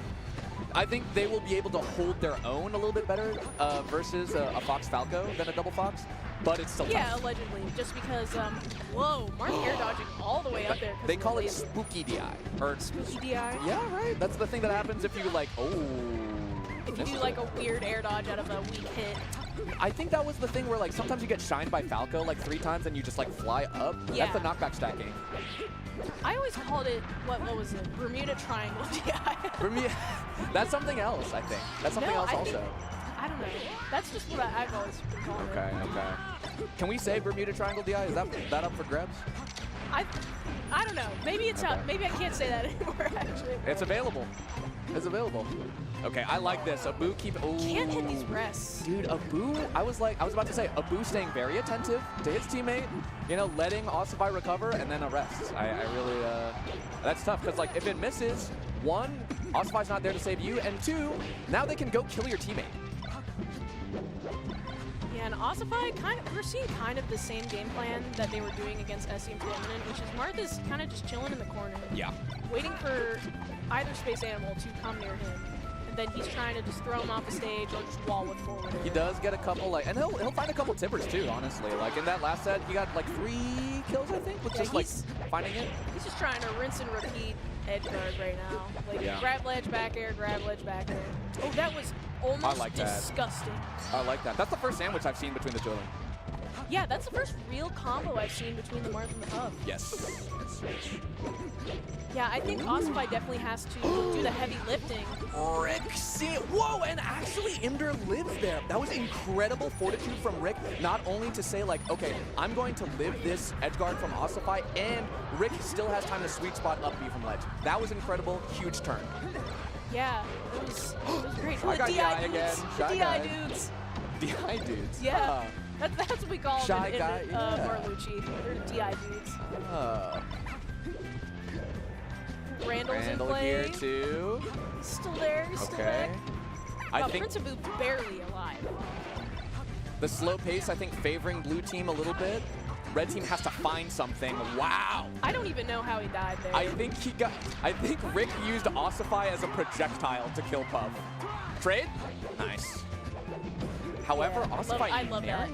I think that an aerial from ledge, if you're trading though, is strictly it's gonna hit your teammate. Oh, the Spaceys. Did you see amazing. that? Did you see that on the right? That was nuts, actually. Did a tech chase with reverse up B to kill. Yeah, that's what all the new Marths are doing nowadays. They just love that stupid up B. It's because Zane is brute forcing it. He just keeps going for it. He's that guy. Oh yeah, it's almost equivalent to a Shoryuken, wake up Shoryuken. Yes, actually. Any Street Fighter viewers out there. Yeah, red team, honestly, letting the blue team control the pace a lot. Oh, wow, the great laser! And Rick doesn't even matter. That sucks. That's an SD. That's another one of those incredibly tight up throw up airs where you have to dash like insta. I like this. I also. Oh my God, this shield's gonna break. Oh, how did it not break? Are you kidding me? That is the tiniest, lightest shield I have ever seen. Ooh. Yeah, and of course, everything that Fox does is get shield poked right now. Ossify still letting it recover a little bit in that light shield. It was actually a light shield, but it looked like a small regular shield. Good drift. I feel like Red Team is making this a little bit hard for themselves because they are letting Blue Team just absolutely dominate the pace of the match. And what should be happening is Falco should be creating space with Laser, but so Fox can go in. And you can just like lock down the other person so Fox can just start building a lot of damage. Yes, I do think that Rick, like, I think that happens a lot more with like a Fox that is aggressively spacing with like a dash dance or something, whereas I feel like Rick is just waiting for opportunities, you know? So if you're not forcing bad situations or like advantageous neutral interactions for your team using Falco Laser, it's basically the same as like, I don't know, like not approaching, like you're saying. And both of them just can't decide who to go for there. They're just playing a little bit slow, a little bit too passive. Yeah. Yeah, trying to grab the grab too. Just a couple mistakes here and there that are not ideal. What do you go for? Who do you go for here? Who do you go for here? Yeah. I go for Puff. I go for Puff, but there are some people who are like, no, just edge guard Marth. I 100% would be like, just edge guard the Marth, because the only way you can really kill Puff and teams in this position is if you get like a Falco Nair into like a Fox up. Yeah. Imdur had a little something. I think maybe like a laser grab or something turns into an up smash. Ooh, dive off the top there. Interesting. Catching a lot of the full hops in the corner, but Rick just gonna do some drill shines, yeah. Nice platform movement, threatening Marth's shield while also, falling off that platform. Ossify just had the read on when Rick was gonna get off the ledge there, and just jumps like immediately, and it doesn't even matter. Ooh. Okay, a little bit awkward here. They're like interlocking. You know, like when you're not sure, it's not a sandwich. It's like alternating. You know what I mean? Yeah. A weird little, weird DI there. Okay, low-key. Fox just waiting in center. Literally one stupid thing that I think would help Blue Team a fair amount in both sets. Just fewer moves by the ledge, especially if your teammate is recovering. They're constantly hitting each other by the ledge. Yeah, Ossify with kind of a weird miss right there, just ends up SDing off the bottom. It's a little scary because he has a right move there. Between the red team, that is not where you want to be. They can build so much damage on you so fast. Ossify's really swinging now. He is really on the aggressive. Oh, this is big. This is actually big if they can get this. But Prince Abu is just not able to position himself enough, but manages to find the Fox stock. And they're sandwiched right now. Oh, wow! No. Okay, Imdur has a chance here versus Ossify. Can you beat like the second or third best Marth in the world right now? Oh yeah. Oh yeah. Couple Ginger wins. No big deal. I mean, he does have a % lead, but Ossify gets the grab. How big is this? Down throw. Ooh, panic roll in a little bit. Oh, the Arcadian ledge dash. Yeah. Oh, that should. No, great DI. What's it gonna do? Oh, wow. Yeah. That was pretty smooth movement from Ossify. I think he did have to hit an edge cancel in order to get that down air. Yeah, but, a lot harder in that position just because you want to just side B, you want to just go in, but Marth just has a harder time if you're going up. So you can just side beat one too many times. That's right, that's right. And also, like, I think as soon as you hit what you call the Arcadian ledge dash, which I think that for the people, if I'm not mistaken, it's ledge side B from ledge into center stage. You're already revealing, I'm afraid. Yeah. That is to say fear. That is definitely just I'm scared. Can I get into center stage, please? Yeah, give me center, please. Please. Ooh, hits everybody. Wow. Only Rick dies though. Yeah, doubles is like that sometimes. You'll see everyone just fly off the stage or even scramble off stage for edge guards for like 10 seconds, and then they all come back, and it's just like, what was that all for? When everyone's off stage is when I'm most like connected to my fellow competitor. Yeah. Oh, look at us. We're all out here. That was fun. And then we all make it back, and then you go, how did none of us die? Yeah. That type of shit. So oh, fun. love that. Red team lost a lot of stocks really fast. Actually, yeah, and Ossify Abu is up 2-0. Yeah, barely I think even noticed. Ossify is just really laying on some aggressive Crazy play. punish, yes, absolutely. Yeah, he's kind of just letting Abu do his thing. Yes. Good edge guard there. Abu is like proficient enough on the edge guard that like at the very least he's getting a ton of % on each one, and so like you soften up the Fox stock even if they make it back. Oh yeah, Jigglypuff in the worst possible position. Yeah. Just getting stuck in shield between two spaces, just not where you want to be. Nice shine grab back throw into Rick. That's actually nasty. He tried to set up a crazy early kill on Jigglypuff. Oh, laser? Yep, laser your teammate. Ossify, that was amazing because Ossify has been body blocking those lasers a lot, but he was just way too far to the left in order to do anything like that. Oh, weird here. He's going for the cheese right now. I think at 160, that's definitely cheese mode. That, right? yeah. Take someone with he you. Did a fast, he did like the Mewtwo border. It's like, I don't care. Fastball. I don't care. If whatever double jump you're doing, I'm taking it. I'm surprised that Falco Dare didn't hit. And now we're seeing Red Team bringing this back a bit. Little % lead here, but it's oh, they've got a big sandwich right now. Yeah, and Abu is stuck on the ground. That's not where you want to be. Oh, Rick tries to get that good position again. Can he get the kill? Oh. He just SDs. Dude, Rick actually tried to get that good position again, but Ossify knows that, exploits it, and gets that the edge guard instead. I'm so confused why he downed there because, I mean, it's even right now pretty much. I don't know. He's very confident. No, I like getting loose with it too. Oh, and Falco gets thrown off stage by Prince Abu.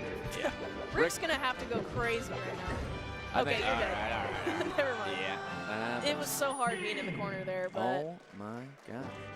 Yeah, I do think we really saw just Jigglypuff and Marth just control the pace of the game. I think they did their thing. Yeah, they did. Yes. They did their thing. Like, Imder... I agree with you, where like, if Red Team is controlling when the interactions are happening and not running in so much, like, they can pick the advantageous spots. They don't have to go out when Martha's getting grabbed and the space isn't there to their teammate isn't there to interrupt. Yeah, and I think they just were not ready for Ossify to be like, oh yeah, like you guys are kind of playing really passive. I'm just gonna be a really aggressive Marth. Actually, yeah, Ossify continually made shit happen. Ooh. Get down there. I've never really seen Marth Puff as a team. Like, this is probably the highest level Marth Puff team I've ever seen. We haven't seen the thing that I think is really good with Marth Puff is like Marth grab, Puff rest, and then Marth. There was like one rest, and it was up for a rest at the end. I know. We haven't seen any of the rest stuff with Marth, but like Marth on rest reaction jabs, and you both are free, right? Like yeah. And, I mean, it doesn't do that much damage. And then I think Imder's lasers were just too good, like, stuffing out, like, the rest from working. That's true. Because there was a rest that Prince Abu got. It just totally didn't work because there was a laser just right there. And there was two he went for in the very first game that just completely missed and got shielded. Oh, yeah, and then he kind of got scared and, like, it was like stopped the first 5 seconds. Yeah. It was, it's so funny. Like, it just, like, barely didn't work, like, a little bit. And then he just completely abandoned the plan and just started opting for edge guards and stuff. I feel, when I interrupt a rest, I feel like I'm cheating God. You know what I mean? Like, that you're supposed to die. It feels so good to interrupt a rest. Wah! And then nothing happens. Yeah, you hear this super dramatic sound effect, and you go nowhere. Nowhere. I think Phantom Rest is one of the funniest things in the game, speaking of that. Just because, like, that's the only way you can get out of it is if they misspace it by a pixel. Have you seen... It was like right before Armada retired, he got hit by a rest and then DI'd it down, teched, and got to ledge, grabbed ledge off of it. Wow. I don't think I've seen that, but I've definitely seen some crazy just rest. There's stuff we can do about counterplay. This. Yeah. If you're crazy, if you're out of your mind. If you're a little wild with it, if you're dirty. Who do we got? Oh, this is Max Happy Meals, I think. Yep, this is Max and Happy Meals. Max, the British Sheik player, and Happy Meals, Dutch box player. Yes. Yeah, from the Netherlands, right? Yes. I believe so. Yeah. They speak Dutch in the Netherlands. Where do they speak Flemish? I don't know. Belgium. I'm a terrible person to ask this because I know. I will have to check. I know nothing about geography. I do treat the Midwest as a blob, though, and that's my bad. and that's my bad. You treat it as a blob. Can you name all the Midwest states? I can name them. Okay.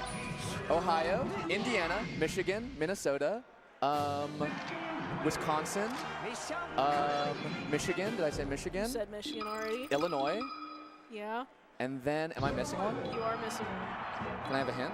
No. Idaho? Nope. Idaho is on the opposite side of the country. I don't fucking know where Idaho is. I don't know. Does Tennessee count? Does Tennessee count? No. It doesn't matter. We got. Tell me the last one. Wait, tell me the last one. No, you're gonna have to figure it out. All right.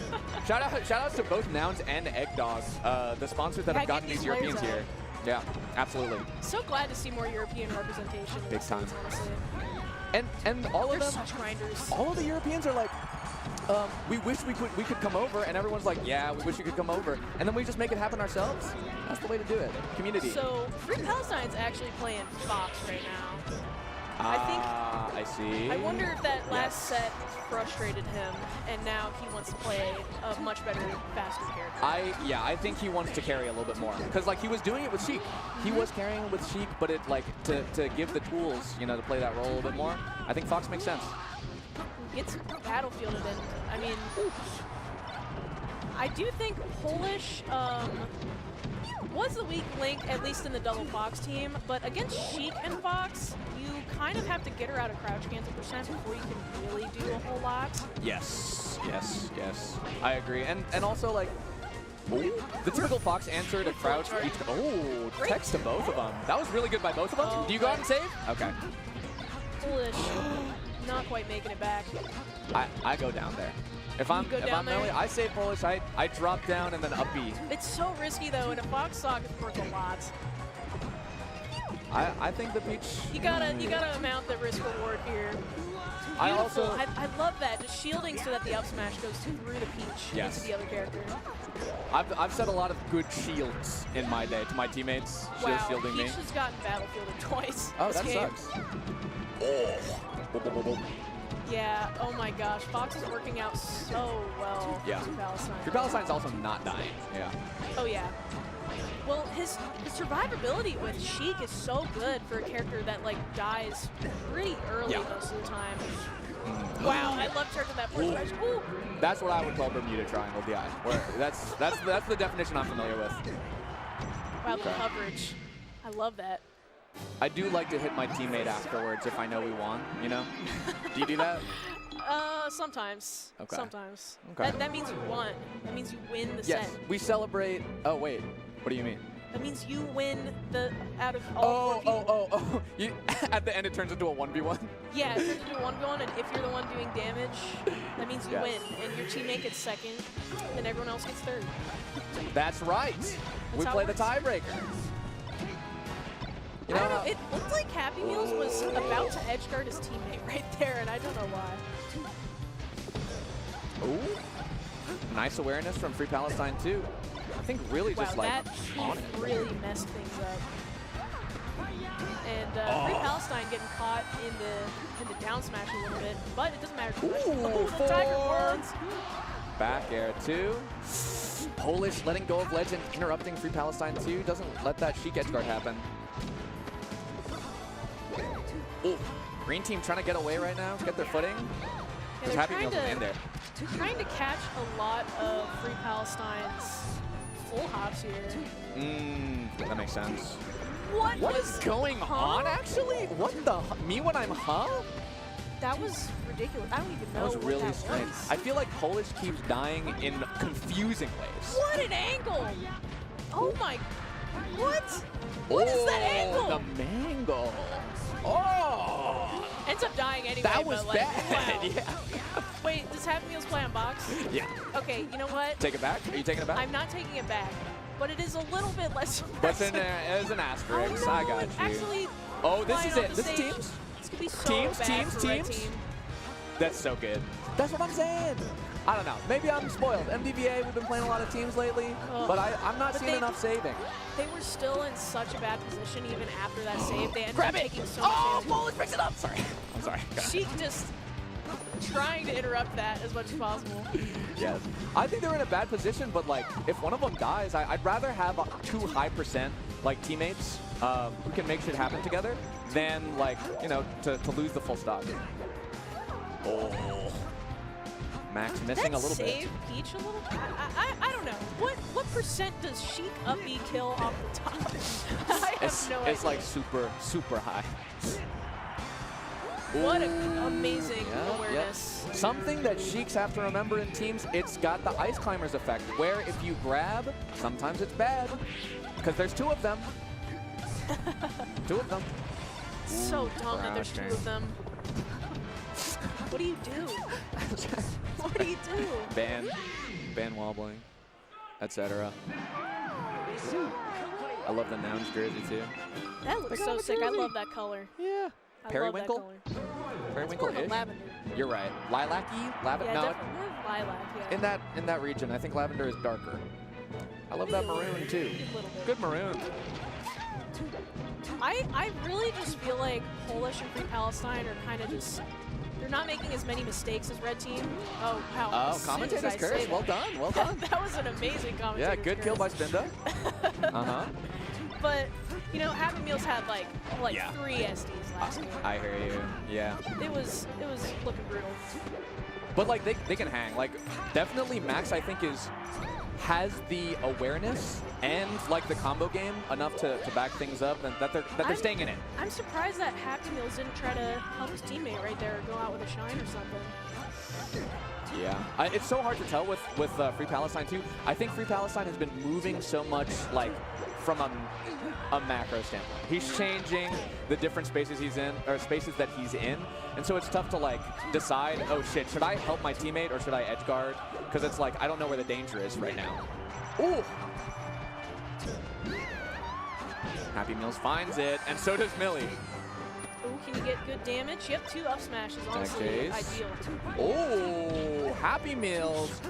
I thought he shined. Almost edge guarded his teammate right there. That was almost brutal.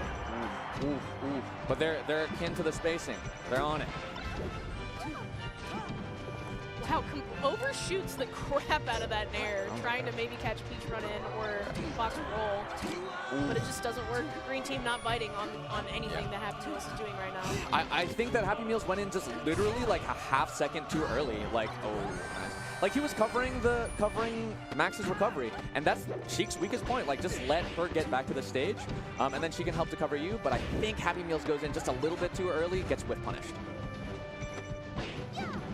I think Max is getting overly aggressive in the corner right now, trying to really going for Peach a lot in the edge guards, just flying out there.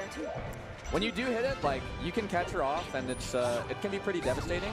Ooh, almost died off the top. Yeah, that was almost a dive off the top. Again. But Free Palestine's out of stocks and has to take it.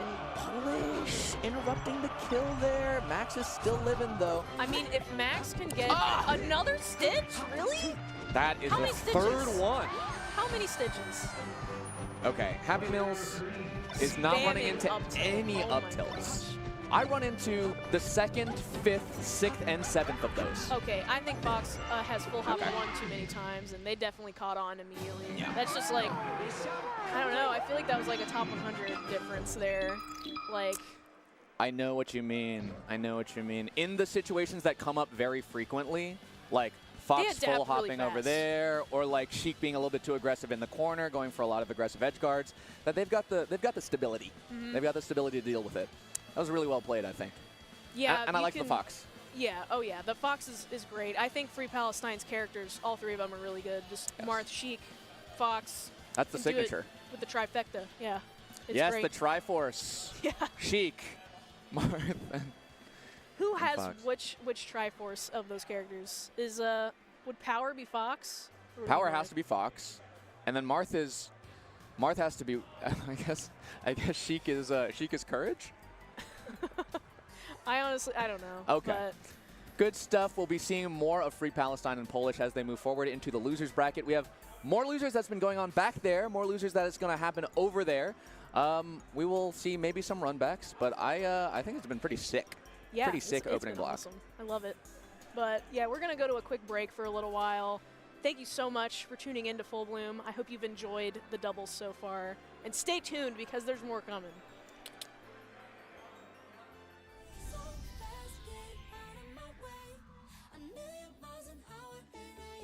change. I won't stop, so where you gonna play? Look what you started, look what you started. Oh yeah, yeah.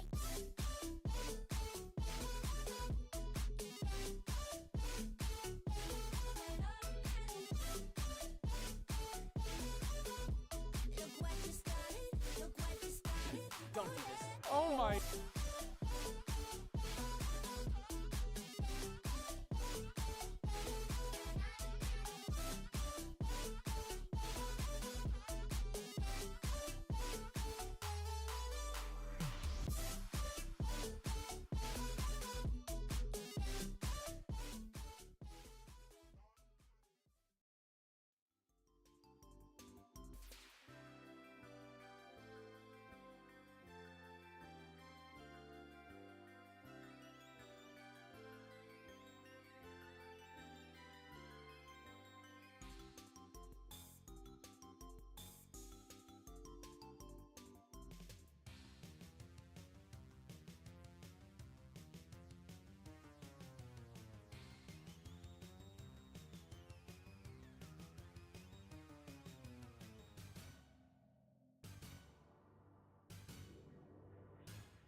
Hey, what's up, everybody? We're here at Full Bloom 2024. It's late. It's what, almost 10 p.m. Yeah, what are we at? 9:49. But we're here with doubles top 4.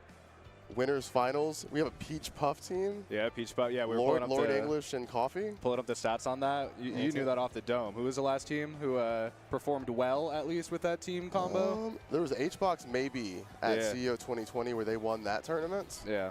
And then I guess there was High Five Zent at Big House 8. Yeah. Yeah, that was at. When was Big House 8? Was that 2021? That's pre-COVID. That was pre-COVID? Yeah. Okay. Yeah. I'm Nickelback Air, joined by the one, the only, Wills. And we're great to have you here. Yeah. So it's great to be here. Yeah, you have some doubles insight because, I mean, you were in, what, top 8 bracket? Did you make it to top 8? No, I got 9th. Okay. It's kind of awesome. Like 9. Who are you playing? We played Max and Happy Meals. Okay, okay. Yeah, they're no longer in the bracket either. No, I think they've just placed 5th. I think they just got 5th. Yeah, I mean, I guess we should take a little debrief of what we got in the bracket. We just mentioned winners finals right here. Lord English and Coffee against SE and Preeminent. And in the losers semis right after this, we'll have Ossify Prince Abu and Free Palestine and Polish. So I think we have literally at least one floaty in every single team outside of SE and Preeminent where it says double Fox. It's not the teams you expect in losers, not the teams you'd expect in winners.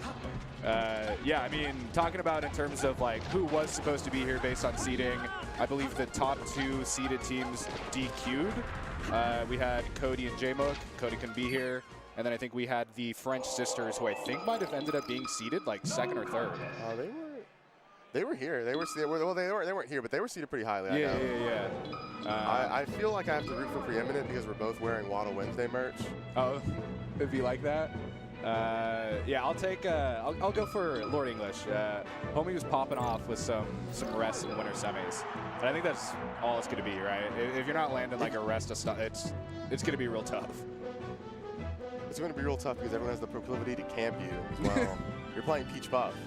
Yeah, where do you even go here? Like, I mean, stage selection is going to be so crazy here because of the way that, like, SE is just such a demon in double. I mean, we've been seeing it all night. She's just been standing there, like, doing nothing, just, like, intimidating everyone. There was, like, some taunt mind games with Free Palestine earlier, so go to Battlefield. Top platform's going to be where it's at. And we're chilling in best of 5 here finally for top 6. Yeah. Yeah, I know. I think some, like, commentators were confused off the first match of, like, winners quarters or something where we're still, like, BO3. Yeah, and it's really just going to be, can Lord English hit that rest? We saw that up air, didn't go for it. Can Wisconsin PM player Lord English handle it? Yeah, we just see SE just dash dancing all the way in the corner, doing nothing. Throw out the single laser. It's the story for so many teams that double Fox will just be your worst comp, too. Yeah. And it's been pretty good because they're able to get to winners finals because they were just running into a bunch of like floaty teams or a bunch of unorthodox teams. I don't know if they faced double Spaceys, let alone double Fox, in like all of top 8, top 16. Yep, just doing the thing where SE just runs around while Preeminent just throws lasers out. Mostly floating around. I think most of their bracket was playing Ossify Prince Abu. SE Preeminent beat them 2-1, and then SE Preeminent also beat Free Palestine Poland. Yeah. But Lord English holding 4 stocks right now. Getting the edge guard, that should be it. Unless we do the double Firefox, nah, just playing it safe there. Coffee opting to hold center a lot more often and just let Lord English play the air a bit. Yeah, and that was something to note too, where late in their winter semi set, Coffee started letting it rip on platforms, just throwing out the down smash. Wouldn't you? Yeah, I mean, that's what you're supposed to do, right? Like, I don't know if I've seen it much yet so far, but that'll be something to note once it gets a little later into the game, a little later into the set. Yeah, just letting it rip. Because what are you going to do if you're down smashing a Puff, right? No Puff is going to be holding down. Like, you're maybe going to get 1 hit, 2 hits, and you just pop out already in the air. There's an occasional instance where where the Puff is trying to rest the opponent out of your down smash, and they just end up in yours. Yeah, and you're already holding down too. You're not sorry though. You don't regret anything you've done in the past, in the future. Nah, that's how. I mean, if you're playing Peach, you're just letting it rip, and your partner has to know you're letting it rip. Yep.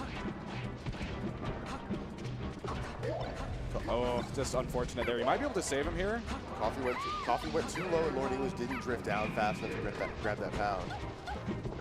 Yeah, and it gets tricky there too because if you go low enough for the pound there, you just have Essie right there just looking to just shine spike both of you. So that's not that bad though. You can hope Essie will trade and she'll just die. Yeah. Ooh. Yeah, kind of a weird positioning here. Yeah. Not even holding ledge, just floating off. Yeah, just super defensive positioning, and it didn't really pay off there, where I think they could have really went in on preeminent, but just held space. I've never seen Double Fox go this hard. Yeah. I mean, they're not even trying to go for a single set. This is a new thing.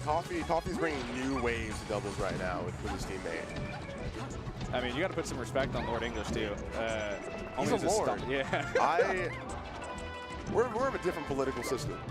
I don't bow to Lord English. Okay. No fiefdoms, no serfdoms.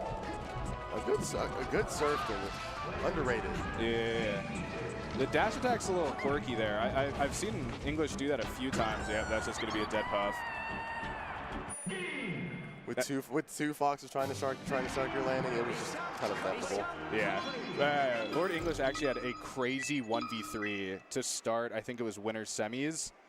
Brought it down to like last hit, last stock, game 1, and then was barely not able to clutch it out. It was just no reaction right afterwards. Cuts player camp. That scarf he's wearing looks so damn comfortable. Yeah. He's been drifting that all day. Yeah, had the hat and the scarf combo. It's pretty chilly out here too. I think it was like 30s all day too. So. Let's see. Managed to miss the quick shine. Safe for Coffee. I just feel like if you're scrumming that much, all 4 of you right there in a corner, you just gotta let the rest rip. It's always about letting it rip. It's a very similar, like a Beyblade mentality. Yeah. You sound like you play a floaty. Another floaty would obviously tell you to rip it. Just respectfully. You got to, right? You gotta let it rip. I mean, they would just get it, obviously. You're kid. But yeah, I mean, it's just like two different totally different play styles. Essie and Preeminent super aggressive traditionally. Ooh, perfect percent there. Combos off, gets the up air. And Coffee and Lord English are just like defensively taking up space. Even when they are in the aggressor role, kind of just playing it safe with the options they're throwing out there. Not a lot of down smash. I don't know if we've seen a single rest thrown out yet. Genius low stall from Essie there. Or is that Preeminent? Essie got the tag. Essie's the EV tag? Yeah. At least traditionally. I know they like to troll everyone, so they might just switch it up randomly. But first couple sets, that was Essie. Yeah, it's just Coffee just holding that, like that mid-platform height, just holding it there, doing this holding space, I guess. Watching Time was talking about that, about how Peach just shouldn't be anywhere near the ledge, and he theorizes that Peach should only be just a power shield monster in the center, just some weird monolith. I like that, yeah, because it's kind of like the, in this dynamic, you're kind of like the Sheik, where the Sheik just likes to hold center stage, plays with like light shield, or just charges needles, chucks that thing out. Yeah, I don't know what the goal is with the, it's right there, it's that float height. I don't know what the objective is. It's gonna pay off. Coffee being battered right now. It seems no matter what mishaps occur in the Double Fox team, they just hold the lead handedly. Yeah. And there was some like target selection there where I'm not really sure they knew who they wanted to prioritize because they had the opportunity to edgeguard Essie, but then they kind of just like backed off, went back to center stage. Oh, almost had the opportunity there. Gets the up smash, doesn't kill. Not enough charge on it, I'm surprised. Coffee fighting for dear life through the back lines, hoping as a medic he can influence the camp right now. Yeah, Essie doesn't care. Nothing's influenced. Yeah, eat it back into the face. Brutal sound. I don't know what you're supposed to do. They're just all going in 1v1. Now you're going to have some thing where I'm guessing Essie probably is never going to actually touch Coffee. Just Essie's just going to be playing around. Wave left. This is very similar to Prison. Very similar to Prison. Very similar. I would say I've served time in the 2v1. I don't even, it's like a mentality thing. You gotta go for it, but like, there's just no shot. There's a shot. There's always a shot. You have to. You have to lie to yourself no matter what. Never give up. Never say die. Yeah, just all conditioning. If you don't tell your teammate 5 stocks to 1 that it's doable, then what are you doing? Yeah, and that's what it is. You're in their ear, too. So it's not even just yourself thinking. Your teammates telling, dude, you got this. No worries. I don't know if they go back to Dream High. No, they're just going. They're just ripping. No. You rip this. You rip this for sure. No matter what happens, you rip Dreamland again. There's nothing else really better. It's like you're not going to go to FD. It's the exact same start. You got all 4 of them in the corner. You're not letting it rip. That's a Fox stock right there. You're not letting it rip, and now you're being separated like unwillingly.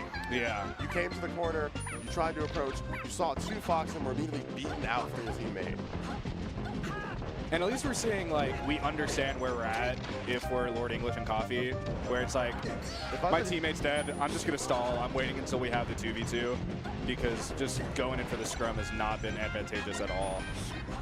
You have to. You should be lucky that the double Fox is camping you harder when you're playing this set. Yeah. They have to play better, but they don't have to approach anymore. Like I think both teams are going in here. Yeah, and I think that's where it comes to the play style, where I think both Foxes understand that can be the win condition. But like I think they know they're up 2-0, they're up 2 stocks. They don't really. Why not just keep going in? They're farming too. Yeah. Yeah, and I think this will be their first grand finals for a major type event that I've ever been aware of. I know they got like top 4 at SmashCon. They were top 8 at Shine, top 8 at Genesis. I don't know if they've ever made it to that top 2 spot. Oh, and we'd be happy to see it if it looks convincing. Yeah. And it sounds convincing. You hear Puff dying off the top. You hear everything. Choppy melee. Yeah, you got to get that audio in there. Yeah. The down smash is just, it's worth nothing right now. With this stock deficit, where it wasn't worth anything, it felt so feeble. And there was the opportunity there too. Lord English had like that 60% up throw, where just no DI Fox. Just go. It feels good. Like if you get a rest, even if it's the easiest kill confirm ever, like maybe that'll get you to start. I don't know. Essie kind of just swerving on them both right now. What was that? Essie just like fake pressured, just hopped off stage, did nothing, and then just side beat a ledge. Check the movements. Just feel the vibration in the set currently on game 3. Oh. There's nothing you can do. Yeah. I thought Essie might have just actually fire fought straight down, so there was no shot of her hitting Lord English and saving him. But yeah, just gonna be putting the blender. Don't worry, you got this. Clutch box. Hey Nick, have you played any good Sheiks lately? Good Sheiks. Yeah. Does Jorge count? You tell me. Do you think he was a good Sheik? Yeah, I think Jorge's a good Sheik. He's labbing. So you'd say the last good Sheik you played was Jorge? Yeah. Okay. Oh, we got the taunt. Essie's been throwing those out all night. That's what it's like to be in Grands. Yeah. You taunt. Yeah. Winner side Grand Finals. And so we'll see Coffee and Lord English fall to losers finals, and then we'll go to semis where it will be Free Palestine and Polish versus Ossify and Abu. Yep. Yeah, and we had our predictions. I think we predicted this winner's finals outcome. I think we're pretty different on what we see from this losers semi set. You think it's going to be pretty decisive? I think this will be a 3-0 for Free Palestine and Polish. Okay. I think Abu. I don't know. I got to see a rest. Abu's not a rester. Yeah, I got to see a rest. Abu's not a rester, and they have a Sheik. All right, let's take a look at some of these replays. They just cut. I don't know what you're going to do here. Is that the highlight? Don't clip the 2v1. Oh, another one. Is this the highlight? This is brutal. Oh. Why are you showing Coffee this? Are we showing the taunt here? Okay, at least we got a 2v2.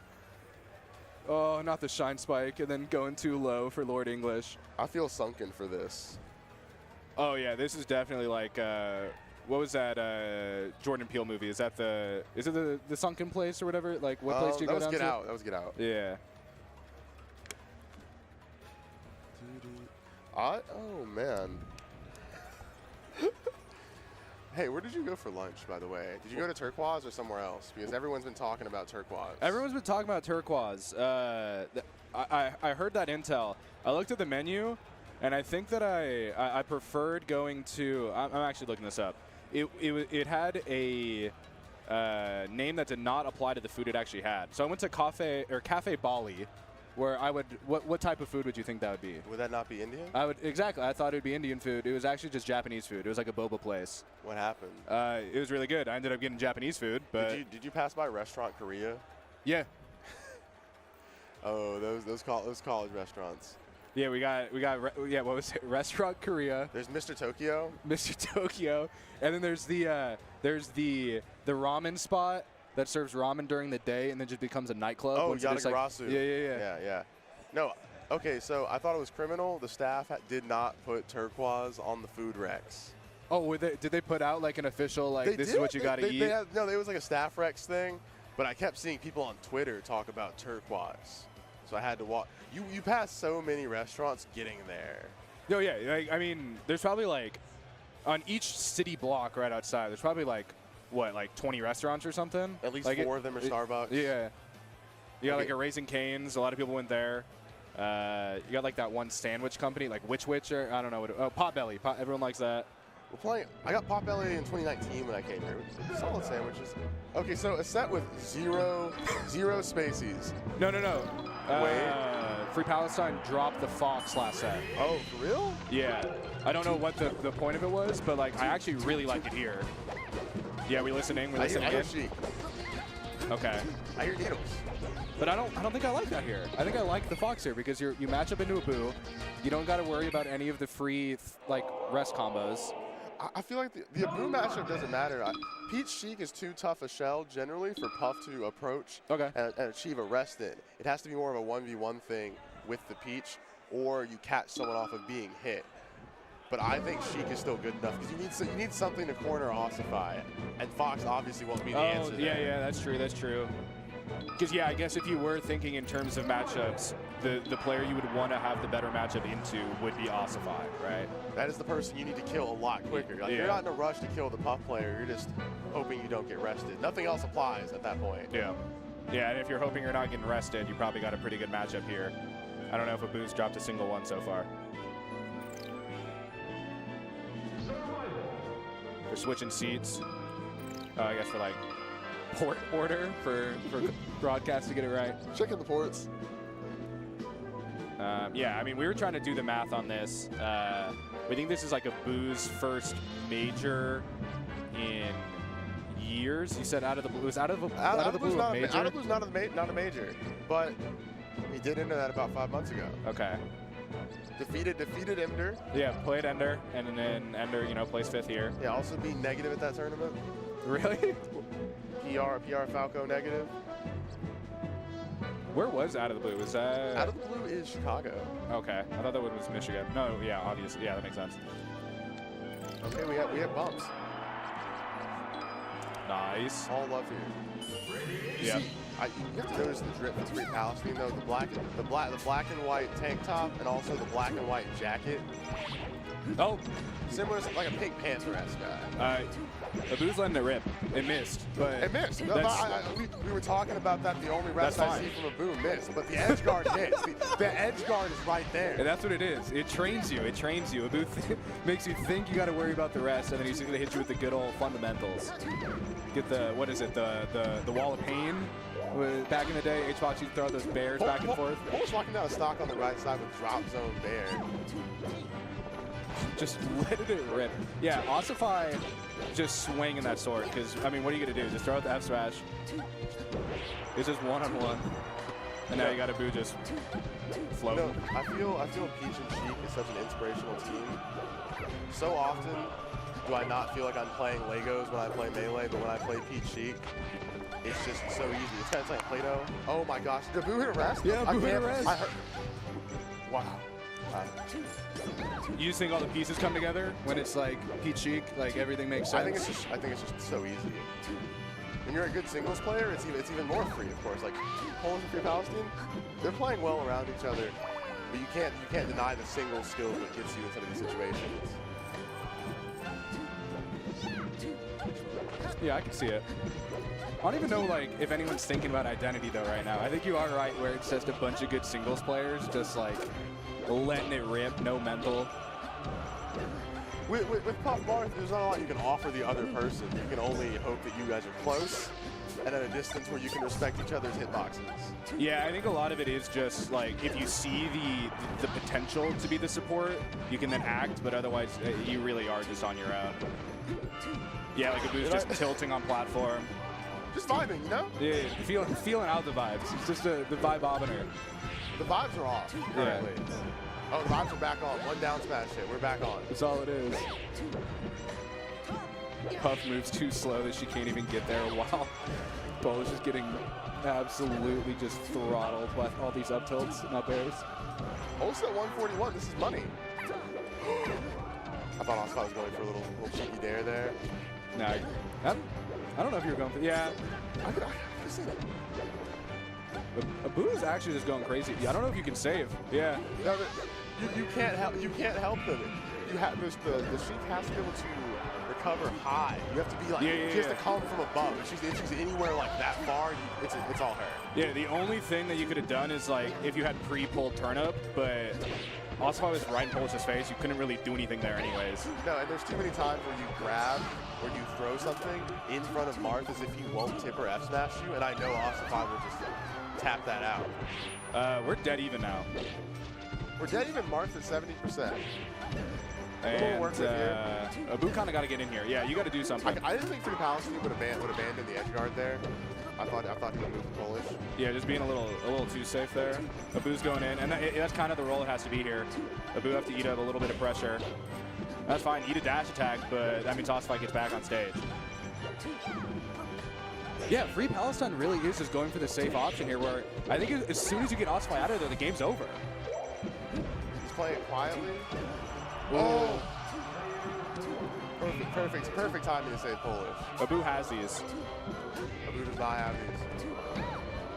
Does he have these? Abu has these. Oh! These being dies off the top to the dash attack. It's all on. You gotta get a Sheik. Because you just got Peach buff and it's over. That's it. Kill throw. It's too easy. The dash attack secured it. That was the kill confirm. You get the dash attack for the percent, so you know that you kill with your next F throw. Polish not as comically exasperated as I expected. They usually have so much emotion, like mid-game selection. No, it was calculated. It was calculated. Well, that's what it is. Yeah, you got to stay poised when you're in that, like, reverse 1v2. I can't be the one who loses the 2v1. Sometimes you're just the one who loses. That's what hurts the most. Yeah, everyone's lost a 1v2, but they didn't need to. But it defines the set. Yeah, we had some crazy ones earlier. I think it was a crazy double kill synced up, where I think it was a Fox up smash from SE Preeminent that killed both of them and even up the stocks. And it was just like, it's over at that point. I think that was, I think it was against Free Palestine and Polish too. And that was like, it completely turned the tide. What is the counter pick? I can't tell if I dislike it because I wouldn't know it. They know best. They're playing Marth Puff. I just wouldn't know what's going on here. Yeah. I mean, I guess the idea is Abu has been really aggressive so far, so it is just like, I'm gonna die anyways on Puff. He will be naturally closer to the pop-ups that Ossify gets. Yeah. They haven't really attempted grab rest. No. But that commits too much of Ossify's time. Yeah. Oh, that was so good. I don't know if that was intentional, that they were going for the S smash there when Abu was recovering. You definitely don't want to throw out that pool noodle, though. Good old Yoshi's down tilt just pokes down through the Marth recovery. Polish going for the cop. Full hot fairy. Yoshi's was working pretty well until they just forgot to up B.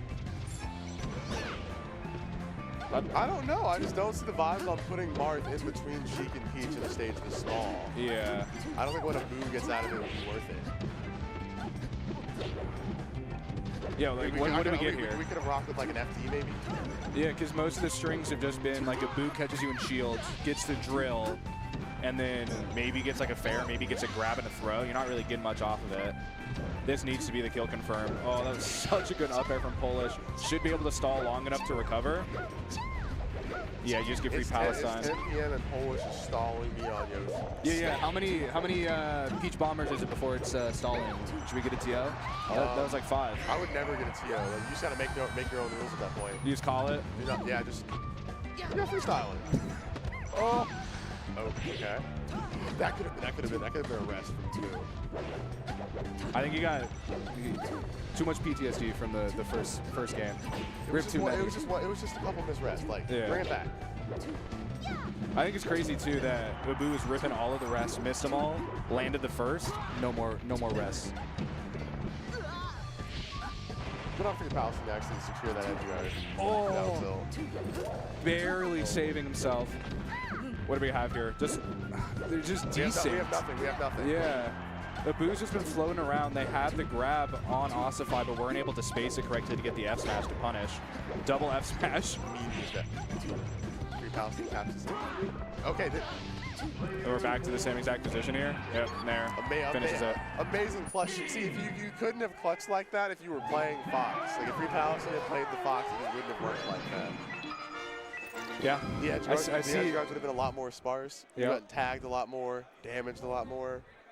I also think we've been mentioning how Free Palestine has been playing really safe. I think the Fox doesn't allow you to do that. And we've seen that the safe gameplay, sure, it might not convert to the kill earlier or sooner. It might, drag things out. But I don't think I've seen a single SD from Free Palestine, whereas, like, I just feel like if you unlock that Fox, you're going off stage. Like, you're going for those shines. You're going for the crazy stuff. There's always the Fox hack where you're playing with your Fox teammate, and for all the power they hold within them, they'll just explode like just random stock. It won't be your fault, won't be theirs. You just have to accept it. You shouldn't lambast them.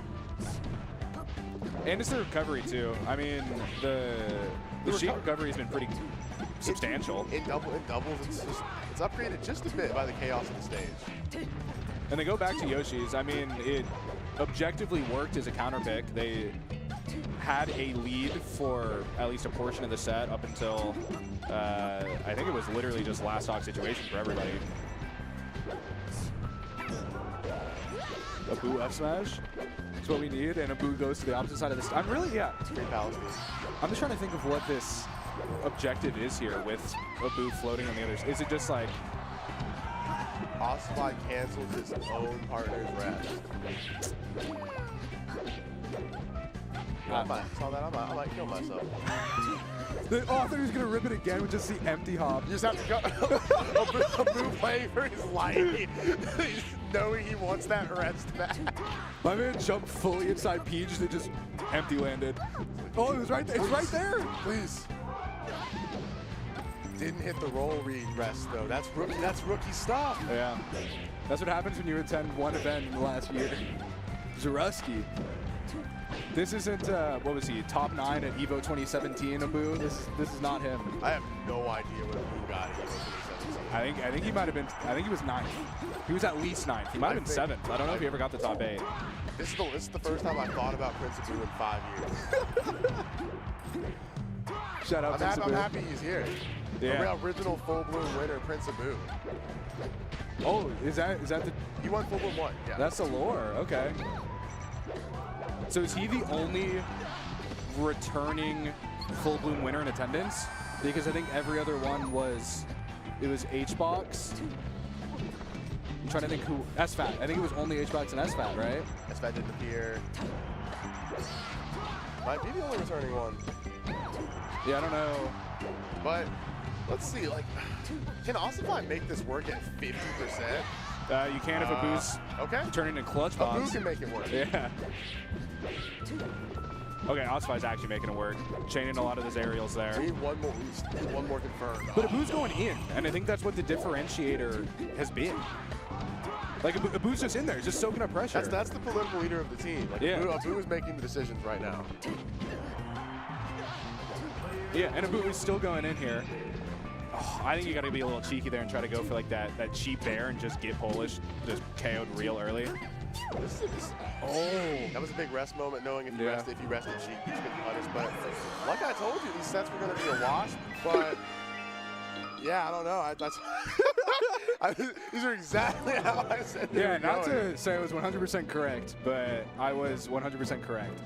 I have to say, like, these are not close. So we'll have losers finals. We'll have Lord English and Coffee versus Free Palestine and Polish. A Peach Puff versus a Peach Sheik. Do you keep the same team comp that we just had? Yeah. Okay. Yeah. You could play Fox if you'd like, but that just gives them a character to combo quickly. Yeah. Like when you're playing Sheik, it's a lot harder for Peach and Puff to just get multiple hit combos. Like if you're Peach, very rarely are you getting the 3 or 4 piece on the Sheik. You have to land a down tilt launcher or something a bit closer. And I think that's where that you're not really ripping down smashes at all because there's no fast follow to You can't really rip get it in the against, blender. you can't really rip it against Peach Sheik either. Like what you get for your trouble is grab by Sheik, or you get full stack needle. Yeah. It's a quick spray bottle. Oh, that's been something to note too. I don't know how much needle play I've seen so far tonight. Where I think a lot of it has just been like I don't think I've seen a single needle save because it hasn't been needed. I don't know if I've ever seen charging needles. I think like Free Palestine has just been running in, not even like waiting to charge anything. You know, there's no point in charging them when the characters are as fast as you. Yeah, I guess. Yeah. You can just hold the neutral without the needles. Because if you throw the needles, that means they were at a distance where like you had comboed them further away from you than you could reach with your aerials. They're also on Yoshi's twice, where like there's just absolutely no way you'll know that your teammate won't be in the middle of your needles by the time you just chuck them out. Needles on Yoshi's could so instantly be a snipe. Like you just jump and Ossify catches you with a pivot tipper and it's all your fault. Yeah. But versus Peach Puff, you can kind of let those charge every time. You can let them charge. They'll never approach you quick enough to stop you stacking. And then once you have them, you are a threat right there. And Lord English likes to like do the thing where he just like hovers around. That could be a thing where you just jump up and just chuck them across the entire thing. Like get on top flag, get on side flag, just chuck them all the way to the other side. Just have, you know, Puff eat hella % for no reason. Oh, yep. Going in on Stadium. Yep. Keeping the team calm. Yeah, we got the fans cheering for the mid. Is this a butt check? That just happened. No, not a button check. Okay. Okay, Polish is next into the building for 25% of their game. And that was just too early there from Polish. I think you gotta wait a little bit longer before throughout the dare. I like the idea though because generally Zelda can get somewhere where if Peach is on the same side of the stage, can save you with a downer, with a nair, with a reverse fair if you feel so inclined. Saw the needles. Such good DI for Coffee to not die by that fair Polish hit them with. Yep, hovering. Just gets to spam the parasol, just totally unpunished. Down smash, down smash. Oh, little peach on peach action there.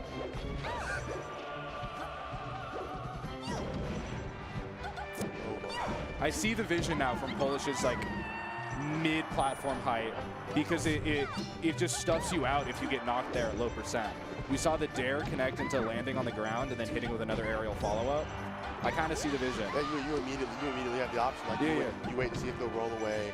If they roll away, you get to immediately land, cover the space. If they stay there, you get to watch the get up attack or the tech in place, or the miss tech really, and just fair those. And if they roll in, you want to hope that Free Palestine is there to cover that option. Yeah, we're seeing the needles come out a lot more now too. Just standing on platform, chucking it out there. This team is so much slower. They're just not able to stop it. Yeah. They're throwing needles at you, and what are you doing about it? You're getting hit. You're eating it? Yeah. Yeah, you're getting, someone's throwing needles in your eyes, they're punching you, they're just putting you in the alleyway. Yeah, charging needles, just chucking them on shield. I just didn't know Free Palestine was such a violent individual. Yeah, just standing all the way on the other side of the stage. You can't do anything to me. I'll run in when I want to run in. Still the needles in the pocket. Your piece is already at 42. Dash attack. What do we see here? Do we try to see the save potential? Nah, got knocked up, gonna do nothing. And that's fine. Sometimes you gotta let your teammate die. Lord English is pressing the situation. See, and this is where the issue is for the Puff, where Free Palestine's job right now is just stall. And Free Palestine was allowed to switch because Puff was so slow. They got the shift switch with no effort. Yeah, just ran under. That's crazy. I think the team play is getting a bit cleaner the more they're playing. I think you saw a bit of an identity there. And I liked the mix-up because before, I would say that Free Palestine, I mean, I was in the middle of saying it. Free Palestine's probably going to stay there, keep zoning Lord English. Just says, no, I have the opportunity to run. You're so slow. You can't do anything. Obviously, Sheik's the one for that edge guard. Yeah. See, rest. We haven't seen a single rest get ripped yet. You got to learn from Prince Abu.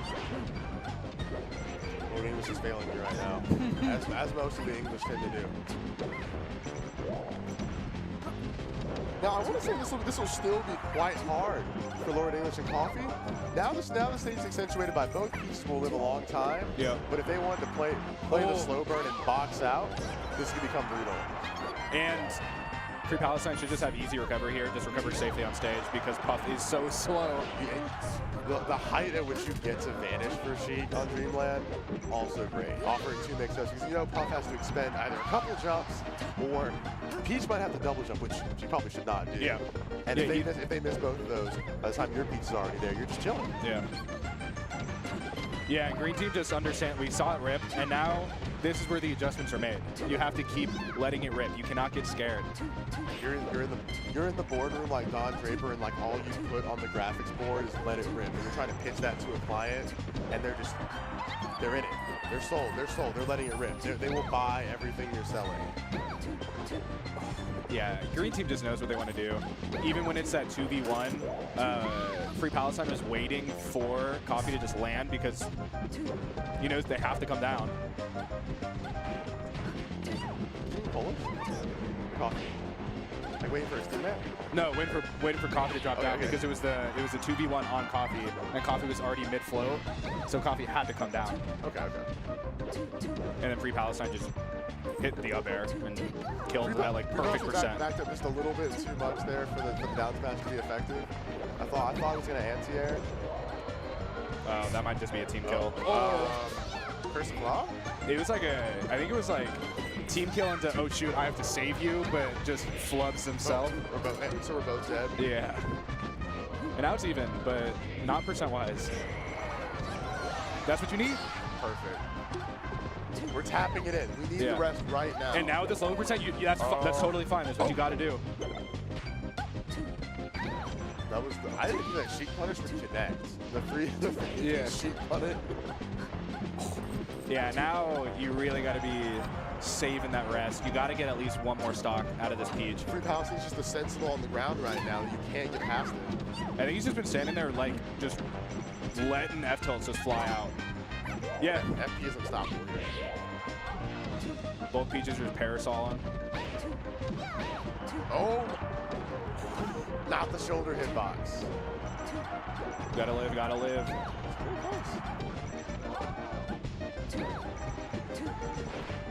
Oh, really good dare.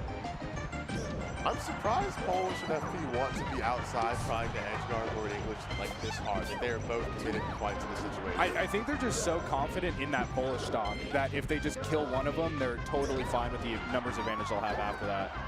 And this is where you got to... I thought Homie was just going to stand there and float. Kill throw, immediate. Kill throw. See, that's why you do it. You get one of them, it's over. It's beautiful. Free Palestine's feeling it too, getting hyped. No Indiana players, but we have actually, well, Coffee currently lives there. Yeah. I think Coffee's Indiana. Lord English is Wisconsin. Yeah. FP is Ohio, and Polish is Pittsburgh, so PA, I think. Yeah. I know they used to be. Oh, is that a Stitch? You're hiding it. Oh my God! Oh, didn't get the regrab though, but yeah, you got one stock with it. That's all you need. Coffee Thanos snaps off the stage, eats a down smash, a quick bear. Oh wait, we just saw the character change and we haven't even noticed it. That's crazy.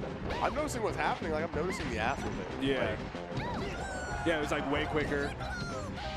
We just need to expedite the set. They're really looking to go. Yeah, please. We have brands shortly. It's 10:30. My wife is calling me home. Your wife. You know the wife hates when you're out playing Peach Puff late. Oh. You know she just doesn't stand for this. Yeah, especially, hey, who are you teaming with for this tournament? I am teaming with a Sheik player. No, I'm talking about the wife. If you're a Puff player, if you're a Peach player, who are you teaming with? You're telling me you're teaming with another floaty? Why are you doing this? Your wife wouldn't understand, but look, it's a forbidden understanding. She's like, don't tell your friends about your hobby. You should tell people you play Peach Puff. Just yeah. What's the substitute you make up? You do model trains or something? Not model trains. Maybe. Let's go with Clockmaker. Like something. I like that. Got a grandfather clock up in the attic. Got to be working on it. I mean, I really don't know what you're supposed to do here for Coffee and Port English. I think the issue in the previous two games were the speed of Free Palestine, and it seems like the Fox is just unlocked and is just I don't know what you're supposed to do. See, they didn't know it, but FP was also in the board meeting where they said let it rip. Like he was. Yeah, it's insider trading information right now. Disguised as one of the clerks who stole the plan. Yeah, anyway, even though Free Palestine killed Polish on the up smash, that didn't kill Lord English. He was so quick, and Puff was just floating up that he was able to run to the other side of the stage, up smash Coffee, kill Coffee, then come back with Polish to start the 2v1 again. I hear so many up smashes, and they all hit. Yeah, Coffee came down, got up smashed.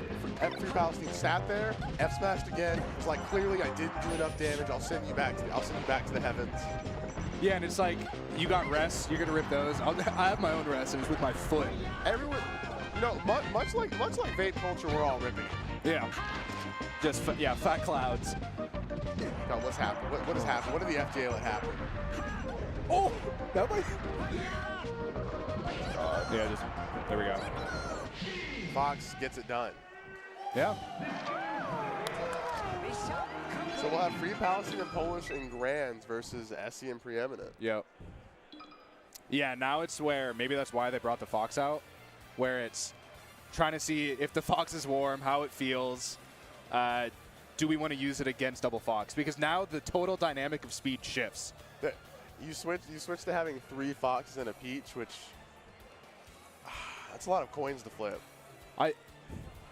With how aggressive Essie and Preeminent are, I might favor that Peach just because how much chaos you throw out there. I think it's just you take center stage, you control just one of your areas, which Polish have been doing so well, which has been like that right platform. That right platform is yours. You just throw down smashes. You just protect that. You get to inch a lot further into the space with Free Palestine's Fox, but you'll find you're approaching one Fox will try and nair you from the ground, and the other will go for the full hop falling bear behind you. Like sometimes you'll stay overextended. It will be quite a painful situation. I think during their first set, because they played in, if I'm thinking correctly, winter semis. The Free Palestine only played Sheik the entire set. So maybe that might be why he was bringing out the Fox, where it's like, I'm thinking it might be useful. We haven't seen it played against them yet. Prod's yelling at them for sitting incorrectly again. Are they just in it? No shot. Okay, yeah, we're just saying hand warmers. No, good call, good call. You're not in it. Oh, I'm trying to see what I'm listening for here. Do you hear Sheik? I just hear a lot of ata and then Peach noises. I hear no Sheik. So I think the plan was warm up the Fox because we're bringing it out game 1.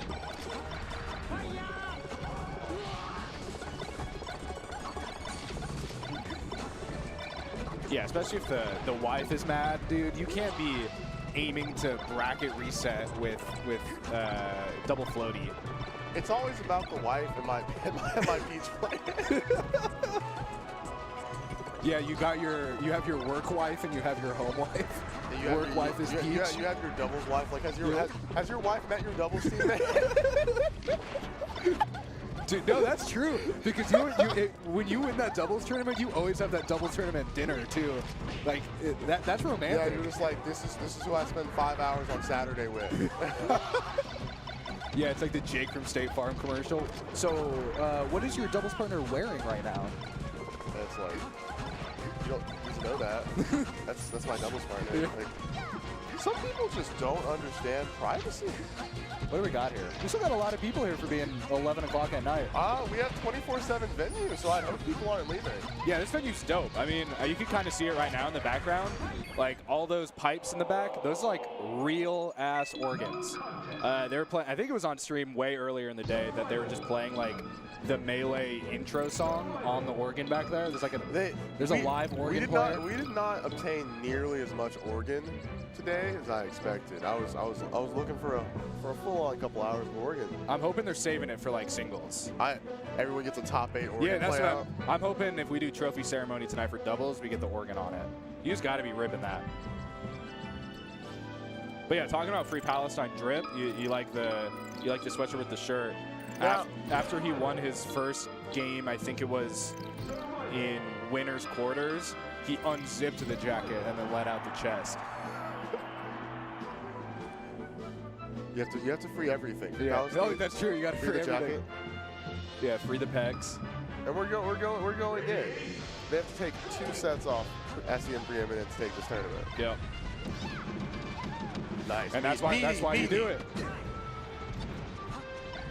Interesting that they go to FD. I thought Polish would have preferred to have the platform, but I mean, I guess you concentrate the chaos a lot more, and you're just able to just, here, I'm going to down smash you as soon as you're next to me. Down smash. You saw Polish win those neutral interactions so handily, but then right after that, if you looked, you saw Free Palestine lose neutral to both Foxes right after.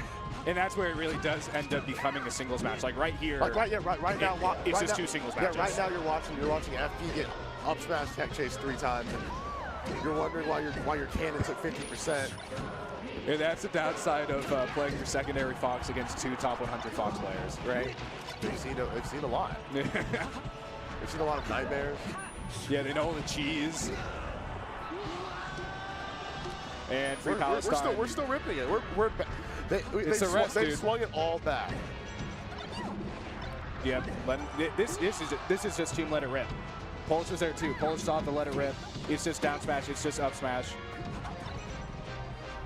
Knowing Polish is the best player here, I would like to see SEM Preeminent be a little more cautious in the overextensions. You saw how there was a quick 2-piece, but you saw that after that there was an ill-advised nair, and you're hoping you can just turn around and go back to Free Palestine. I guess the idea is I think I can survive long enough 1v1 against Polish while whichever Fox is left over beats FP in the 1v1. I'm thinking that's the ideology. The problem is how, like, you were so put into disadvantage as soon as you missed the one area. Mm-hmm. You're down smash right after. You don't know where you'll go. I mean, what? Is Polish the best Peach in the world right now?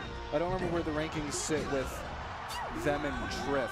I have no idea. I haven't seen Polish in ages. They're up there. Yeah. They're up there. Preeminence up there on the Halo. Did we just have a camera drop? We just had a camera drop. That was. Oh yeah. Okay.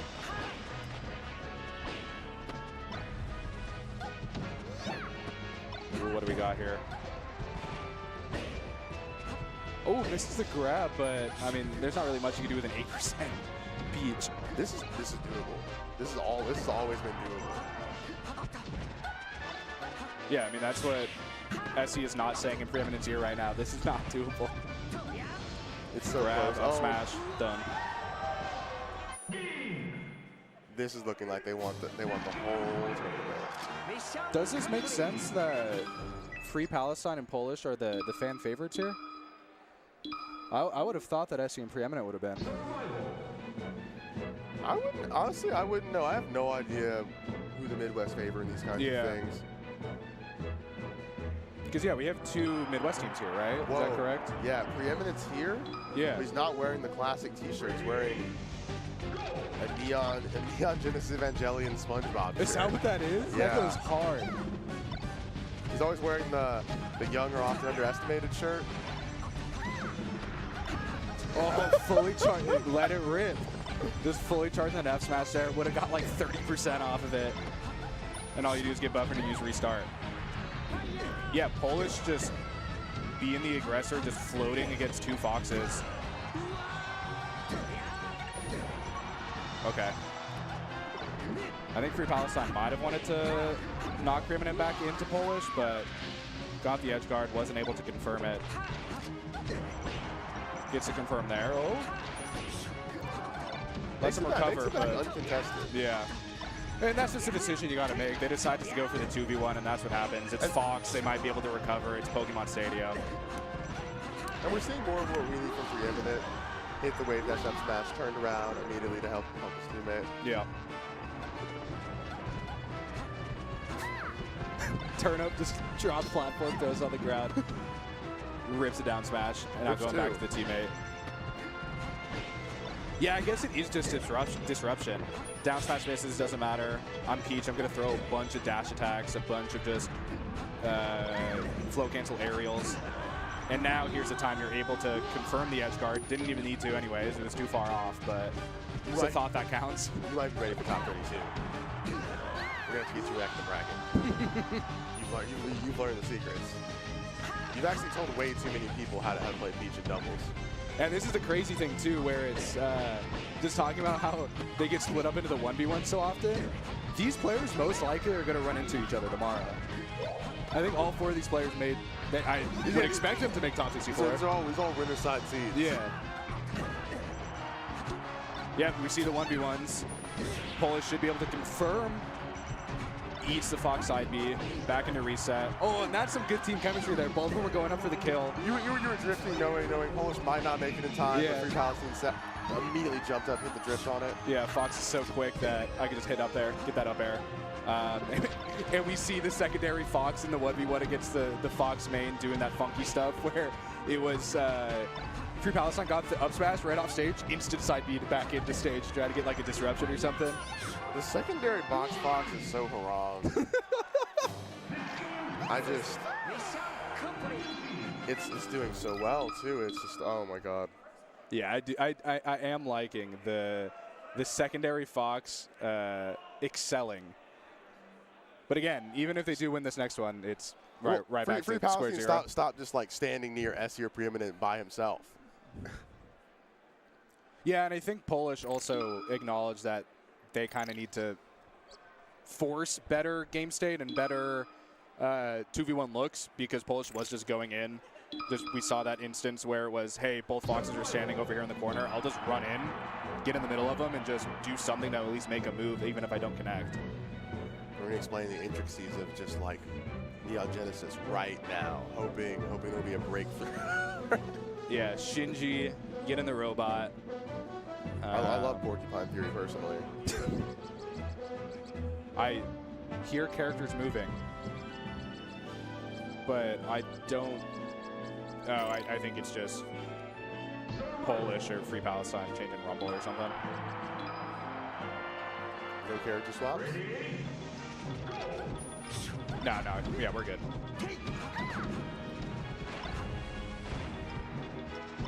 Yeah, Polish standing up there up front. They just can't. Polish is in the iron wall. if I'm just near my boss, Polish, it will go well. Yeah, Free Palestine, not scared. Do a little, I'm just gonna grab you, throw you as your teammate, run away. Polish will get off Halo. Ooh. We might have the speedrun 6-0 going on here. Just the Fox is the answer. You hate to feel the darkness come clawing on you right now. All right, let's see if we have to do anything here. Polish just gets to hold shield. Free Palestine gets to get right back. You love to see that. Got a little greedy with that second barrel shield. Oh. Yeah, and that's an instance where both Foxes are just going to eat you alive. And this is the first time SC and Preeminent have had a lead in a while. Yeah, I believe since like pretty much game one. Game one, Game 1, first 2 minutes. And this is where the Foxes start foxing. You got the Shine deep out there. I could be into the reverse Rio storyline. Okay. I didn't have it on the bingo card, but I could try with that.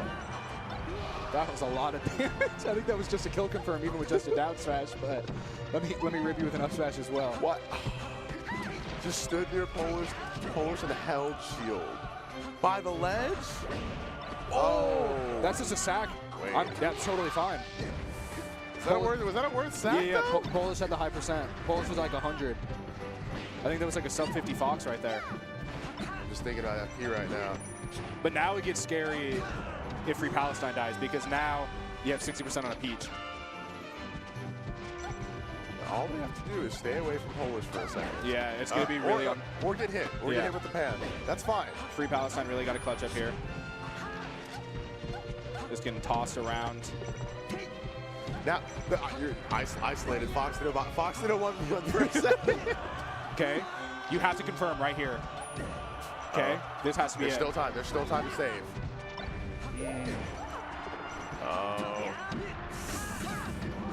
Oh, gets back. Has the perfect angle. What double dash attack works in the favor of Polish. I don't know how Free Palestine just lived there, but it worked out. Okay, and we'll 3-0 from Polish and Free Palestine. Oh, you see it? Oh, letting the guns out. Oh, it's a Corona shirt too. There's just so much culture in this player. So many good vibes. Get the water bottle. Got to stay hydrated. That's how you build muscle. It's all in the sleep. It's all in water? It's all in the water. You got to stay hydrated. You got to stay rested.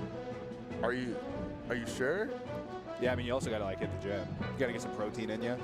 Yeah, you're just missing. You're just like shelving so many steps. As if water makes me just the Iron Man. Makes you look like Zac Efron in that wrestling movie. Have you seen that? Oh, you're talking about Iron Claw. I haven't seen it. I haven't seen it. I heard yoked. I heard it's depressing. I heard everyone thinks it's going to be like a regular ass film, and then everyone is just crying when they leave the theater. Like someone's like, I'm finished that movie. I had to leave immediately. I just had to go. Yeah, it's like a thing. You're sitting in the car in the parking lot, did not wait for the credits. Did not want to pass go. It might be like a 30-minute sit in the garage. Yeah. And so now we're back to the discussing here. I mean, I think if you're talking about what you switch up, I think the adjustment that Preeminent and Essie made was objectively good for the last game. They had the lead for a majority of the set, and I think it really was just crumbling apart in that final last stock situation where Free Palestine was able to confirm that early kill. And they're just going right back into it. Your call was so big brain. Polish has been so enabled this set. I don't know what it is. I don't know. It didn't even seem like Polish and Free Palestine have been talking that much. Maybe it's just like they got that neural link or something, and they just know. But like, look at that. Like, what was subscribed to Big AI? I bet. I can see it. You wouldn't get the cybernetic eye, would you? No. Would you get cybernetics? Like just an arm, maybe a toe? I could be down for the robot toe. I could be down for the arms, dude. Use macro yourself. The hands or the arms? I think if you go the arms, you gotta get rid of the hands. But you too, can right? just do hands. I might just do hands. Have you seen The Bear? I have seen The Bear. Do you know, like, every time I'll just be in the kitchen and I'll just think, can I get hands? Hands! Like, you're struggling, just can I get hands, please? Dude, every day of, like, normal life in the office, you stand behind someone, I just want to yell, behind. You should. Yeah. You should. There's no reason not to yell. There's no reason not to say behind. Yeah. You're not behind. You're alerting someone in position. Yeah. It's not a stealth operation. It's just me at the office. Please get off my expo, chef. Calling everyone chef, love that. I just need to see some hands. I need to see hands from Preeminent right now. I need more hands. If they could grow a third hand, that might help us. Essie was kind of going in there. Well space there from Essie, but just holds ledge. Okay, should live there. Yeah. Not going for the super high recovery there. Just keeps float. Try to get a little cheeky nair or something. They're at such a deficit. I guess it's just like you're in such a comfortable position now. You just 3-0'd. You have the stock lead. I don't need to play safe. You bring out your @0 Polish stock. Yeah. Oh, you bring out your @0. 4 successful bears into down smash. What a mobbing. What do we got here? Oh, Bear! Very skilled. Scoop him all the way back to the other side of the stage. Try another nair. This Polish stock is just doing everything. Yep. Nair. Like if you were able to lead the situation where they were both high percent and you wanted one of them to have 2 stocks, obviously you want to kill Free Palestine and you need him to take Polish's 2nd stock before you kill Polish. That has to be a die-hard situation. You can't deal with the fresh Polish stock and both of you are at 80. You can't account for what they'll do to you. Yeah, it's almost like you just gotta hope that the one person is able to stall or just push Polish away long enough. But like they aren't stalling enough because they're going near Polish. Is Free Palestine just looking at him and laughing? He's having a grand old time. Yeah. Well, I was watching their winner's quarter set, and Jorge was commentating, and he said that I think it was SE taunted as soon as they got the kill confirmed, and so it was like the KO off the top on Free Palestine. And Jorge said that Free Palestine is totally fine with taunting if he's in a state to be able to like respond to it. So he doesn't like it when it's like kill confirm, where it's like last stock, you taunt when I can't do anything back to you. So maybe there's like some mind games going on here where Free Palestine's looking at him in between games or something, but I don't know. People like playing the mental game with Preeminent in the sets. I think people just like the mental game. We haven't really seen a lot of like taunting in a while, I feel like. Would you say that the average Melee player likes thinking? The average Melee player likes thinking. Do they like thinking or do they like gaming? I don't think they like thinking. I think the goal of Melee is to get to the point where you don't have to think for a majority of the time you're playing. They just yeah. Eventually you should be past the think steps. Yeah. We're rolling subconscious now. Yeah, literally, yeah. Oh my God! Just rush down Peach. 3 different knockdown states with the dash attacks. And it's just not looking clean off like the knockups you're getting there. And you see they have the Boo Team has so many options. Yeah. They're not going well. Oh. And then FD still gets the stock first. There's a Polish doing damage. Polish parsing. Randall might have clutched so hard there because you knew as soon as Polish stood on that Randall that was going to be a down smash into 2 Foxes. Someone finally killed Polish. We're technically in like pretty even game state right here if Blue Team's able to confirm a stock. That saves Free Palestine right back into another match. That takes him away. Respectable top platform down smash. Yeah. No. Do it once. Vote. Go for it. Okay. Okay, this could be money. Yeah, Free Palestine just needs to get back on stage. Oh, nice! Clutch tag. This might be it for SE. Is that a grab at first? I don't even know what that first move was. That was an interesting option. This has been brutal. Yeah. You predicted that it would be quite a wash in terms of score. I did say look. We know I was a little right that I said top 4 was going to just look kind of like the first half of Genesis top 8 last weekend. Yeah, we're about 5 to 10 seconds away from seeing Free Palestine Polish push a potential Game 6 bracket reset. 5 minutes. I'm going to call it at 2.5. 2.5. Honestly. Yeah, we get out here before 11 p.m. Look, we have, okay, that's 8 minutes. That's not even like a fair trade. Let's say, okay, dude, fuck. I need them to stop talking and play. I think we're taking. What's happening? What's happening? We're taking. I'm calling over or under 3 minutes. Okay, I think you want the under, so I have to take the over. Do you want to bet $5 on that? Yeah, sure. Let's bet a beer. You good? I'm down with that. I'm down with the Corona. Unless it's Yoshi's, then that changes. Then it switches to 230 if it goes to Yoshi's. That's fair. Okay, so 230.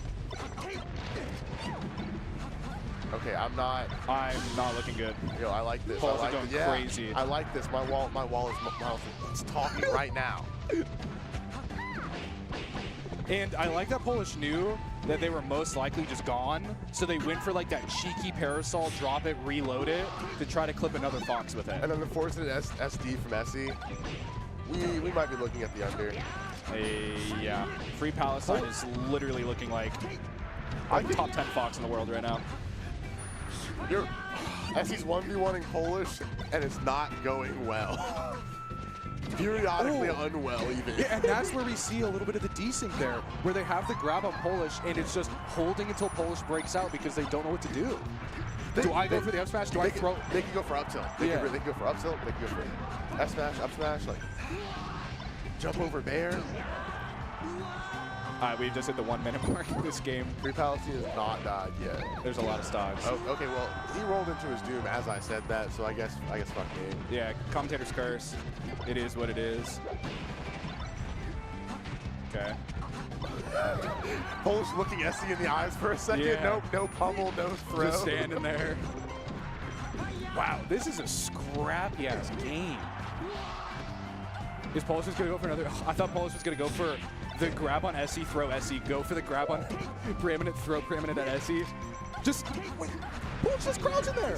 What are they doing? I cannot believe it. Yeah, these stocks are just you can tell absolutely flying. having a giggle about it. Oh yeah, FP is gonna be grinning after Okay, this. so you have 40 more seconds. Let's see what's happening here. It ain't gonna happen. I don't know. I don't know. And Polish survives it. Oh, that was a crazy up smash. Wait a minute. Things slow down here. Wait a minute. Okay, this is what we have. This is what we needed to avoid at all costs. But let's see if FP's got big dog energy here. I think Free Palestine feels like he's the best boss right now. But he's not. Oh. Where's the timer? Where's the timer? No. Oh no. I want to say that was under 2.5, but I think I'm it might. sure. It was in the 5. I don't even know what time we're on. It was in the 30s at the last second. We gotta have chat. We'll check chat. Yeah, you know, I care so little now because we're playing another game of Melee. Now Let's go. I'm here for that. Now the bet is inconsequential. Yeah. Yeah, hit us up on Twitter if you know. And now we're back to the game planning.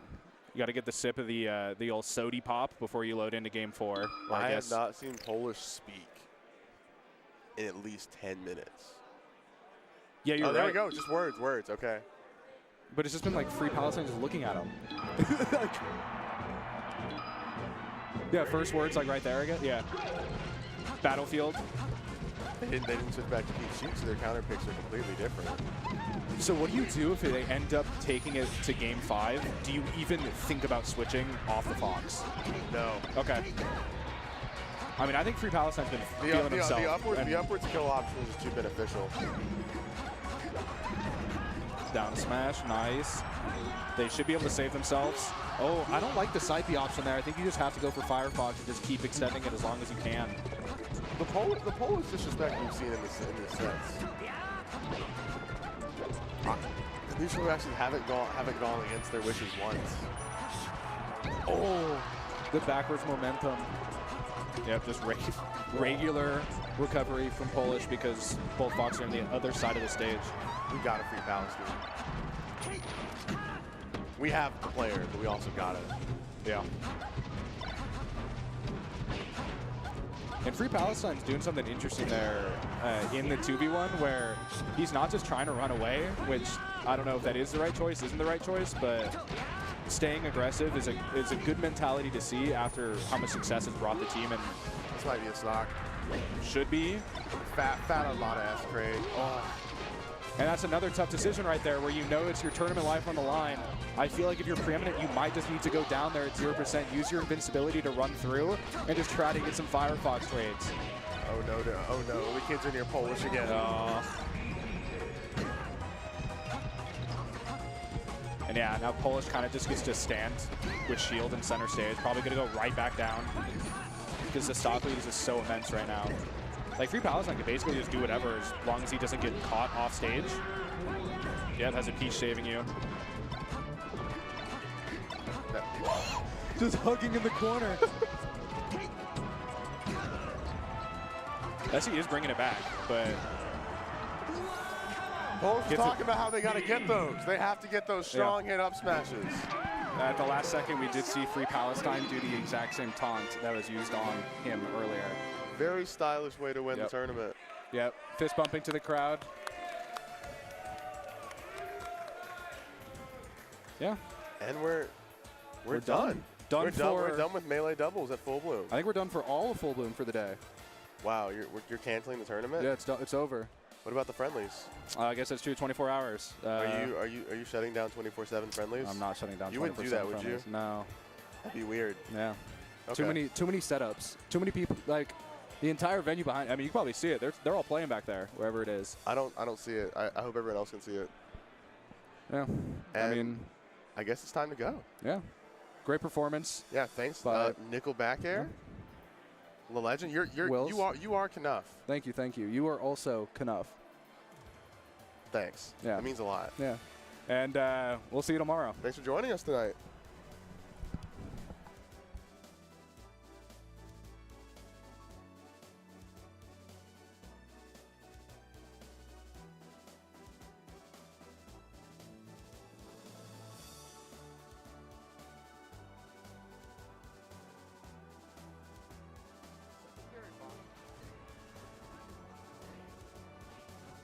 Double dash attack works in the favor of Polish. I don't know how Free Palestine just scoop him all the way back to the other side of the stage. Got another nair. This Polish stock is just doing everything. Yeah. Nair. Playing top four was gonna just work. Yeah. Kind of like the first half of Genesis top 8 last weekend. Yeah, we're about 5 to 10 seconds away from seeing Free Palestine. This is what we needed to avoid at all costs. Let's see if FPG outbrings Doc Energy here. I think Free Palestine feels like he's the best boss right now. But SE is bringing it back, but... talk about how they...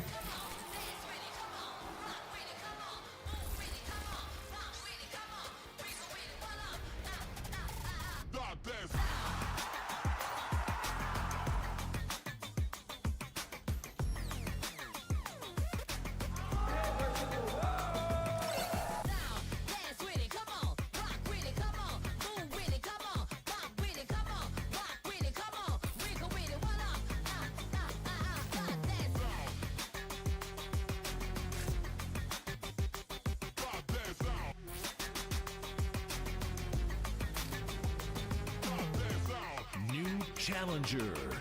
Tekken 8. Fighter 6. Ready?